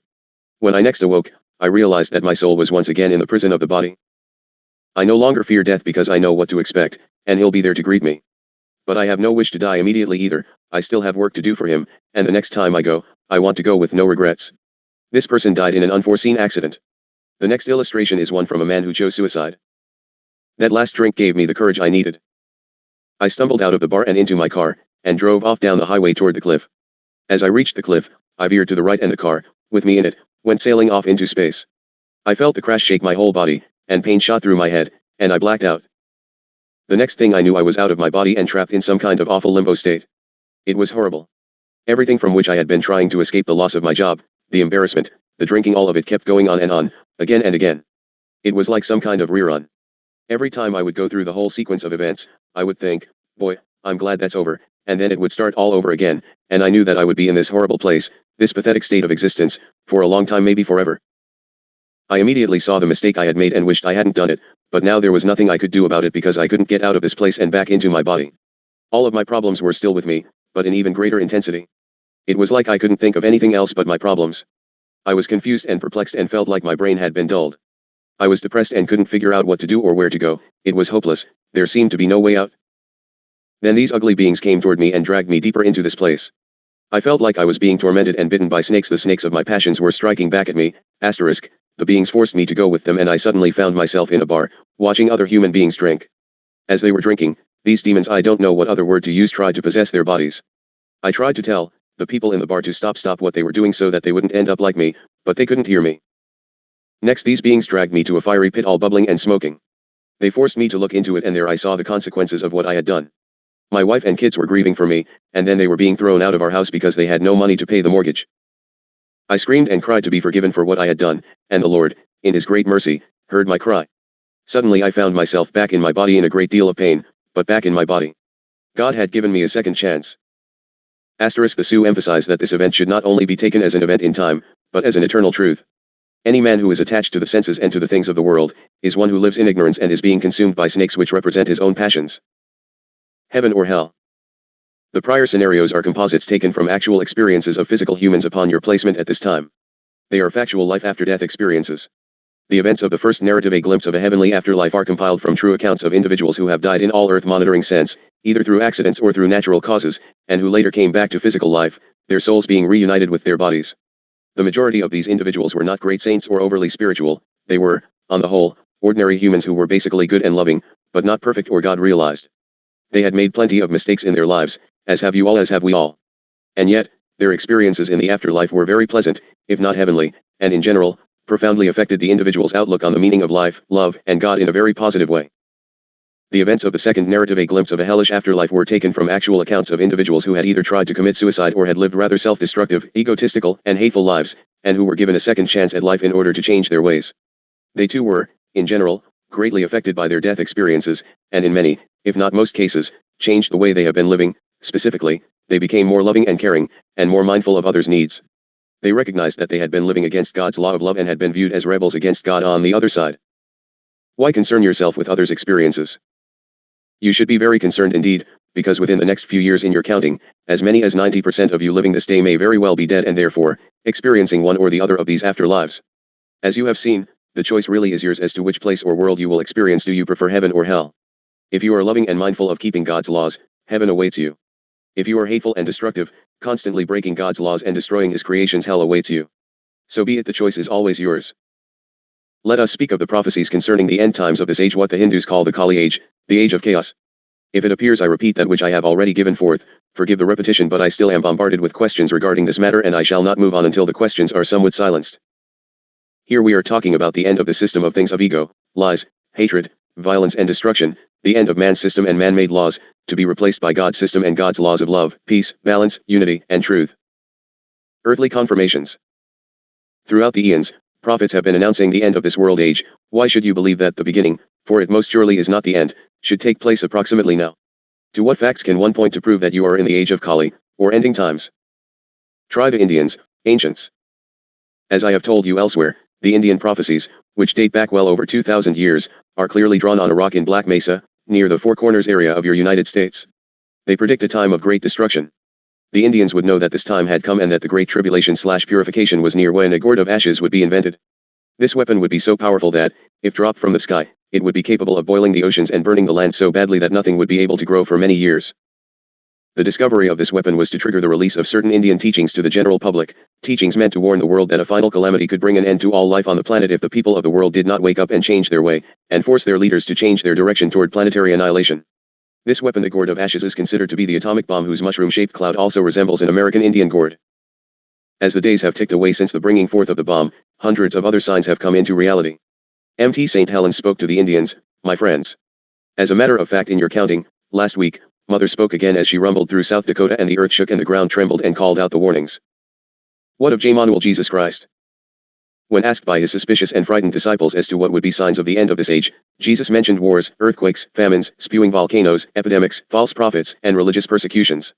Then, as to the last signs, he said, "And there will be signs in the sun and moon and stars, men fainting with fear and with foreboding of what is coming on the world, for the powers of the heavens will be shaken." In this context, the word heavens means celestial powers, or powers of creation. The original Greek word for heavens is aurania, which is also the root word for uranium. Rewritten, the passage reads, "And the powers of uranium shall be shaken." Uranium is shaken to produce atomic power. So the discovery of atomic power and destruction was predicted accurately by Jmanuel almost 2,000 years ago, and was to be viewed as a sign of the ending of the age. Aha! We finally get to show up, then will appear the sign of the Son of Man in heaven. And they will see the Son of Man coming on the clouds of heaven with power and great glory. Do you think it coincidence that the first successful atomic or nuclear fusion test was codenamed Baby Jesus, and that the first successful atomic or nuclear blast was called the Trinity? For then there will be great tribulation, such as has not been from the beginning of the world until now, no, and never will be. And if those days had not been shortened, no living thing would be alive. Now when these things begin to take place, look up and raise your head, because your redemption is drawing near. Truly, I say to you, this generation will not pass away till all has taken place. This means the generation in which all of these signs are present. Missing links. For you ones who desire to clutch your limits of God unto self and project judgmental opinions, I wish to give you some food for your meditations instead of empty heads and reciting mantras. You rise up in arms and claim that "and they called his name Emmanuel" cannot be right, for in Emmanuel Jesus' short life there was not time for great and lingering studies in India. And yet the shroud hidden away for almost 2,000 years clearly has the symbol written upon the forehead of the enshrouded flesh. That bloodstain bears the image of the Sanskrit word for God, Om. What would such a symbol be doing on the forehead of the Christian Messiah? Could it mean that you don't have all the story? Or, does it mean that you have the story but have rejected it? Why don't you do a little homework? You are going to find truth and missing portions with answers. There are some glaring holes in the story even if you totally discount "and they called his name Emmanuel." What of this pale prophet? What of this wondrous illusion that showed up from time to time in the worst of times in India, South America, North America, Asia, the Middle East, the Far East, and on the spaceship Phoenix? What of this one that showed up in the nations of Russia? Look at a few empty note pages. Why was Jesus not married by an early age? It was Jewish custom to marry even at ages as young as 13 years. Your Bible says he was apprenticed to his father Joseph, the carpenter. Further, records indicate that Jesus was absent at the time of his father's death, which is said to have occurred around Jesus' 20th year. According to the Bible, John the Baptist did not recognize Jesus at first. It should also be remembered that John and Jesus were cousins, and their families lived fairly close to one another. If Jesus had spent all of his life in Nazareth, why, then, did John, his own cousin, not recognize him? So, how come all these things? You ones who are fanatic in your biblical belief, how many of you knew this tidbit? It is in your Bible. How you can pronounce another's judgment when you fail your own testing? Could it be there are quite a few things that you do not know? Where are you going to learn them that you might have balance and knowledge upon which to base opinion if you refuse to look at information because your preacher or priest/priestess tells you not to look, listen, or go within and feel? They tell you not to inquire and see, for they know innately that you will turn away from them and their bigoted, fanatical falseness. You will always find the mark of the beast coming forth in effort to keep you from the word. We of the light invite you to clear your space, ask for insight and understanding, and read, see, and touch it all that you might know truth. You have just revealed the evil taint within, the moment you effort to stop another's truth from viewing under any circumstance. Truth insists upon being heard from the depths of the deepest oceans to the highest mountain peaks. It does not hide behind accusations of pilfering, claims of singular ownership of information, or blatant and foolish proclamations. Secrecy and limits of secret societies are tools of Satan himself. We have continually told this scribe that she would be attacked, and attacked again. We have told her it would be most painful indeed as attention came into her consciousness of who would be the ones who would ultimately denounce her after first telling her that her work was perfection. These very ones warned her at onset of the work in August of 1987, that those she perceived to be friends would turn away and it would break of her heart, but it must not break of her spirit. You ones within the group of readers must know that these latest blows unto her have been most critical, for her spirit is sorely tried. It is most serious indeed, and as you ones who are close tend to tease and discount, you must be patient, for her heart is truly damaged. All is but one. You ones continue to draw sides and war over whose truth is truth. Well, let us understand something right now. Before we go further, you have free will to choose up your own set of truths, and I honor them. That does not make your truths to be truth. Ponder it. When we tell you that Isa, Esa, Isu, Emmanuel, Jemanuel, Jesus, Emmanuel, White Buffalo Calf Woman, Standing Bear, Buddha, Quetzalcoatl, etc., etc., etc., are all the one, you must begin to realize it is truth and stop crucifying him over and over again. What of legends? Many accounts of the travels of Jesus were a result of visions that men projected. But from where did these visions originate? They came from the Book of God's Remembrance, or the Akashic Records, Akasha being Sanskrit meaning primary substance, or the Spirit of God, as the origin of all things is God. There are, however, accounts of this Christ's travels that do not rely on visions. And if Jesus did travel through and about the lands, would there not be folk legends or accounts of his travels and visits, or at least references to him somewhere in those countries? The answer, of course, is emphatically yes. The oldest reference to Jesus can be found in a set of Hindu scriptures called the Srimad Bhagavatam, which has been described as the fruit of the Vedas and Upanishads and the embodiment of the Lord himself in this age, the Kali age, the age of chaos, or end times. The Srimad Bhagavatam is similar to the Judeo-Christian Bible in that it recounts the lives of great saints and sages as well as the teachings of the Lord himself throughout the ages. It accurately chronicles historical events such as the creation of the universe and this world, and the great flood that covered the earth, the only difference being that this account of the flood is at least 1,000 years older than the account of Noah found in the Bible. By golly, it appears that the energies of higher source pilfered man's personal writings even back before creation. It also contains a section remarkably similar to the lines of kings and rulers found in Daniel of the Old Testament. Of course, the kings and the duration of their rule mentioned here refers to India, but it is every bit as accurate, historically, as is Daniel's with regards to Middle Eastern rulers.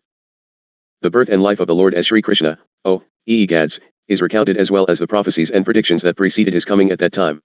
I'm sorry, Chelis, but you are going to get truth spread before you. It matters not what garbage you have been previously fed. Also prophesied is the birth of the Lord as the Buddha, faint, including the area in which the Lord would be born, when Kali, the age of chaos, sets in. He, the Lord, will be born in Magadha, North Bihar, India, as Buddha with a view to deluding the enemies of God. Lord Buddha was indeed born in 563 BC in ancient Kapilavatthu, which lay in North Bihar, India. There are other prophecies concerning the Lord's incarnation during the Kali age.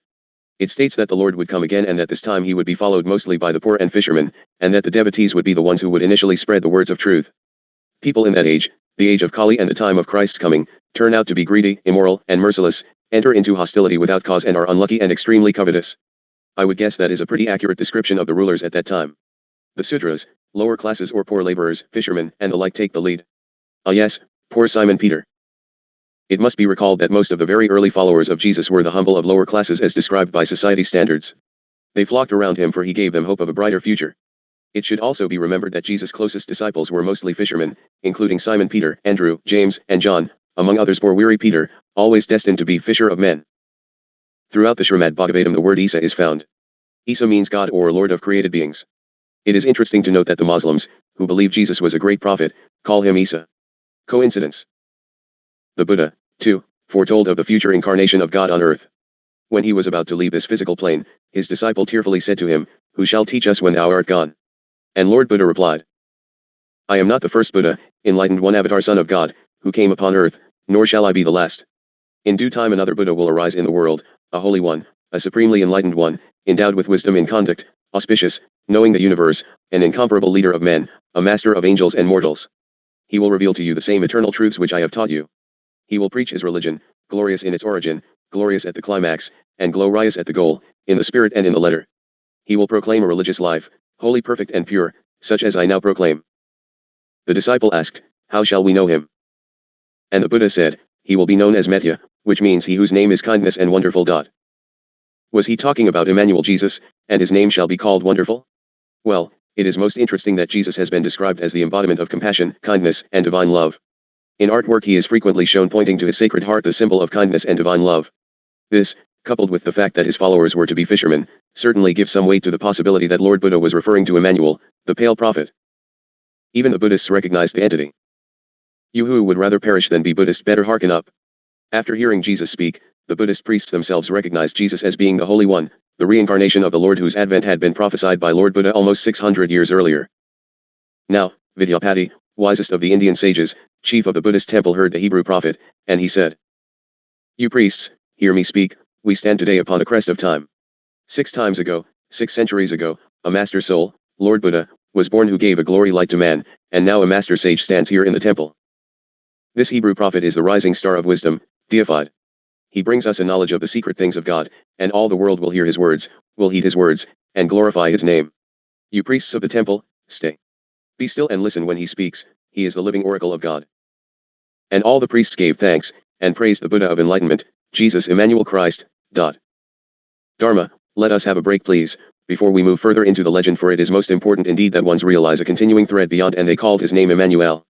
If you recall, as we left off, it was noted that in his continuing travels he was not known as Jesus, which actually he was not in Galilee, but rather, Isa, Isla, Isu, etc. You can look back as I shall not repeat it herein. Remarkable. The threads are all there if you but look, and we cannot cause you to look unless we refer to documents and histories already in placement upon your world. I shall no longer sit quiet while arrows of accusations are slung against my commander and master guide. Truth and the word are his name, and Sananda, God, is his label. How darest ones upon this wondrous creation cast accusations of darkness and thievery upon his perfection. Take care that ye not be found standing at the door without thy credentials for entry. So be it for the wise enough to hear and see. You who think yourselves so filled with great authority and wisdom are in no wise wise, indeed you are most foolish of all mankind. Salu. Hayton. Chapter 19. Rec number 2, Hayton. Tuesday, January 30th, 1990, 2 p.m. Year 3, Day 167, Legend of Saint Issa. The most explicit account of Jesus' travels throughout India and other lands is found in a Buddhist manuscript called the Legend of Saint Issa. I shall not reference the works of Judas Iscariot during the travels, for so many of the earth manuscripts were destroyed by fire, as the priest, having found them and translated them, had placed them in a wall of his dwelling. The dwelling was burned to the ground by the Israelis as the man fled with his family, but that is another story. There is ample writing which will suffice. Issa is the same as Isa, or Jesus, which dates back to the 1st century AD, making it older than the accounts of the New Testament, and in which Isa, or Jesus, is described as the one whom the Buddha had elected to spread his holy word. Probably the first Westerner to hear about the manuscript was a Russian explorer named Nicholas Notovich. Notovich had traveled extensively throughout India, Afghanistan, and Tibet in the late 1800s and heard about the legend and the manuscript during his travels. He decided to check out the legend and journeyed to a Buddhist monastery called Himis in Ladakh, formerly part of Tibet, now the northernmost part of India. The original manuscript was written in the ancient Pali language, and had been brought to Tibet from India. The legend of Saint Issa closely paralleled the life of Emmanuel, including his torture and crucifixion, but also covered portions of the history of missing information. The manuscript was adjusted to fit into the needs of the scholars of the day, who placed the time of experience during the time of his early life, for the widespread and lingering pronouncement was that after the Emmanuel ascended he was not known again in physical form. The discrepancy has been a burdensome problem to scholars in their efforts to make the pieces fit into the proper sequence. You ones must always keep in mind that there were no televisions, telephones, telegraphs, only tell another, and great distances via hard foot travel was the mode of transportation of the day. It was most easy indeed to have false stories brought forth in confusion. After all, death is death is death. Convinced of the authenticity of the manuscript, Notovich wrote a book on his travels and the legend of Saint Issa, which included a translation of the original manuscript. 35 years later, in 1922, Swami Abhedananda, a follower of one of the greatest saints to have lived on earth, Sri Ramakrishna, also traveled to Himis to see the manuscript for himself. He, too, was convinced of its authenticity and wrote about it in his book called Kashmiri-o-Tibeti. The legend of Saint Issa opens with these words. The earth trembled and the heavens wept, because of the great crime committed in the land of Israel. For there was tortured and murdered the great and just Issa, in whom was manifest the soul of the universe, which had incarnated in a simple mortal, to benefit men and destroy the evil spirit in them.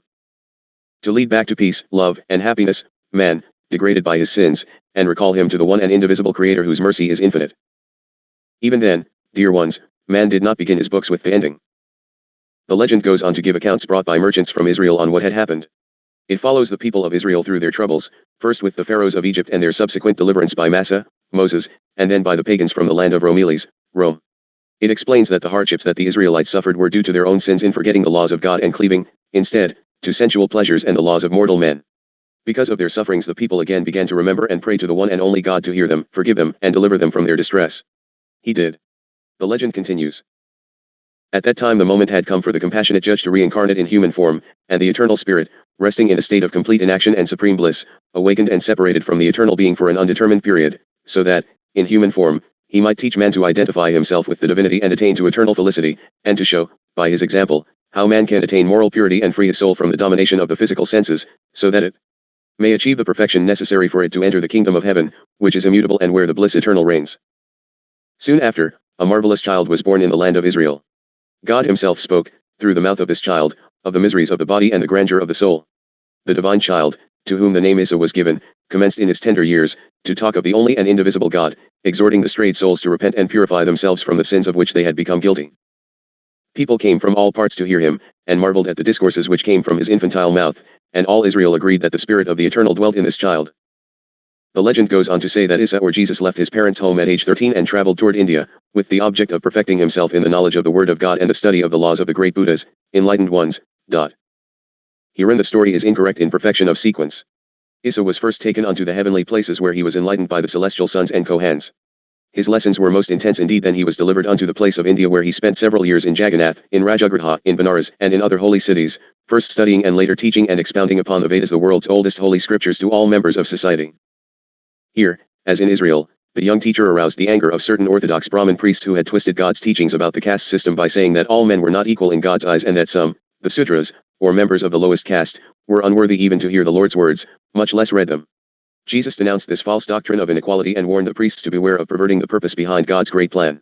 He admonished them to return to the truth and to re-examine God's teachings, regarding the caste system. We shall also examine the caste system. We shall look into the origin, purpose, and function of the caste system in society in order to clear up any misconceptions and misunderstandings about it and the equality of all people. We will also examine the universal truths that are found in unadulterated scriptures of all of the major religions of the world, as confirmed by Jesus in his travels throughout India, Tibet, Persia, Greece, Egypt, and Palestine. We will also look into the various prophecies of the major religions so as to prove beyond the shadow of a doubt that these are the beginning/ending times of a great cycle. Much of the restructuring of the tale of Isa's travels are confused because in the translation it had to be considered that the tales of Isa had to have occurred in the time of his youth due to his untimely physical death by crucifixion. Do you understand that this is the beginning of the crucifixion of truth? Man began to rearrange the sequence to suit the assumed rumors. There is a great difference in the boy who went to study with and share truth with the great Eastern masters, and the man who later traveled mostly anonymously about the land. After leaving the Holy Lands and joining with his mother Mary, his brother Thomas, and disciple Judas Iscariot, he traveled to North India. During that time he preached in many countries and often had to flee, because his speeches were revolutionary. That is why his journey to India took several years and was connected with unspeakable hardship. He found it very little different in evil to the lands he had just departed. In the country which today you label Pakistan, far up in the north near the last foothills of the western Himalayan mountains, his beloved mother transcended. After her departure he, Isa J. Manuel, moved on and crossed the part of India today called Kashmir, in order to further teach. He traveled at length through what is today called Bayouans, Afghanistan, and West Pakistan. He went specifically to this place, partially to seek safety, for 10 of the Israeli tribes had migrated from Israel and settled in that region. Dharma, release this please, as I have other for your attention. When we return to the journal we shall speak of your own nature and share some thoughts by great masters such as Mother Nature, White Buffalo Cow Woman, and Lord Krishna, etc., and look at what they really said and meant and what man has ripped asunder. So be it. Go in peace, for I keep you close in my care. Salut, and good day. I am Hayton of Light. Chapter 20. Rec number 1 Hayton. Thursday, February 1st, 1990, 8:15 a.m. Year 3, Day 169. Origin of the caste system. What exactly is the caste system? What is its origin and what was its true function in society? The Gita, the Lord as Krishna explains. I classed men into 4 castes and assigned different functions to them in accordance with their different temperaments and past actions. The works assigned to priests, warriors, farmers, and merchants, and laborers are graded in accordance with the qualities born of their inner nature. Serenity, self-mastery, purity, spirituality, forbearance, wisdom, ascesis and ingenuousness, all these are known as the priest's natural attributes. Heroism, prowess, steadiness, skillfulness, large-heartedness, in battle dauntlessness, administrative ability, all these are a warrior's natural attributes. Trade, commerce, agriculture, and tending cattle are a farmer's or merchant's natural attributes, even as serving men through work is a sudra's, laborer's, duty. What he tried to outline was a recognition of the different natural talents and abilities of each individual. In trying, you can always expect failure more often than you can expect success from your efforts. That is why we use the term efforting most often instead of trying. Trying indicates the intent of probable failure. Efforting indicates working toward producing. As you might guess, man took the above classifications and distorted them. The original delineation simply meant that, especially at a time of unequal opportunities, man would probably grow into a given talent or service because of circumstance, and his placement was equally suitable and praiseworthy in the eyes of God. It originated simply as categorization of 4 types of work. Sri Aurobindo, a master yogi, explains that there are thus 4 kinds of works: the work of religious ministration, letters, learning and knowledge; the work of government, politics, administration, and war; the work of production, wealth-making, and exchange; the work of hired labor and service. An endeavor was made to found and establish the whole arrangement of society on the partition of these 4 functions among 4 clearly marked classes. The system was not peculiar to India, but was with certain differences the dominating feature of a stage of social evolution in other ancient or medieval societies. The 4 functions are still inherent in the life of all normal communities, but the clear divisions no longer exist anywhere. From the view up here, the line of separation may not be as clearly indicated as it once was, but in some areas of experience the lines are more offensively drawn and warriors stand posted to see that those ones considered lower are not allowed to pass. The separation in the original was not one of hierarchy but only classification of type. Just as in this little group, one receives, other format, another publishes, and yet another prints, while even yet another distributes. None stands alone, and yet each job differs. One can be no more important than another. Perhaps one could consider dharmas to be the most important, for without her the word would not flow, but, without distribution it would stop at the keyboard. I hope I clarify myself. Today one can't help but notice that there are still basically 4 types of works in the world that loosely parallel those outlined. It is following one's own nature, and that is the trick, your own, not another's definition, and developing one's innate talents that true happiness in one's work is usually found. Not all have the gift of drawing, not all have a green thumb for growing things, nor do you all have computer brains for numbers and science, nor do you all feel drawn to studying philosophy or religions. But everyone is blessed with certain talents, and it behooves each one of you to discover what are your natural attributes and to nurture them, help them to grow and flourish. For you all have a place in God's master plan, and it is in discovering your place or role in the divine plan that true peace, harmony, and happiness can be found. What has happened, however, is that some of the groups of self-proclaimed elite have turned to classifying ones as being above another and enforce that those they consider to be below in rank remain unfulfilled, to the extent that the considered lower quit, for the most part, efforting at moving across those erroneous barriers. But, in writing their own lines of demarcation, they have accomplished something else much worse: corruption within the groups of isolation, which ultimately causes those separated away to finally tire of wallowing in the slop they allow you to be given there. Thank thy Creator, shall always be some who will not sit quietly and be murdered in emotion, soul, and consciousness, and will move on in behalf of freedom at all costs to self. But loud, raucous, and criminal behavior only causes setback. Change can only be brought forth through enlightenment of the masses, such as we effort at here doing. It does require that you, who are pushing for truth, utilize those things, loopholes, written into your Caesar's laws for the elite to play the game more cleverly than they who persecute you through habit of power. You in the U.S., for instance, are now slaves to men-written statutes, and your constitutional laws are all but forgotten, and you don't even realize it. How many of you have a copy of your Constitution and Bill of Rights in your home, much less on your coffee table for ready reference, and do you know what to do with it when you refer to it? Well, we are going to write a lot about your Constitution in a separate journal, and we are going to begin with the mandatory filing of income tax forms, which is illegal except for Washington, D.C. and U.S. protectorates. Oh yes, I know, they can override the Constitution and do so at every turn of the road, but who will bring back your constitutional rights if not you? Almost everyone in your prisons are in there by unlawful prosecution. Keep in mind that anything the U.S. legislative democracy does is legal because they have written their own laws, but it is not lawful within the Constitution. We shall talk about it at great lengths later, but Dharma is working so many hours a day that we simply cannot cover it all instantly. We will effort at getting to that subject, however, before the ending of February, that you might have time to consider what you will do at income tax form filing. J. Manuel's, Issa, Jesus, parable. Lord Jesus explains this idea with the parable of the talents, where he compares talents to money. In the parable, the master calls 3 servants and gives each a number of talents or sums of money according to their individual abilities. The ones receiving 5 and 2 talents respectively quickly double their number through hard work and ingenuity. But the one receiving only a single talent does nothing, he does not even try to use it or expand it in any way. When the master returns, he is greatly pleased with the first 2 servants who have wisely used their talents and increased their size and value. Well done, good and faithful servants, says the master. You have been faithful servants, you have been faithful over a little, I will set you over much, enter into the joy of your master. But to the servant who did not even try to be a good steward, who refused to even use the talent given him, the master said angrily, You wicked and slothful servant. You ought to have invested my money with the bankers, and at my coming I should have received what was my own with interest.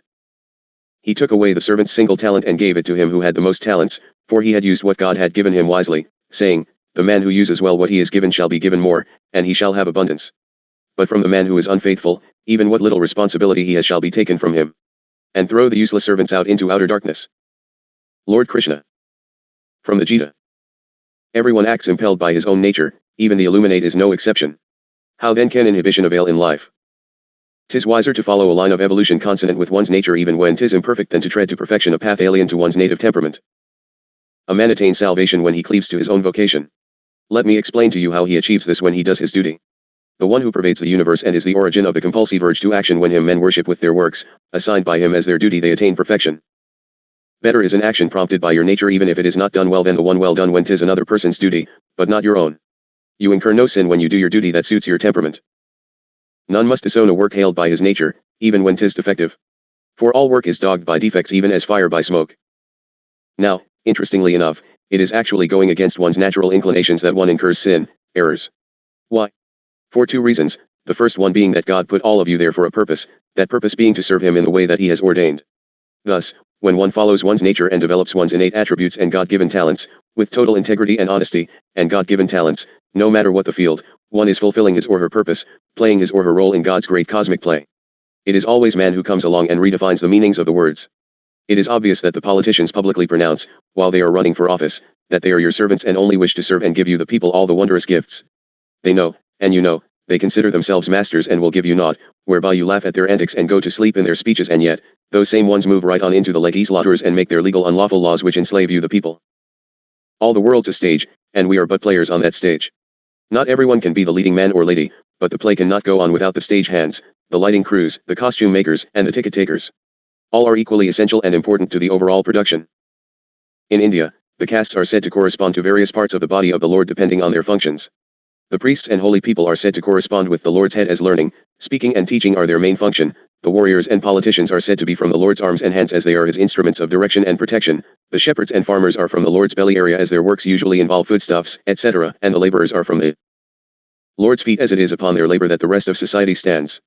The idea is that all members of society, regardless of their function and work, are from the Lord and are part of the Lord, therefore, they are all essentially equal, as how can one part of God be superior to another part of God? Well, one part can't be more important or superior, but man comes along and redefines the terms and self-proclaims one to be superior to another, and thus you have the totally insipid and banal rewriting of the laws of God and the creation. And let us hear from Saul, Paul, he did the best he could, John. Now God gives us many kinds of special abilities, but it is the same Holy Spirit who is the source of them all. There are different kinds of service to God, but it is the same Lord we are serving. There are many ways in which God works in our lives, but it is the same God who does the work in and through all of us. The Holy Spirit displays God's power through each of us as a means of helping the entire church. It is the same and only Holy Spirit who gives all these gifts and powers, deciding which each one of us should have. Each of us is a part of the one body of Christ. The Holy Spirit has fitted us all together into one body. This makes for happiness among the parts, so that the parts have the same care for each other that they do for themselves. If one part suffers, all the parts suffer with it, and if one part is honored, all the parts are glad. All of you together are the one body of Christ, and each one of you is a separate and necessary part of it. Now, I ask you, when your preacher gets to the pulpit and reads the above, does he treat you as an equal? Or does he, for example with these journals, tell you not to partake of them for they are of the devil? Do you move like lambs to the slaughter in his definitions and directions, or do you stand like the equal man or woman that you are and proclaim that you shall read and decide for yourself? Do you not see how evil corrupts even the houses of God, especially the houses of God, for it is the ultimate perception and discernment of one who has self-appointed himself as your warden? You see, in truth, he would urge you to surround yourself with God-light and read of these things, and if they are wrong you will discern it and return to that which you feel is correct. You once refuse to take responsibility for self, you even give your very souls into the hands and control of another whom you know not. So be it. I hope you find it interesting that both the Christians and Hindus use the same illustration of the body of the one Lord to explain this idea of equality. In essence, what St. Paul and the Hindu scriptures are saying is that all human beings are equal in God's eyes, as every human being is a part of the one God. Therefore, no caste, class, race, sex, religion, nationality, creed, culture and on can be viewed as superior or inferior to another, for how can one part of God be superior/inferior to another part of God? For, have ye not all the one Creator? Equality of all mankind. The caste system, then, was meant as a logical division of labors based on one's natural attributes. However, the castes were not meant to be in watertight compartments. For example, If an individual were born into a farmer's household and yet his/her natural abilities and propensities lay in another area, such as politics or religion, he/she should have the right to freely follow his or her nature and do the work that suits his or her temperament. To deny a person this free mobility would be interfering with God's plan for that individual. I suppose you might agree with me that the plan of God is most often violated. One of the main lessons that people who have had death experiences say they learned on the other side was that it was not only wrong to kill oneself, as that would be like throwing God's gift of life back in his face, but that it was also wrong to kill anyone else, as that would be interfering with God's plan and purpose for that person. In the same way, to deny someone the right to follow his/her nature and pursue the type of work that God has ordained for him/her nature and pursue the type of work that God has ordained for him/her is to, again, interfere with his plan and purpose for that individual. Let us look again at the legend of Saint Issa.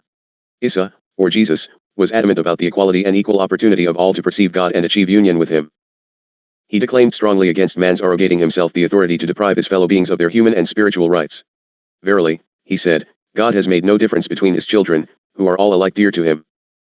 One law has been given to man to guide him in his actions: fear, revere, respect, honor, the Lord, thy God, bend thy knees only before him, and bring to him only, the offerings which come from thy earnings, be humble and humiliate not your fellow man. Help the poor, support the weak, do evil to none, covet not that which belongs to others. He who has recovered his primitive purity shall die with his transgressions forgiven and have the right to contemplate the majesty of God. Oh, would it be I could get you to reread the above at least 3 times, really read it, before moving on. Oneness of the human family. The one you call Jesus said, My Father God, who was and is and evermore shall be, who in the boundlessness of love has made all men to equal be. The white, the black, the yellow, and the red can look up in thy face and say, Our Father God. The Holy One has said that all his children shall be free, and every soul is a child of God. The Sudras shall be as free as priests, the farmers shall walk hand in hand with kings, for all the world will own the brotherhood of man. O man, arise. Be conscious of your powers, for he who will need not remain a slave. Just live as you would have your brother live, unfold each day as does the flower, for earth is yours, and heaven is yours, and God will bring you to your own. Oh, you don't remember that part? Try the Aquarian Gospel of Jesus the Christ. It is quite filled with wondrous insight. God and women. Interestingly enough, many of Jesus' disciples and followers in Israel or Palestine were women.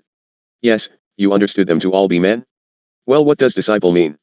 It means admirer, buff, devotee, enthusiast, fan, follower, groupie, apprentice, beginner, freshman, intern, neophyte, newcomer, novice, novitiate, pupil, chela, recruit, rookie, student, tenderfoot, trainee, believer, convert, follower, zealot.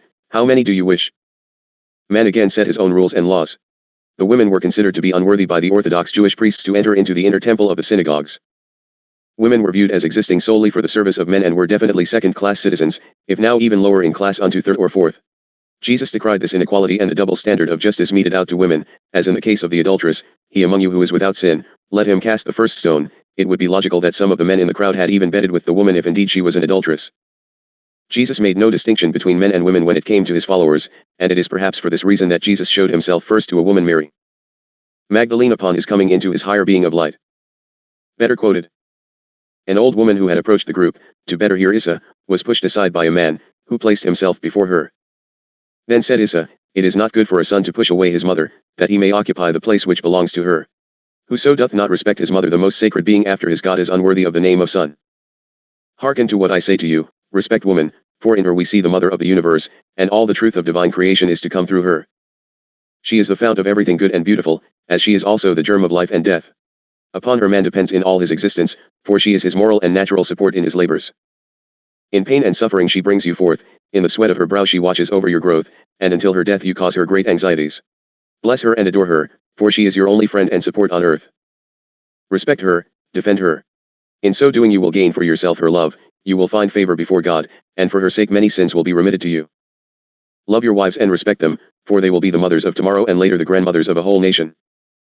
Be submissive to the wife, her love and noblesse man, softens his hardened heart, tames the wild beast in him and changes it to a lamb. Wife and mother are the priceless treasures which God has given to you. They are the most beautiful ornaments of the universe, and from them will be born all who will inhabit the world.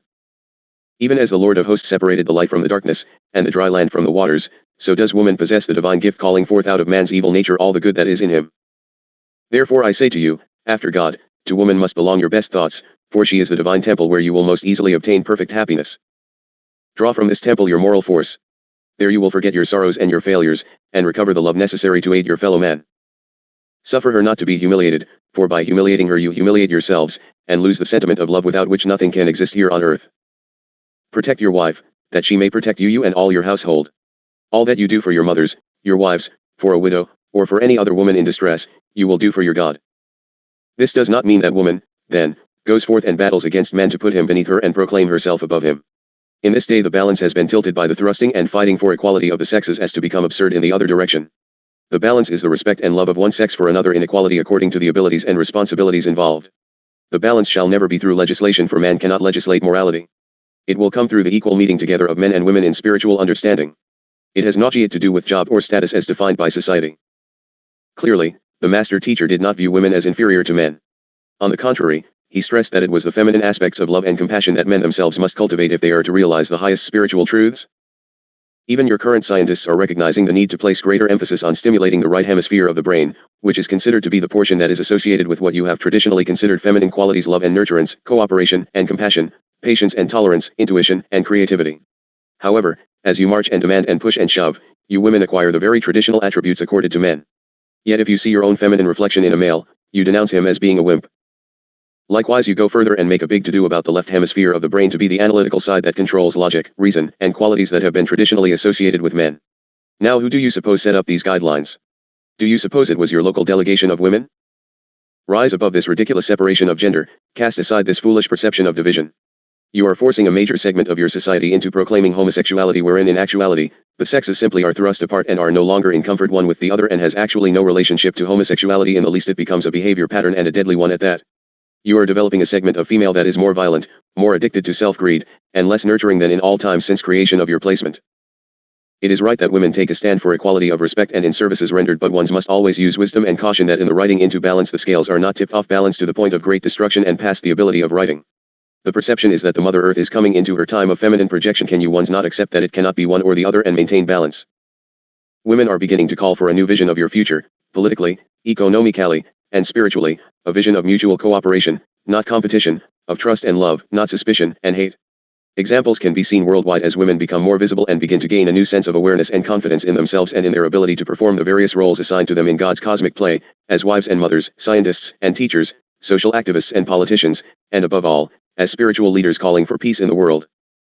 But let us consider what else has happened by not correctly analyzing the problem. You have continued to misuse the tools of procreation and turned it into some type of right for fun and games. Therefore, being that women bear the children and men tend the woman and child during pregnancy and childbirth, at least originally in traditional manner, it has become chaos. The children who are birthed are tossed to child tenders who basically keep the child alive. The mothers move off into the workplace and men feel rejected. To feel unrejected they hop into bed and prove their manhood, thus causing either stringent birth control or unwanted children or abortion. The cycle grows larger and larger, and now you have a planet overpopulated by some 5.5 billion people and total unbalance between your sexes. You make your marriages and build in contracts to cover the divorces, and the children are caught in the middle of total nightmare existence of insecurity and rejection. Adults of both sexes are so miserably unhappy that escape is sought in more loose morality and substance abuse to simply make it from day unto the next. You do not look at what the problem really is, you move on in the wave of chaos and asking why doesn't the government do something, put in more money, use more police, make some more laws and on, without once regaining balance and morality along with responsibility for actions, to solve the problem. You simply remain blinded by the false perception of the problem. You cannot legislate these things into solution. Your mother is coming, also. Indeed, it is no coincidence that women desire to be considered equally and speak up more readily for their rights. It is unfortunate that it must be thus. The feminine form of God is returning just as is the masculine form. The American Indians are awaiting the return of both, the feminine form in the form of whom they reverently label white buffalo cow woman. According to the Indian tradition, this feminine form of God incarnated ages ago and brought the word of truth, as well as the sacred pipe, the peace pipe, to the Indian people. She promised that she would return at the end of this age to help usher in the new world of peace. In an effort to show you ones that in truth there is balance and harmony, the Christ energy was sent forth to be born of woman, that you might see that there would not have been one without the other. But most of you miss the point. The very earth itself is called mother, or grandmother. From the substance of earth you are created, birthed by the Creator. Therefore you must have father/mother God, mother creation/father creator. There have been many signs brought unto you in your last decades to help you see the principle, but most forget or get lost in the controversy of the churches whether to ordain or deny the truth of the signs. The stars in the heavens are verifying the fulfillment of the prophecies, that the feminine aspect of God is also to make her appearance on earth and her influence felt throughout the world. I do not like to use astrologic signs for description, for the term, again, has been distorted into the act of fortune telling, but the facts remain that the stars do give signs for which you must watch. For one great point is that often that which you visualize is not what you perceive or define as stars or planets. Millions of your stars and planets are not more than spaceships bigger in size than is your little Earth.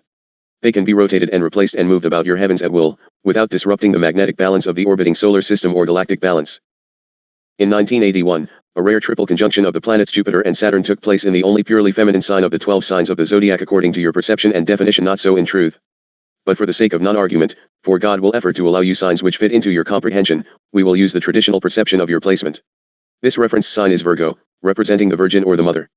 This is the same conjunction that took place around the time of Christ's birth as nearly as the astrologers can theorize.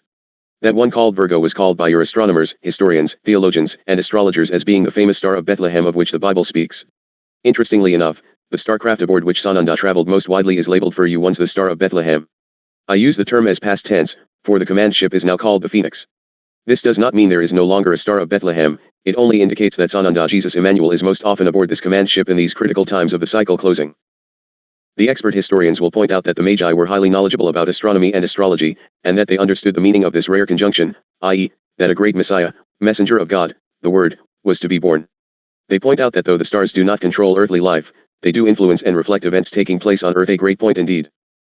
This rare conjunction took place in Pisces around Christ's birth, Pisces being considered the sign of the zodiac representing the sun and corresponding on the earth to the country of Palestine, and placed exactly opposite Virgo, representing the Virgin or the Mother, on the zodiac.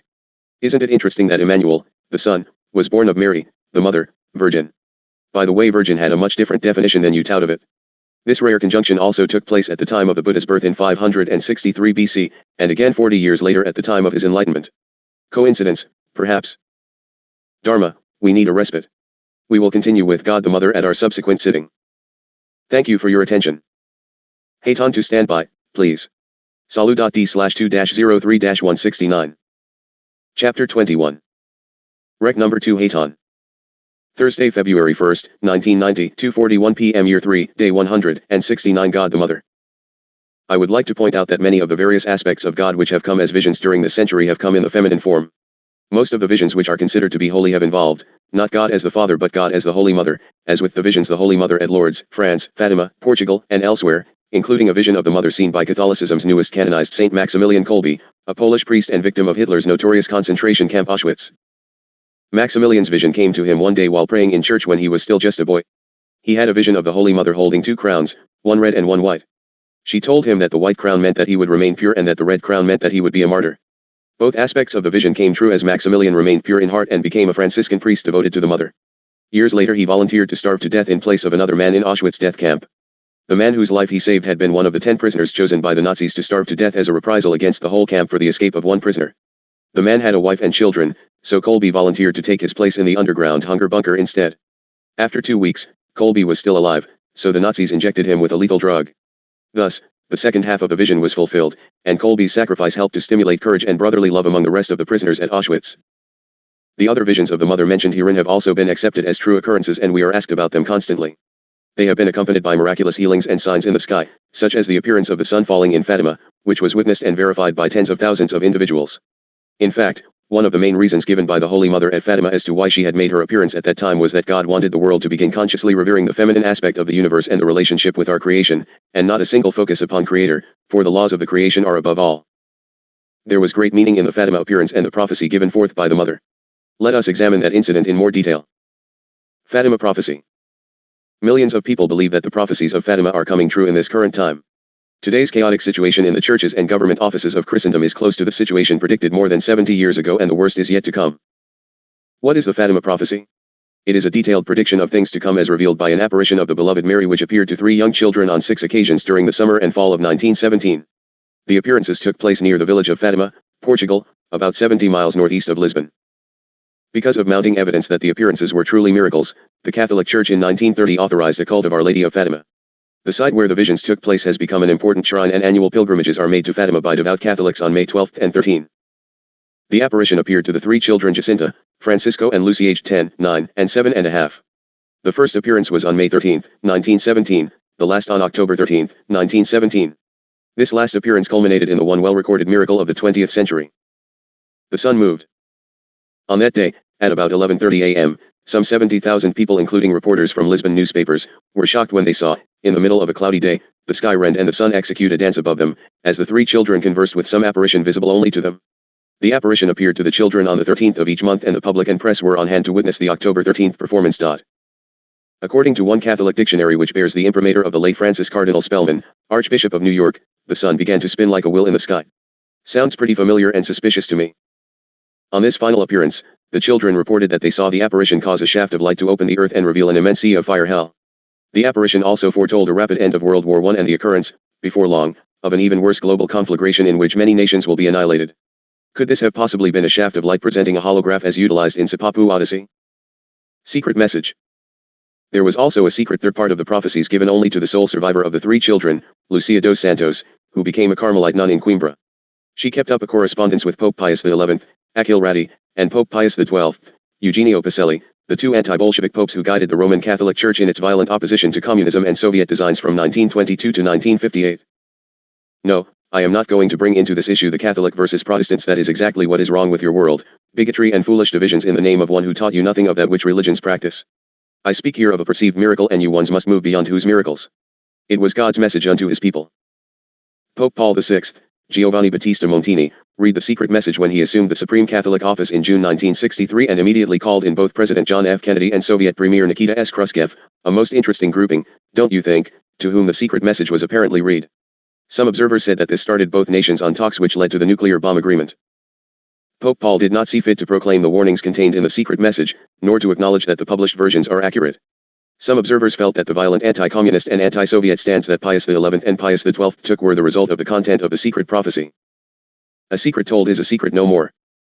Despite the strictest secrecy, the secret third part of the prophecy has become available to your press and is considered authentic. It was first published in a German newspaper, Nuits Europa, on October 15, 1963, and in a French paper, Le Monde de la Vie, in September 1964.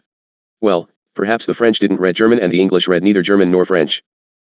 Since that time the message has been republished in the United States, with minor changes in phrasing. The men cannot bear to leave a thing alone but must tamper, but all in substantial agreement with what is purported to be the official version.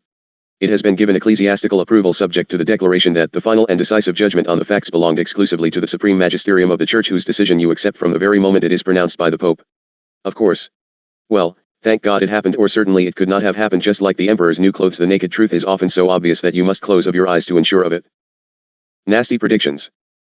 The terrible predictions made in the third part of the message reveals the reasons why none of the popes had seen fit to make it public. Here is the secret prophecy as circulated by American Catholic groups. Surely I shall not quarrel on such good authority at this time. Do not be troubled, dear child, I am the Mother of God who is speaking to you and begging you to announce the following message to the entire world in my name. On doing so you will meet with strong opposition. But be strong in faith and you will triumph over all opposition. Listen carefully and remember what I tell you. Good people must be better. They must implore God to forgive the sins they have committed and will in the future commit. You ask me for a sign so all may comprehend the words which I am addressing to mankind through you. You have just beheld that miracle, the great miracle of the sun. Everybody saw it, believers and unbelievers. And now, in my name, it is proclaimed. A great chastisement will come over all mankind, not today or tomorrow, but in the second half of the 20th century. What I have already announced at La Salette through the children Melanie and Maximin, I repeat to you now. Humanity has not developed as God desired. Mankind has been sacrilegious and has trampled underfoot the wondrous blessings of God. No longer does order reign anywhere. Even in the highest places Satan reigns and directs the course of things. Satan will even succeed in infiltrating into the highest positions in the church. Satan will succeed in sowing confusion in the minds of scientists who design weapons that can destroy great portions of mankind in short periods. Satan will gain hold of the heads of nations and will cause these destructive weapons to be mass-produced. If mankind will not oppose these evils, I will be obliged to let the arm of my son drop in vengeance. If the chief rulers of the world and of the church will not actively oppose these evils, I will ask God my Father to bring his justice to bear on mankind. Then will God punish mankind even more severely and heavily than he did at the time of the great deluge. But a time of very severe trial is also coming for the church. Cardinals will oppose cardinals and bishops will oppose bishops. Satan will enter into their very midst and will walk in their ranks. In Rome also will occur great changes. What is rotten will fall and what falls must not be retained. The church will be obscured and all the world will be thrown into great confusion. The great war will come in the second half of the 20th century. Fire and smoke will drop from heavens and the waters of the ocean will turn to steam, throwing their foam to the very sky. Whatever is standing will be overturned. Millions of people will die. Those surviving will envy the dead. Distress, misery, and desolation will be found the world over. The time is drawing nearer and the abyss is ever deepening and there will be no escape. The great and powerful will perish with the lowly and meek, the good will die with the wicked, the princes of the church with their faithful, and the rulers of nations with their people. Death will reign everywhere, raised to triumph by erring men. The helpers of Satan will be the masters of the earth. These evils will come at a time when no one expects it, nevertheless it must come as punishment and revenge in accordance with God's plan. Later, however, God and his glory will once more be invoked and will once more be served as he was not so long ago, when the word had not yet been corrupted. The time of times is coming, the end of all ends, if mankind is not converted. Woe, woe if that conversion does not come about, and if everything remains as it is now or worsens. I call upon all true followers of my Son the Christ to go and announce this, for I will always be at your side to assist you. Well, where are we? Seems to me that you should have heard this message before from several sources in almost identical words. Why would it be so shocking? When I tell you, for that matter, do you simply denounce me as some fantasy space cadet? Because man remains ever the upside-down ostrich who likes the flavor of sand in the mouth. You are not popular if you simply stick with the truth. 'Tis always more popular to tell all those drooling non-thinkers exactly that which they want to hear. It helps fill the collections plates on Sunday. Just as the early prophecies of the apparition, which foretold, for example, the rise of communism, this final prophecy is also coming true. Even on a strictly scientific level, such statements as, mankind has been sacrilegious and has trampled underfoot the wondrous blessings of God, are all too true, as any student of ecology will shout from the edge of the grave. The infiltration of your churches by evil-shrouded clergy, including even bishops, is proof that Satan will even succeed in infiltrating into the highest positions in the churches. He certainly has taken a whopping big slice from the TV religious teachers, and they are noted because they are so blatantly public. It has happened in every Orthodox church because it has occurred at the level where the rules are laid down for the outlying ministers unto the flocks. Many clergymen actually proclaim that God is dead, teach immorality and make new laws and commandments to suit the more modern needs. They actually teach immorality and sanction immoral behavior even unto the children. Let us teach them safe sex in grade school. Some actually engage in subversive activities under the shelter of the cloak called God. Some of your brethren claim that the upheaval is hurting the Catholic Church the most. A substantial number of Catholics have chosen up sides and are in all-out hostile confrontations with each other and the church hierarchy. Well, not to be different it is throughout the world in every denomination and one denomination unto another. Now for the shocker, little sleepyheads. For the biggest blow of all of you patriots who tag along in your dreamland ideology. What actually caused the most horrendous shock of all from the messages is known unto but a very few, and look around before you deny of this. Among the many other things the little ignorant and illiterate peasant children said, and hold your breath America, was that Russia would not only spread her errors throughout the world, as she already has done, but that three communist empires would emerge on the world scene: Russia, the United States and China. One must bear in mind that these children, hidden away in a crevice of Portugal, were not even aware in October 1917 that a world war was underway, and that never had they heard of Russia. At their very tender age, they had never heard of communism, which, of course, was not even known as a world government in 1917. In fact, the Bolshevik Revolution was hardly a whisper in the world at that time. Yet these little ones, one so young that even in America he would only be about the age of kindergarten or first grade, conversed with the Blessed Mother on the subject of Sovietism and communism and the three Soviet empires to emerge far later in the 20th century. Ah yes, out of the mouths of babes. I suggest if you find ones who wish to write books on Atlantis at the age of 9 or 10 that you most surely encourage them to do so. You do not yet know who these children might be. I, myself, am most interested in a few. It could possibly be considered that these children were inventing a bit of the tale if it were this day and age with television, and had they been greatly coached in current happenings. I dare say if you ask children of your own, who are in the age group, about these places and political styles, they would not know, would you? Had these small children known anything about the world in which they live, or had studied world governments, one might somehow suspect they were inventing with prompting. But they could not even read nor write, and had never heard of communism as who had in 1917? You can be quite safe in assuming this story to be valid, and that the Blessed Mother truly prophesied to these little ones, who were given her desperate warnings, which have not yet been heeded in great measure. The Mother's warnings. It is obvious that the Mother has been sent by the Eternal Father/Creator to alert mankind of the scriptural predictions of a cleansing of the earth with fire unless mankind makes a complete reversal of his willful ways. A worldwide warning shall precede the chastisement in an effort to recall God's children to a life of grace. She has also promised that God will perform a great miracle after this warning, and, if men still refuse to change, then God will be forced to send the chastisement. Where do you think you might stand in the changing line this day? The warning. The Blessed Mother came forth to ones on June 12, 1976 with this warning: my children, you must pray more, do much penance, for the warning is coming upon mankind. There will be tremendous explosions and the sky shall roll back like a scroll. This force shall go within the very core of the human. He will understand his offenses to his God. However, this warning will be of short duration, and many shall continue upon their road to perdition, so hard are the hearts hardened now, my children, beware of the sunrise. As the day follows night, so shall this warning follow soon. Beware of the sunrise. She said to not look up to the sky unto the flash. Beware of the sunrise. Do not look up to the sky to the flash. Close of your windows. Draw your shades. Remain inside, do not venture outside your door, or you will not return. Pray. Prostrate yourselves upon your floor. Pray with arms outstretched and beg for mercy of your God, the Father. Do not seek or receive your animals into your homes, for the animals of those who have remained of well spirit will be taken care of. Stores against that day. O my children, how many will try to go back and restore their homes when it is too late? Keep blessed candles, water, blankets, food within your homes. The candles of those who have remained in the state of grace shall not be extinguished, but the candles in the homes of those who have given themselves to Satan shall not burn. Amen, I say to you, as night follows day a great darkness shall descend upon mankind. Timing of the warning. How about Emmanuel? I give you one indication that the time is ripe, when you see, when you hear, when you feel the revolution in Rome, when you see the Holy Father fleeing, seeking a refuge in another land, know that the time is ripe. September 14, 1976 did these things come forth unto you. The miracle. The Blessed Mother spoke to one on December 24, 1973. The warning which will be sent upon man must be effective. And in the mercy of the Father, a great spectacle will then be placed in the sky for all to see. However, the agents of hell will try to disprove the hand of the Father in this miracle. You must cleanse your souls of all sin, mortal and venial. Come to my Son in belief. Believe what you'll see at Garabandal, and turn back from your ways that have been created by Satan.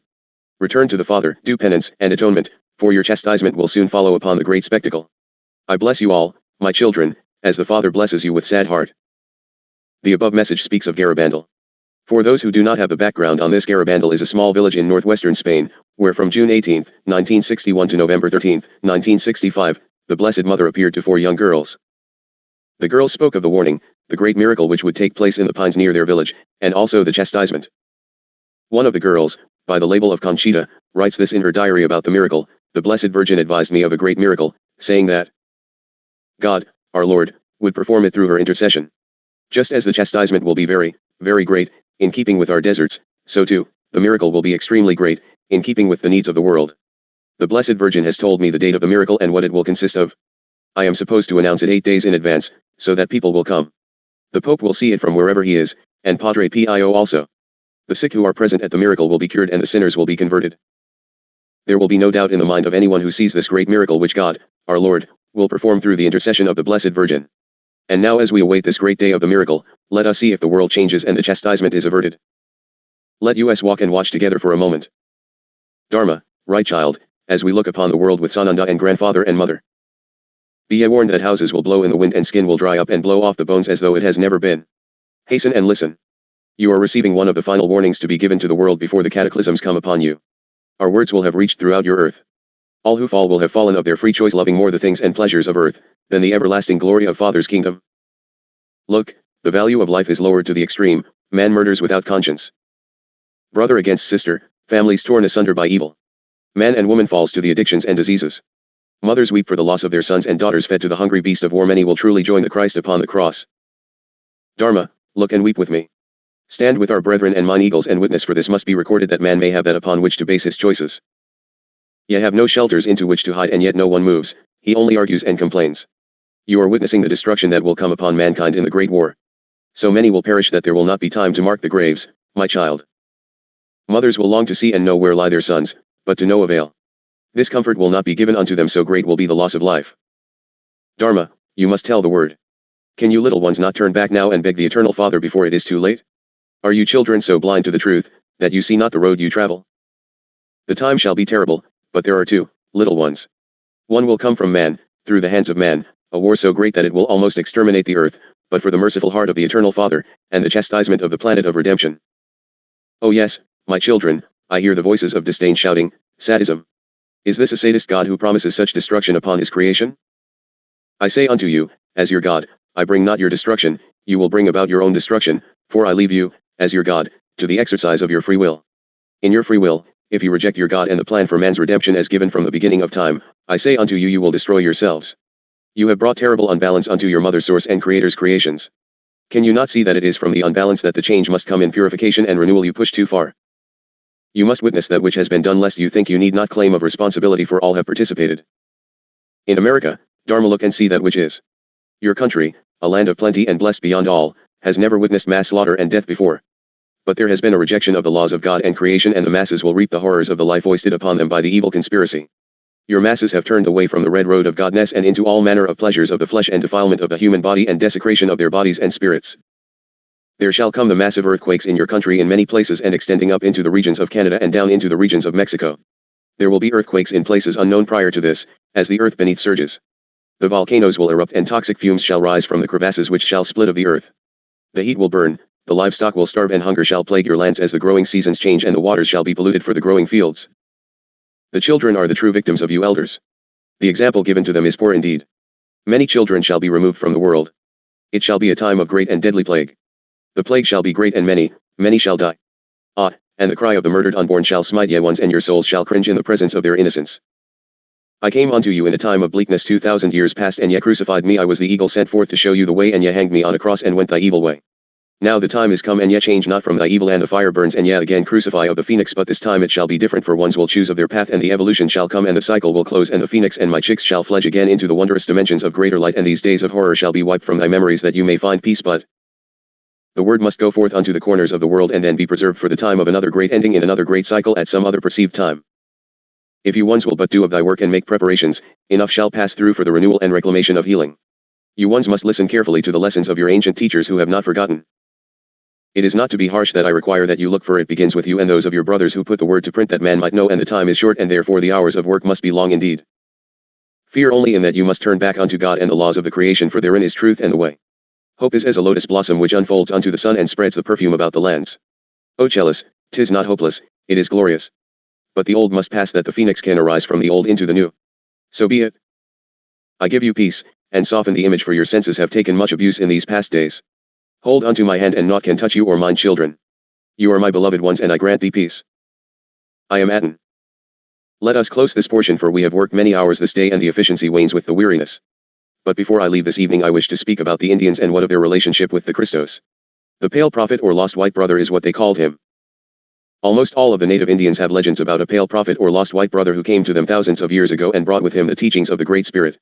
He taught them to love one another and often used examples from nature to illustrate his lessons. He performed incredible miracles, one of which was to raise a huge stone in Monument Valley. Actually it was half a cliff that had fallen down off a mountain. Other miracles included controlling the elements, miraculous healings, and even raising of the dead. The people loved him and flocked to him, but the priests were afraid of him because he represented a threat to their power. He is always pictured as having a beard, longish hair, a fair complexion, blue-green eyes, wearing sandals, and a long white toga with his symbol the cross embroidered around the edges. His sign of greeting was his hand raised in peace, which is one reason this is a rather widespread greeting among the Indians. He had the people build pyramid-style temples, and told them to smoke the peace pipe in his memory. He brought them seeds for several different plants, including the mescal plant, and foretold what the future held for the Indians and their beloved land, including the arrival of the white man whom he called those who conquer, which is known in Spanish as conquistadors, who did indeed arrive 1,500 years after his prophecy. I shall not discuss these prophecies at this time. He represented exactly what his label represents, a pale prophet. The Christ energy was already a part of the Indian knowledge and it is related as the sacred circle of infinity. It is late this day so we shall move into more of this discussion on the morrow. Thank you for your hands and the rest of you for your ears and eyes. Good evening and rest in peace and joy for our work goes well. Salut, Hayton. Chapter 22. Rec number 1 Hayton. Friday, February 2nd, 1990, 7:45 a.m. Year 3, Day 170 Lost White Brother / Pale Prophet. Hayton to continue. It is not my intent to do more than simply touch on the Indian concepts for those great teachings of the oral traditions are coming forth from Little Crow, the great red eagle. But, for those who might not become APPRized of the myth I wish to point out that there most surely is a connection. What about booze? Interestingly enough, he admonished the people to never touch the white man's whiskey, which he called devil water, a description echoed by the Saint Jordaji almost 2,000 years later who, in a letter, wrote that alcohol was one of the most demonic influences in the world. The pale prophet said that this devil water or alcohol unsettled one's reason, loosened one's tongue, and caused one to act foolishly. I assure you that the pale prophet is not so given to understatement in this day. Alcohol and drugs open the very gates of hell and calls the demons within to court and commune. The current information on alcohol has more than justified Jesus' warnings about it.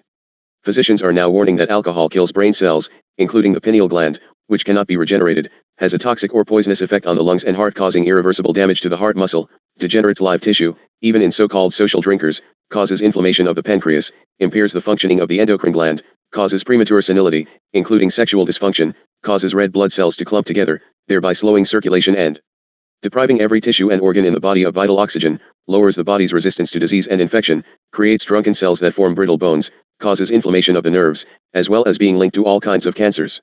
It also causes fetal alcohol syndrome in human fetuses, even in babies whose mothers may only have had a few drinks during the entire pregnancy period, leaving babies mentally and/or physically impaired. It also produces an abnormal gene that is passed on to offspring, leaving the offspring more susceptible to various illnesses and alcoholism itself. A positive example for children must be set by the parents. Today, 1 out of every 10 parents in the US has a drinking problem that forces their children to withdraw into a secret world, and for every alcoholic parent, 4 or 5 other family members are directly affected. Hence, you must help your children by first helping yourselves and setting the right examples for them. Alcohol is the primary tool utilized to entrap the unsuspecting participant. First the substance is given, and then, once captured, the destruction ceases. There will forevermore be damage to the physical being, loss of memory perfection, a slowing of mental process, and often total senility or irreversible organ damage. Satan, my friends, knows exactly the poison to feed you to entrap and totally control the being and finally kill the consciousness, thereby capturing the very soul. Oh yes, before we are done with all these journals, we most surely will thoroughly cover the 12-step program for salvation from the demons, the unlocking of your mind that you might free yourself, the letting go of the terror, fear, and desire for escape and low self-esteem, and allow you to rebuild your temples if indeed you have entered that particular path. We are going to show you how to reach through and into the undamaged subconscious mind, thus opening the prison doors.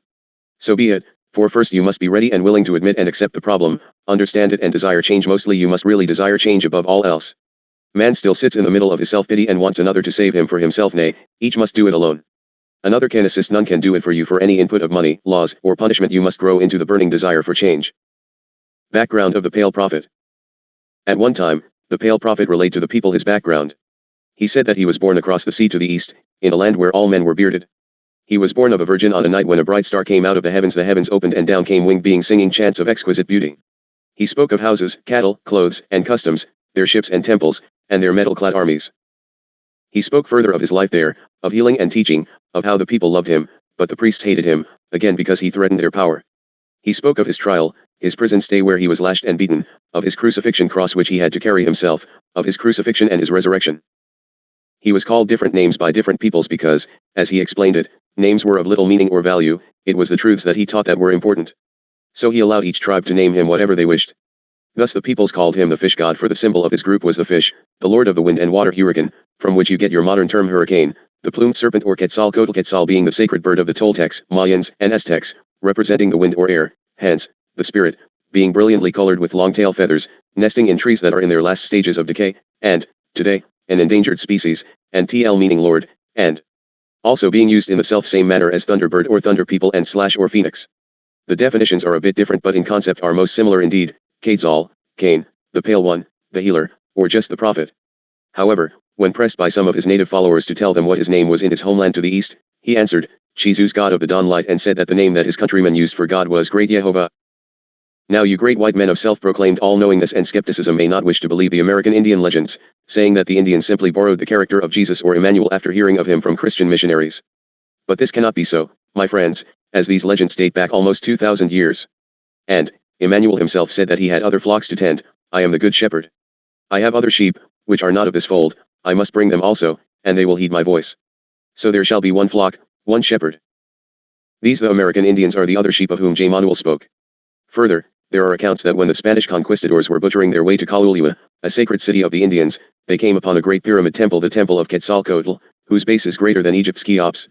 Quetzalcoatl had foretold the arrival of these bearded white men, who would wear metal-tipped boots and carry iron rods that made loud noises and could kill men from a great distance. He had also foretold the desecration of his mighty temple by the forces, even to the fighting that would take place on the tiers or the steps to the top of the temple. Indeed, in the bloodiest battle of all Mexico, the Spanish did slaughter their way up the temple steps, but stopped in their tracks when they reached the top. The reason? At the top of the temple there was a life-size statue of a Christ-like man worked in pale marble in a flowing robe standing with outstretched arms to greet them. What's more, there are now newly discovered artifacts with the sign of the cross through the hand, the sign of the Pale Prophet, from archaeological diggings of Native American Spiro mounds that have been carbon dated to the 1st century, AD. Other artifacts include pieces of parchment, now held in Harvard, which have quotations from the Old Testament written in archaic Hebrew. So be it, surprises are good for your attention. One recorder of legends has written that his father once found a stone pictograph of the white-robed teacher. H. Bancroft is his label. It showed his hair, beard, and toga, and above his head, in ancient Hebrew, were the words of the 10 Commandments. Why? Emmanuel, as the Pale Prophet, promised the American Indians that he would return again at the end of this age. But what is the significance of Jesus' travels to the Americas, and why did he travel to the east, as has now been proven through the legend of Saint Issa and other writings. To quote Paramahansa Yogananda in answer, God made Christ an Oriental in order to bring East and West together. Christ came to awaken the divine consciousness of brotherhood in the East and the West. It is true that Christ lived in India during most of the 18 unaccounted for years of his life, studying with India's great masters. That doesn't take away from his divinity and uniqueness. It shows the unity and brotherhood of all saints and avatars. J. Manuel, Jesus, as Christ was unique, as are all avatars. They are unique as is each snowflake, no two are exactly alike and yet they are united in that they come from the same source and are made of the same substance. They are unique and yet united in truth of fatherhood/motherhood of God and the brotherhood/sisterhood of humanity. They all stem from the root of the one God, who has numberless manifestations, but is one in spirit, one in love, one in truth. Unity does not imply uniformity. Stop trying to form up your blindfolded committees checking out different parts of the elephant and reaching wrong conclusions. Take off the confounded blindfolds and look at that which is in front of you. You must remove the blindfolds of prejudice and ignorance and see the overall nature of the Lord, because, as the American Indians believe, no one religion contains all the truth, each one is but an attempt to understand the nature of God and is, in reality, just a different path leading to the same goal, the one great spirit who pervades all and is within and without all, and is beyond all worldly dualities, all distinctions, all physical attributes, the eternal being Sat Chidananda, Sananda. Being consciousness bliss, where love eternal reigns supreme. It is to the realization of and union with this eternal being God without attributes, the great spirit behind all creation, that all avatars and true prophets are leading you. The example given by the life of Sri Ramakrishna and his realizations of the Lord through 3 different paths proves that God is one, but that there are several paths to him. The only difference in Ramakrishna's experiences is that he entered into union with the Lord through 3 different doors: Hinduism's mother, Islam's prophet, and Christianity's Emmanuel.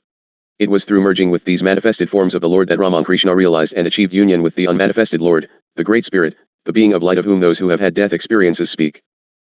Further, the teachings of all of God's messengers are so similar that if one did not know whose teachings one were reading, it would be difficult to guess correctly who said what. For example, the Christian Gnostic Gospels are most similar indeed to those of the East. The identity of the divine with the human, the concern with illusion and enlightenment, the founder who is presented not just as Lord, but also as spiritual guide, that some scholars have suggested that if the names were changed, the living Buddha appropriately could say what the Gospel of Thomas attributes to the living Jesus.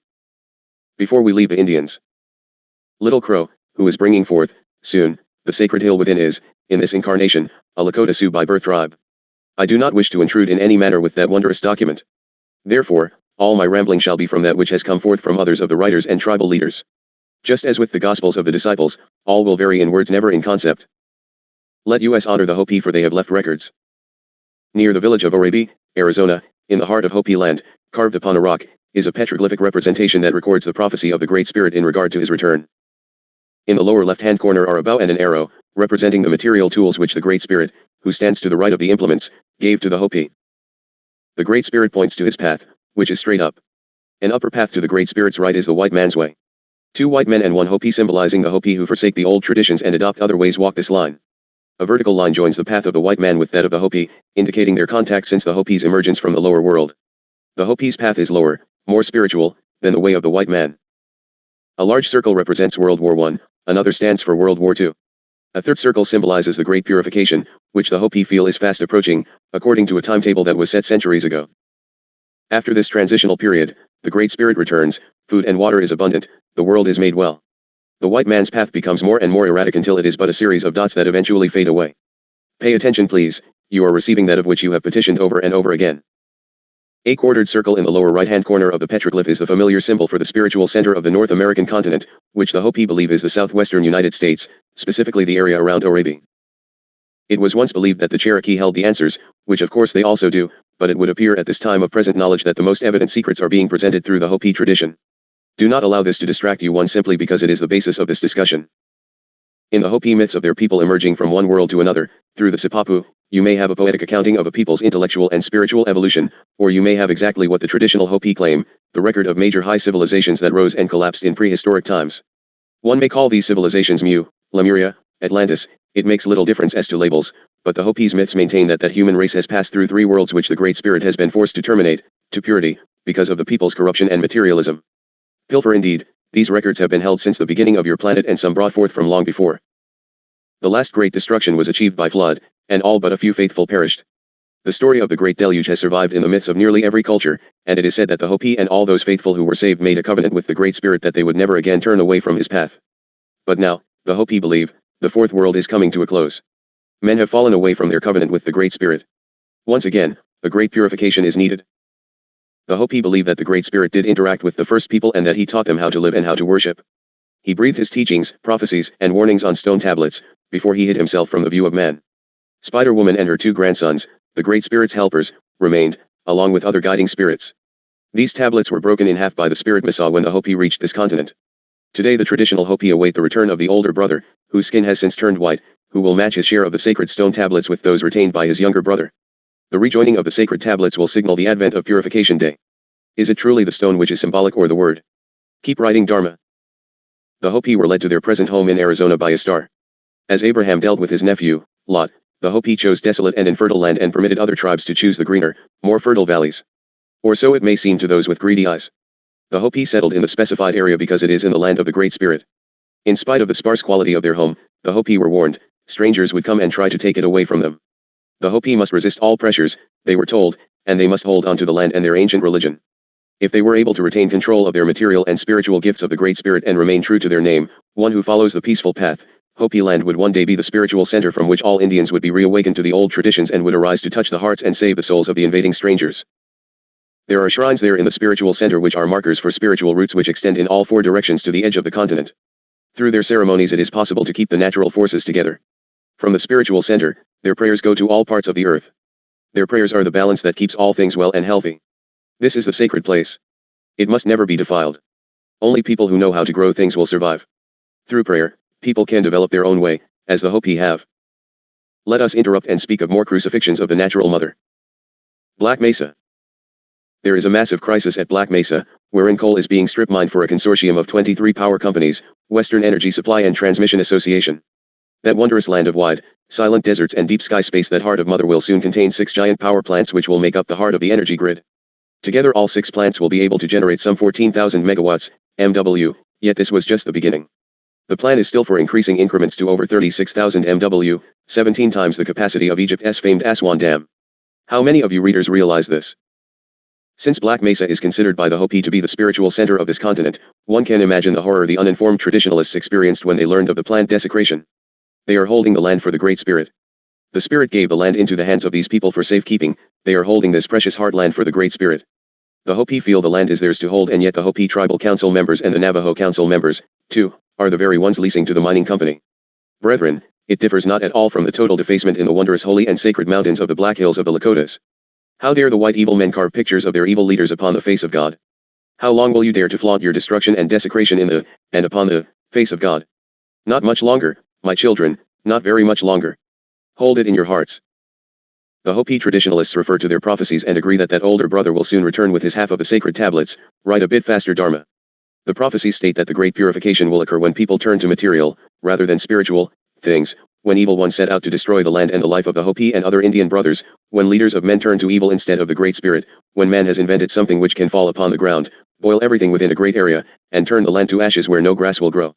It would seem to me that this all matches pretty well with that which has been pretty much fulfilled.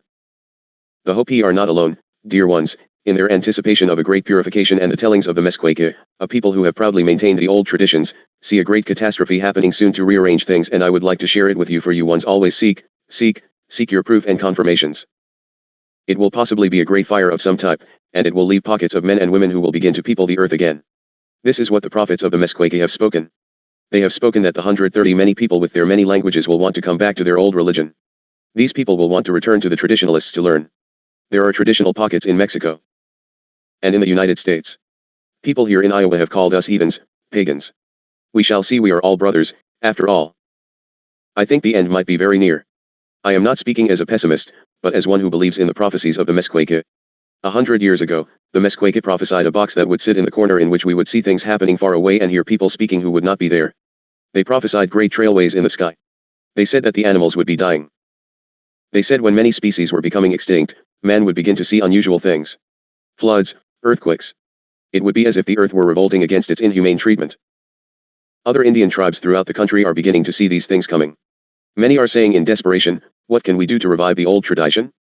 How can we get back to it? Well, there is a way for them to return, of course, but time is very short. They had better start returning now, or else they are going to be left on the railway station when the train leaves. You know, it is all going to be over. The Indians of all tribes are storing food and water for the coming great purification. They have been told that there will be a terrible famine sometime soon, no longer than a mere few years of your counting, in the future. Canned and dehydrated foods, seeds, kerosene lamps, bottled water, and water purification tablets are being put aside in carefully concealed caches, as well as oil and kerosene to fill the lamps and many candles to light the way until the tallows can be rendered. The Hopi tell about the older white brother and the secret of what is to happen. They spend much time in meditation and receive from the Great Spirit, and they have already put 3 years of food into secret storage. The elders speak of astral travel. The Hopi visualize themselves in a boat moving on a stream, and they go and learn things about the great purification that is coming sooner than we think. This is why they store up food. There will be a great catastrophe, and they believe that their home in the southwest is a safe place. There are several safe places if you once but listen carefully and stop of your time of division and ridicule, for you leave precious little time for the preparations. What of UFOs? Let us speak of hoopla, nonsense, and probabilities of truth. My wish is not to start a Cowboys and Indians war. There are always ones playing in the middle of truth, but you shall find that these ones fit into the tapestry also. A non-Indian, P.S., pronounced to the media that he had been sent to the Hopi reservation. Ones are always claiming to be sent to somewhere or other and poke into another's business. Dharma, go back and leave only initials please, for I want no controversy or distractions regarding this story. He went to call down UFOs to present the Hopi with a sign, then produced what the waiting, skeptical press called a flying saucer. It looked like a star almost, it was claimed. It rose in the sky, stopped, hovered, wavered to one side, and then continued across the sky, repeating the maneuvers. Now this was in August of 1970 and provoked yet another major split among the traditional Hopi. One of the elders, Chief Dan Kachongva, 109 years alive, said that both the division and the UFOs are in fulfillment of the old prophecies foretelling the great purification. Legends on the rocks. A petroglyph near Mishongnovi on 2nd Mesa shows flying saucers and travel through space. The arrow on which the dome-shaped object rests stands for travel through space. There is also a maiden on the dome shape which represents purity. Those Hopi who survive Purification Day, they believe, will be taken to other planets. The faithful Hopi have seen the ships and know they are true. We, the faithful Hopi, have seen the ships, and we have watched nearly all of our brethren lose faith in the original teachings and go off on their own course. Near Orabi was closely shown the plan of life, and we are gathered here to await our true white brother. Some Hopi state that the ships are manned by kachinas, entities which are portrayed in traditional Hopi dances. I most sincerely hope, however, that I do not look like some of the fearsome ones I have seen projected. I refuse to get in the middle of Indian harangues any more than into the middle of your orthodox doctrines, but I do wish to share some of the legends which bear great truths, and you can ride along for the enjoyment and insight therefrom. Allow us a bit of a respite, Dharma, and then we will speak of some of the tellings of White Bear as regards to the times, for I think you cannot hear of it too often. Haton to stand by. Solicet. Chapter 23. Rec number 2, Haton. Friday, February 2nd, 1990, 11:45 a.m. Year 3, Day 170. Haton, present in the service of the Great Spirit and the gentle lands, that we may bring light unto a weary, darkened place. That which is within must come without, that we may see, together, the truth of our journey. As I relate some of the legends and speakings, I shall sometimes not honor ones who have spoken, for, although they have spoken great truths, many have sold the traditions and given the oral teachings without permission and not in their proper sequence. It is for those ones to confront that which they have done in error, not for me to be in judgment of their path. Nothing is hidden from Tonkashila, Wakantanka, or from Kunchi, Waziya, and I may not speak in their stead, for I honor the great wisdom of Creator/creation. For those who wonder what happens here in this place at our writings, we always invite the dark spirits and evil brotherhood to take leave, and do not ever begin the scribing until the area is not save light, that these truths be untainted. Then as you walk with your eyes through the journals, ye shall find naught but truth. Thank you for your inquiries. Believings of White Bear. It is a positive truth that the magic of the power, richness, and relevance of the American Indians of the ancients are being reborn in this decade. This is due to the planetary system which is forcing men to come to full realization and to see that this may be obtained from the tribal religious order. There are certain events that are taking place which give evidence that the old traditions are regaining strength. These activities are going on in the atmosphere, as well as in human affairs. This is why it is of concern that people come to full realization at this time. The events that are occurring in your nation today are an important part of the Hopi prophecies. There is much evidence that can be given, but the concern is that many will fail to realize it and acknowledge it. Ones do not wish to listen because of the bigotry which man holds for man of another color, and yet no human can shed of his skin and remain in the physical. Prejudice is a great barrier indeed. As far back as the time of White Bear's uncle in 1890, the ones in Washington were warned of the events in time that would take place, but, unfortunately for some, pigmentation of the skin stops the brain from accepting truth. As White Bear now says, color offers no barriers between brothers of the soul, but our messages in the ancient prophecies are continually ignored. But who are we? We are not an aggressive people. We are not going to make any kind of aggressive movement against someone who is doing wrong to us. We leave all things to our divine Creator to straighten up. But we now see more of our people reviving interest in their native traditions and in their native philosophies, but there are two types of forces that are now active. One is the aggressive, and the other is a spiritual movement.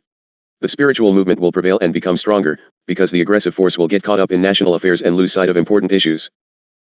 We see one's using of harmful psychotropic drugs as they claim to aid in spiritual development. This is completely wrong. I cannot go along with these things. My people must pull away from the harmful things which were never used as man today uses them and proclaim sanctity for their use.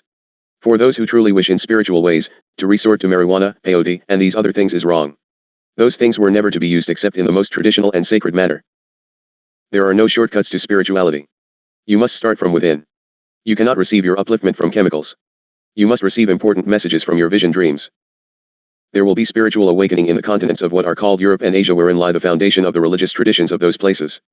But they must come to America. This is where the freedom was. This is where the true spirit of the brotherhood was established. Regardless of how many religious orders they may have set up thousands of years ago, we are the people who have not contaminated the true spiritual knowledge.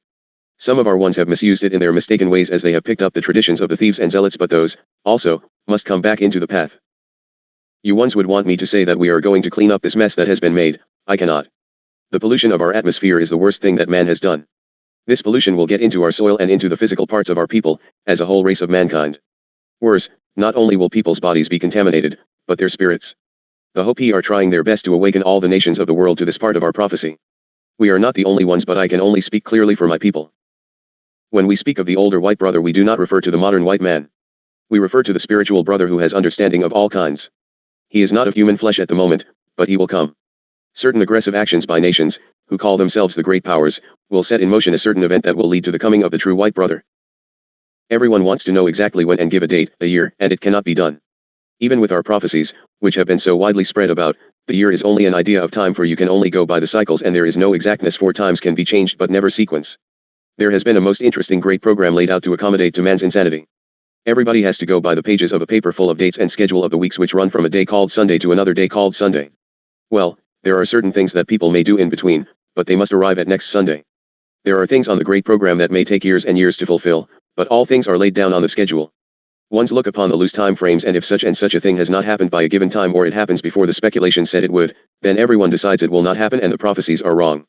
No, it is man who is wrong, not the calendar of the cycles and sequence. It appears that in probabilities we are about 15 or so years behind in sequence. There are great universal powers which are making young people go into the Indian lifestyle and try to copy it. They move into the game without having knowledge. Unfortunately, not all of these young people are motivated by spiritual things, and they are destructive. The wrong kind of force, a negative force, is being used among these young people, and it is indeed destructive. I wish it could be that they could take up the positive aspects and teachings as far as they're adopting our tribal ways and customs, for we are trying to keep ourselves clean, but it is not good that they play in the games like children in the meadows. Many of these young people come from wonderful people, but until they learn the true way of getting on the right course of the spiritual life through speakings with the Great Spirit, this opposite force will continue to motivate them. Some speak of having lived before as Hopi. I am positive this is not so. They are more aggressive in their way of conduct than I would be if I were being reborn again, and they are truly the Hiyakas, except that they are in no way sacred. They love to go on vision quests and outings with ones like Sun Bear and run about in their dirty clothes and sit in plastic sweat lodges. They seek entertainment instead of truth. When you deal with the human action on the opposite side, well, then you know their spiritual attitude just isn't right. They are too rebellious. But I am trying my best to do what I can to try to help our nation's young people. We of the Hopi have our doctrine and complete, full knowledge in our sacred tablets, and we have tried to keep ourselves uncontaminated. Some Hopi believe that the Hopi are the only ones who have this knowledge in our souls, but that cannot be true, because in the ending all are one, and that means that all must hold this knowledge at some level, within. Wisdom is not a singular possession, Chalice. Cycles. Civilization on Earth has been cyclical. There have been highly evolved human or hominid cultures before the tradition that led to your current epoch. Glorious times and experiences lie hidden in your forgetting. Entire civilizations attain the apex of cultural accomplishment only to be crushed during their apparent golden days, to become, thousands of years later, little more than rumors and twice-told tales. Mighty empires have risen to experience upon the earth, only to have their vibrant flames snuffed out in global catastrophes. Modern mankind can hardly abide such possibilities in its smug, egotistical little temples of game-playing. It is good to look unto your native brothers and into their legends, which recount the evolution of mankind through a series of world cycles, each of which is destroyed as man forgets the lessons of the Great Spirit and falls away to rely upon his own feeble devices. When this sad state of affairs comes to exist, the Great Spirit causes a time of great purification to cleanse the Earth Mother for a new epoch, a new world. The Hopi traditionalists recite their legends of the four worlds and warn of their prophecies, which state that a great purification will occur when people turn to material, rather than spiritual, matters, when evil ones set out to destroy the land and the life of the Hopi and other Indian brothers, when leaders of men turn to evil instead of the Great Spirit, when man has invented something which can fall upon the ground, boil everything in a great area and within the seas, and turn the land to ashes where no grass will grow that which shall fall from the great gourd of ashes. You are not going to find the traditional practitioners of medicine power see this time of cleansing as being synonymous with the biblical judgment day. The ringing down of the cosmic curtain with a cataclysmic bang and the attendant weeping and gnashing of teeth. There are many reasons for this, not the least of which is that these blessed ones are always. They are always the first and the last, and I do not wish to speak on that at this time. It will be explained in its proper time. We are speaking of cycles. The great purification is a necessary cleansing and a time of transcendence. Thank you for hearing me, Dharma. I must often test you also, for the legend we were allowing you to put to keys is mistranslated and out of its sequence, and we do not honor those who bring forth the sacred legends out of their proper sequence to be tossed carelessly about by man who plays at the games of truth. It is a wondrous and beautiful legend, and it has been most carelessly used. Your perception is growing more keenly attuned, and I am indeed most pleased. It was a beauteous Indian legend, no more and no less. Dharma, I would be most curious about the above if I were a reader, therefore, you should know that I had quoted almost 4 pages of a lovely Indian story. From the onset I was most uncomfortable about its correctness. As I wrote I became acutely aware of the errors. These things are the very things that allow me to continue to write in the face of the accusations of pilfering and lies generously dumped upon me. I believe that I shall prevail, for I have just reason to know these writings come from sources beyond my comprehension. They come in gentle form to me, but sometimes my room is filled with light until I must write with my eyes closed to stop the pounding of the light within my head. If I err, I am stopped, and I am humbly grateful to be allowed to share these moments of greatness, for I know that I am undeserving of the honor. There is no way to express the love that flows from these beings. Thank you for allowing me a statement. We have been requested to herein print the Hopi prophecies. They have been circulated widely, and I have no objection to so doing. I just request discretion and discernment, and keep the above lessons in mind as you read of them. Specific times are no nos, and yet the published papers have years appended, so in order to make no comment or verification I shall simply ask Dharma to copy them exactly as presented unto her by outside persons. She has been sent several versions, from notes, out of the horse's mouth, to nicely published format. We shall use the printed format, for I do not wish to bring energy into play upon the ones who presented these out of their proper sequence. 1980, the year of the creation of the teachings of the 8 great powers and the introduction, and the giving back to humanity of the 20 count. The Star Maiden Circle and the Flowering Tree teachings, which began the evolution of the distribution of the wheels and keys, the esoteric teachings of the North American Indians, of Turtle Island. It was in that year that the major beginning wheels and keys were given away. 1981, the year of the planting of the light seeds of the Hoxta, the higher self. Many teachers of the 8 great powers began to plant their seeds of light about the development of the higher self, and began to open the teachings of the Rainbow People, also known as the Medu, mixed blood, the Rainbow People. 1982, the year of fertilization, the year of planting, the year of going within these seeds of light in order to see the potentiality, the roadmap that a person can use. In the Turtle Island lore we say it is the year of finding one's path with heart, and many have done this. 1983, the year of fruition, the year of seeking perfection, growth, and development. Most importantly, this is the year of trust and innocence as being totally open, when people are listening and teachers are talking to teachers. When mythologies of the world and all 8 great powers are finally revealing secrets, and the teachings within the mythologies are brought out into the open. Because of this there was a great deal of joy amongst teachers. 1984, this year is critical, the year of the animal. The year of Tuwalanani, the dark force. The reason for this is that for 3 years seeds of light have been planted, and we are starting to grow, and the teachings are starting to come out, and all those ones inside each of the 8 great powers who have taught partial truths, who have taught deliberate lies in myth, who have used the power of wills to gain control of people, to gain followers, to gain disciples, to gain devotees, are going to very threatened by the awakening of the consciousness of the Rainbow People, because the Rainbow People exist in every country, in every nation, in every land. In other words, the sun dancers are going to be strong enough. The dark forces will be extremely threatened, and they will use their power, and their power exists in technology. We are going to see some of the most strong technological advances known to humanity occurring this year, and these very technological advances are going to be a tremendous threat as well as a blessing to the survival of humanity. Now what is also a hiyaka, trickster, is that 1984 is also a year that we must establish balance and harmony between the light and the dark forces. It's going to be interesting, and that's why we have the sense of urgency, because it is getting short. 1985, the year of human-to-human communication. The year when the human family finally becomes a human. Then there will be more teachers and more teachings brought out to open format than has ever been seen on this planet in the first 50,000 years. Because then we will re-establish contact in a very knowledgeable way with our ancestors from the stars. The first wave will come from Pleiades and will be totally acknowledged and will be known to all the world powers. The second wave will come from Sirius. 1986, when Tunkashila and the enlightened teachers begin to open the veil of the crack between the worlds. We will see our memory circles. All kivas and sacred power spots will come alive in 1986 and be totally awakened. The inner room of the Great Pyramid will be opened. The Order of the Golden Dawn will have ceremonies there again for the first time in 20,000 years. The Temple of the Sun in Palenque will be refurbished, reawakened, and ceremonies will be renewed. Many of the ceremonies that are so-called traditionalists, but are trying to keep us locked in the past and will not function today, will fall. It will be hard for some of the people of the medicine societies because they don't know any other way. They're going to have to change or die. Many teachers who have been seen as great teachers, who have literally kept us in the dark as worshippers of the sacrament orders, will physically die and go over because it's the only way they can find the light in 1986, and many teachers will be seen for what they were, and they will be the farmers, the laborers, and the gas station attendants, and they will be seen as the real teachers because of the full awakening. 1987, 144,000 Sundance enlightened teachers will totally awaken in their dream mind bodies. They will begin to meet in their own feathered serpent or winged serpent wheels and become a major force of the light to help the rest of humanity to dance their dream awake. A Sundance teacher is any human being who has awakened, who has balanced their shields, who has gained the dream mind body, and who honors all paths, all teachers, and all ways. 1988, we will sit in a new circle of law. Civil and social law will tumble. All civil and social laws by whatever governments will have to be in conformity with natural laws, or the people will not accept them and they will have the enlightenment necessary to reject the laws. 1989, we will once again see the way to continue a new dream. We will be given the road map back to the stars, and we will see the star people come out of the illusion of their two-legged form and into their actual great sleeper dreamer form. And so you will see some very, very powerful totally enlightened masters in 1989, and that's the year of the second coming of the Christ spoken of in the book of Revelations, and it will be the awakening of a new circle, a new design of energy movement of humanity. Christ means a circle. So the second coming of the sacred circle is all enlightened humans dancing as one consciousness. Dharma, stop please.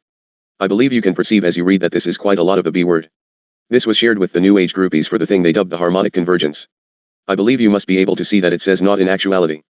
This was one wondrous person giving a rundown of its perceived happenings, and it was latched upon like ants upon a candy. A little truth and a lot of interpreted legends which got set into concrete just as did the biblical misgivings. I do not mean to discount the truth within, it is just that I am sure the Hopi would prefer this not be the final version of their wondrous prophecies. So be it. I hope I have not overly disappointed you in not printing of the last decade of the century, but my scribe is weary, and if you wish the game of hide and seek, go and procure your own multi-interpreted document. I hope that by this time in your lessons, you are learning discernment. So be it, and blessings. You need to also have your mystical games to hide the truth which is within. Let us close this segment, for I think we should leave the American Indians for a while and leave the subject to Little Crow. I take leave in great appreciation. I am Hayton to clear, please. Salut. Chapter 24. Rec number 1, Hayton. Saturday, February 3, 1990, 7:15 a.m. Year 3, Day 171. Hayton present with clearance and prepared to begin. The first thing that we shall put to paper this day is an honor unto the one Gary Smith, who is known about your place as Winesinger. Winesinger, Gary Smith, was a man dear unto your earth family, and now fulfilling his service from this dimension, for which we rejoice, for the beauty of his spirit brings us delight. Winsinger's church temple was the wilderness, the wondrous canyons of the West.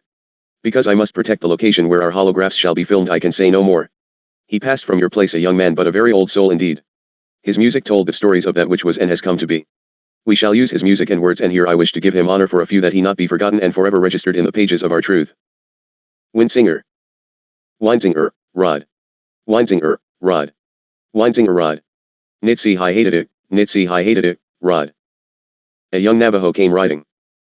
While at his back sat the bleeding desert sun, he sought his name upon the mountain, from the wise man, Nagi Khan. Nagi Khan was such an old man, and his eyes were filled with silence, the silence passed from the ages. When the spirits first walked and breathed upon the land, the old man smiled at the boy, and spoke with the strength of 10,000 desert winds, ride the four winds of the mountain.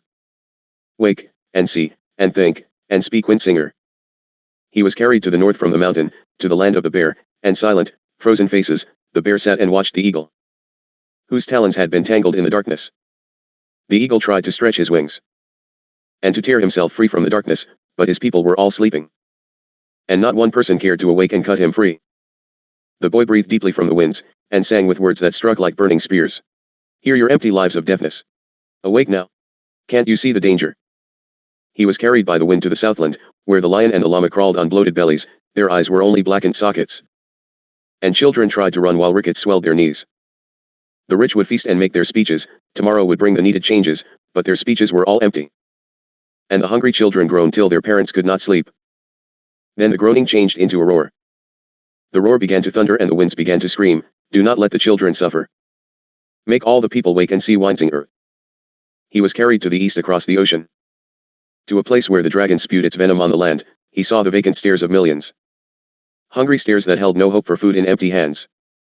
The dragon crouched before the eagle, that had gorged itself on darkness, that had slept itself to weakness, in whose eyes grew dim the light that could still make all men free. The spirits moved upon the winds, till the voices of the ages began to echo in his ears, ride again among your people, make them wake, and see, Winesinger. Winesinger rode among his people, singing in the cities, the suburbs, and the ghettos, he sang to his brothers in the hogans, in the squalor of the reservations. But the people would not listen. And the children danced their frenzied dances, as the neon whirled, and flashed, and blinded. And poison-bearing clouds hung like incense in the air. The boy sang out his broken heart.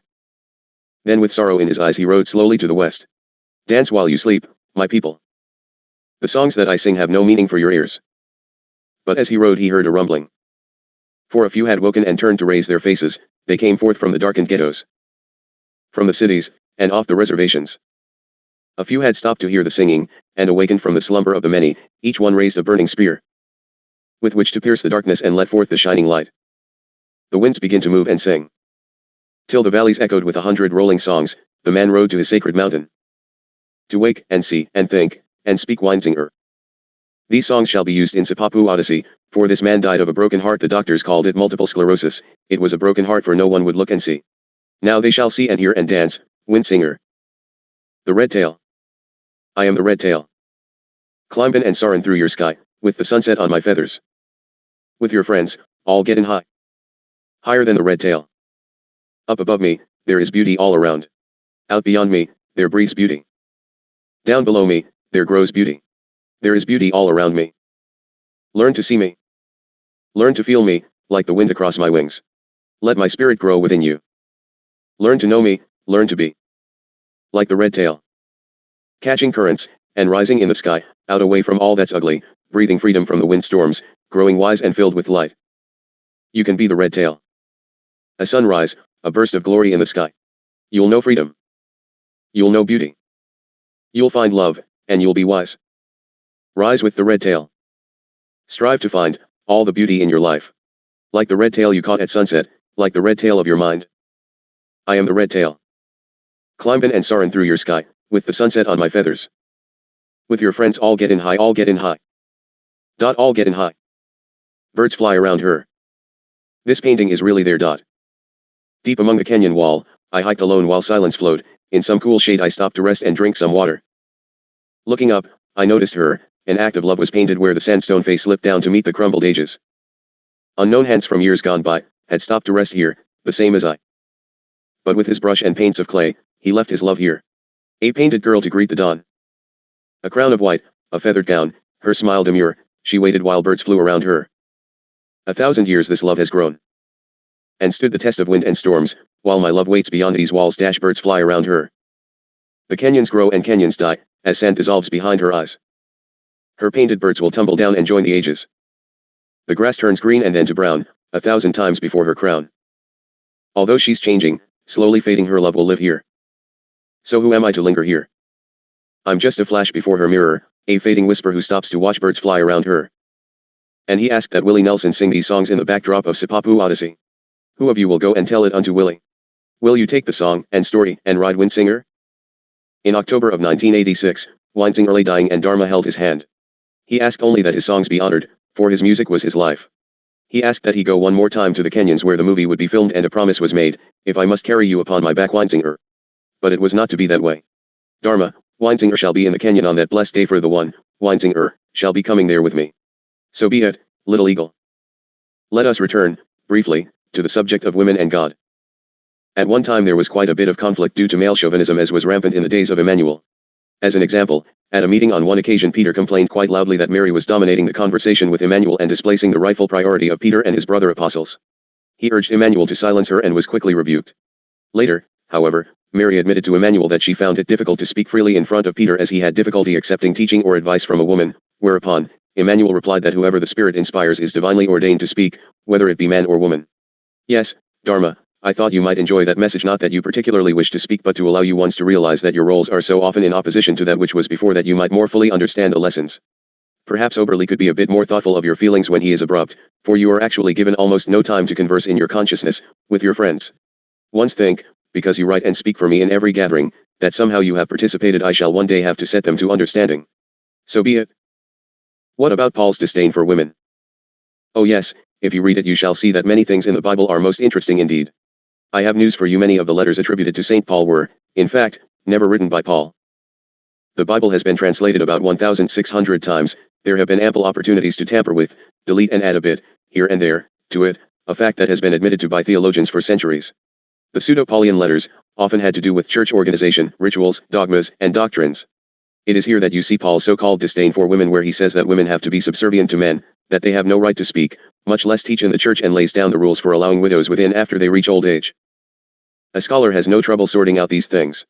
These teachings could not have come from Paul, as, first, the style of writing is totally unlike Paul's; secondly, in several instances Paul directs certain male seekers to go to certain Christian women, such as Priscilla, for further instruction, as these women were highly knowledgeable about God; and thirdly, and most important, St. Paul was a Gnostic. He had visions of God. He met Emmanuel after the crucifixion, on the road to Damascus, which led to his conversion. In these visions, Paul saw the oneness of all things in God, and even said, "In Christ, there is neither male or female." So neither sex could be viewed as superior or inferior to the other, as we all, are ultimately part of the one God. The Gnostics also taught that God created not Adam, the man, first, and Eve, the woman, second, but human beings of both sexes simultaneously. Indeed, the literal translation of the book of Genesis in your Holy Bible quite plainly states that God created Adam, the Hebrew word for human being, not Ish or Zakar, the Hebrew for the male human being. There is even a question as to whether Eve was the first woman, oh yes, in your Bible, because of the references made to a woman named Lilith in many creation legends. In these legends, Lilith, the predecessor to Eve, demanded to be viewed as Adam's equal, and was therefore exiled from the Garden of Eden by Adam. Enter Eve and the apple, and soon, Adam himself was thrown out of Eden on his ear. Was it really Eve's fault, or simply Adam's own ego rebounding on him? Do you not see the humor in your fanatical perceptions? There is a tid bit of humor that occasionally sweeps your land that says, "It was not the apple on the tree that got mankind into trouble, it was the pear, on the ground that did you in." Furthermore, the Hebrew word used for God in Genesis is Elohim. This word has been translated as God or He, but its roots are of both masculine and feminine origin, Elo- the feminine singular for goddess, and the masculine plural ending im. Perhaps this was Moses' way of intimating the many-sided, all-encompassing aspects of God, i.e., that God is both masculine and feminine, singular and plural, and one and above all of the categories and distinctions. Is it possible? The Godhead's dual nature.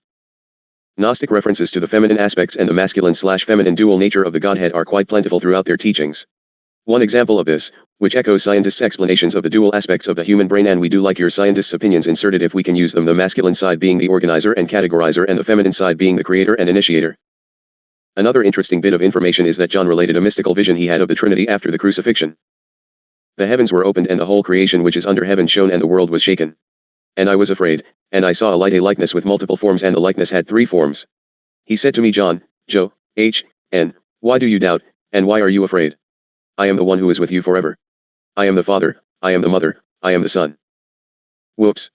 You mean, Hayton, that there are even more books? Sorry, but quite a few, little sleepy heads. In one called The Secret Book, you will find the Hebrew term ruach, a feminine word, used for spirit. The book goes on to describe this divine mother spirit. She is the image of the invisible, virginal, perfect spirit. She became the mother of everything, for she existed before them all, the mother father.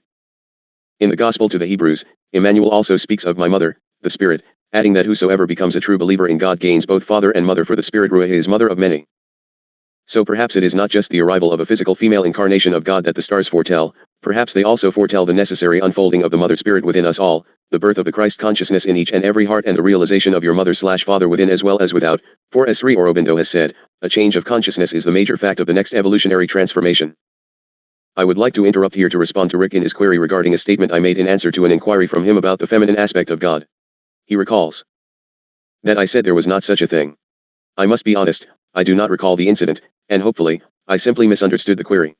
The fact remains, however, that I would literally have to answer negatively again, for God is one, neither male nor female, and therefore has no absolute feminine or masculine aspects. He is referred to as he because man has chosen to set forth your languages to utilize he as a reference to mankind, and because of the role within the universal order creator God/creation mother. What of God as mother? It is not only the Gnostic Christians who worshipped God as the mother. Religions around the world have recognized and praised not only your heavenly Father, but also God as the divine mother and creator of all life, as well as the seed of creation. Indeed, it is the total lack of feminine references to God that sets apart Orthodox Judaism, Orthodox Christianity, and Orthodox Islam from the rest of the world's religions, whether they be Egyptian or Greek, Babylonian, or early Roman, African, North American, or Indian. In India, the feminine aspect of God has been revered in various forms by both men and women since time immemorial. An example of this type of reverence was illustrated through the life of possibly India's greatest saint Sri Ramakrishna. Sri Ramakrishna, 1836–1886, revered and realized God in her feminine form as the Mother Kali. His closeness to God was so great, especially in her feminine form, that he could invoke her to appear physically, even in front of others. This is most surely called thought manifestation, whereby he could present his image into your vision. These ones who can do this are far advanced indeed, but it is a feat which can be done by any of you. You simply do not believe you can do, and therefore, you do not. It was, and is, believed that there are 5 stages in the path of divine love of God as follows. 1. Man is fearful and needs help. 2. He sees God as Father. 3. He sees God as Mother. And it is only from this stage that real love begins, for only then does it become intimate and fearless. 4. He loves for the sake of love beyond all other qualities and beyond good and evil, or the distinctions of mother and father, or any other dualities. 5. He realizes love in divine union, unity. Note that those who have had death experiences relate that when the physical body is dropped, so are all societal masks. In other words, all distinctions of class, caste, race, nationality, or sex, all worldly dualities disappear. There is no longer any identification with the body physical, and, therefore, these worldly categories no longer exist or have meaning. It should also be mentioned here that these death experiences cut across all cultural and religious lines. In other words, they are the same regardless of the race, creed, color, sex, or nationality of the person who died. Both North Americans and Asian Indians have reported the same basic elements of the death experience. Similarly, though the being of light had a definite personality, as well as a great sense of humor, it was not seen to have any particular sex, either. Though many identified it with various religious names depending on the individual's religious background, the being itself never gave its name or any other label. It was beyond these dualities. It was instead divine love, pure love for the sake of love without any limitations or conditions. 3 aspects of the Godhead realized. Realizing there is but one, let us, however, understand wherefrom comes the concept of various aspects. Sri Ramakrishna was brought to the ocean of God's bliss often through love of God as the mother. But he also experienced and realized God in his masculine form, as Allah, the Islamic God, and as Christ. In both cases, Ramakrishna threw himself into the teachings of each religion. In the case of Islam, he repeated the name of Allah and even wore the robes of a Mussulman. Eventually, he had a visual materialization of the Islamic ideal, the Prophet. Ramakrishna merged with him and was once again, though by a different river, brought back to the ocean of God's bliss. His experience with Christ happened 7 years later, occurring soon after the Bible was first read to him. One day when he, Ramakrishna, was sitting in the room of a friend, a rich Hindu, he saw on the wall a picture representing the Madonna and child. The figures became alive, the holy visions came close to him and entered into him so that his whole being was impregnated with them. The inflowing covered his entire soul, breaking down all barriers. The spirit of the Hindu was changed. He had no room for anything but Christian love. Then one afternoon in the grove of Dakshineshvar, Ramakrishna's temple, he saw coming towards him a person with beautiful large eyes, a serene regard and a fair skin. Although he did not know who it was, he succumbed to the charm of his unknown guest. He drew near and a voice sang in the depths of Ramakrishna's soul. Behold the Christ, who shed his heart's blood for the redemption of the world, who suffered a sea of anguish for love of men. It is he, the Master Yogi, who is in eternal union with God. It is Jesus, love incarnate. The Son of Man embraced the seer of India, the son of the mother, and absorbed him into himself. Ramakrishna was lost in ecstasy. Once again he realized union with Brahman, God. In his room amongst his divine pictures was one of the Christ, and he burned incense before it morning and evening. Later it came to pass that Indian Christians recognized in him a direct manifestation of the Christ and went into ecstasy before him. But, for him, Christ was not the only incarnation. Buddha and Krishna were others. Which, of course, brings us right down to the question of avatars, and we have already touched on that subject in a prior chapter. What of miracles? Earthman wants miracles by the bushel, proof by the pound, and signs. So be it. The Lord as a child performed many miracles. Most of Emmanuel's childhood miracles have been taken out of the Bible, and it is most sad indeed. But you can find records of them in other books, including one called the Lost Books of the Bible. Many of these miracles had to do with healings and the transformation of matter. In several cases, the Lord, through his example, stressed the need for solitude and silence, which is why all of the avatars spent so much time in the forest. All were tested by the temptations of life, lust, power, greed, as with Jesus 40 days in the wilderness, but all came through the tests without a single fault. Lord Buddha's words to Mara, the temptress, what you nice people would call the devil, are strikingly similar to Jesus during his 40-day fast. When tempted by Mara with food during his own fast, Lord Buddha said, O thou friend of the indolent, thou wicked one, for what purpose hast thou come? Let the flesh waste away, if but the mind becomes more tranquil and attention more steadfast, so that it may better concentrate on the Lord. Why would we not send Dharma into the desert for 40 days and make her fast? Sick, you ones who ponder such a thing, would that truly make you finally believe in these words? Of course not, and further, she is no avatar and no channel, she is a scribe. To send her to the desert without food and drink for 40 days would but make her mad, and then all of you would surely have something with which to discount this work. If you once do not get busy and pay attention to these writings, you all are going to end up more than any 40 days without dwelling, food, and drink. So be it better yet ponder upon that point instead of Dharma's intent. We shall tend of Dharma. Jesus said, Man shall not live by bread alone, but by every word that proceeds from the mouth of God. Let it be understood, that neither can the human, unprepared, and unlighted, live without bread and sustenance. Guru Nanak, too, was tested by the passions of evil, but said in response, "What does it matter if I become a king, and command mighty armies, and occupy a golden throne, and like the wind my commands encompass the earth? If I exercise supernatural powers and can create wealth at a gesture, can appear and disappear at will and thus win popular respect, these delude fools only who have not him in their hearts." Jesus Christ came from the tomb and raised up after some 3 days. This was actually from death but not as you once can perceive it. Guru Nanak, too, was resurrected from the dead after 3 days. He had walked into a lake in front of many people and completely disappeared into it. His family and others searched for his body in vain. 3 days later, he reappeared with a luminous glow around him and pronounced the first principle of his faith. There is but one God, truth is his name. Maker of all things, free of fear and hate, timeless, birthless, self-existent, known by the grace of the Guru, meaning, spiritual teacher or guide. Meditate on the true name. He who has arranged this play of the universe, this material world, in various forms and hues, he shall never pass away. He enjoys the sight of his own artistry, to his own eternal glory. He is the all-powerful, subject to no other command. He is the Lord of lords, the King of kings, all live under his will. You are all wisdom, omniscient, deeper than the oceans. You are everywhere, wherever I look, there you are. Separated from you, like a fish I die. All acts are performed in his presence. He sees all.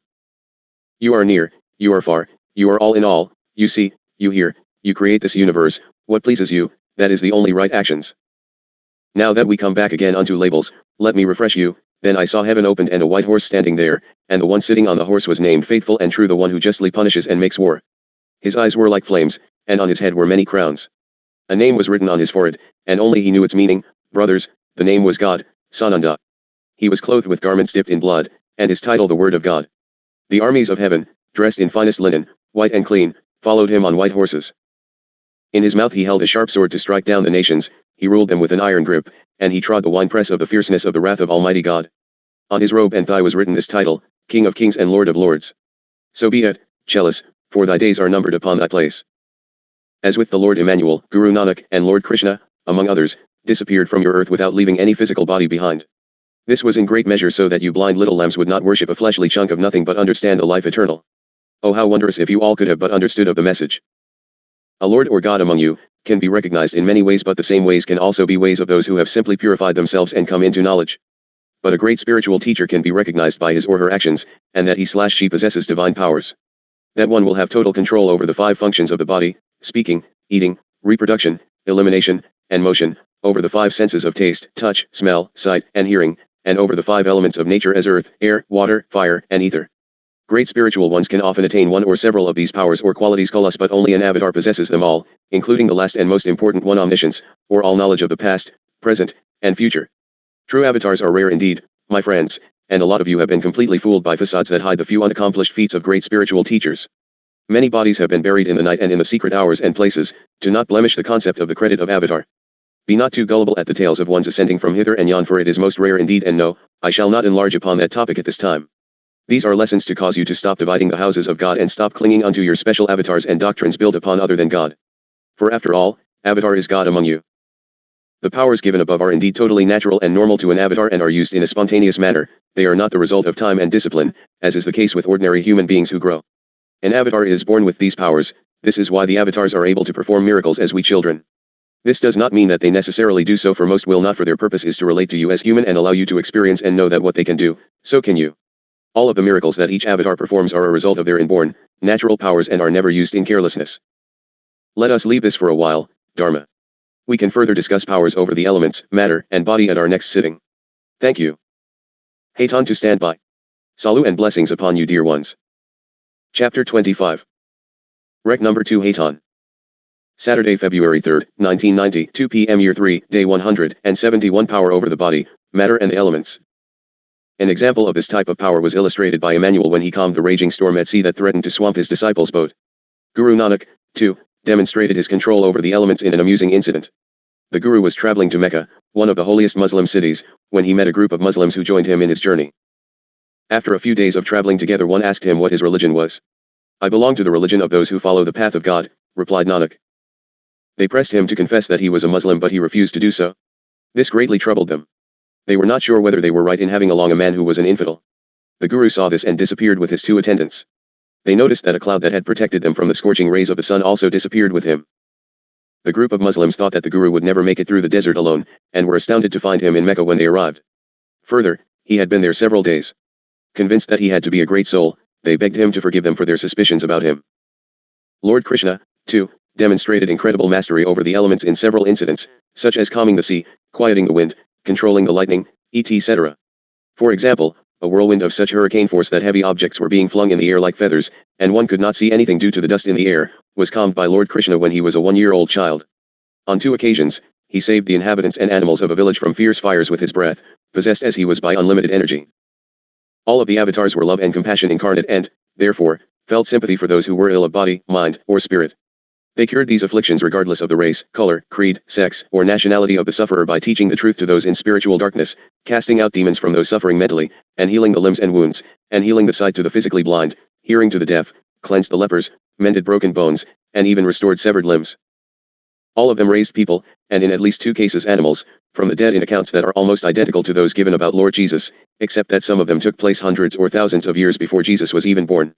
For example, Lord Krishna not only raised 1 child from the dead as did Jesus with Jairus' daughter, he raised at least a dozen or so young cowherds and their cows, who had died from drinking poisoned water, simply by looking at them. Guru Nanak, too, raised the dead, including an elephant. In explaining why he was able to do this, Guru Nanak said, "It is only he who can reanimate the dead. There is no other but God. His will be done." Most of the miracles often included the transformation of matter into other forms and/or the materialization or dematerialization of matter. An example of this is illustrated by the feeding of the 5,000, where Jesus transformed 5 loaves and 2 fishes into enough food to feed all, and fill several baskets with leftovers. He performed the same miracle on another occasion for 4,000 with 7 loaves and a few small fishes. Another example was his causing so many fish to appear in the nets of his fishermen disciples that the nets almost burst. Guru Nanak, too, transformed matter on several occasions. Once, the cows that the young Guru was looking after went into a neighbor's field and ate up everything growing there. Naturally, the neighbor was very annoyed and ran to the village chief to complain. But when he and the chief returned, they found the neighbor's field lush and green, with a more beautiful crop than before. Later, in his last job as a householder, Guru Nanak was in charge of the king's granaries. He always gave grain to anyone who asked in accordance with their need, and yet the granaries were always full. Further, to illustrate the all-pervasive quality of the one God, the following incident about Guru Nanak is recounted. The Guru was scolded by a priest for sleeping with his feet toward the Kaaba, the house of God in Mecca, whereupon the Guru told the priest, "Turn my feet towards the place where God does not dwell." So the priest tried, but whichever direction they turned his feet the Kaaba turned to them. Guru Nanak explained that if one is a true believer in God, then one would find that there is no place where the house of God does not exist. Lord Krishna transformed matter all through his life. There are several accounts where the enemies of the Lord tried to kill him with arrows, but each time the arrow got close to him, it would become a flower lei or garland, and land around his neck. Lord Krishna also transformed matter into food or simply caused food to appear and disappear, just as did Lord Jesus. Disappearing. All of the avatars have also made themselves appear and disappear, and/or taken on new appearances or different forms in front of their followers. The white buffalo cow. Woman was so named because she was able to turn herself from a beautiful woman into a buffalo calf of various colors in front of her devotees' eyes. Lord Krishna could disappear and appear at will and appear in 2 different forms simultaneously. He also could physically reproduce identical forms simultaneously, like one who is standing in a 3-way mirror. One such occasion occurred during the Rasa dance of the gopis or cowherdesses, when the Lord introduced himself in so many identical forms between every 2 gopis. Further, on one occasion the description of Lord Krishna's appearance in front of Arjuna, his closest disciple, is strikingly similar to the description given in the New Testament of Lord Jesus' transformation, where the Lord is surrounded by a brilliant light that penetrates through and radiates from his entire being. Guru Nanak, too, appeared and disappeared on occasion. He performed this miracle once to deflate the egos of some occult yogis who had acquired certain siddhis or powers, and were showing them off in an attempt to impress the Guru. "You see my disciple sitting in front of you, watch him," said Bhartari, the head yogi. "He will rise up to the skies and become invisible in a moment. If you have any power, bring him back to earth." The disciple in a moment flew upward, and was soon out of sight. Bhartari turned to the Guru, and said, "Find him. Hide and seek is a game for children. Wait and see." As Nanak said this, his 2 sandals flew up, and in a short while the disciple descended, the sandals beating him down. The yogis couldn't stop the beating. The disciple fell at the Guru's feet. Then all of a sudden the Guru disappeared and Bhartari himself went in search of him. After a long time he returned. "I have searched the earth and the water and the high heavens," he said, "but I cannot find Guru Nanak." Just as he said this, he found the Guru seated where he was before.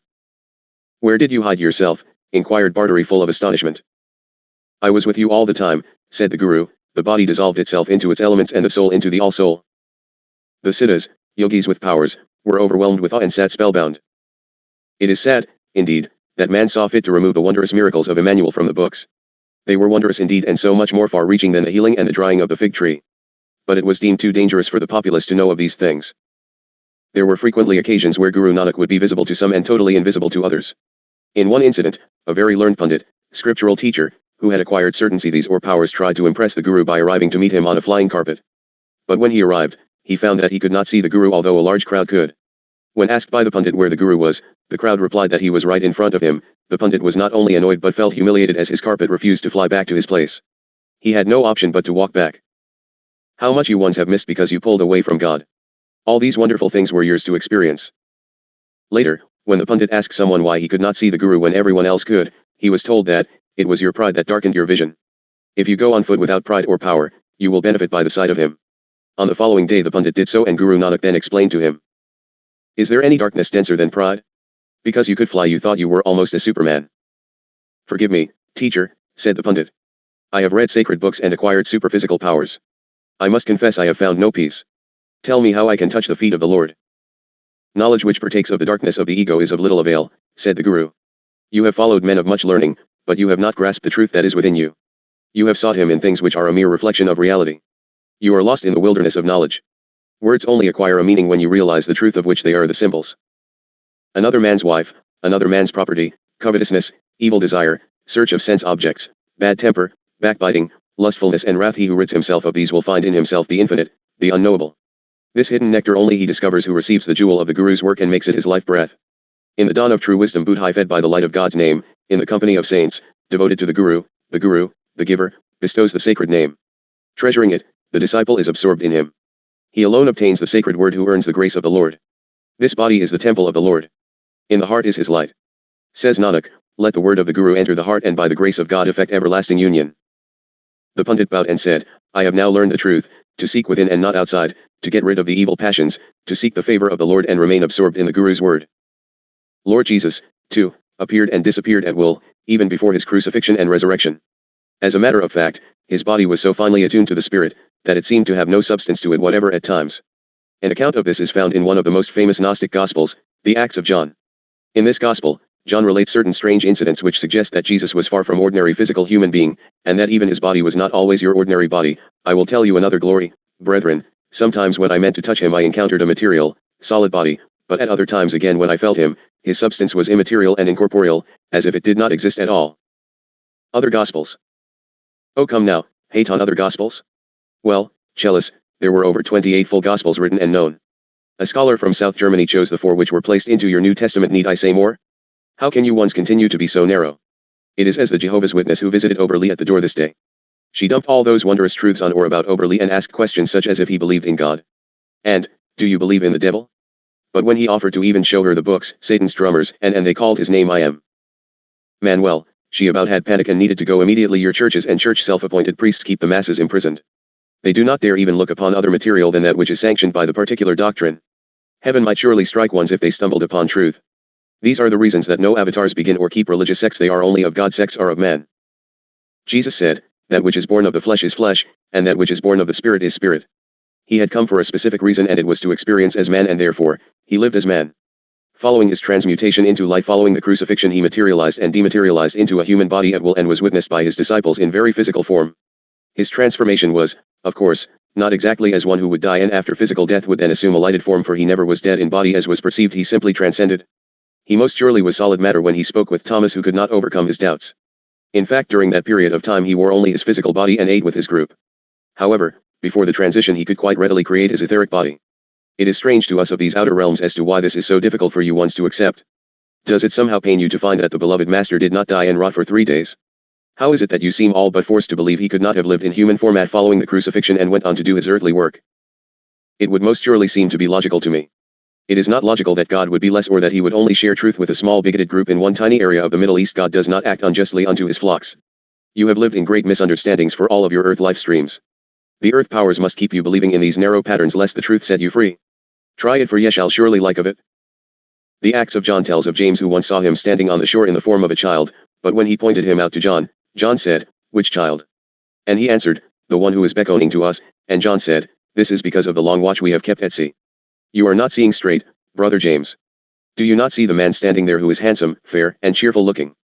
But James said, I do not see that man, my brother. Going ashore to investigate, they became even more confused. According to John, he appeared to me again as rather bald of head but with a thick flowing beard, but to James as a young man whose beard was just beginning. I tried to see him as he was, but he sometimes appeared to me as a small man with no good looks, and then again as looking up to heaven.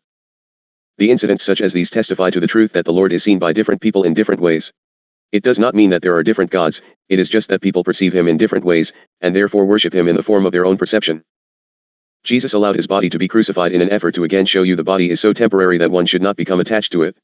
Then he showed that he could utilize it or cast it aside, or appear as anything he chose. Men continually miss of the lesson's point. One must seek out and attach oneself to that which is permanent, the soul or spirit within. You must come to know that the aura or light that is seen around the physical body, even in Kirlian photography, is unaffected by physical pain or death and remains perfect even after the body is cut away or dropped. Note in the picturing of a leaf cut a portion away and the energy light remains whole. Why all these examples from so many? You only want to believe one? So be it, not to allow it, brothers, for that is the purpose of this whole lesson. There is only one God and you cannot change of it, for he has come in many ways and you must become one in God, or this is going to be one miserable time in front of you. What of water walking? Walking on water was a universal example of the Lord's great powers. Just about every avatar seems to have done it at one time or another to make a point. Buddha crossed a river on foot instead of accepting invitations by those with boats so as not to offend anyone, and in order to drive home the truth that the rafts of asceticism and the gaudy gondolas of religious ceremonies were not staunch enough to weather the storms of worldliness, while the perfect one can walk dry-shod over the ocean of worldliness. He could have transported himself in any manner he chose, but he would not have been able to give the same lesson. The Lord Emmanuel walked upon the waters and helped his disciples walk on the waters, too. But the lesson was one of faith, for without faith, for instance, Peter, the point of the exercise, promptly sank and the master had to pull him forth. Other ones have done these things in the passion of faith and done so quite naturally and easily, and some of the great ones have actually moved rocks into the waters to form walkways that the believers might cross. Faith, then, is the cornerstone around which you must build your spiritual foundation, faith in God, and in the power of his holy source.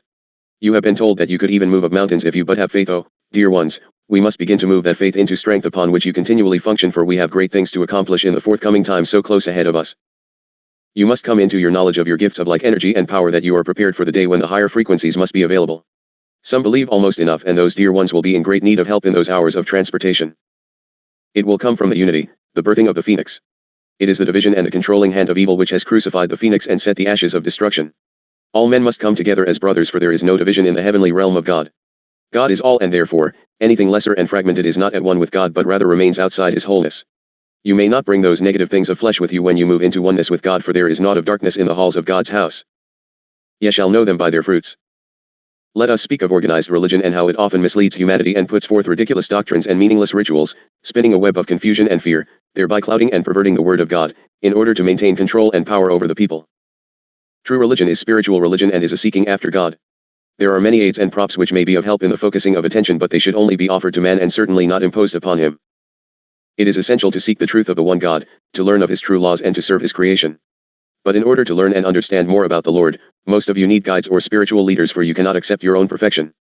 Therefore, the problem is to distinguish between the good teachers and the bad teachers, the true prophets and the false, I suppose you might say. How does one make this distinction? You ask this more than just about any other question, that is, unless you are already trapped into deafness. Emmanuel gave you the exact answer: you will know them by their fruits. In other words, one must look to the actions, the fruits of those who would be teachers or guides. Those who preach the oneness of God and the brotherhood/sisterhood of humanity, who, like the American Indians, respect all worship of him by others and show respect to such things as are held sacred by others, who bring peace and unity to the world by sowing the seeds of love and compassion, patience and tolerance, and who practice what they preach by helping all in need, regardless of race, color, creed, sex, nationality, all relations, which, of course, is all. These ones are blessed and true prophets, the peacemakers whose guidance you must seek in your spiritual quest. Never the person, always the word. Those who say that their way is the only way, who sow the seeds of hatred and violence, division and disharmony, who point out the differences rather than the similarities between you all, and even those who may preach love, but who practice otherwise, who fail to serve all equally or give to those in need, know them to be the false prophets of whom Jesus warned, the wolves in sheep's clothing, the dividers of humanity and disruptors of the natural flow of oneness, unity and harmony. Ones of truth will always allow and bless, but will never change of the pronouncements of the laws of God or the laws of the creation as to truth. Ones of truth will never say they are the only one, but will never vary from the truth that the Christ path is the only way unto the oneness with God. He will not judge, but neither will he bend from those truths which have been sent forth from God to guide his path. He will never take the credit of perfection or performance upon self but always act in the name of God Creator. Only he has a right to call himself worthy, who lives in the light of God's word brought to earth by prophets of all religions, for only by being in the truth of God's light and truth is one a prophet. Religions and associations are set up by man who then sets himself up as the decider of truth instead of leaving God's word whole. Ignorance is the cause of religious conflicts from one doctrine to another if they claim their source is God. People talk and yet fail to realize the oneness in all. There is no difference between Hindu, Muslim, Christian, Jew, Buddhist, Baha'i, or native Indian. All are from the same mold. Only the veil of ignorance separates them. Ignorance has its roots in the ego, it does not see him in all things but on a most petty and shallow level. What is the best name, then, for God? Anything you can use to remember him by is best: Jehovah, Om, Allah, Great Spirit, Wakantanka, whatever, for he knows thy heart call, not the noise upon thy lips and lungs, for those are of earth flesh. The heart soul is that which is of God, and to that he always responds, for the call always compels the answer. You must stop of the separating out of the divisions of the various doctrines and see that that which is wondrous and truth is within all. You must gather the essence of the great perfection from all truth, for truth is always truth, always and 100%. Man can err and come unto God, man cannot turn from the truth of God and come unto God. If you turn away from the laws of God and the laws of the creation and practice in the ways of Satan and evil, ye shall be left to thy evil, and it shall consume of you, for evil shall always consume of itself. You may, 100% of mankind, rewrite of the laws and vote upon them by democratic vote, it will change not a hair, for changing of them does not make them changed. It only sinks you deeper into the lie, for once knowing the truth of it you can never unknow of the truth. For another man to tell you a thing which is wrong is right, only makes you the fool if you follow in his stupidity. The path requires discipline and the opening up unto knowledge and receiving of the truth and the practicing thereof through self-disciplined actions. No more sitting and waiting for it to fall over and about thee. None other can do it for you, and you cannot do of it for another, each must carry his own. How much time for the playing? Let us reason a bit together at the thing ye have been told. It is most obvious indeed that you now dwell in the Kali age of chaos, the time of the crucifixion of the phoenix. But the sacred faith will not be destroyed if it is truly of God, but those who preach the doctrines of men for the commandments of God and continue to sleep in the practice of evil in the breaking of the laws, will be swept away in the new revelations about to burst forth upon the world of men. The mists of the dark cloud of evil will be lifted, and the infinite Father will be revealed, working in great and magnificent strokes, more compelling in terms of his divine love, more revealing in respect to the choice offered frail and willful humanity, infinitely more convincing and real to skeptical mankind. Truth will no longer be shrouded in mystery. It was said unto you eons ago, how it shall be, now to him that is of power to establish you according to my gospel, and the preaching of the Christos, according to the revelation of the mystery, which was kept secret since the world began, but now is made manifest, and by the scriptures of the prophets, according to the commandment of the everlasting God, made known to all nations for the obedience of faith. The mystery will be completely revealed when the earth will be rent by earthquakes and the secret places are secret no more, and will render up that which has been stored against this day. The mystery of mysteries will be revealed at the sounding of the great trumpet. The earth will reap its reward, because through countless ages the thoughts of evil men have created a vibration that must find expression now on a physical plane. The thoughts of those in the light have created a frequency that will literally open the secret chambers and temples of remote antiquity. As the vibration sealed and protected the tombs, they can also open the tombs in the fullness of time. For there is nothing covered that shall not be revealed, and hid, that shall not be known in that day. In Revelations it is said, and there were voices, and thunders, and lightnings, and there was a great earthquake, such as was not since men were upon the earth, so mighty an earthquake, and so great. It shall come to be, when man again shall conquer the ocean, and fly in the air on wings like the birds, when he has learned to harness the lightning, then shall the time of warfare begin. Great shall the battle be between the forces, great the warfare of darkness and light. Nation shall rise against nation, using the dark forces to shatter the earth. Weapons of force shall wipe out the earthmen, until half of the races of men shall be gone. Then shall come forth the sons of the morning, and give their edict to the children of men, saying, O men, cease from thy striving against thy brother, only thus can ye come to the light. Cease from thy unbelief, O my brother, and follow the path and know ye are right. The Emerald Tablets. Oh, ye ask Emerald Tablets? We have yet to see if one hears the call and response regarding the Emerald Tablets. For this writing we shall leave it lay and tarry a while to see who comes forth to share with all. If there be none, we shall give it unto the scribe, so be it. One great cycle of time is now ending, shortly a new cycle begins. The Christ knocks on the door of the heart of the world. Those that bid him enter shall be the children of the new covenant. Those who thought that perfection could be attained by eliminating and smothering all desire will learn a great universal truth: man is never judged by the things that he does not do. He is judged by how he lives, what he thinks, says, and does, never by his non-action in ignorance. But ye must remember that sometimes non-action is indeed the greatest of action. Man is not accountable in truth in matters of spirit, except unto himself and God within self, the God that stands at the Christ entryway unto the highest realms, the Christ that rules your system. Therefore, the authority for this work lies in the fact that future discoveries will prove the information contained herein to be accurate, indeed, as well as that which fills our other journals. There are great and wondrous experiences which lie ahead as the mysteries come into truth. Besides discoveries made within the earth from the treasure places, great finds will be made in science. Soon there will be unfolded the instruments fashioned for the purpose. He will explore the unknown realms of light, color, sound and consciousness, but it remains to unfold in its proper sequence when no man shall take it from another. You are in the final closing of the age of old, and then God and man can be regenerated and reunited, and the new can rise again from the ashes of the destruction of the old. First we must endure the crucifixion before we can experience the truth of resurrection. First must come the ashes. So be it. Let us close this portion, for the body wearies from the longness of the hours. Ye shall have the gift of rest and peace. In love and appreciation I stand aside that we might close. I am Hayton, Salut, and good evening. Chapter 26. Rec number 1 Hayton. Sunday, February 4th, 1990, 8 a.m. Year 3, Day 172. Hayton present. Look about you, Dharma, at the glory of the snow that blankets the world in amazing beauty. God's grace is like that wondrous blanket of snow which nurtures the lands and gives drink unto Anamaka and covers all that is ugly and wounded. Because you look upon the covering of beauty, it does not mean that the ugliness or wounds are either gone or healed. It only means that Father's grace can cover all. But just as with a heavy snowfall, it makes of the path slippery and the work heavy to remain in the purity, for ye must also utilize the things of the earth which are covered, and ye must dig and shovel and bring the substance up through unto the surface. Today you can find abundance beneath and the birds can eat. Ye must prepare against the day when the abundance will not lay beneath and the lands are parched. Ye must live for the moment, and yet you know that only 10 miles from you there is naught but dry and arid desert that stretches for hundreds and hundreds of miles with its water supply all but depleted. Look upon it now and remember, for the day will come that the desert shall appear as an ocean, and lands which lie in waste will flourish as portions rise unto the height of the mountains. Rejoice, for thy mother is renewing. Distorted view. Before we dive off into the crucifixion of the phoenix, we must speak of personal intents, bondage, and rape of the minds, your minds. Let us further speak of freedom, mental freedom, and breaking your bondage. Mankind has come to the wall. Will he remain on the troubled side or pass beyond into the wondrous new but unknown? To unlock the bonds you must release fear.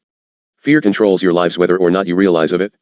You fear you won't have, fear you will have, fear the government will catch you and audit your income tax reports, fear you will lose of another's love. Well, it isn't love anyway. Fear your rent will not be paid or the children not eat, or fear and more fear. You must release the fear and set your mind free, jealous. In the freedom from fear you can again think and grow rich in all things, for love can flow within once the fear is removed, for fear cannot remain in the presence of love. It is just as with the light in the presence of light, the dark is gone. God is light, let us walk together into the light, little ones.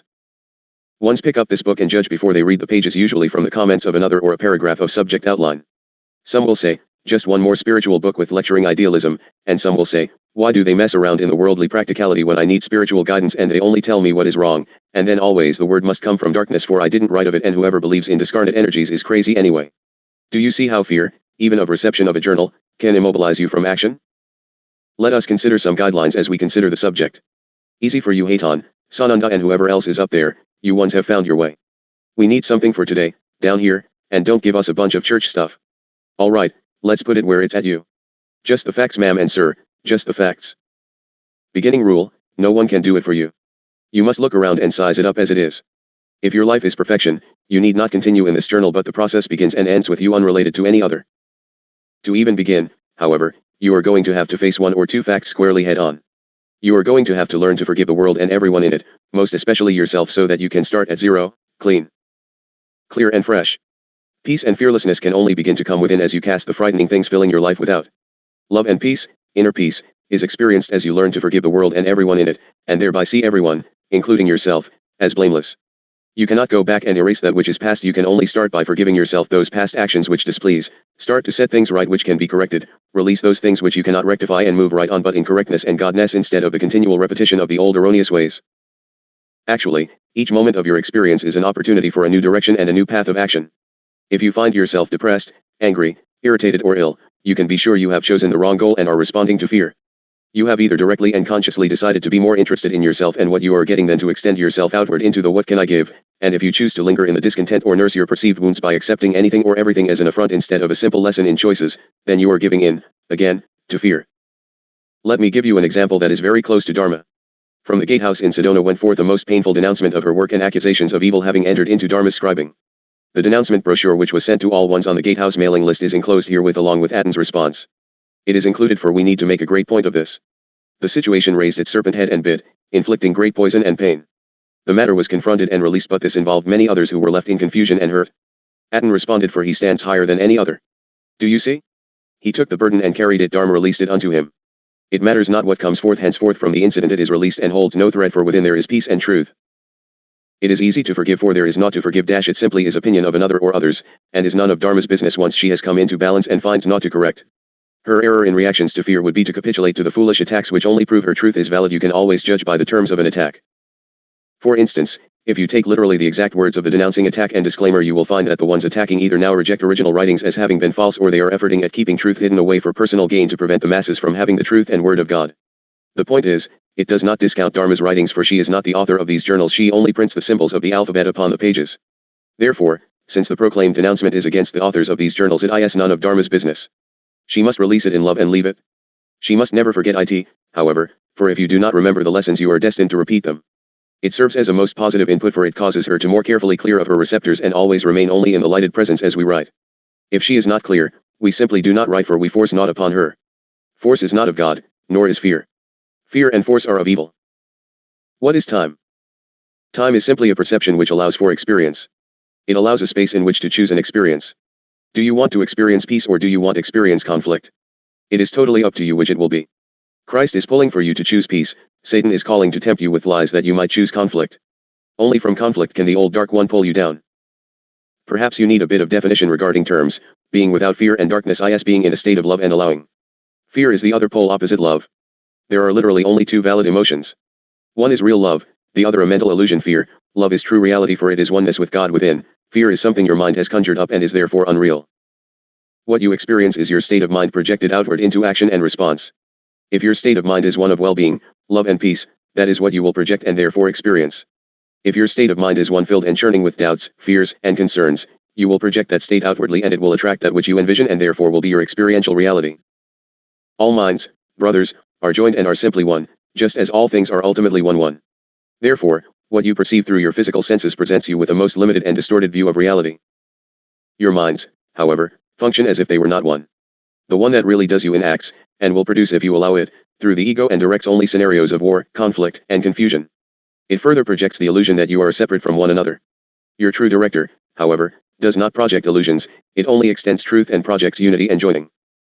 Your mind is actually the director, producer, script writer, film editor, cast, projectionist, audience and critic.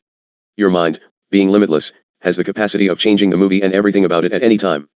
Your mind has the power of making all decision. The ego portion of your mind acts as a heavy curtain which blocks you from reality. You can learn to direct your mind to open the curtain and reveal the light and truth, and then the true mind can project alternative solutions for dealing with all the conjured up misperceptions.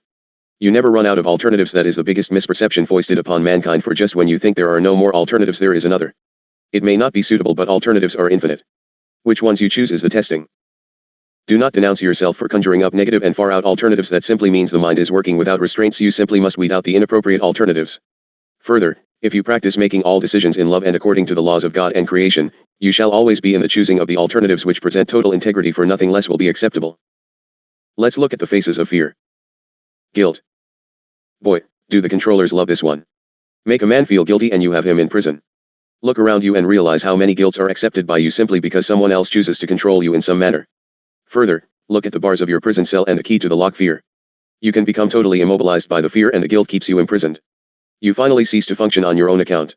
You are given laws of God and creation. All other laws are structured by other men. So what do? You start being so guilty and finally pronounce yourself unworthy and undeserving and forfeit all to the rule makers. Do you not see that as long as you follow the commandments of God and creation, all else is self-inflicted or man-inflicted rules and regulations? The conspirators will even launch a big guilt campaign at income tax filing time, calling you a cheater if in fact, you take deductions which are rightfully yours. Worse, the forced filing of federal income tax forms is unlawful according to your Constitution as laid down by your founding fathers. Oh, it is indeed legal, for it is set up by your United States legislative democracy. It is unlawful.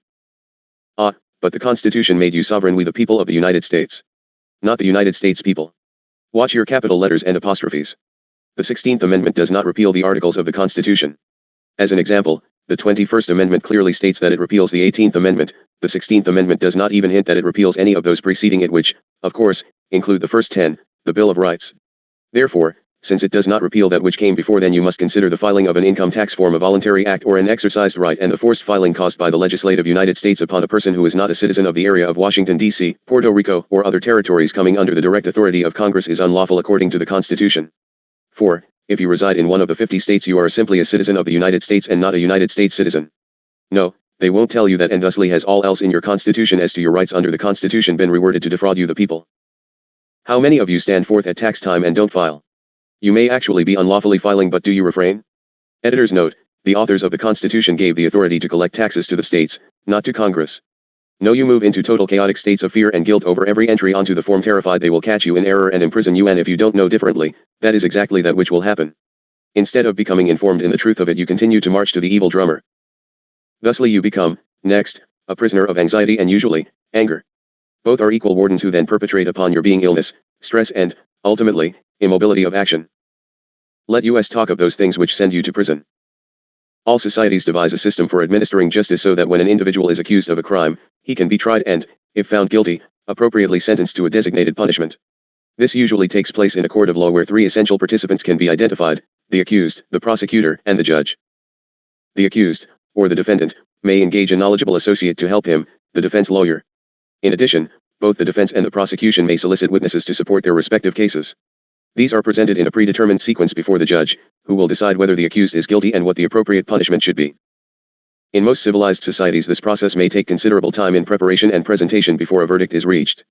Yes, of course I speak in hypothetical and idealistic manner, for of course your court system has also been crucified by the conspirators. You must see that the court of the mind works much more quickly in processing all the available information and reaching a verdict sometimes within a matter of seconds, and rarely more than a few days. The mind is like a complex computer, able to receive evidence for or against any particular course of action in order to weigh one against the other. It then makes a decision favoring one or the other according to the evidence presented, or data entered. It then makes a decision based on that information. When an individual is accused of an emotional crime, his mind makes a decision in the court of that mind. The decision of that court is binding and will determine that individual's entire future if the crime is not brought up for retrial on different evidence. Consider the court and players. Well, the holder of the mind, you, for example, is obviously the accused, but who might be the prosecutor? Who serves as judge? You probably already are aware of the crimes and the appropriate prisons should you be convicted and sentenced. Obviously, you must understand the nature and the function of each participant in this court of the mind. Each of you has at least 3 ego states with 3 differing viewpoints. Your professors have labeled them child, parent, and adult. It is interesting in concept and will suffice for our purposes herein. What are our purposes herein? You are the phoenix. Do you not feel the nails of the crucifixion being driven within your very soul? Remember, however, for the rebirthing of a phoenix, there must first come the ashes. We shall utilize the ashes to fertilize the fields that the new can flourish. The 3 egos, child, this is the original and perhaps the central ego state, the part of you that you refer to when you speak of the real me. It is the feeling part of your being. The child feels all your normal emotions, hurt, anger and fear, as well as their opposites, happiness, love, and security. As the component that provides the drive and energy for your creative activities, it is probably the only ego state observable at birth, although the other ego states are developing as fast as the moments pass. The child stands before the bar of justice as the defendant in your court of the mind because only the child ego state experiences feelings. In fact, that is exactly what the child is being accused of, having feelings. This is the very state of being which is required by God in order to enter into his kingdom, for the other ego states are stripped away. The parent. Very early in life the parent ego state develops in response to contact with people in the outside world, chief of whom are your parents or surrogate caretakers. This ego state is modeled upon people in the immediate environment, the most important of whom is usually mother, since she is so close to the child during the early learning period. This internal parent becomes very similar to the important persons in the child's world. It merits its name since it is almost identical in thought and behavior to the true parents. A very important ego state to the individual, it provides him with a ready reference to the likely responses of the true parent. This enables the child to know in advance what effect his behavior is likely to produce in his parent. Each individual commences life with an instinctive feeling self. The expression of the self, the child ego state, is very much modified by its interaction with the parent ego state. The function of the parent is to gather all the information it can about the people in the immediate environment of the child so that the child can respond in an harmonious manner to these people. The child must get on well with these important people since it depends upon them for its survival. The parent ego state therefore strictly mimics these people and adopts their attitudes and beliefs. It is vitally important for the child to maintain his parents' approval and to avoid their disapproval. The internal parent acts as an excellent means of monitoring and modifying the child's behavior to conform with the true parent's ideas and beliefs so that it can get along well with them, exactly the same as going along with any authority's rules, whether right or wrong. At some point the child cannot discern which is right and which is wrong, and, to keep peace and within the acceptance of the law of the parents, he simply accepts their guidelines. The child is aware of his great dependence upon the true parents for his very existence, and they continually reinforce this by example or power with intention, and his greatest fear is that they will abandon him to his own helplessness and isolation. This possibility holds very real terror for the child. The importance of the parent ego state can never be underestimated. Because of its sometimes hypercritical attitudes, it may be judged a negative and destructive element in the personality. This is more apparent than real because the parent ego state primarily intends to protect the child, although the manner in which it fulfills this function is frequently archaic and responsible for much mental ill health. The failure of many therapists to appreciate this important point has limited their understanding of the clinical problems presented to them. At first, it is difficult indeed to accept the idea that each of you has more than one aspect to your personality. You can rather easily accept the child ego state since most of you are aware of some of your feelings, and you can therefore appreciate your feeling self, the child. However, it may be most difficult to recognize the other ego states in yourselves, and this is particularly true with regard to the parent. You can perhaps more readily recognize these ego states in others than in yourselves. Children at play, for instance, are happy, sad, angry or scared, clearly in the child ego state. At other times, as they mimic parental attitudes and behavior, they are operating within the parent ego state. Witness the little girl playing with her dolls. She will scold them for some imagined transgression or praise them for some notable accomplishment. Further observation will reveal that she loves her dolls and cuddles them. Her behavior reveals her developing internal parent, which has modeled itself upon her own parents. In addition, she is adopting some of her parents' attitudes towards herself and is being critical, praising, or loving of herself. Clearly her parent is interacting with her child. The adult. Let us now consider the third ego state that can readily be recognized in all human entities. Probably maturing a bit later than the parent, it develops from that part of the mind concerned with collecting information about the world around you and filing it away in the memory banks for future reference. Every minute of the day you are using your 5 senses and collecting information, which proliferates each and every day of experience. This data, accumulated without prejudice, is independent of other people's opinions and beliefs, much like the other knowledge that comes the individual's way. This is in direct contrast to the parent ego state, which is totally concerned with learning exactly how others think and feel, then recording the information. With ample data at its disposal, the adult ego state is similar to a highly complex computer which can and does arrive at new conclusions whenever it is presented with a fresh problem. These conclusions are based upon the immense amount of information which has been amassed over the years. An understanding of the adult role is particularly important for the analytical consideration in resolving problems which the parent and child have created. With ample data at its disposal, and unlimited additional information available for the researching, the adult ego is basically unlimited as to capability if not somehow closed down by the other ego states for one cause or another.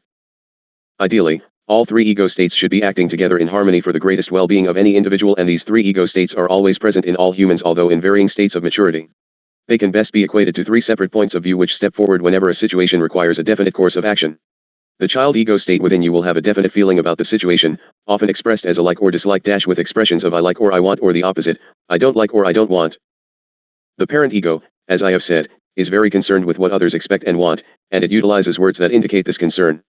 When you find yourself saying such things as I ought or I should, or, alternatively, I ought not or I should not, you are using phrases that express your concern for other people's expectations of you. You are using your parent ego state. This ego state also comes into play when, like the little girl with the dolls, you counsel, advise or criticize others in a parental manner, or whenever you take responsibility for others. When operating from your adult viewpoint, you are either giving information in a purely factual manner or presenting conclusions that you have reached from information in your possession. You say things like I can or I will or it is. You may offer the opposite statements of fact or intention, example I cannot, I will not, or it is not. From the foregoing I trust that you can agree with me on the premise that you are not just one person with a single point of view. You carry within you more than one point of view about any given situation, and these viewpoints can declare war upon one another. Consider how quickly a child's I want may clash violently with the parent's I should not. Incidentally, this is the basis of much parent/child conflict of which we still have volumes to present unto you. Actually, it has all been presented unto you, you probably just haven't found it all in the set of instructions which came with your new self. Alright, now you have met the 3 states of ego, which all of you possess, so it is now possible to consider the role that each plays in the continuing saga of the court drama being played out in the mind. The accused is always the child, the central part of the personality that is being prosecuted for a feeling or some other attribute that has caused offense. For example, the child may have been accused of existing, of being a girl or a boy, or even having certain unacceptable human feelings such as fear, anger, or hurt.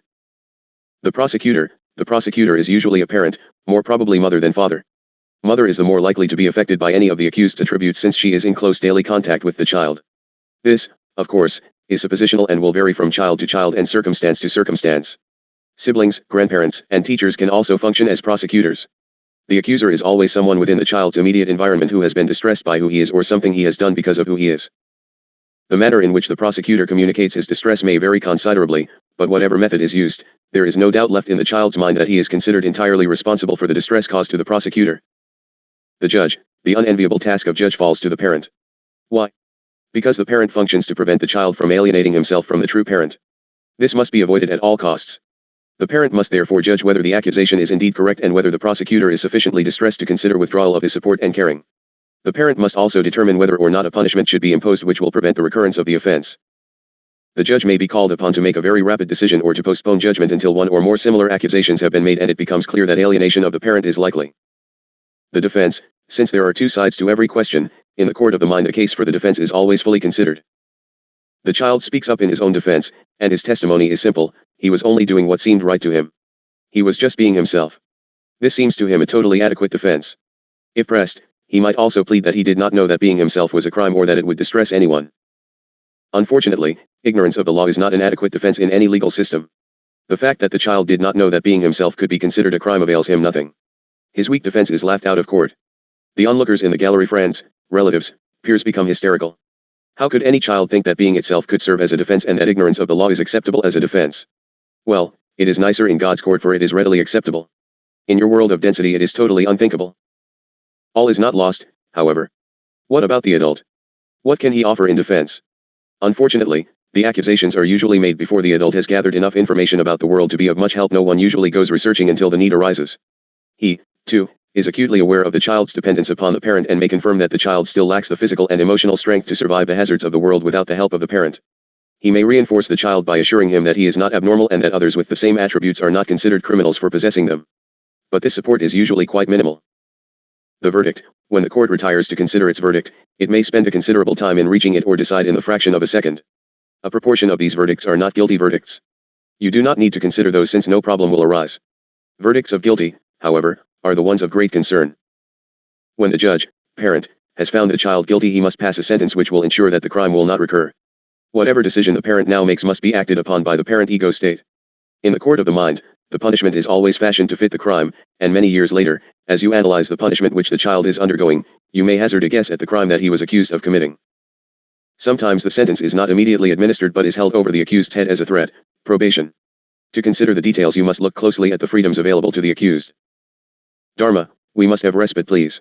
Thank you. We shall consider the emotions when we return to the writing. Salut, and good morning. Hayton. Gatehouse denouncement. Regarding the Phoenix Journals. By Dharma. In the fall of 1989, a series of 10 manuscripts referred to as the Phoenix Journals, referring to the symbol of the phoenix on the covers of each, were released to the public. Within the pages of this material many references were made regarding ASSK and also Sister Thedra. Since then we at ASSK have received numerous calls and letters asking us for additional information in regards to these journals, and since much information and false rumors have arisen in regards to this material, we would like you to know the following. 1. This material did not originate from ASSK, nor do we at ASSK have any connection in the publishing or distribution of this material. We at ASSK do not endorse this material in any manner. 2. It has come to our attention that large portions of this material was not received from higher sources as claimed, but was pilfered and copied from work previously released by other persons or sources.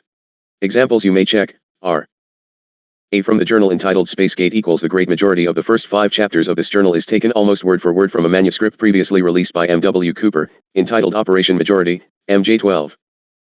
B. Also from the journal entitled Spacegate equals chapter 6 is taken almost word for word from a transcript of a videotape on international banking, by Jonathan May. C. From the journal entitled The Rainbow Masters equals this journal, for the most part, is copied word for word from a booklet released by Sister Thedra over 25 years ago entitled The Transcripts of the Masters. These transcripts were later released in a book entitled Secret of the Andes. In either case, this material was not channeled in September of 1989, as the journal would have you believe, but has been in print for over 20 years. D. From the journal entitled Cry of the Phoenix equals chapter 6 of this journal was not received on December 17, 1989 as the author would have you believe, but rather most of this material was copied word for word from a book which was recorded by Sister Thedra over 30 years ago, entitled Prophecies for Tiahuniko. 3. When William Cooper, ca. above, realized that his report was being copied with the insinuation that it had been channeled from Hayton, he simply asked that they stop. In response, Hayton through Dharma began to attack William Cooper in the next journals as a dark brother that was trying to keep the truth from coming out. In the transcript of Dharma's channeling dated January 4, 1990, 8:00M, Hayton says, "This scribe or anyone in her association of persons, did not recognize the name William Cooper and had no knowledge of his writings or lectures, etc. This was a totally unknown entity to these ones. We at ASSK would like you to know that this is a lie. We, personally, sent a copy of William Cooper's report, Operation Majority, MJ12, to Dharma and Company approximate 8 weeks before they came out with Spacegate. 4 certain references are made in these journals pertaining to Sister Thedra and to ASSK. Though the author of these journals, Dharma, had only second-hand information pertaining to certain situations. Some of these situations mentioned are distorted to fit the author's wishes, while others have been rewritten to the point of being lies. For example, there was never an attempt on the life of Sister Thedra as one of these journals, Survival, PG108, would have you believe. This situation was created from second-hand information that the author of these journals received and distorted to fit the story, that attempts were also being made on the life of Dharma. In any case, references and claims regarding ASSK and Sister Thedra have been woven into the material of some of these journals, and we would advise you to believe nothing you might read which pertain to either ASSK or to Sister Thedra. Ask only for truth. The reference pointed out above are only a few of the discrepancies that arise when these journals are exposed to the light of day. If you read these journals, we ask only that you look at the truth before you pass them on to others. We at ASSK have been involved in the dissemination of truth for over 40 years. It has always been our intent to make available material which truly helps the individual towards greater spiritual awareness. Within these journals we find an overwhelming emphasis on creating fear and very little, if any, true spiritual direction or encouragement. Also, it should be obvious to any seeker of truth that the elder brothers and the true masters do not need to pilfer the work of another, and never do they give forth such information without giving credit where credit is due. And lastly, when one distorts the truth to suit themselves, it becomes a lie, and true spiritual awareness will never come from a lie. Chapter 27 Rec #El Aten. Wednesday, January 31st, 1990, 10 a.m. Year 3, Day 168. Grandfather Aten to commune with you, Keela. You have delayed our visit by hours this day. I wish you to look within at your reasons. You are doubting us when it is most necessary that you know of us. I shall require discipline from you. I do not reprimand.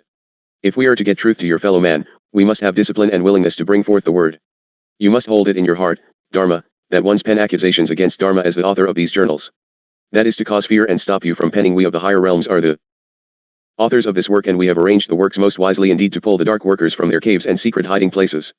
They dare not attack me openly, and you are strong enough to bear it. We have now penned, dated to the hour, our writings, and among the thousands of tapes and recordings there is proof of everything which I shall bring forth herein. This is for your confirmation more so than for any other, for man tries first to break you. Security.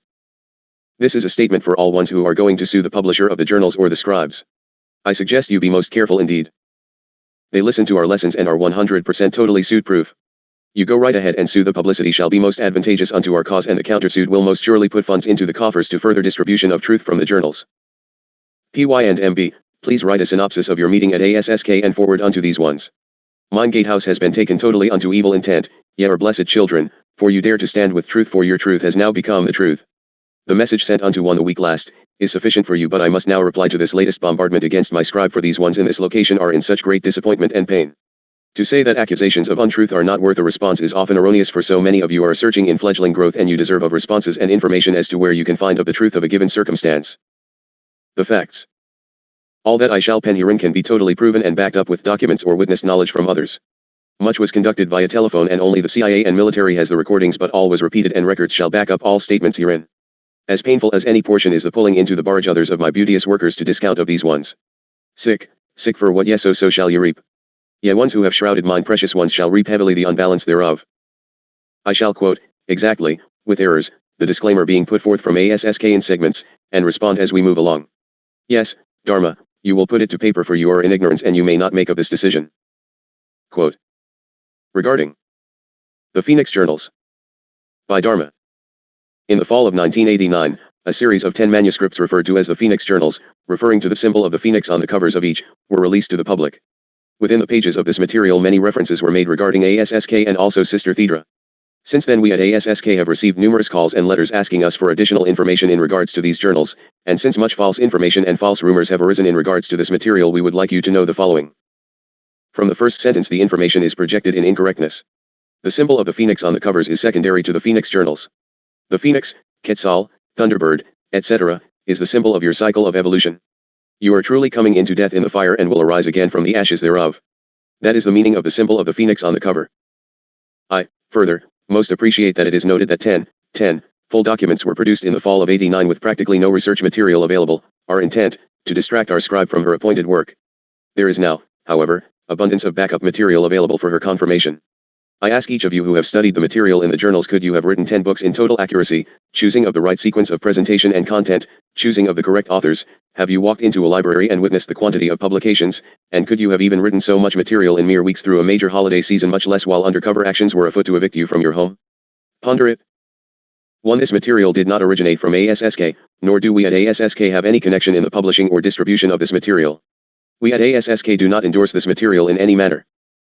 It seems strange indeed to note that almost every tape meeting and writing since the scribe began to come into awakening was forwarded to the very ones, including Sister, since September of 1987 through mid-October of 1989. It is further most strange indeed that not only did ASSK endorse the material but Sister did in fact fully intend to write a second portion too, and they called his name Emmanuel. There was further agreement for publication wherein ASSK would receive 55% of all proceeds, should there be any. Dharma simply gave the information to Sister, and at my insistence, I required an agreement which, although verbal, was nonetheless understood by all involved. It is further strange that Oberle sent $4,000 in the company of the material for publication of Spiral to Economic Disaster, for the express purpose of moving that book along also. This was because Spacegate was not getting out in the agreed time, for it got bogged down and was not in proper printing for some 4 months. It was to have been out and public by the last week in September. Then, when other arrangements were made, these ones were still required to accept the books in non-usable format for this publisher, America West. Additional expense was accrued to remove all reference to ASSK from the document after shooting. Those who plague ASSK for information are obviously the ones who were availed of the original manuscript documents. The $4,000 was sent for a specific purpose and a specific book. It was also the money set aside for the birth of Delaine's very special baby. These ones have no resources. When asked for a return of the papers, computer disks, and money, at Sananda's request, these ones were told the money had been spent on Spacegate. As a publisher, that seems highly irregular indeed. When a phone discussion was originated regarding the matter for Delaine was less than 2 weeks from a very hazardous delivery, the only response was, "Do you have that in writing?" Oberle didn't know what to do, and Sananda requested most firmly indeed, for this child is most special indeed unto Sananda, to get the materials and the money. At this point time had elapsed and America West was in acceptance of our request for publication of the journals. In response, America West did, in fact, agree to take the most burdensome, ill-matching original books and a formal agreement for payback terms for the amount of $2,000, which was sent to Oberle to use for Delaine's hospital care, and only approximately half of that which was needed, in addition to all publishing costs above the amount of the $4,000. The books require special attention, for there is no reference within to even where to get copies. Does this really appear that these false speakers intended any harm to or theft from ASSK? When the publisher met at ASSK, he was told that only about 80% of the journal material was true and about 20% was not. Clue number 1, truth is 100% in concept, 80% is not tolerable, and that was Dharma's first really heavy testing, for she will accept nothing less from us. Would it not possibly appear that someone has been efforting at stopping this material from reaching you the people? 2. It has come to our attention that large portions of this material was not received from higher sources as claimed, but was pilfered and copied from work previously released by other persons or sources. Examples you may check are: A. From the journal entitled Spacegate equals, the great majority of the first 5 chapters of this journal is taken almost word for word from a manuscript previously released by M.W. Cooper, entitled Operation Majority, MJ12. B. Also from the journal entitled Spacegate equals, chapter 6 is taken almost word for word from a transcript of a videotape on international banking, by Jonathan May. C. From the journal entitled The Rainbow Masters equals, this journal, for the most part, is copied word for word from a booklet released by Sister Thedra over 25 years ago entitled The Transcripts of the Masters. These transcripts were later released in a book entitled Secret of the Andes. In either case, this material was not channeled in September of 1989, as the journal would have you believe, but has been in print for over 20 years. D. From the journal entitled Cry of the Phoenix equals, chapter 6 of this journal was not received on December 17, 1989 as the author would have you believe, but rather most of this material was copied word from word from a book which was recorded by Sister Thedra over 30 years ago, entitled Prophecies for Tiahuniko. Dharma, Kila, you must look at this, do not turn away from me, you must see it for exactly that which it is. The evil brotherhood will destroy everything in its path to stop this work or discredit it, even if it rolls over and destroys a little beloved 90-year-old scribe.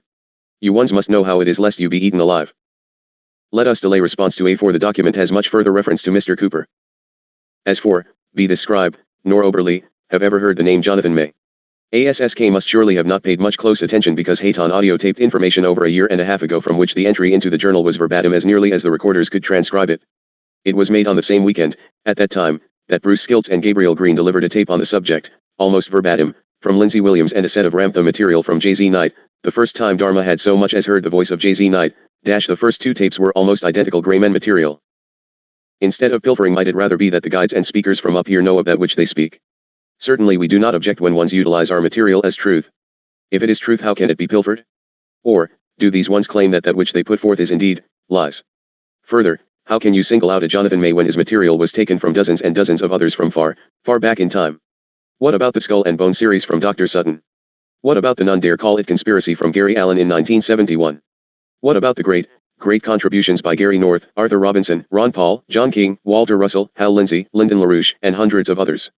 What about Wendell Stevens, from whom, indirectly, the MJ12 material first came into the attention of these ones? What about Gabriel Green, crash at Aztec, above top secret, and the PJ12 documents hand-delivered to these ones by Virginia Essene? You want to quarrel over information property, ASSK? I suggest you reconsider the structure of your lawsuit, and I further suggest that sister listen carefully to this document and confront her group about her as to exactly what they are doing. The Rainbow Masters. Yes, this one is going to hurt the worst, Dharma, so pay attention. You do not know about any such book released by Sister Thedra over 25 years ago. When Sister was in your home a year ago and told her story, I believe all present will remember that Oberly quite sharply told you to stop talking in order to hear Sister's discussion. Well, precious, it was regarding the work in question.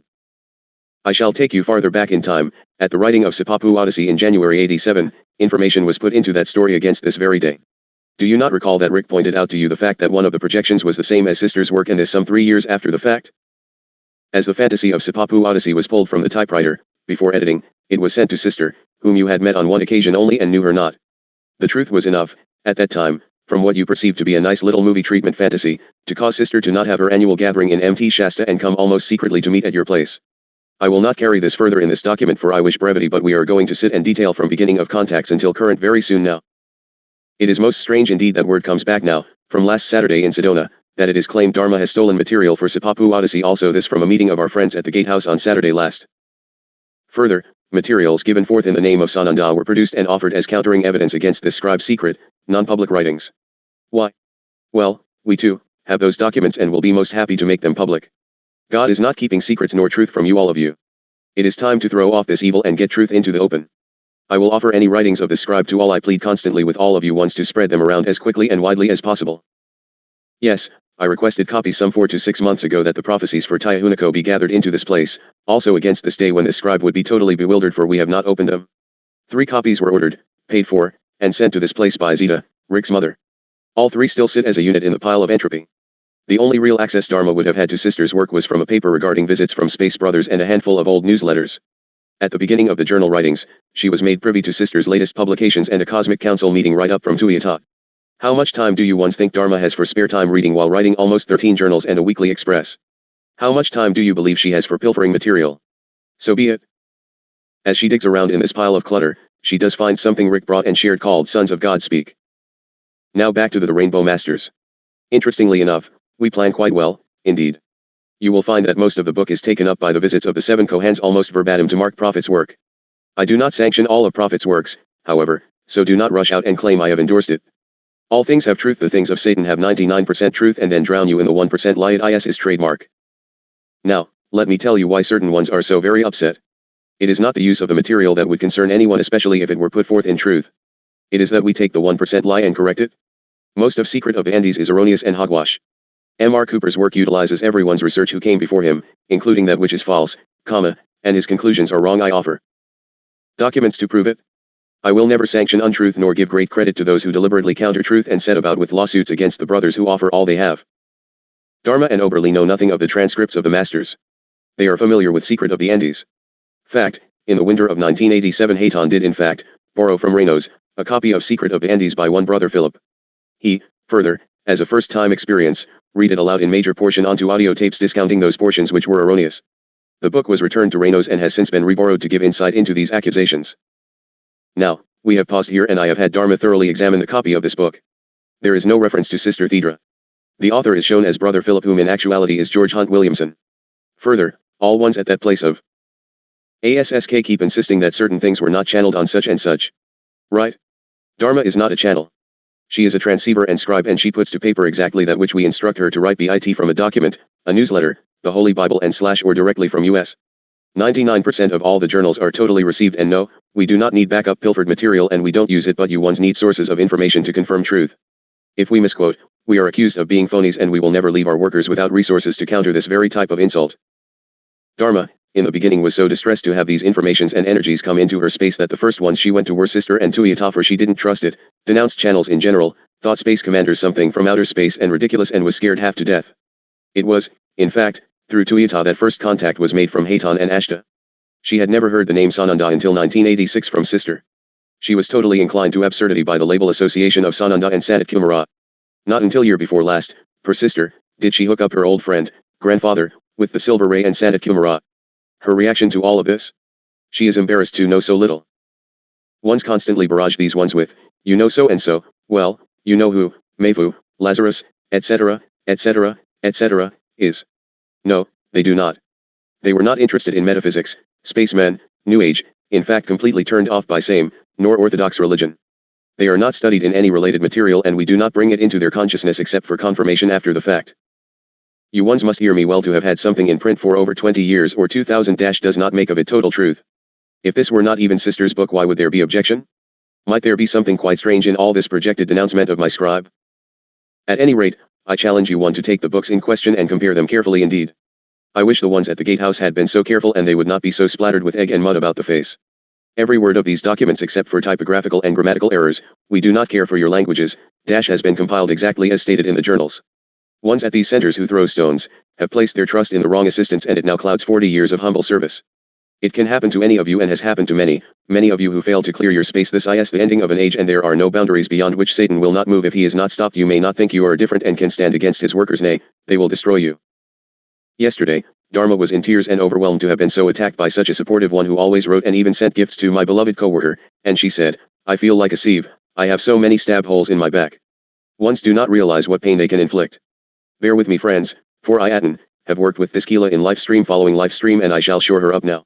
And we shall not move on with the next journal until I can rebalance this energy, for these ones have been knocked down and the kicking continues. Now for #D, where might cry of the Phoenix have gotten into the message. It is not yet even published. No information regarding this journal was sent to the gatehouse to anyone there. This journal is about the death rattle of freedom. How could very much of it have been pilfered from 30-year-old prophecies from Tiahuniko? Does anyone in that place even see how totally ridiculous you become in your thrusting and accusations? Have you not heard of countersuits? Or do you think because these ones are so attuned unto me that they will not defend of themselves? It is not them who is being accused and offended. You once denounce the higher brotherhood of Emmanuel Sananda, the Kohans, the angelic brothers and God. Myself. But in your satanic thrusting you destroy a tiny, frail 90-year-old lady and make yourselves ridiculous, and think you that I would remain silent? I am the word N. I shall not stand silent, neither will I sit in the shadows and throw stones from behind the skirts of a frail little old lady. I stand and confront you and your evil teacher, and it shall not be I who will lose my little brave children. I denounce you ones in that gatehouse that dare destroy mine Keela in her golden days. The wrath of God. God is an angry God. Push me and make my day. For you blacken the reputation of a beloved friend who worked for 40 years in what she saw as truth, and I expect perfection and total knowledge of no human mortal. You think you are wise and smart indeed to dare God. Pitiful are you in your smugness, for you but project your stupidity. How is it that you ones do not understand? You plead with us on bended knee to send you knowledge and solutions to your puny earth problems. Your brothers come forth and give you tangible, workable insight for today, and you ridicule and denounce it as ungodly. Shame is upon you for your blackening insults. I stand between you and this scribe. Where is your teacher as you read this? Prodding you into anger and foolish rage? Or, is he gone, leaving you to your weak defenses or totally defenseless? Pity unto you ones who wallow in the dark places, for the light of my truth shall ferret thee out. Dharma, a break please, for you are most distressed. When we continue we will take these William Cooper accusations in minute detail. This man is being sorely used indeed, and he was an honorable man, but that too is the way of Satan, use and destroy. I keep you, my child, but it must be thus. I am Aten and I await your call when we might resume. Aho. Chapter 28. Rec number 2 Aten. Wednesday, January 31st, 1990, 2:40 p.m. Year 3, Day 168. Aten to continue. Please make this a timed continuation of the prior document. 3. When William Cooper, ca above, realized that his report was being copied with the insinuation that it had been channeled from Hayton, he simply asked that they stop. In response, Hayton through Dharma began to attack William Cooper in the next journals as a dark brother that was trying to keep the truth from coming out. In the transcript of Dharma's channeling dated January 4th, 1990, 8 a.m., Hayton says, this scribe or anyone in her association of persons, did not recognize the name William Cooper and had no knowledge of his writings or lectures, etc. This was a totally unknown entity to these ones. We at ASSK would like you to know that this is a lie. We, personally, sent a copy of William Cooper's report, Operation Majority, PJ12, to Dharma and Company approximate 8 weeks before they came out with Spacegate. How about some light? In reverse order of outlay above, I shall respond. As far prior to writing of Spacegate as May, 1989 and perhaps before, check out dates in the book, preliminary writings were being compiled for this journal. Since Sister was receiving every document being written by the scribe, it was well known that this document was in preparation and the actual type copy ready to be set. On about August 17th came into this place a document. You will note the body of the journal began in full force on August 18th, from Sister at ASSK with a note and $2 in cash to cover cost of return of the document. The note requested return of the document. Dharma assumes that was accomplished, for their habit is to honor all requests. The document enclosed was a compiled and stapled set of papers called The Secret Government by one Milton William Cooper. To this date these ones in this place have never heard of a document of Mr. Cooper's by the label of Operation Majority, MJ12. In fact I repeat until that date they had never heard of Mr. William Cooper. I think whoever wrote this disclaimer is foolish indeed. How could Dharma pilfer all of Mr. Cooper's stuff and go through 2 publishers and get the book to public in the 8 weeks to which they refer? There was, and has not ever been a copy of Operation Majority, MJ12 received in this place from anyone on any date whatsoever, referred to above. There was no knowledge of a Milton William Cooper nor his writings, his lectures, or anything about the person, not only by Dharma and Oberle, but by anyone at this location all-inclusive. After taking responsibility to publish the Spacegate Journal, arrangements were worked out among Ted, Sister, and Oberle. They were going to use one Orion, forgive me if I have misspelled the label, for the formatting and printing of the document. She in turn noted similarities and informed Ted. Ted sent a copy of the journal to Mr. Cooper who immediately flew into a rage and said he would sue if the book were put to print. Hardly, he simply asked that they stop. The response of Sananda was a request that the material be returned without further investment in time or expense. Then it came to light that Mr. Cooper was going to do a seminar toward the end of September, set up somehow through the efforts of Orion, and she was most disappointed for she had hoped to distribute the finished books at that very meeting, as well as promoting Mr. Cooper. After much discussion, Oberle presented Ted with at least a dozen sources of the material. At this same time Sister and Ted went on a trip toward the east regarding Sister's books. The second day, by phone, it was stated that Sister had decided to move forward and publish the work anyway. When Mr. Cooper was informed he said then, that he would not appear for the lectures. Well, he did, so I guess he must not have been so really put off as to carry through with that particular threat. Spacegate was to have been finished and back from the bindery by the date of that lecture, I believe approximately September 28, 1989. Hayton nor Dharma ever attacked Mr. Cooper. Commander Hayton simply stated that Mr. Cooper's conclusions were incorrect and that as an example of invalid information was reference to His Omnipotent Highness Krill and original hostage Krill. Hayton stated that was fabrication and asked the creator of Mr. Krill to please inform America West. Mr. Lear did that and his letter of birthing of O.H. Krill is documented and available. Commander Hayton, at that time, extended Mr. Cooper opportunity to not only join us but he would be most pleased to have him on our team but, would not sanction further misinformation regarding the Space Command and any enslaving little gray men. Further, you ones on that Earth plane must realize we do not attack, however, we refuse to perpetuate lies. If the error is accidental we will meet you beyond the halfway if uncorrected, we do not bend. Mr. Cooper has denounced these works in every forum possible, perpetuating his own errors. That is his free will decision and so be it. There was nothing original in his projections as the MJ12 material has been public for some years now and Mr. Cooper had to be long in line to write his document.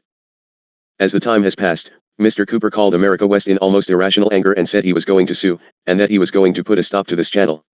Hayton, rightfully so, accepted this as a direct threat against the being of this scribe. You once forget, we have the ability to see within the intention. Now, for you Dharma, I am going to quote a portion of a beauteous letter from one SMK as received by America West. Dear Sir/Madam. Thank you very much for promptly processing my order.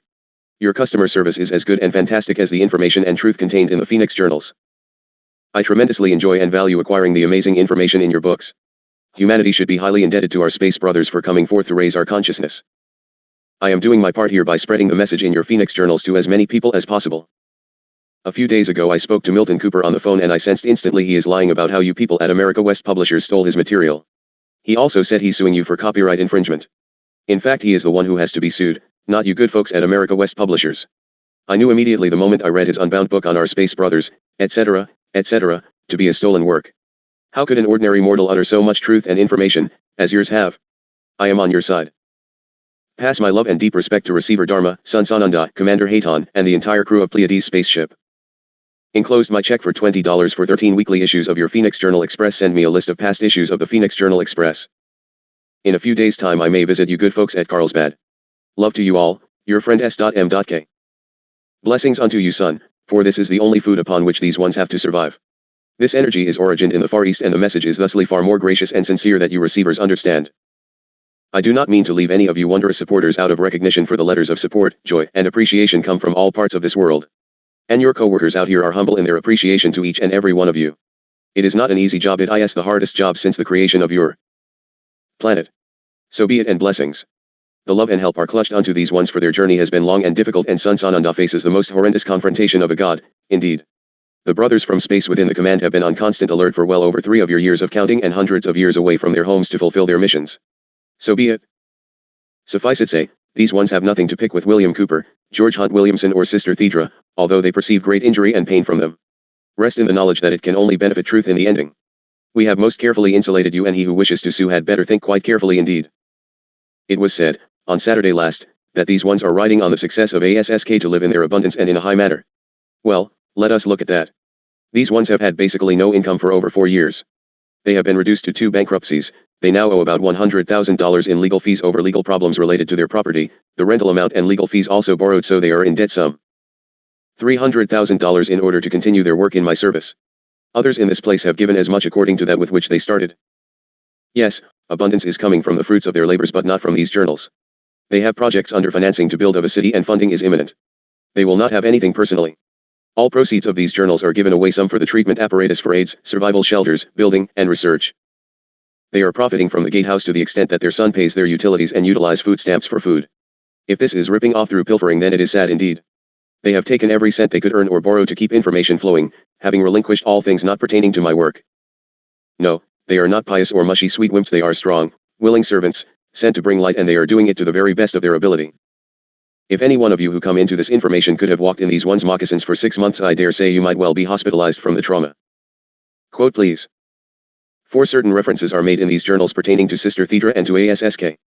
Though the author of these journals, Dharma, had only second-hand information pertaining to certain situations, some of these situations mentioned are distorted to fit the author's wishes, while others have been rewritten to the point of being lies. For example, there was never an attempt on the life of Sister Thedra, as one of these journals, Survival, PG108, would have you believe. This situation was created from second-hand information that the author of these journals received and distorted to fit the story, that attempts were also being made on the life of Dharma. In any case, references and claims regarding ASSK and Sister Thedra have been woven into the material of some of these journals, and we would advise you to believe nothing you might read which pertain to either ASSK or to Sister Thedra. Ask only for truth. Asterisk asterisk asterisk. Alright, let's compare some truth.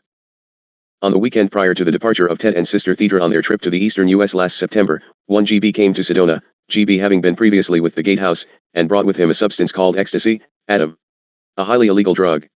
He visited with unnamed parties in which the parties involved participated in the enjoyment thereof. This is not second-hand, this is from me, Atten. This person did take Sister and gave her a dose of the substance from which, whether or not anyone in that place realized it, did in fact physically kill her. As we tended that precious little being and gently caused her to come back, as her journey is not yet through, she was very ill for some 3 days and was only up and around enough to barely make the schedule for the trip. After the incident, GB left. He called back to check on her. You see, these attempts do not even have to be intentional on the part of the perpetrator, and I shall not divulge this one's intent, and she told him never to come near her again. Might it be noted herein that he has been back and carrying on business for the Gatehouse. There have been some heinous behaviors carried on by ones attached to the Gatehouse. You see, it is one thing to proclaim homosexuality, as an example, but the physical expression and behavior practiced thereby is unacceptable. Evil has invaded the very house of God. Now something that you must face, Dharma, for it will be more painful than all to this point. The 3 times of your heart arresting was caused by ones who had come unto you through the route of the Gatehouse. Does that mean Sister knew? Of course not. Further, I do not wish to have accusations against anyone, but there is a point to be made. You ones must know, this is for all of you readers, that if your purpose is to bring the word, you have been set up and foundations laid to stop you since before your entry into this journey in physicalness. Evil entered where it thought it could stop my work. My work and the word of truth shall not be stopped. Hearken unto me, it shall not be stopped. They request that you readers of these journals believe nothing therein regarding Sister Thedra or ASSK. So be it. Does that not speak for itself more loudly than I could ever pronounce it? These ones handling the journals have gone to untold hours of expense and effort to honor the request to remove all mention from the journals. If there is reference, it is because Sananda chose it to remain. There have been no hidden receivings in this place. These ones have spent their entire retirement living in order to get it all out there unto the world, not clutch accusations unto themselves and use it for gun fodder to strike out against others. We have responded to every attack in openness, oftentimes Dharma with a bleeding heart at the venom of the attacker. It pains me to see mine ones so deliberately hurt and denounced. They do not complain at their own denouncements, they weep that ones attack us, for these ones know not that which they do. Let it be example, it has happened before and it undoubtedly shall happen more before we are finished with this play. But I tell you here, it shall not be happening for very much longer, for you do not have very much longer in any event. Quote. The references pointed out above are only a few of the discrepancies that arise when these journals are exposed to the light of day. If you have read these journals, we ask only that you look at the truth before you pass them on to others. We at ASSK have been involved in the dissemination of truth for over 40 years. It has always been our intent to make available material which truly helps the individual towards greater spiritual awareness. Within these journals we find an overwhelming emphasis on creating fear and very little, if any, true spiritual direction or encouragement. Also, it should be obvious to any seeker of truth that the elder brothers and the true masters do not need to pilfer the work of another, and never do they give forth such information without giving credit where credit is due. And lastly, when one distorts the truth to suit themselves, it becomes a lie, and true spiritual awareness will never come from a lie. The Association of Sananda and Sanat Kilmara 2675, West Highway 89A, Suite 454. Sedona, Arizona, 86336. 1. Hope you at ASSK who perpetrated this most dreadful presentation, take careful note that you said it. I, too, sincerely hope everyone reads these journals in the light of day in the light of God. I believe you will be able to find some truth within them. I care not whether ones have been at the dissemination of something for 40 years or 10 minutes. If it be 40 years, then one must be ever so much more careful, for the excuse of poor discernment and perception is much harder to explain. There are ones at the gatehouse and who are being brought within that are bearing darkness. We have tried to reach through and have been unable to be heard as the messages have been blocked and distorted. I will stand afore the citadels of your placements and proclaim it, not behind the backs in secret documents which are refused to be shared too late, for truth will always find the light. We do not create fear in these documents. If there is fear, then you had better look around about you. You are brought truth, and armed with truth and insight you can take actions which will benefit you and keep you from being blind victims. The elder brothers and true masters would not deny your petitions and feed you naught but mush and spiritual nothings. If ASSK can find naught of spiritual nature in the journals, then I most surely pity them above all others. No Dharma, I am not yet finished, but we shall close this for this day. I grant you peace, Kila, for you are most ill indeed. A projection of this type as is being disseminated in this disclaimer document cannot be purchased in the goodness it has provided, and I most surely bless those ones in love and wish for their lighted understanding, for they hear me not. Keep tightly to my hand, Kila, for soon I shall bring you home. You ones of mine are so beloved and cherished, and I long to have you all home unto me again. For those who choose the other path, it is not for you to judge nor tarry. Ye must be about the work. There is joy in the journey. I am Aten. Chapter 29. Rec number 1, Haton. Thursday, February 8, 1990, 8:30 a.m. Year 3, Day 176. Haton, present in the light of the Radiant One. Might we continue on our journal this morning, and then later this day I shall have comment on the legal depositions of yesterday and a brief response to John S. Please make sure a phone call is made to him because of the delay of the mailing of the message written for him. Ones must come into their own balance and comfort regarding these things coming through. Much will be alien and new in presentation, but not new in concept if the content be truth, for truth is and the word is, for God is and creation is and man is, no more and no less. I can only remind you ones that you must remain in the light of protection and allow truth to settle in. Further, as the spiritual aspects come into focus, there will be more attitudes about a given point than there are persons who receive of the writings, for man does not truly know of that which he actually believes. The entire thrust is to pull ones of differing doctrinal ideas to come into unity with the concept of Godness. For instance, you must realize, as in the case of J.S. the majority of all religions do not believe in the I am or Germain. Please understand that doctrines and man-established perceptions might very well be incorrect ideas, but the concept is identical in that ones believe first, in the highest cause God. All other bits and pieces must fall into proper priority. It is your relationship between soul and God through the Christ way that is the focus, not the life journeys of a given human. This, because the energy of the Christ one has experienced in many ways in many places. If you become stopped at a given ripple in the human's journey, you will be separated from the point in truth. As in the case of I am doctrine, pull away from the isolated thought of words in front of you and go within and call upon Germain or the Christ and ask them. In your own projections the call compels the answer and make sure the beloved masters come in the clearance of the light. Yet one's need of no middle persons call specifically and the masters will respond. We shall speak of these things later this day, but presently allow us to return to the journal where we are discussing the prison of the mind and the releasing of fear. The emotions. All creatures are responsive in some manner to harmful stimuli. Human beings are no exception. Possessing the ability to be aware of injurious agents, you translate that awareness into hurt. Whenever you feel hurt, something is causing or threatening damage to you. Your awareness of hurt is so sensitive that it enables you to discern the danger even before it happens. That detection of danger can produce the response of fear, which is the feeling we get when the body is preparing itself to evade a destructive force. Sometimes it is not possible for the individual to escape the danger, so the body has developed a further protective mechanism, anger. This state of body and mind occurs when danger must be faced and somehow repulsed. All the aggressive fighting instincts are mobilized at that point. The objective of the anger is to either frighten the danger away or to somehow destroy it. Thus 3 major principal emotions protect you from danger and enable survival. 1. Hurt is the awareness of pain and the presence of danger. It has its human counterpart in sadness, the continued awareness of hurt. 2. Fear, deriving its strength from the memory of pain, prompts the individual to avoid further pain by fleeing its source as quickly as possible. 3. Anger protects the individual from danger either by scaring it away or annihilating it. These 3 emotions, hurt, fear, and anger, are interchangeable in the split-second blinking of an eye. It is, however, that hurt always precedes the other 2 emotions on a most personal level. The fear and anger are then stimulated in direct proportion to the hurt that antedates them and the personal relationship to the point of focus. The causative precipitator of the emotional response may be deeply hidden from the consciousness, you must remember, and never present in conscious awareness. These emotions are present at birth and well before the birthing. These emotions belong to the child ego state, and you have witnessed how his expression of normal human emotion can be considered quite criminal. The newborn babe is able to express its pain by wailing. This usually results in the early arrival of help from a caretaker parent, who is able to locate the source of discomfort and deal with it. For the newborn, the expression of pain is a cry for help. Sadness and the expression of hurt is equally a serious cry for help. As the child grows older, at times help is not immediately forthcoming, and thus the pain or the threat of pain remains. At that moment the reaction of fear will occur, often by a more shrill and piercing outburst. If he is old enough, he will run to mother, who for him represents security. When he reaches mother, he will feel safe and secure unless she rejects him. She will most often take care of whatever is frightening him, and removing the source of any pain or hurt. Persistent fear in the child or the adult is due to this effort to find security. The response of fear may not be adequate to obtain the security that the individual seeks. It may then be necessary for him to deal with the danger himself, transmuting his fear into anger. This may happen very, very quickly indeed, and many angry people are never aware of the fear that preceded their anger. They are certainly not aware of the hurt which preceded the fear. If the individual is successful in dealing with the danger by the use of anger, he will once again feel secure. It now becomes evident that the emotions are the devices by which the individual endeavors to obtain the security essential for his continued survival. The basic emotion, that of hurt, has as its opposite the feeling of pleasure and comfort. The individual experiences this feeling when he no longer senses any discomfort and everything seems to be at peace. For the young child or infant, mother is associated with these feelings. The second emotion, that of fear, also seeks to achieve security and safety, and once again the infant or child associates these with the mother. Feelings of security are the antithesis of fear. The third emotion, anger, has as its antithesis love.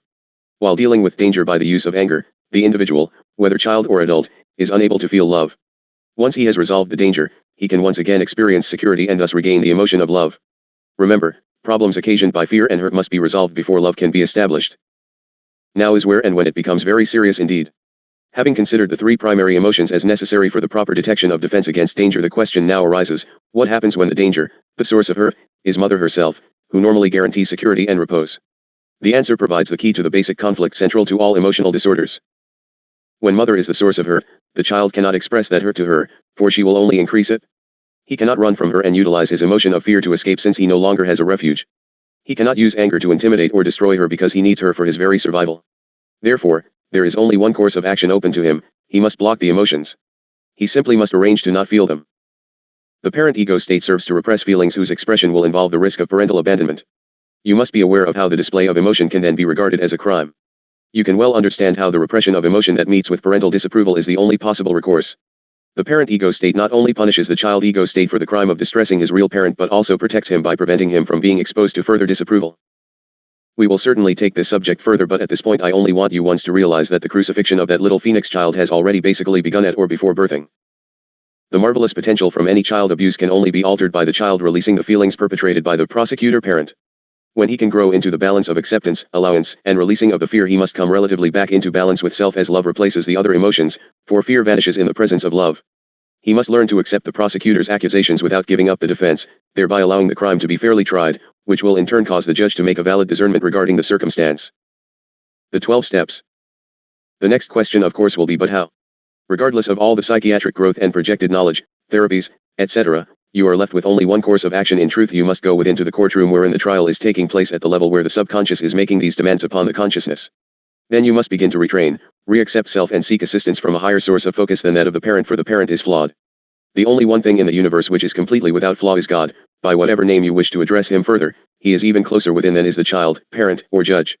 God is the perfection within self that can heal, protect, and surround you with the total light of love in never-ending, constant, and unjudging love. First you must recognize the problem, desire to change, move toward the change one step at a time, and release these emotional responses unto God and not unto the destructive, crucifying methods used by humankind. This is why the anonymous programs work. You stop judging the child for each and every crime and release the problem unto the perfection of Creator, and he will walk you through one step at a time or carry you if the way is too hard. When you backslide, he simply picks you up and you resume your journey without guilt or shame, for his perfection is quite adequate for the both of you. I would like to list the 12 steps. They have been so widely published, and now the groups who work through these 12 steps are multiplying by the thousands. The soul must be cured at this level of understanding and communion with Creator, for no medicines or drugs available to mankind can do a thing until the soul demands freedom. Step 1. Recognize that the addiction to whatever object, be it alcohol, food, pain, worry, guilt, etc., renders you powerless to control it alone. You must recognize that your conscious experiencing life has become unmanageable in its present state. Step 2. Come into knowledge that there is a power greater than self and can restore you to sanity and stability. Step 3. Make a decision to turn your will and your lives over to the care of that higher source, God as you understand Him. Step 4. Make a searching and fearless moral inventory of yourself. List it all, even if only perception. Step 5. Admit to God, to yourselves, and to another human being the exact nature of your wrongs as you perceive them. Step 6. You must be ready to have God remove all these defects of character as you perceive them to be. Step 7. Humbly and sincerely request that God remove the shortcomings. Demand that they be removed. Step 8. Make a list of all persons you have harmed, and become willing to make amends to them all.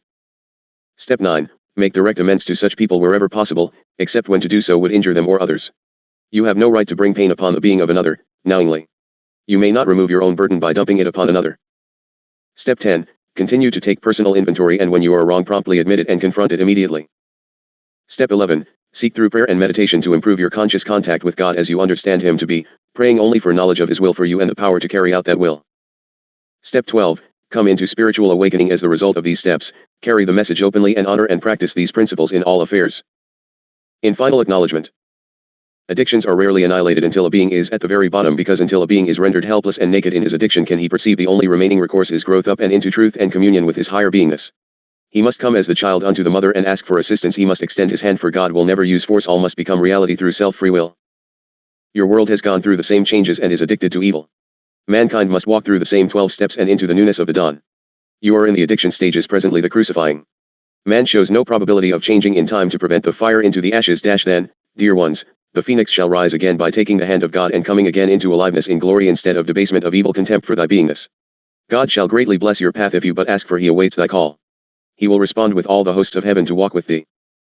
He will shelter you with His golden wings that you can be sustained as He teaches you again to fly. He will be the wind currents beneath your wings that you shall not fall but rather fly freely unto the very heavens, for none who fly with their own wings in the winds of God can soar too high, for thy way shall be infinite. So be it. You must come naked unto God without labels that you stop of thy condemning. It is thy soul that bears recognition of Creator, not thy earth labels, titles and namings. Come unto Him within thy being, and He will grant you the serenity to accept the things you cannot change, will give you the courage to change that which you can, and in His counsel give you the wisdom to know and understand the difference. Aho. Haton in oneness with the light to begin. Chapter 30. Rec number 1. Haton. Monday, February 12, 1990, 7:30 a.m. Year 3, day 180. In July, as and they called His name Emmanuel, and Spacegate, the veil removed was being written. Sister Thedra wrote a letter to Dharma and Oberle. We reprint it here, for I wish to speak of reality. Dear ones, July 6 to 89. Do you realize what blessings are bestowed upon you? What glorious work! I rejoice that it is now come. I've waited to hear the good news. I'm standing with you. Let no thing deter you, for you are dealing with reality. I love you all. Reality. What exactly is reality? Haton here to discuss it a bit. Let us begin with discussing Haton. God/Christ, Mother/Father, Creator/creation, and the Kohans of the archangelic realms along with the cosmic councils spend their time, as you would count it, in constant counsel devoted to the problems and growth lessons of the universes. In troubled times of a specific planet, thought projection of God, much attention is focused onto the particular orb and its specific point of evolvement. Decisions are made as to how best to bring the focus onto the point of travel unto the beings who are experiencing upon the manifested stage. Depending upon the level of growth and understanding, different approaches are considered, and God, Aten, ultimately decides his role in coming into and among the creations.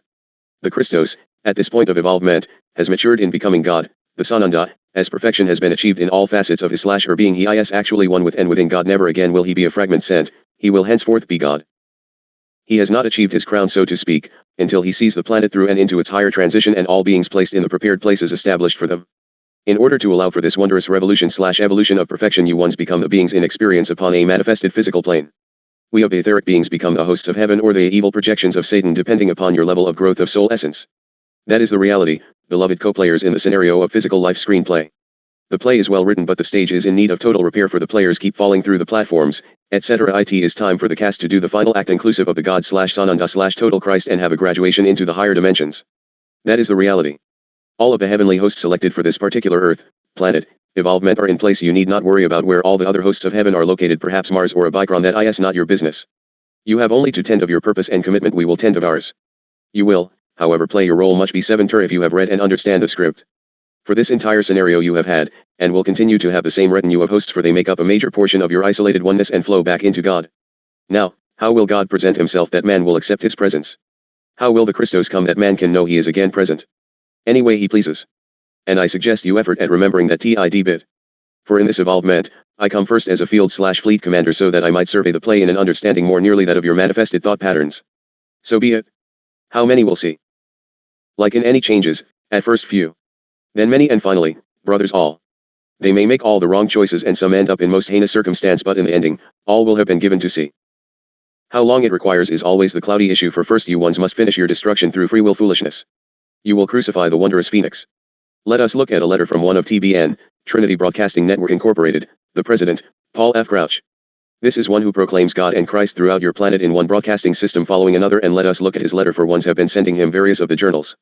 Now, you who have been reading the journals know who we are, and let me first give you the scripture that is the guideline of these ones and placed boldly on their stationery, and I, if I be lifted up from the earth, will draw all men unto me. John 12:32. The Christos was saying that if I be lifted up then all men shall be lifted up, for he never set himself either separate nor above man. Further, I will draw all men unto me. Does that mean some men? Well, let us see how Mr. Crouch responded to Patricia Young, in Sedona. Dear Miss Young, we have received the book you sent to us titled, Cry of the Phoenix. In just a casual glance, through this book, we recognize it to be a compendium of revelational thought drawn not from Holy Scripture alone, but from various Indian cults. Oh my! We of course are completely devoted to God's holy book. Which ones? Both the Old and the New Testament. We do not accept Indian mythological ideas as being truth. Does your heart not yet weep? Therefore, Cry of the Phoenix is in our opinion unreliable truth. Does anyone remember what Cry of the Phoenix is about? The death rattle of freedom that is man's freedom.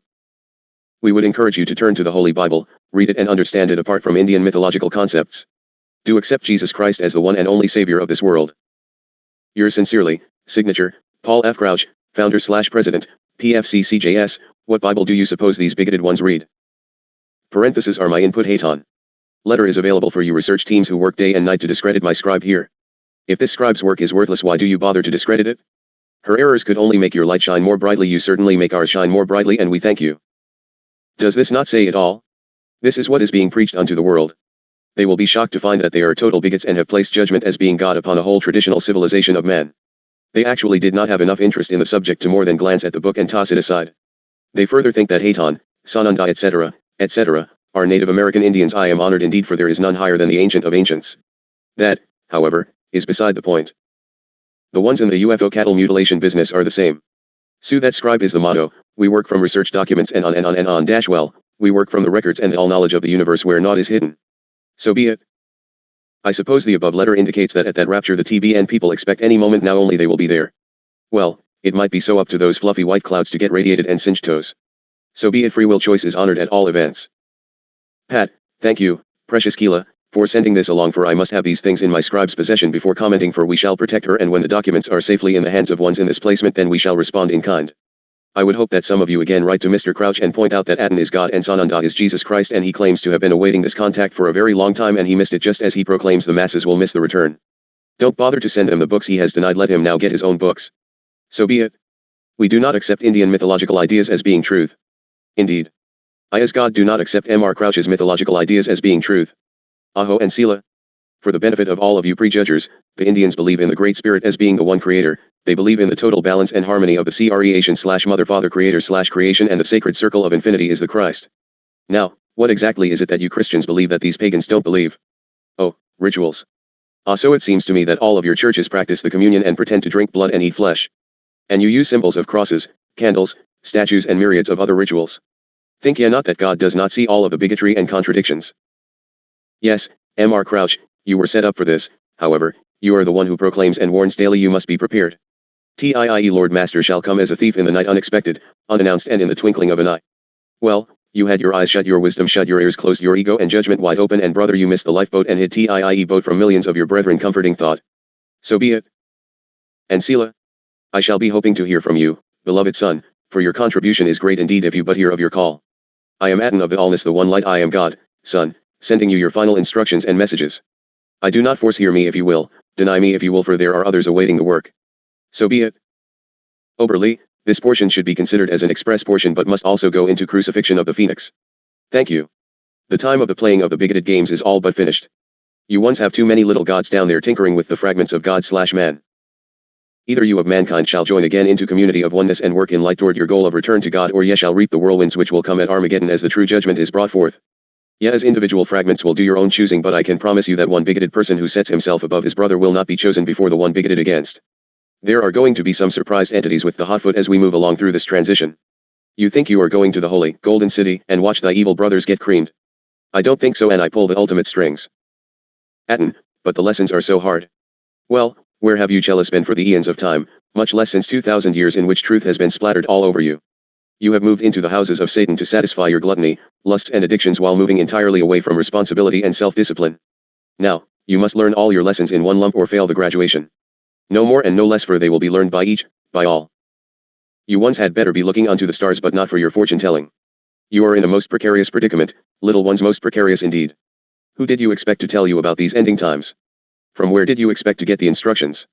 From Mr. Crouch? From President Bush? He has massive other plans for you slaves. Oh, from Mr. Backer? How about Billy Graham? Robert Schuller? Henry Kissinger? Oh, yes, Mother Teresa, except no one listens to her. How embarrassing, since it all deals with Satan and Christ/God, wouldn't you somehow expect to get it from them?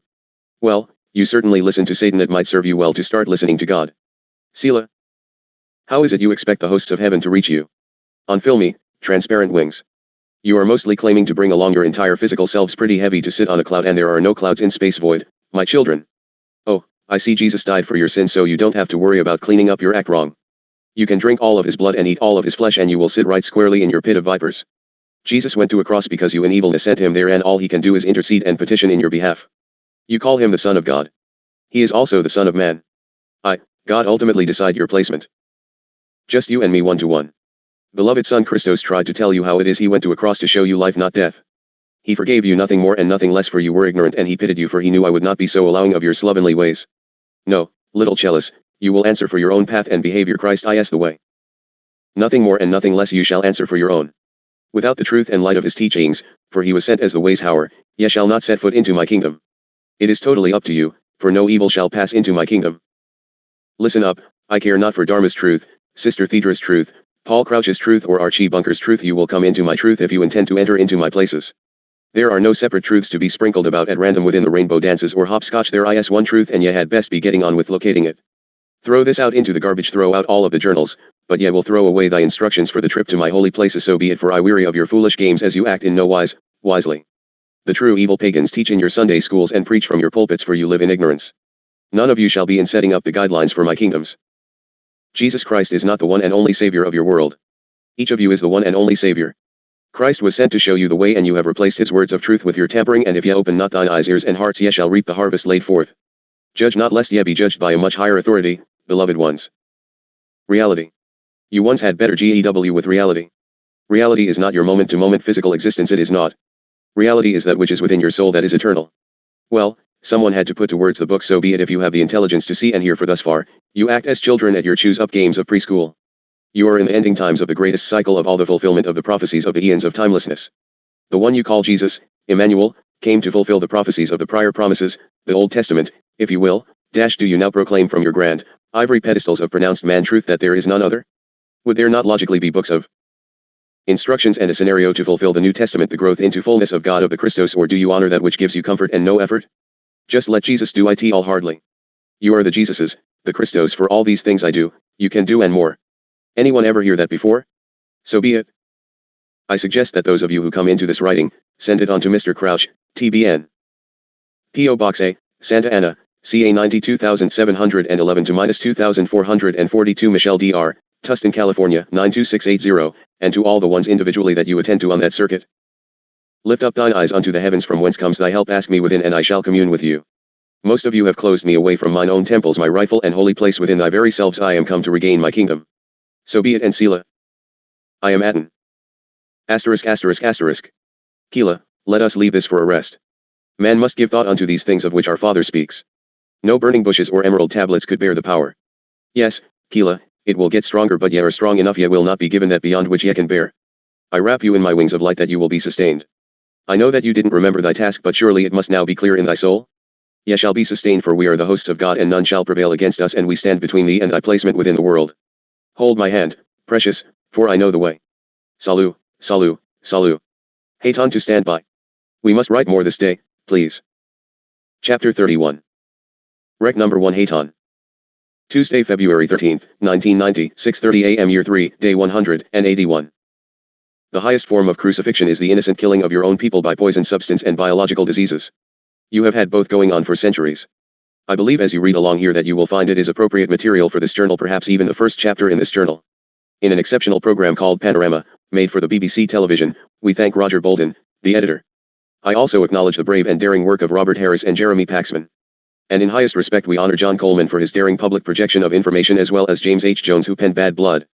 The list of ones mentioned may be quite long, so we will give honor as we recognize them by label. Dear ones, you have many daring pioneers who are speaking out. Please support them. Even if you cannot yet believe that the Global World Plan 2000 is actual, please read with an open mind.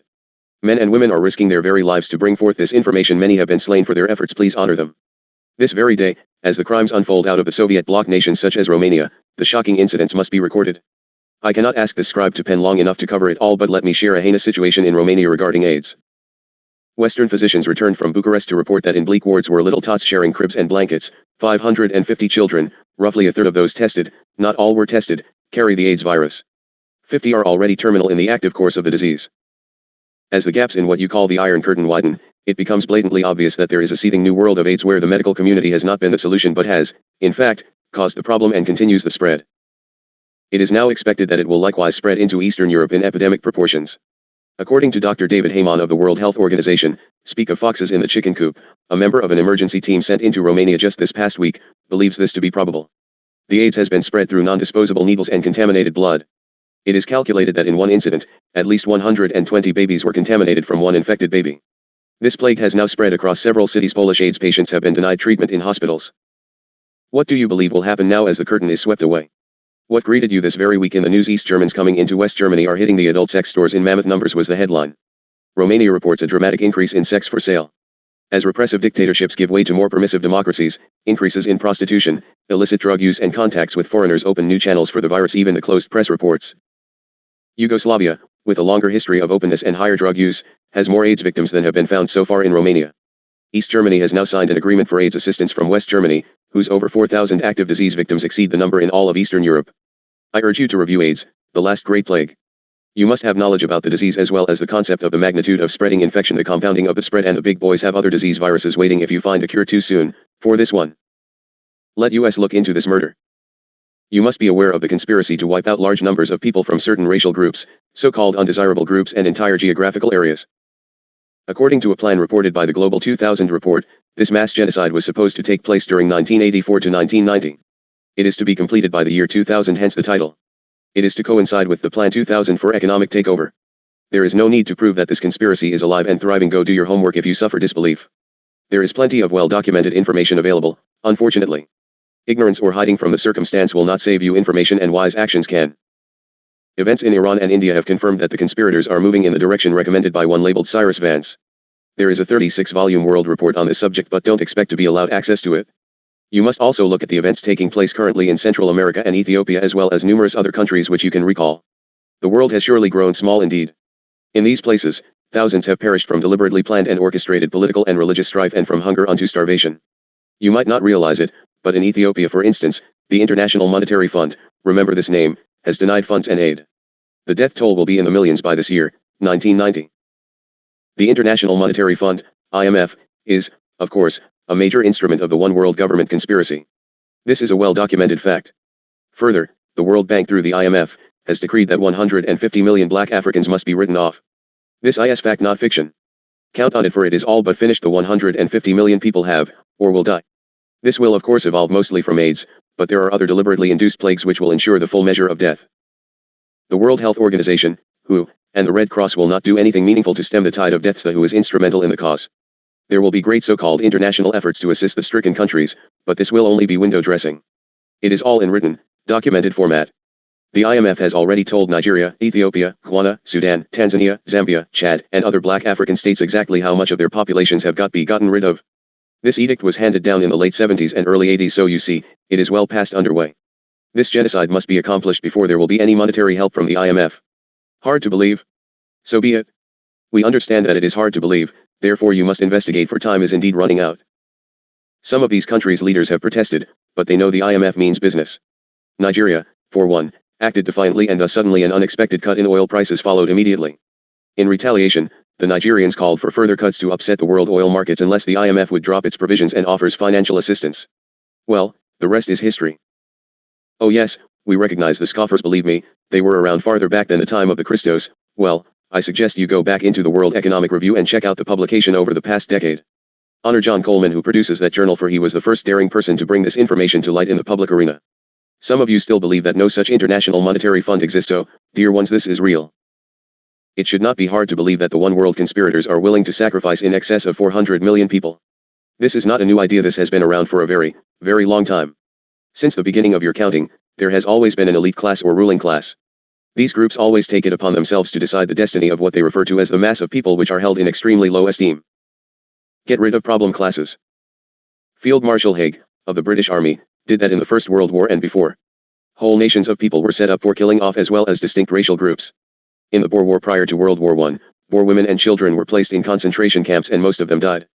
That, friends, is deliberate genocide, and you have forgotten today that your country was founded because of the oppression of Great Britain. So why are you so shocked to realize how heinous they have acted in the past and present?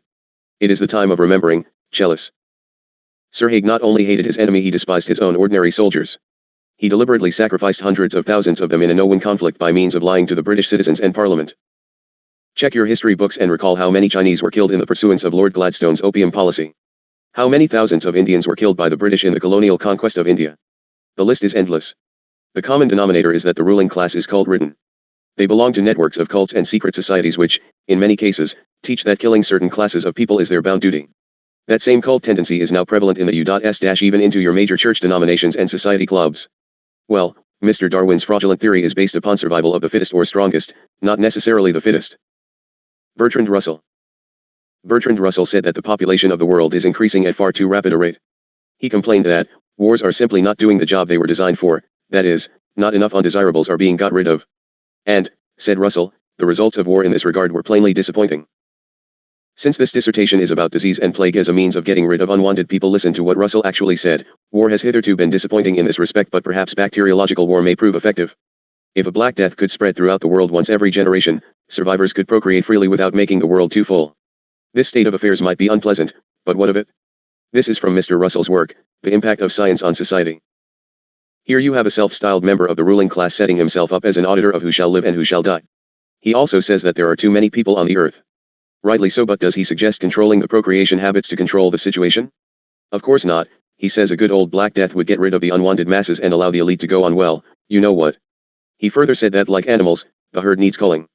He proposed culling by spreading the Black Plague or some other form of disease which would carry off large numbers of people whom he considered excess baggage. Mr. Russell was not even the least bit embarrassed to make such proposals and see to the executions. Well, Mr. Russell's key to fruition was the plague.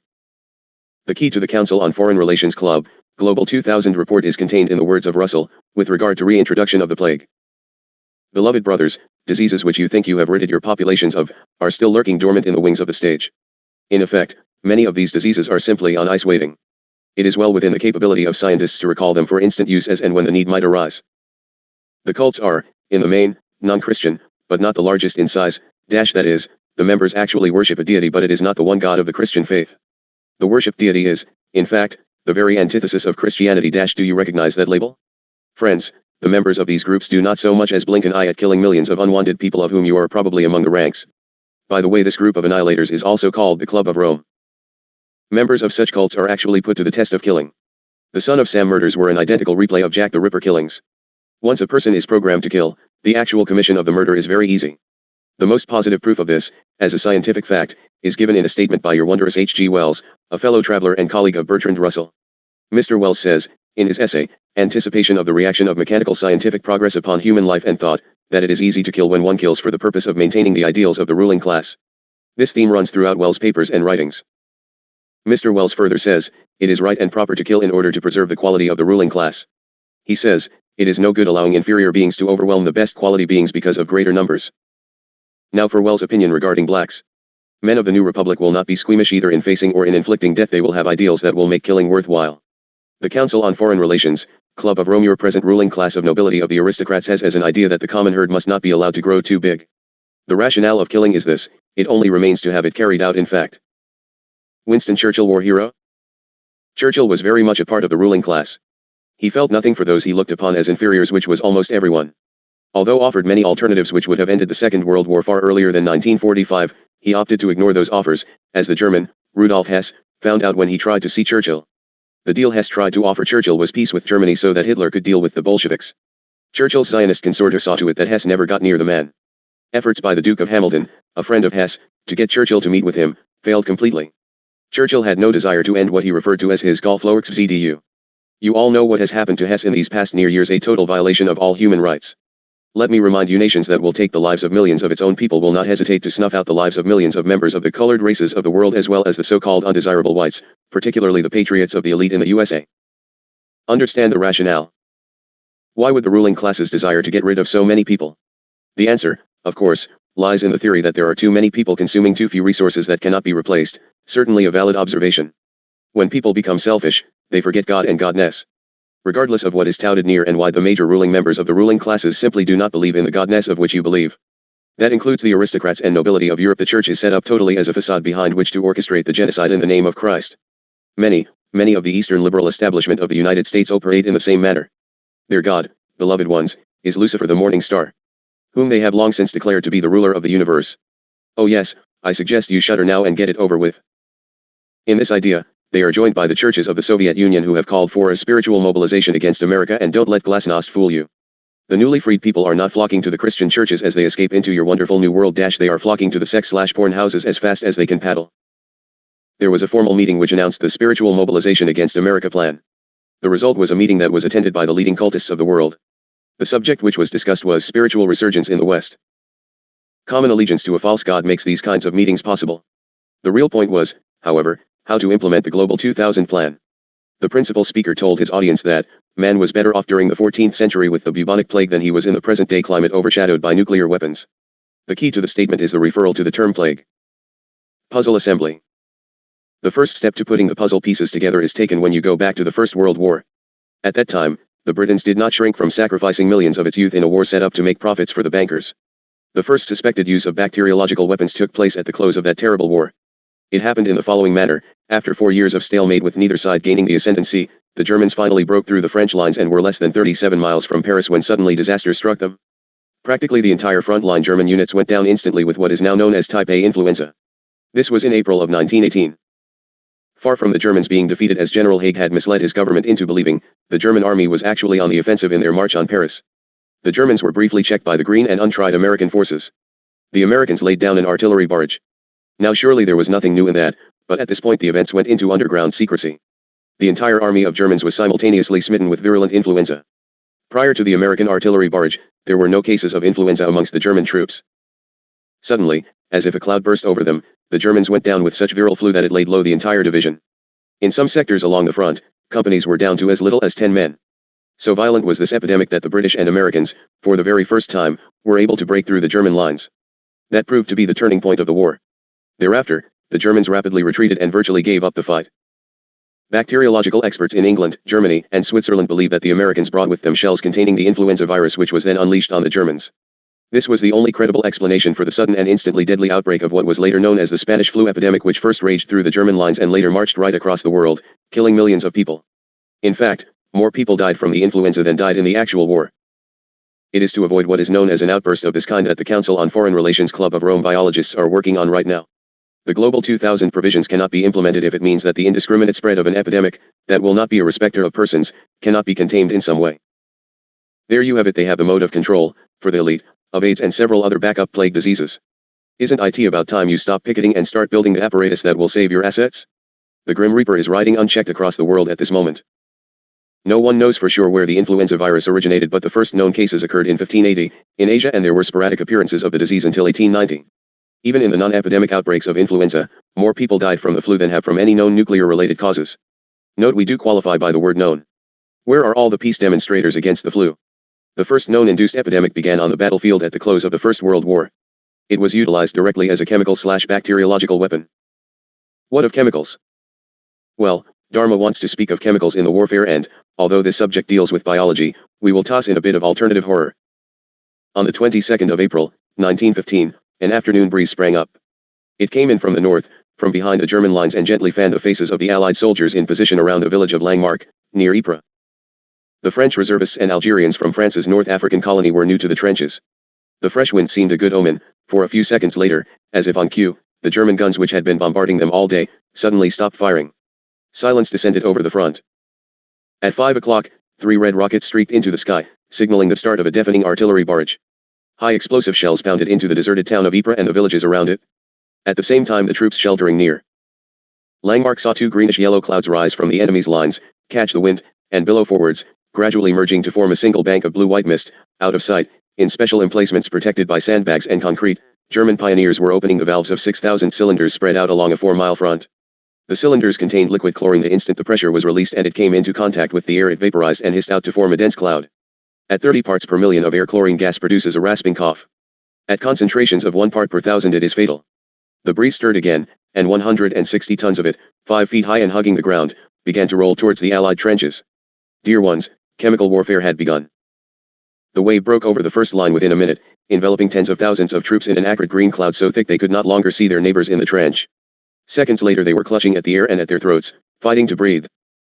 Chlorine does not suffocate, it poisons, stripping the lining of the bronchial tubes and lungs. The inflammation produces a massive amount of fluid that blocks the windpipe, froths from the mouth and fills the lungs. Some tried to bury their heads in the earth. Others tried to outrun the clouds but found that the exertion only caused larger gulps of the poison. The tide of gas washed over the struggling men and their faces turned blue from the strain of trying to breathe. Some coughed so violently they ruptured their lungs. Each man, as the British casualty report was later to put it, was being drowned in his own exudation. That one attack could have cost the war, but the German soldiers dug in. This little game was called Falkenhayn's experiment, for the German commander, Falkenhayn, was as startled as were his opponents by the overwhelming effect it had cost the Allies. 5,000 men dead and 10,000 wounded. 36 hours later, while the British and French still struggled to fill the breach, the Germans struck again. Wave after wave of gas flowed over the Allied troops, and soon the gas was accompanied by Germans wearing strange masks with glass eyes on large hoods.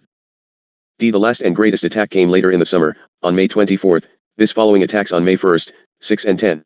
The only interim protection against the gas was urine-soaked cloths or earth-filled cloths stuffed into glass tubes. And then came the punchline. The Allies set out at a nice little banker's delight of $400 million to create gas of their own. Oh yes, by the way, there had been a commission set up under the name of the Hague Convention to outlaw such chemical weapons. But the Allies were ingenious. They came up with tear gas invented by Dr. Tappan and thusly labeled T-Stoff. Also there were the stink bombs. As you might guess, the chemical factories became the backbone of the economy, especially the German economy. Well, those German laboratories went on to produce all sorts of deadly things over the years. But at that time gas became the weapon of choice, and of course, a nice little side industry sprang up: gas masks and shelter. Are you beginning to long for a nice underground shelter system? I hope so, for there is coming a time of death to surface dwellers in lots and lots of geographical locations. I am constantly denounced and my scribe openly threatened because I project these things to you. God wouldn't spread fear like you do, so you are evil. So be it. They also denounced Christ, Dharma. Yes, she nervously replies, they also crucified him. Let us take a break please, Keela. Hayton to stand by. Chapter 32. Rec number 2, Hayton. Tuesday, February 13th, 1990, 1:30 p.m. Year 3, Day 181. Good afternoon, Hayton present to resume in the light of our radiant one. On February 20th, 1919, the Times of London says that the estimates of dead between 1918 and 1919 are between 20 and 30 million people. The disease shows an amazing attack mortality rate. Indian sources, and this is a very interesting notation to the Council on Foreign Relations Global 2000 conspirators, say, the death toll in India, alone, was over 20 million. It is further stated that the true figures were lowered so as not to cause further panic. American records show that more than half the population of Alaska perished. And in the Pacific Islands, almost 3/4 of the people died. It is of extreme interest to note that in Alaska there was almost no ground movement or transportation. Therefore, it certainly bears out the theory that the disease was airborne and not passed on from person to person. It also makes very feasible the projection that the coming plague, or plagues, would be introduced through artificially seeding the air and rain clouds. The scale of the ravages of the flu pandemic is difficult for you to visualize. It seemed to come forth in waves, and the attack mortality rate was astonishing. And here, you are talking of some 70 years past in which new and innovative techniques could be established against this day. The mortality rate was astonishingly high among the young people. In India, the official records show that entire villages and towns were completely wiped out. Trains were found stopped where drivers died, and the trains themselves were littered with corpses. Railway stations were piled high with the dead and had to have a continuous clearance program. There was no escaping it. Now listen up closely. In open, unwooded, or unforested areas the death toll was heavier than in forested regions. Again, this added to the probabilities that the virus was airborne and intentional. Certain countries and some islands escaped the disease for quite a long while, even though ships from infected areas called in their ports.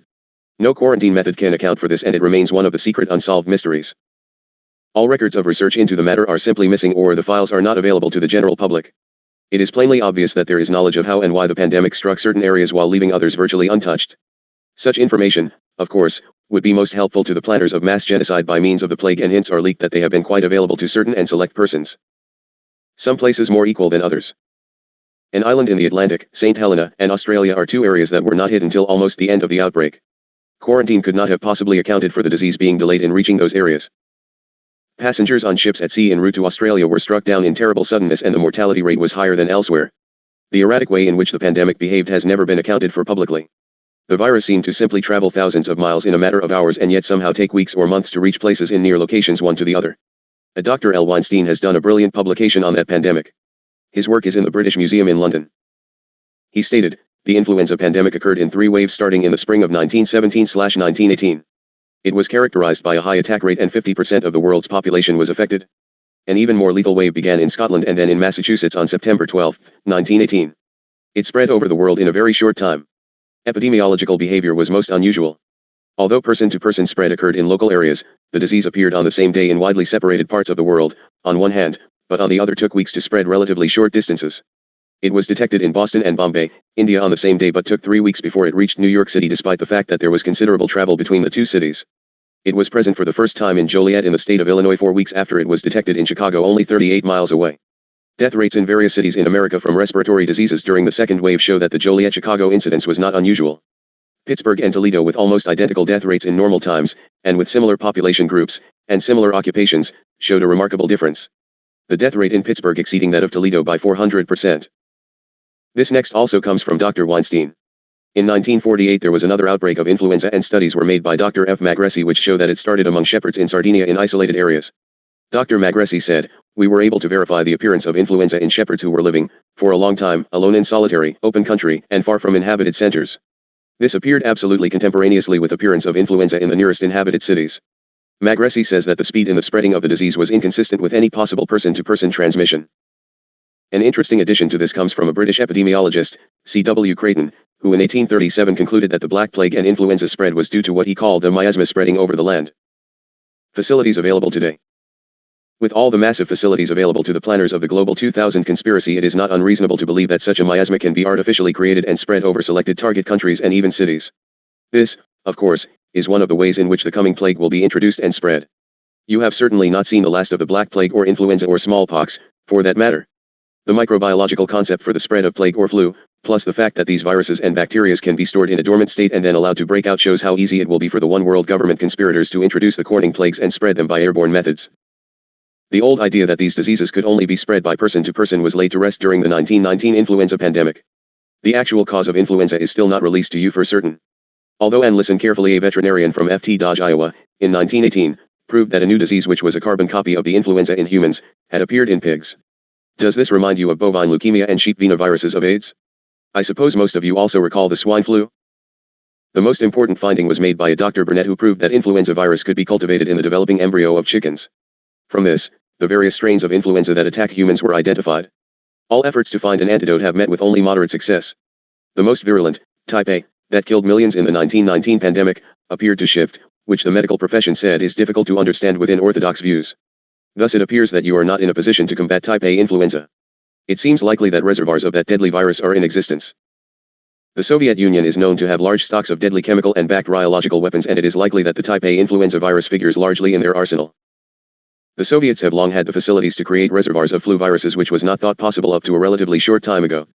Since there is no known human reservoir for the virus, it could be therefore, that a deliberate breakout can be allowed, and if spread by airborne methods you would have an epidemic on your hands of the caliber of the 1919 pandemic. If the Soviets have the capability, and they most certainly do, the West must also have it. Given the goal of the Global 2000 report, it appears it would be a most simple matter to arrange a breakout of a whole array of deadly viruses over any given selected target areas. It would also be certain that the elite conspirators have full ability to treat or antidote the disease, just as there is an antidote and cure for AIDS virus disease. Storage of viruses. Some types of viruses can be stored in animals and allowed to break out in controlled or uncontrolled conditions. The virulent and deadly Lassa fever, for instance, was being tested for animal host reservoirs when it accidentally broke out, causing a worldwide panic. Had the deadly virus not been corralled, it would have killed millions of people irrespective of status and without regards to race, color or creed. Now shake, don't just shudder, In 1978 it came to public attention through a real slip from NATO headquarters that scientific experts had stated that the Russians were developing 3 horrific new diseases for warfare. Now you must remember that slips and leaks occur on pretty well arranged schedules, and you can further know that if Russia has it, the US has it, so do your meditation with all that in mind. The 3 diseases: Lassa fever, which kills over a third of all persons contracting it, 35 of every 100, Ebola fever, which kills 70 out of every 100 people it strikes, and the deadly Marburg fever. Oops. Green monkey disease, and the rest becomes history. Lassa fever. Until effective methods have been found to immunize and decontaminate chosen areas and chosen groups, just the Lassa fever virus is totally devastating. The Lassa fever viruses will be kept under the most strict conditions of security.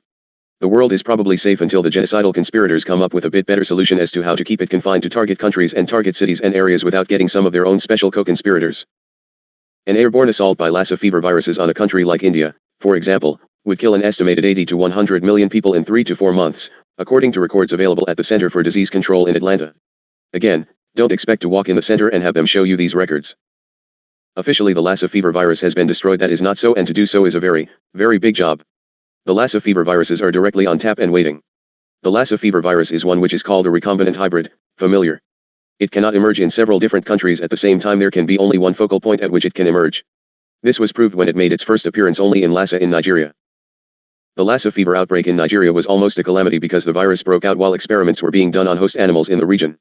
The alarm and concern shown by the World Health Organization and the Centers for Disease Control in Atlanta, for example, tend to lend credence to the panic. However, note that probably not more than 0.5% of you readers have ever even heard of the disease. The Center for Disease Control took extraordinary measures in an effort to corral the virus and ordered all plagues being worked on to be destroyed by incineration. Even the air conditioning air as it came out from the labs was incinerated. This is a most deadly virus and works a heck of a lot faster than your old slow AIDS. Back to influenza. This can truly be as large a killer if it begins in pandemic form. It can be localized because it ignores the technology of human travel. Let us look at the 1889 to 1890 outbreak, which was small, of type of virus. The first report came from Russia in May. At the start it spread very slowly and took until October to reach a nearby town. Plainly the spread ignored the technology of human travel, for people were traveling between the 2 villages constantly. When the Hong Kong flu broke out, it might seem natural that it was California, which is the nearest point in the United States to Hong Kong. The disease should have occurred in California first. But it broke out in a very small community in a desert town called Needles. This, brothers, is decidedly abnormal. It just seemed to ignore the large cities of San Francisco, San Diego, and Los Angeles, and by the 45th week spread into the states of Nevada and Arizona. It is very important to note here the support for the idea that the disease being airborne appears in open, unforested areas first and then spreads outward. It can be controlled as to where it strikes. You have now seen this example as well as the islands which all but escaped the 1918-1919 pandemic. Then what of UFO possibilities? Is this by accident or by design, and why might a space cadet be giving you this most pointed information? Well, I go on record, the Global Plan 2000 conspirators will soon claim that the diseases are brought and integrated from Space Command. It is next on the fear and panic agenda. You know, all those little gray aliens who run around in the shadows with your military and government contracts? Well, don't look out here, they are all dark as a dungeon and twice as dirty, not the little aliens, the big gray men. But you will swallow the story hook, line, and to the pole, because you know what half of the community will still be arguing over whose information is whose and fighting over copyrights and seminar schedules. The government and conspirators will just be laughing at you little citizens all the way to their completely owned banks. Neither will any of them have the flu or so much as a bad cold. The others of spiritual centers will still be throwing stones at the Christos and Aten for bringing you news and information regarding Caesar's world. Open your eyes, we are doing all we can to keep you alive and able to function against all odds on your placement, and we of this realm weary beyond all patience at the rocks being barraged in upon our scribes and receivers. There are now daily attacks from ones claiming to be the source of spiritual truth. So be it. See if you can clear the flu with a purple shirt, for you won't unless Jermaine happens to be in the shirt. Use faith healing? I don't find enough faith to heal hives, much less a deadly virus. Further, I find the very ones who claim all knowing to take a few little drugs along just to awaken a bit more fully. Well, awakening is going to be abrupt indeed, and you'll pray for death to ease the sickness which shall consume you. Have you ever been so sick that it was just too much to stay alive and yet you did? These diseases bring illness, sickness, beyond belief, and nothing actually gives relief to any extent. Mark IT here at IS, not coming down from Space Command. Funny thing, someone has just happened to notice that among the hidden toys is an antidote to type of virus which the world has not been told about. 2 well-known scientists tried to get the information published but with no success. The tests were done in the Netherlands in 1957. It seemed that the elderly, 80 to 90 years of age, who went to their doctors for treatment of colds were found to have high concentrations of type A antibodies, leading the scientists to believe that these people must have encountered a subtype virus at some time or other and were now immune to subsequent attacks. Instead of considering this a major medical discovery and rushing to make antibody doses from the donors, nothing was done and no publicity was allowed. Well, they put Prior and Rife out of business, also. Dear ones, rain clouds can be seeded with plague or influenza or any number of viruses and dumped over certain areas. Why am I dallying around so much with influenza? Because when I give you a breakdown of the other little boogers planned for you, I will lose my audience as you rush out to picket and protest, I hope. Better, start digging thy underground hovels with good radiation and filter systems. We have told you how, and if you don't remember, rush to reread Fighting Chance or Survival is only 10 feet from hell. God does not consider any of you Satan's or Caesar's property, and if ones consider things down on your place to belong to Caesar, then I have bad news: you get your information from the wrong resource, and that evil energy will eat you alive. Ones of great closeness broke with my group over the survival book, and Dr. Robinson found the same result in his town. He offered to build the first shelter. It was declined because, after all, how could you choose who to save? The same identical statement was made to our publisher, who could select who would be saved. Has anyone ever heard of building enough for you all and storing enough quantity of foods for you all? They have done it in Russia and China as well as Switzerland. Could you not do as well? You claim to be the most wealthy country in the world. Well, you are bankrupt, but a survival system wouldn't cost more than a couple or 3 stealth bombers a year. Raindrops keep falling on my head. Hum-da-dee can easily be made to be pathogenic, and when they fall on your heads in a given area, everybody falls down. If your own obstructed scientists of good intent can know of this ability, don't you believe that Caesar's satanic conspirators know also of this ability? Caesar's things indeed. Satan's things indeed. What of God's things, like you for instance? A wrathful God. Oh my goodness, well, how about just a tad twinge of a little bit angry at the very preposterity of the statement? If you care so little for the gift of life God has given unto you, then so be it. Dharma, let us close this, as you are too weary and we begin to get foolish and hopeless. Dear ones, it is not foolish nor hopeless, we must keep on keeping on, for those ones have no notion of that which they do. I think we should not work later this evening, as the hours have been long indeed, with much editing necessary in the interim. Every one of you must get more rest. I ask that you not be up at your work past 11 p.m., for fatigue slows our pace. Please use available material for the Express this week, as we must move on with this document without major interruptions. Neither do I wish this journal to become too lengthy, because people will postpone the reading of it if it is too large. Pray for your brother who cannot yet see how it is, for you need unity and community. We need to speak of how to achieve that also. Do you feel your education upon that orb is a bit lacking? So be it. I move to stand by that we might take respite. Thank you for your service, for I am most appreciative. You of my group have most certainly earned your tickets home. Aho. Salut, salut, salut in service unto the Radiant One. Haton to clear, please. Chapter 33. Rec number 1, Haton. Wednesday, February 14th, 1990, 7 a.m. Year 3, Day 182. Haton present in light that we might continue on the subject of murder. Strange demise. I shall begin with a question. How many of you have felt, say, that it is highly unusual that a Shah of Iran comes to you in healthy form and dies of natural causes only weeks later? What about Marcos? What about Howard Hughes? What about Casey, just before he could spill the entire conspiracy because of Irangate? What about all the witnesses to Kennedy's assassination? Selective plagues. My, it is dangerous to work among the elite, for if you become dangerous to their conspiracy, you are immediately expendable and are expended. You are also expendable if you play their game perfectly and become a problem of any type. The evil brothers have no code of ethics. Criminals even have codes of ethics. The conspiracy has none. Plagues, influenza, and other higher forms of killing. We continue on the subject of the influenza because there is more experience from which to draw. It is interesting to note that person-to-person transmission has never been a serious consideration for the spread of the disease. Of course it is spread that way in families, schools, etc., but never when many come down with the disease simultaneously. If the spread is primarily person-to-person at kickoff, then ones in the forested locations would be as quick to the attack as those in open locales. It is obvious, then, that forests and heavy foliage growth offers protection against pathogens from the sky. Now, sleepyheads, your conspirators who created and kept the war going in Vietnam knew these things. They set out on a deliberate mission to defoliate wide areas of terrain, and if a few million American kids got sprayed with a little Agent Orange, in addition to whatever else they dumped on the ground, so be it. And you thought they were clearing the enemy hiding places? Sick worse than that, the conspirators set out a kill campaign against anyone who spoke out against the war. Does anyone remember what a blast Jane Fonda bore? How about Dr. Spock? What of the degradation cast upon the young people who fled rather than go be either weapons fodder or kill his brother? Unless you have experienced it, you have no imagination as to what a napalm attack on a village is like, the frying and cooking of innocent families and babies. How many of you know what a cluster bomb is? How many of your own husbands, fathers, and sons/daughters were killed by weapons stamped made in the U.S.A? Well, it is going to happen again and again. It began in your Americas in Panama, and now the way is paved to allow a patriotic march right through Central and South America, all in the name of drug control. Since the drug war began, there has been no shortage or price raises in the drug markets in the U.S.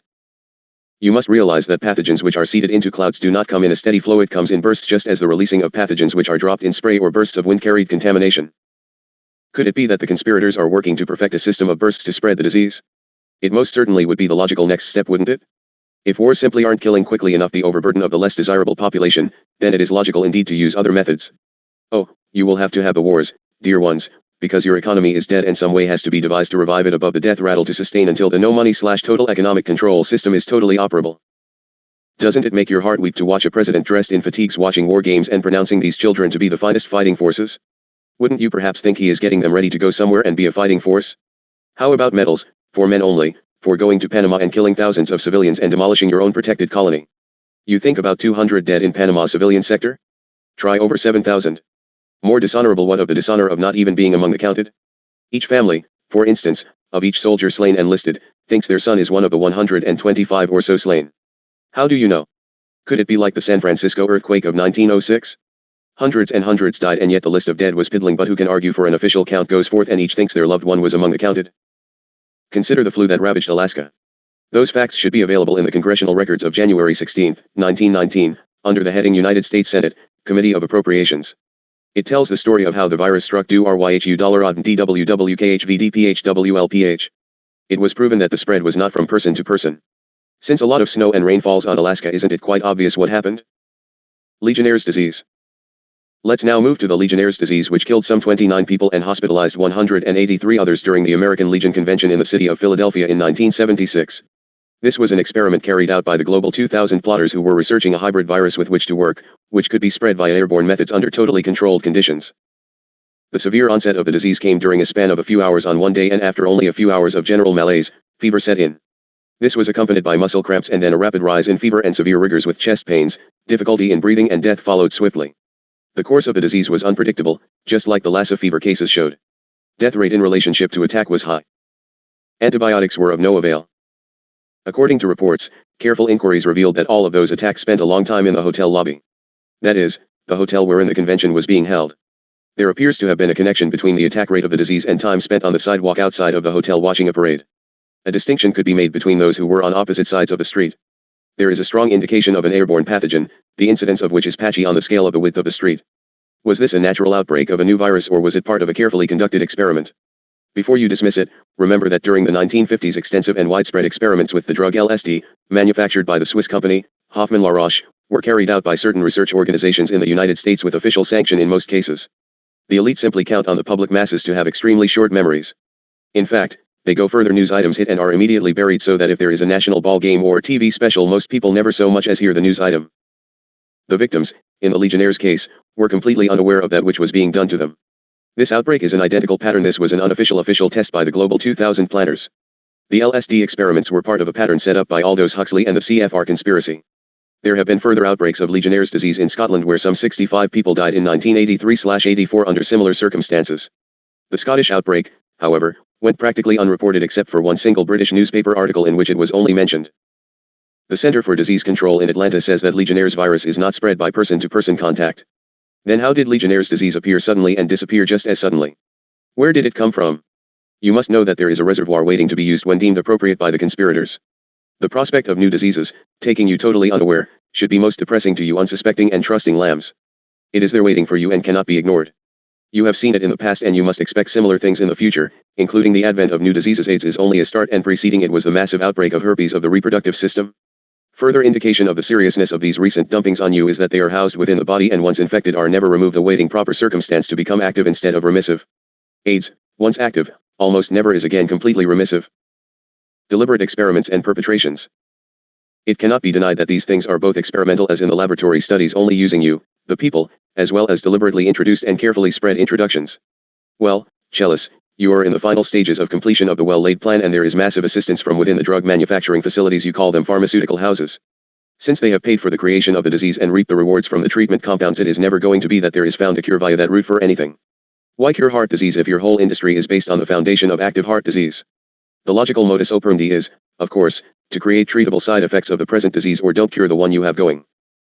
Since the 1940 experiment with influenza and the chick embryo virus hatch, there has been a mammoth increase in the numbers of experiments with bacterial viruses called phages, do you remember T cells and macrophages, etc., in AIDS, which has attracted a large number of scientists.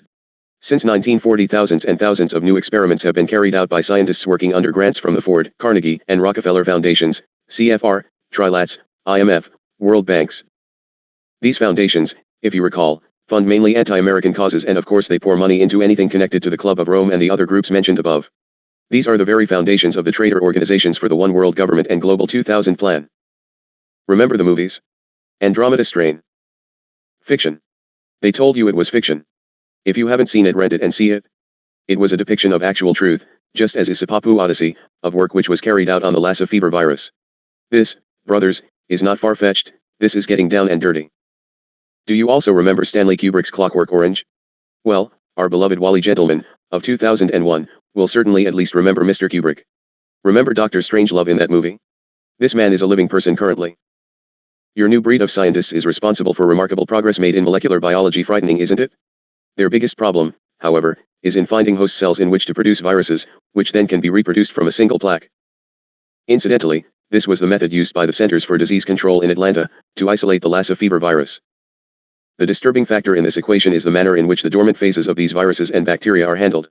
There are 4 phases in the development cycle of viruses, the most important being the endosymbiont. Phages can be kept in host reservoirs and then aroused when needed. This means that large quantities of phages are stored in the dormant state, aroused and released in various manners such as seeded clouds over a given target area, or released through directed air particle projectors. The Legionnaire's virus was released in air projection. To you scoffers who will say that no one would even contemplate such things as we project herein, you must return and recall the tragedies of the First World War, where the very flower of the youth of Western nations was cut down in numbers of staggering proportion and stuns the mind. If you believe me not, read backup literature and consider the battlefield cemeteries of Europe and see the thousands of row upon row of little white crosses, death in the hundreds of thousands from chemicals and disease. You ones are quick to forget these things and brush them aside. A nice park garden for a picnic perhaps. This is why, Dharma, I began all the way back in 1915. If you overlook the lessons of the past, you are destined to repeat and repeat and repeat them. You already have forgotten and are now in the repeating in the most heinous manner possible. They did it and will do it again. You must realize that men were capable of orchestration of that war, for reasons you ones have never had explained, greed on the part of the bankers who reaped mammoth profits. Can you actually believe that these same groups of men would not simply kill off a few million Indians, Latin Americans, Africans, and Asians? Especially when it can be perfected in such a remote manner without the complications of man even questioning intent or possibilities. They are fully capable and fully intend to do exactly that. Well, those places are overcrowded anyway. So be it, but what you in the USA overlook, 100 million Americans have been slated for destruction as laid down in the terms of the Global 2000 Plan, and it seems to me from up here they are well on their way with AIDS alone. Areas in the US where there are large and concentrated groups of staunchly patriotic Americans will be the most likely target areas of the Global 2000 planners. This is because the perpetrators within the conspiracy are traitors to the United States of America. They are not patriots of the constitutional United States, and they have fooled you at every junction and stayed a long way ahead of you in the planning and orchestration of the plan. They have sucked you in and are now devouring you and all for which America stands. Your constitution has been all but totally destroyed and overridden. There is no justice in your courts and you have no freedoms remaining. This is why the bringers forth of these truths are scattered and work in basic isolation. To keep them out and away from the groups targeted. The targeted ones are in groups where demonstrations and ease of contamination is best served. Look at where the AIDS has been introduced. You will note very few of the elite infected, and if so, it is purely accidental.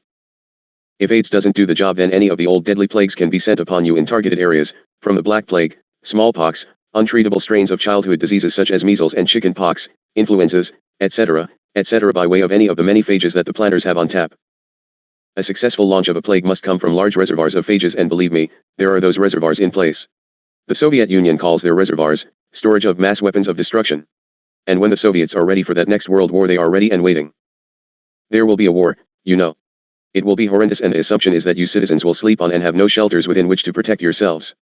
I remind you that 100% of people who can be underground in a nuclear attack will survive nicely. Further, if you have filters to clean your air and a supply of foodstuff, you can survive nicely through all they can throw at you. If you do not have sufficient shelters, it will be all but total annihilation of your entire citizenry, and bacteria and short-lived viruses do not destroy hard assets such as factories and buildings, computers, and automobiles. I most sincerely hope that you ones who know of the ones efforting to stop this scribe from bringing forth these messages by calling her evil, the message is evil, US of the Brotherhood of Light, evil and workers of the devil and Satan, realize which shoes are soiled and blackened. If you continue to sit and ponder in naught but a spiritual light, you will be spirit most soon to ponder your errors. Those who would call these messages evil are working as diligently toward your destruction as a hydrogen bomb aimed right at your head. God sends forth truth, knowledge, and instructions in answer to your very own petitions, and you set upon the scribes and crucify them. Well, in so doing you commit suicide and crucify the very phoenix who comes to show you the way. So be it, for what you end up in the doing is your choice. 'Tis not from thy brethren of the cosmos which comes your destruction, but from thy sleepy brother and from those grey beings to whom you have handed, well bundled, your lives and freedoms. Armageddon may actually appear to be quite pleasant, in relative manner, if you do not wake up and change the plan. The satanic Global 2000 conspirators and their eager little devils have incomprehensibly nasty little plans for your well-being, and they fully intend to have it finished by year 2000. Even in my own groups. Dharma and Oberly and mine other people who are working night and day continually are bombarded with, well, when are they upstairs going to get money so we can do our work? I repeat it, is not our work, this word is our work. We do not have a problem with your Earth survival except as brothers. We have nice safe spacecraft and motherships, planets, and systems within a very large universe. You spend more time twiddling and prattling over Donald Trump's divorce settlement than you attend to your very survival. So be it. Furthermore, my cellists don't actually have a problem either, for we will gather them into safety in the blink of an eye. Your empty belly is not Dharma's or Oberly's problem, it is yours. Your soul relationship with God is not their problem either, it is yours. Further, if you continue to just sit while thinking Master Jesus Christ did it all for you, I promise you, Satan shall have the last laugh and your soul. If you do not choose to use any of the information we bring you, fine. If you think it too big an effort or expense to get a corporation, or store food, or build a shelter, I care not. Neither will you find flourishment in great measure by converting into gold and T-bills. Our intent is to give those of you who ask in sincere petition a manner in which you might be able to survive, not get rich in human materialism. I am interested in your success to the point of getting our assigned jobs done and the word gone forth as a mission accepted. Do not think I am giving you get-rich-quick schemes. We speak here about your very survival. If it is too gloomy for you to swallow, throw out the book and meditate and say ohms and ahums. 'Tis your privilege of privileges, but how many will then go to the door of the ones who build their shelters and set aside stores and ask to sit at their tables? Will the young bedevilers of these ones, from Sedona, continue their attack and then go to the few who listened when the path gets rough? It happened with Noah, and quite a few got their feet wet right up over their heads, for they missed of the lifeboat in awaiting the cruiser or ocean queen liner. Back to the bugs. It is easy to have massive reservoirs by coating viruses with a protective matrix. The Lassa fever virus is a perfect example of a matrix-coated virus, and look closely at the AIDS situation. You have the virus which moves into a completely shielded cell which cannot, thus far, be penetrated by drugs. That is why you are basically stuck with the necessity of antidote or frequency beams for cure purposes. All of your known viruses now have been given man-created coats of protection. Smallpox. It is not dead and gone. It is only being kept in a lying low state of being. A nice little smallpox virus can just sit around meditating for 30 years or longer. Now this could be through a natural thing or through artificial induction. But you have something else happening, with which to contend every time there is outbreak. The form is much more unstable and by far increased in virulence. Smallpox, further, can exist nicely in the host's body for at least 10 years without any symptoms of disease appearing on the surface. Herpes is an excellent example, for it cycles in the identical manner. The facts are there is not treatment and no cure for smallpox. It has been found in the remains of corpses exposed after 30 years. Smallpox first popped forth in China in 249 BC, that is quite a long while ago. Further, in 200 AD, smallpox swept through the Roman Empire and was devastating indeed. Smallpox was prevalent throughout Europe during all of the Middle Ages. Major smallpox outbreaks come in cycles of hundreds of years apart. The virus is also airborne, and therefore, a much more virulent form of the virus is a natural for the death merchants of the Club of Rome, for they already have vaccination ability and have utilized it for all of their elite co-conspirators. It is ideal. This higher form of killing for man will simply call it act of God, or, look what the aliens are really doing to you, and the sheep stampede helter-skelter and never look at the source. They tell it to you in an emergency alert and, via TV, lay it on you. Then, the president comes on the airwaves and starts a war on whatever the thing of the moment is, declares emergency status, seizes all your assets, and you just go die somewhere. They even have a major section in their plan book regarding how to dispose of the massive numbers of bodies, my friends. The military will be hit last, unless by nuclear attack, and the uniformed will incinerate the bodies. My beloved little children, these terrible things are thrust upon you through the most heinous routes possible. Through your open and permissive misuse of the procreation organs. You are gradually open to a lifestyle that actually requires you be deviant in moral behavior to be mentally sound according to psychiatry. All actions become human rights, from sodomy, through which route AIDS is most rapidly and definitely spread, to body fluid exchange drug needles. This is aimed at a group deemed totally unwanted and undesirable in every aspect. Through the drug wars you can kill off millions and call it godly, from the youngsters pushing in the ghettos through outright murder to long-ranging and all-out war. Either way you can kill hundreds of thousands and countless millions of undesirable persons, after first banning and confiscating all weapons from the citizens, who then simply fall over dead, without wasting ammunition. As these dormant viruses awaken, there will be widespread hepatitis, meningitis, and myelitis which produce excruciating death. I have told you in the AIDS Journal, and others have brought it to your attention, although only in the most silent manner. In the Kaposi sarcoma stemming from AIDS there is a spirochete of syphilis which is cultured from the lesion. Well, I have a sickened scribe and I shall depart this subject now. I suggest you avail yourselves of other presenters' information, and by all means, if you can locate copies, get A Higher Form of Killing, by Robert Harris and Jeremy Paxman, Hill and Wang, New York. An effort has been made to take it out of circulation and publication. Also Bad Blood, The Tuskegee Syphilis Experiment, by James H. Jones. You would also benefit infinitely from any and all information you can glean from any of the John Coleman materials, i.e., The Coming Plague, Global 2000 Report, etc. There are others, but my intention is to present information unto you. I am not in the library business, and I, frankly, only wish to give honor and appreciation to these fine, daring, and caring people for their ceaseless work. We are not in any manner in the literary business. These journals are for the sole purpose of information. If you are only in the reading to critique or look for misplaced commas, so be it. That is your prerogative. I suggest you ignore the commas and get busy digging your shelter systems. Truth shall set ye free. Ignorance will be thy destruction. These are the chosen methods of crucifixion. Chapter 34. Rec number 1, Haton. Tuesday, March 6, 1990, 8:15 a.m. Year 3, Day 202. Preparation. Haton, to speak of serendipity in the light of radiance and the passing of time. Also, I will remind you of things already discussed in the journal, such as survival, not to bore you with repetition but rather, to assure you that this is not a new matter, but only a misplaced focus. As far back as your early 80s, these same ones whom I honor today, for bearing truth, were hard at it to get the attention of the masses and few listened. Ron Paul, Gary North, Arthur Robinson, Anthony Sutton, John King, etc., the list is long indeed. It is now time you listen up, dear ones, for the fox is already in the hen house. In the early 80s you could have taken satchels full of money in cash to your local precious metals dealers and walked out with unaccountable assets. It is harder now, but still possible. Remember, I must speak to a wide range of people in the journal, so you must be patient on either end of the economic chain. Obviously, if you have no assets you will not be able to buy coins. Please use your heads and fit information to your situation. We can give you basics and then fringes. We cannot individually contact and instruct 6 billion persons and customize a plan. For instance, you can still buy gold and silver coins if you take care and pay attention to quantity lumps. There are still many reputable dealers, and there is nothing to prevent your doing business with all if you have funds enough. You can get good investment value by buying precious metal jewelry at pawn shops. You can buy goods at swap meets. Unfortunately, that is also a place for fenced goods. You can buy used or discounted durable consumer goods and tools and equipment to be used later as barter. There are still some exceptional opportunities, but there are plenty of other writers who can tell you these things. I have no wish to utilize another's material. We want you to wake up and use that information already available unto you. Let us speak more in generalities and from a realistic perspective. Since the plans of the Illuminati, which is the faction of the power elite whose power is money, whoops, I have already lost my scribe, and therefore, I will have lost a great number of you good readers, so be it. We shall return to basic definitions and descriptions. Ephesians 6:10-13. My brethren, be strong in the Lord, and in the power of his might. Put on the whole armor of God, that ye may be able to stand against the wiles of the devil.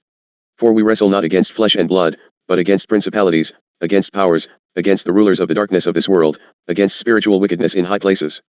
Wherefore take unto you the whole armor of God, that ye may be able to withstand in the evil day, and having done all, to stand. So be it. Asterisk, asterisk, asterisk, asterisk, asterisk, asterisk. The conspiracy. The idea of riot and revolution in America is no longer unthinkable to most Americans. It is now occurring daily. Yet, there is a conspiracy to not only overthrow your form of government but to destroy most of your population and reduce the United States to a weak outpost under the dictatorial rule of an international government. Hear me well as I lay down the basics once again. If you already recall and know these things, read them again, for when I break down the factions who war one against the other you will need the information. The plan to accomplish world government has been secretive. At most, there are only about 5,000 people in the entire world who have any significant understanding of the plan. That is what we are about, as are many of your fine writers whose material shall be given at the ending of this journal. I will utilize no bibliography as such, for I need none, but you need confirmation and further instructions. I am only to give you the precipitant to cause you to seek and find quickly. Further, I do not endorse all material from any one author or group, but there are some writers who act in total integrity and their work is valid indeed. I am now being prepared for lawsuits because Haton has not used some author's material. Well, perhaps the author's intent is wondrous indeed, but conclusions are incorrect and therefore renders almost useless the information preceding the conclusions.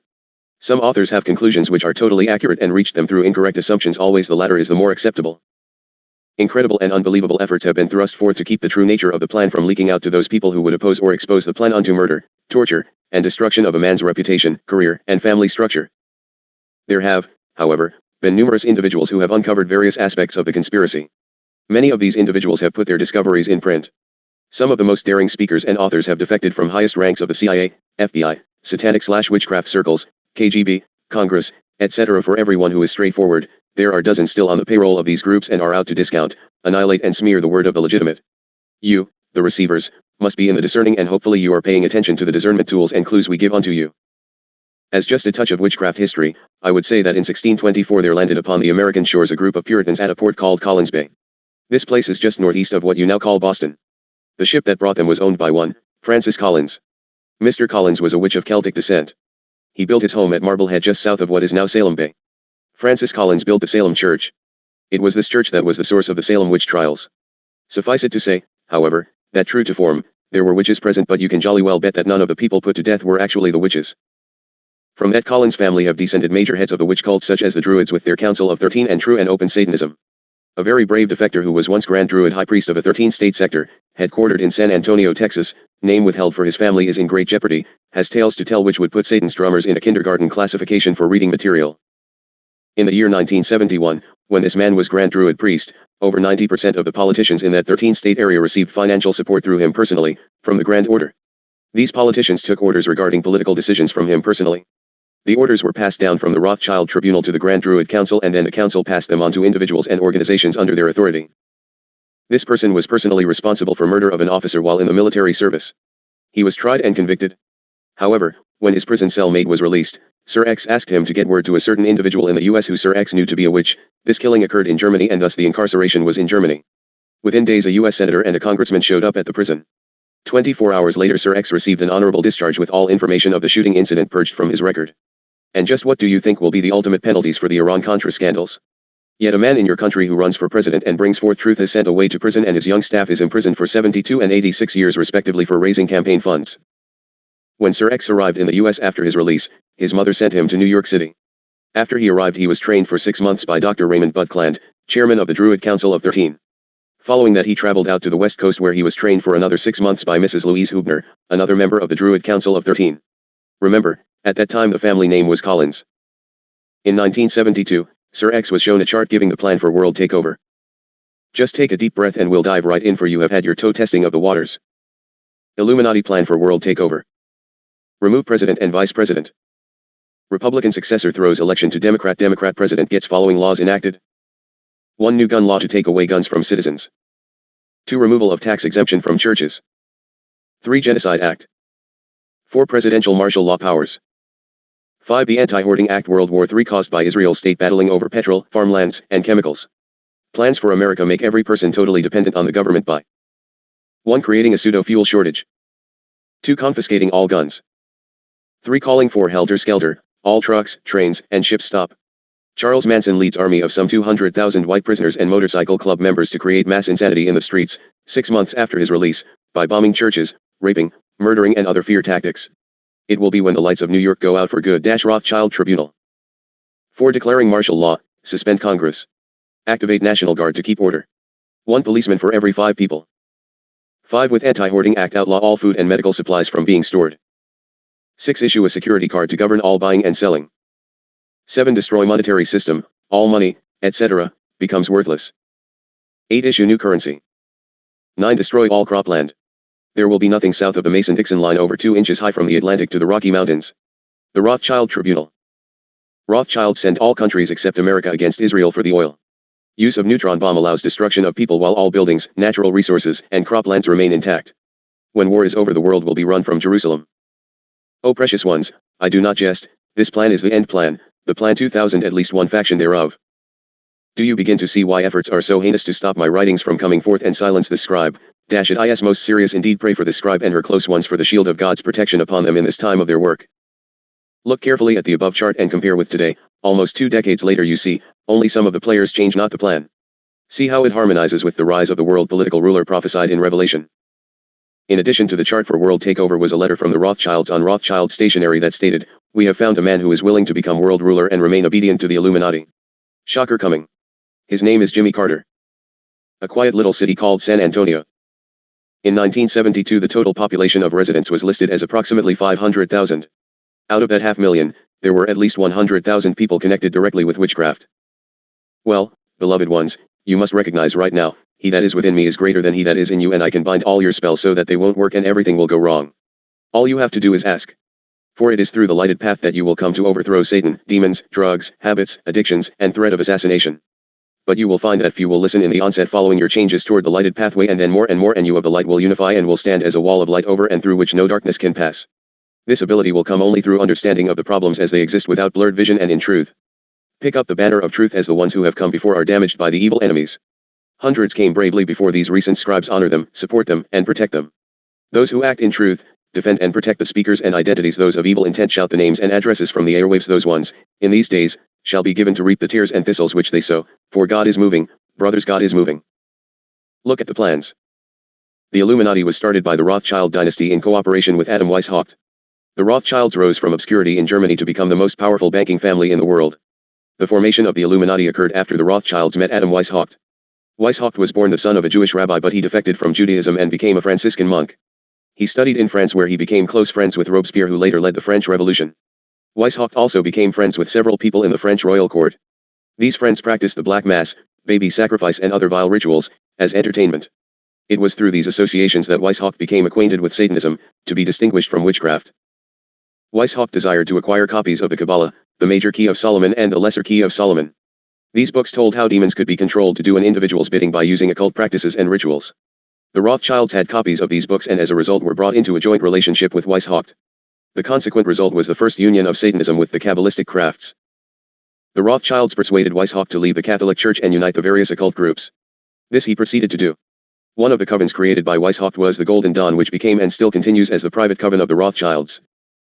Weishaupt and the Rothschilds proceeded to put together the creeds of the Golden Dawn. The Rothschilds gave what they considered to be important, and Weishaupt was the priest who put it in final form. The result of all this was the Illuminati, officially formed on May 1, 1776. To witches, May 1 is the birthday of Baldin. To them, it is the day when the sun, which is the god of light, returns to the atmosphere from the underworld where he has been at rest. The lower witches know him as Pan, but higher witches know him as Lucifer. To witches the world over, May 1 is the New Year's Day of witches. The fact that communism celebrates its birthday on May 1 should reveal to the world that the same conspiratorial personalities who rule the Western capitalistic countries through banking control also rule the communist countries the same way. The most important truth, lie, in witchcraft is the so-called prophecy of truth. When the son of Lucifer takes his throne, then will witches have peace forever. Morning. The goal of witchcraft has been and remains to be the placing of the son of Lucifer, the Satan-empowered world ruler, on his throne so that witches the world over can lead the world, by whatever means, to worship Lucifer as the sole god of the world. Towards this goal they have already built a behind-the-scenes network that effectively rules the basic 6 areas of society: 1. Religious, 2. Political, 3. Economic, 4. Educational, 5. Military and 6. Social.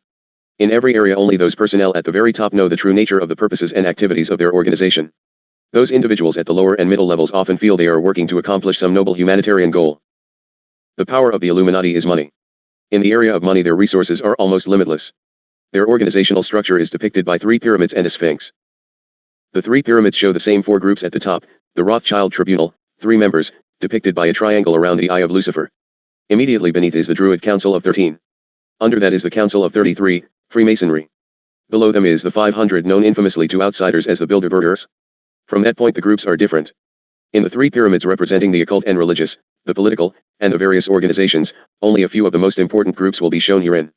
There are other groups under the control of the Illuminati, but the ones herein given are very representative of the most important groups. The Sphinx shows the power flow of the Illuminati. It must be remembered that to understand the chart the driving force is money. The Illuminati changed its name several years past because of a number of writers who began to expose it. The name used within the organization more currently is Maria, meaning the conquering wind. Suffice it to say that people still recognize the meaning of the term Illuminati and cringe when anyone is on target in describing its activities like this moment. Please allow space in this journal to reproduce diagrams.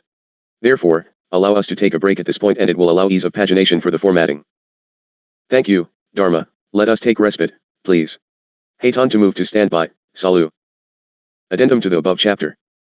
Dharma, the diagrams will be placed immediately following this notation.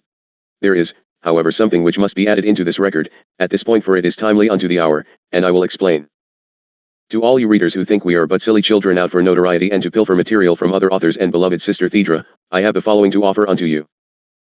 Please turn to Appendix Number 1. This is a note received this day at 11:09 a.m., Oberly. Strike out all pertinent information as to location, etc., but leave America West, for we must set up a protection shield around those beloved ones and we desire the public be made absolutely aware. For you readers, Chuck, referred to in item number 1, is our printer and I will leave his location unidentified in this document. The manuscript referred to is Crucifixion of the Phoenix. For you ones who do not take seriously the dangers and intrigue involved, please take most careful note of the following. Appendix number 2, this is most fearful indeed and is being placed in this document in addition to placement in Crucifixion of the Phoenix since its printing is delayed because of the prior notice. Place it in the appropriate placement as an addendum with a special notice as to content and source. Mark it well, for there must be no misunderstanding as to its source. It must not be construed as being of our input, for we shall neutralize its content and remove its energy therefrom before reprinting. The reason the Satanist's letter is so very important is that it was sent to George Green in denouncement of him and a satanic curse placed upon his person following the fiasco with the Billy Goodman / Bill Cooper program on February 28, 1990, last week. The letter was sent in support of William Cooper and his group who placed all the calls into the station. This source, brothers, is as evil as you will ever encounter. Satan is taking a direct stand, yes, the big boy himself. I wonder if Mr. Cooper wishes to accuse us of plagiarism of his documents henceforth? I care not what Mr. Cooper does, it is just extremely important for Mr. Cooper and Mr. Goodman to know who is specifically backing their activities. We are going to print it exactly as it was received. I want you to note that Satan is a master at confusion and deception. He hasn't missed a trick, and yet, neither has he failed to place clues throughout and all over the documents. If you are unable to pick up the pale print of the satanic sign, which is almost a watermark in the stationery, you look closely and you can discern it. It is actually a shadow print. Since Mr. Cooper accuses us of word-for-word plagiarism of documents of his authorship of some 50 pages from a 26-page document, could these be the other 24 pages? We know not of that which he speaks. And as regards to the gatehouse, this one who calls himself Satan is also in protection by verbal commitment to beings who surround the gatehouse. What might that mean? Perhaps you can now see why Mr. Cooper's phone call to George Green threatening to take out that channel was taken most seriously by us. When one is set up as a tool for the satanic team, it is also made sure that the person becomes totally without reason and irrational. I suggest Mr. Cooper listen most carefully indeed to his friends such as John Lear, whose research was shared liberally with Bill. Allow me to tell you what it means. It means you are not playing over some tiddle-the-winks of foolish nonsense. It means that the evil king himself will stop at naught to stop truth, and you cannot tell for sure where he aims it. I suggest you call in the God of light, brothers, and wrap yourselves in the cloak of God and the infinite sacred circle of the Christos, because you who leave yourselves open are indeed in trouble. We have confronted some of his henchmen and he is totally aggravated. He always fights in this manner. He, further, utilizes some person who is already in unbalance and destroys all he touches. Not only is this a most valid letter as well as the message of intent, but he has openly called the hand. Now the clues. In the mass of confusion as to full meaning of the document, it might well appear that this energy is denouncing the word within the journals as false. Nay, not so. He is telling you exactly where the falseness lays. He blesses Mr. Cooper and Mr. Goodman and actually writes upon the paper for the world to see. PS. I curse you, George Green, and all your associates. Including the Palladians, Pleiadians, of course. Further, he and his flock went through the whole ritual experience and exercise to do exactly that. I tell you, however, to fear not, for this might upon the skin of God is not, for the evil prince has dared come to the hard place of God, and his taunts and threats are naught but a chill of fear upon a troubled land. The truth being, that things have become most serious and disastrous indeed, upon your world, and he claims his kingdom of dominion over your world and slashes the boundary line between himself and his troops and God and the hosts of heaven. I have worse news for you who plotted that little fiasco on that radio program. You are all on his throttle list because you staged it so badly that he lost the battle. It is important that Mr. Goodman know that numerous ones have written and called George Green to apologize for the terrible injustice of that program. Satan doesn't like it when you boys botch a well-laid plan. You had best think very carefully about it. I further suggest that Mr. Cooper and Mr. Goodman get off the Spacegate document and on into the important material such as Satan's drummers, and see if they want credit for all that material also. How about we just get my scribe and publisher off the hook and give Mr. Cooper credit for all of the literature we are putting forth? So be it.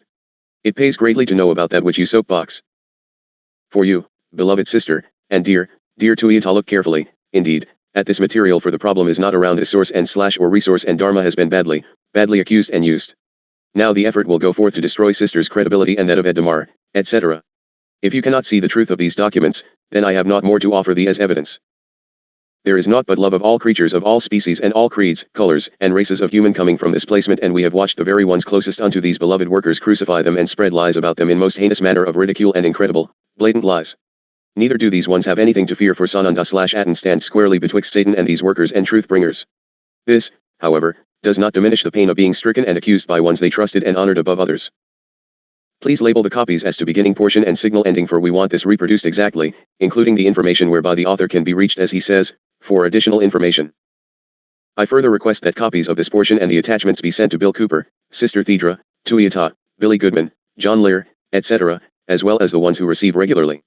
Then I wish to know if you would like an express on the subject. I would hope that the receivers who plan litigation look most carefully, indeed, for you have openly named names and slandered these ones upon the airwaves of a nation. You have labeled them hoaxers and deliberate liars and thieves. I suggest you look most closely at libel laws, for the Constitution of the United States of America is still somewhat operative, and you have publicly defamed mine workers and sent the material filled with accusations and lies unto the four corners of the continent. Yes, indeed, I would think most carefully upon these things. Mr. Goodman has betrayed the trust of his audience who respected and revered him. As we move further along and get into the impact on religion, education, and other societal structures, the impact will worsen. You who claim to be of light and truth and claim to wish only to share that truth, I plead with you now to look within and find thy truth, for the trumpet call has sounded and most have missed of it. So be it. The Father wipes of thine eyes, Dharma, for he shall keep you in care that thine heart find peace, and ye must be in the allowing of others to find their own way, Kila. All will be tested unto the ending, and hallowed be the blessed ones who stand strong against the storm, for the lamp of truth and light shall be held for all to see and know. Amen. Let us leave this for the segment, for your heart is too heavy to work further. Yea, once shall be given buffering against the blast, allow that knowledge into thy beings. I further give comfort unto George, Chuck, Desiree, and others who bear the hurt of these slings and arrows, ye shall be in our protection at every moment. Do not throw any more of this material away, for it is important we counter every message of this nature. Further, it must not go forth even into the trash heap without the energizing of it. Cleanse everything it has touched, even unto the trash bin. Do not feel foolish in the so doing, for you ones do not yet understand beams and energy thrusts stay in protection. I stand aside now, that you might unwind thy stresses, Keela, and we shall resume our work as it is suitable. Haton, in behalf of the Lighted Brotherhood, in service unto the Lighted Hosts, Mother/Father Creator, the creation of allness, and unto thee, our beloved family of the Great Spirit of the Lighted Realms, to place my benediction upon you and about you, that you be kept in security. Salut. Haton, to clear frequency, please. Thank you.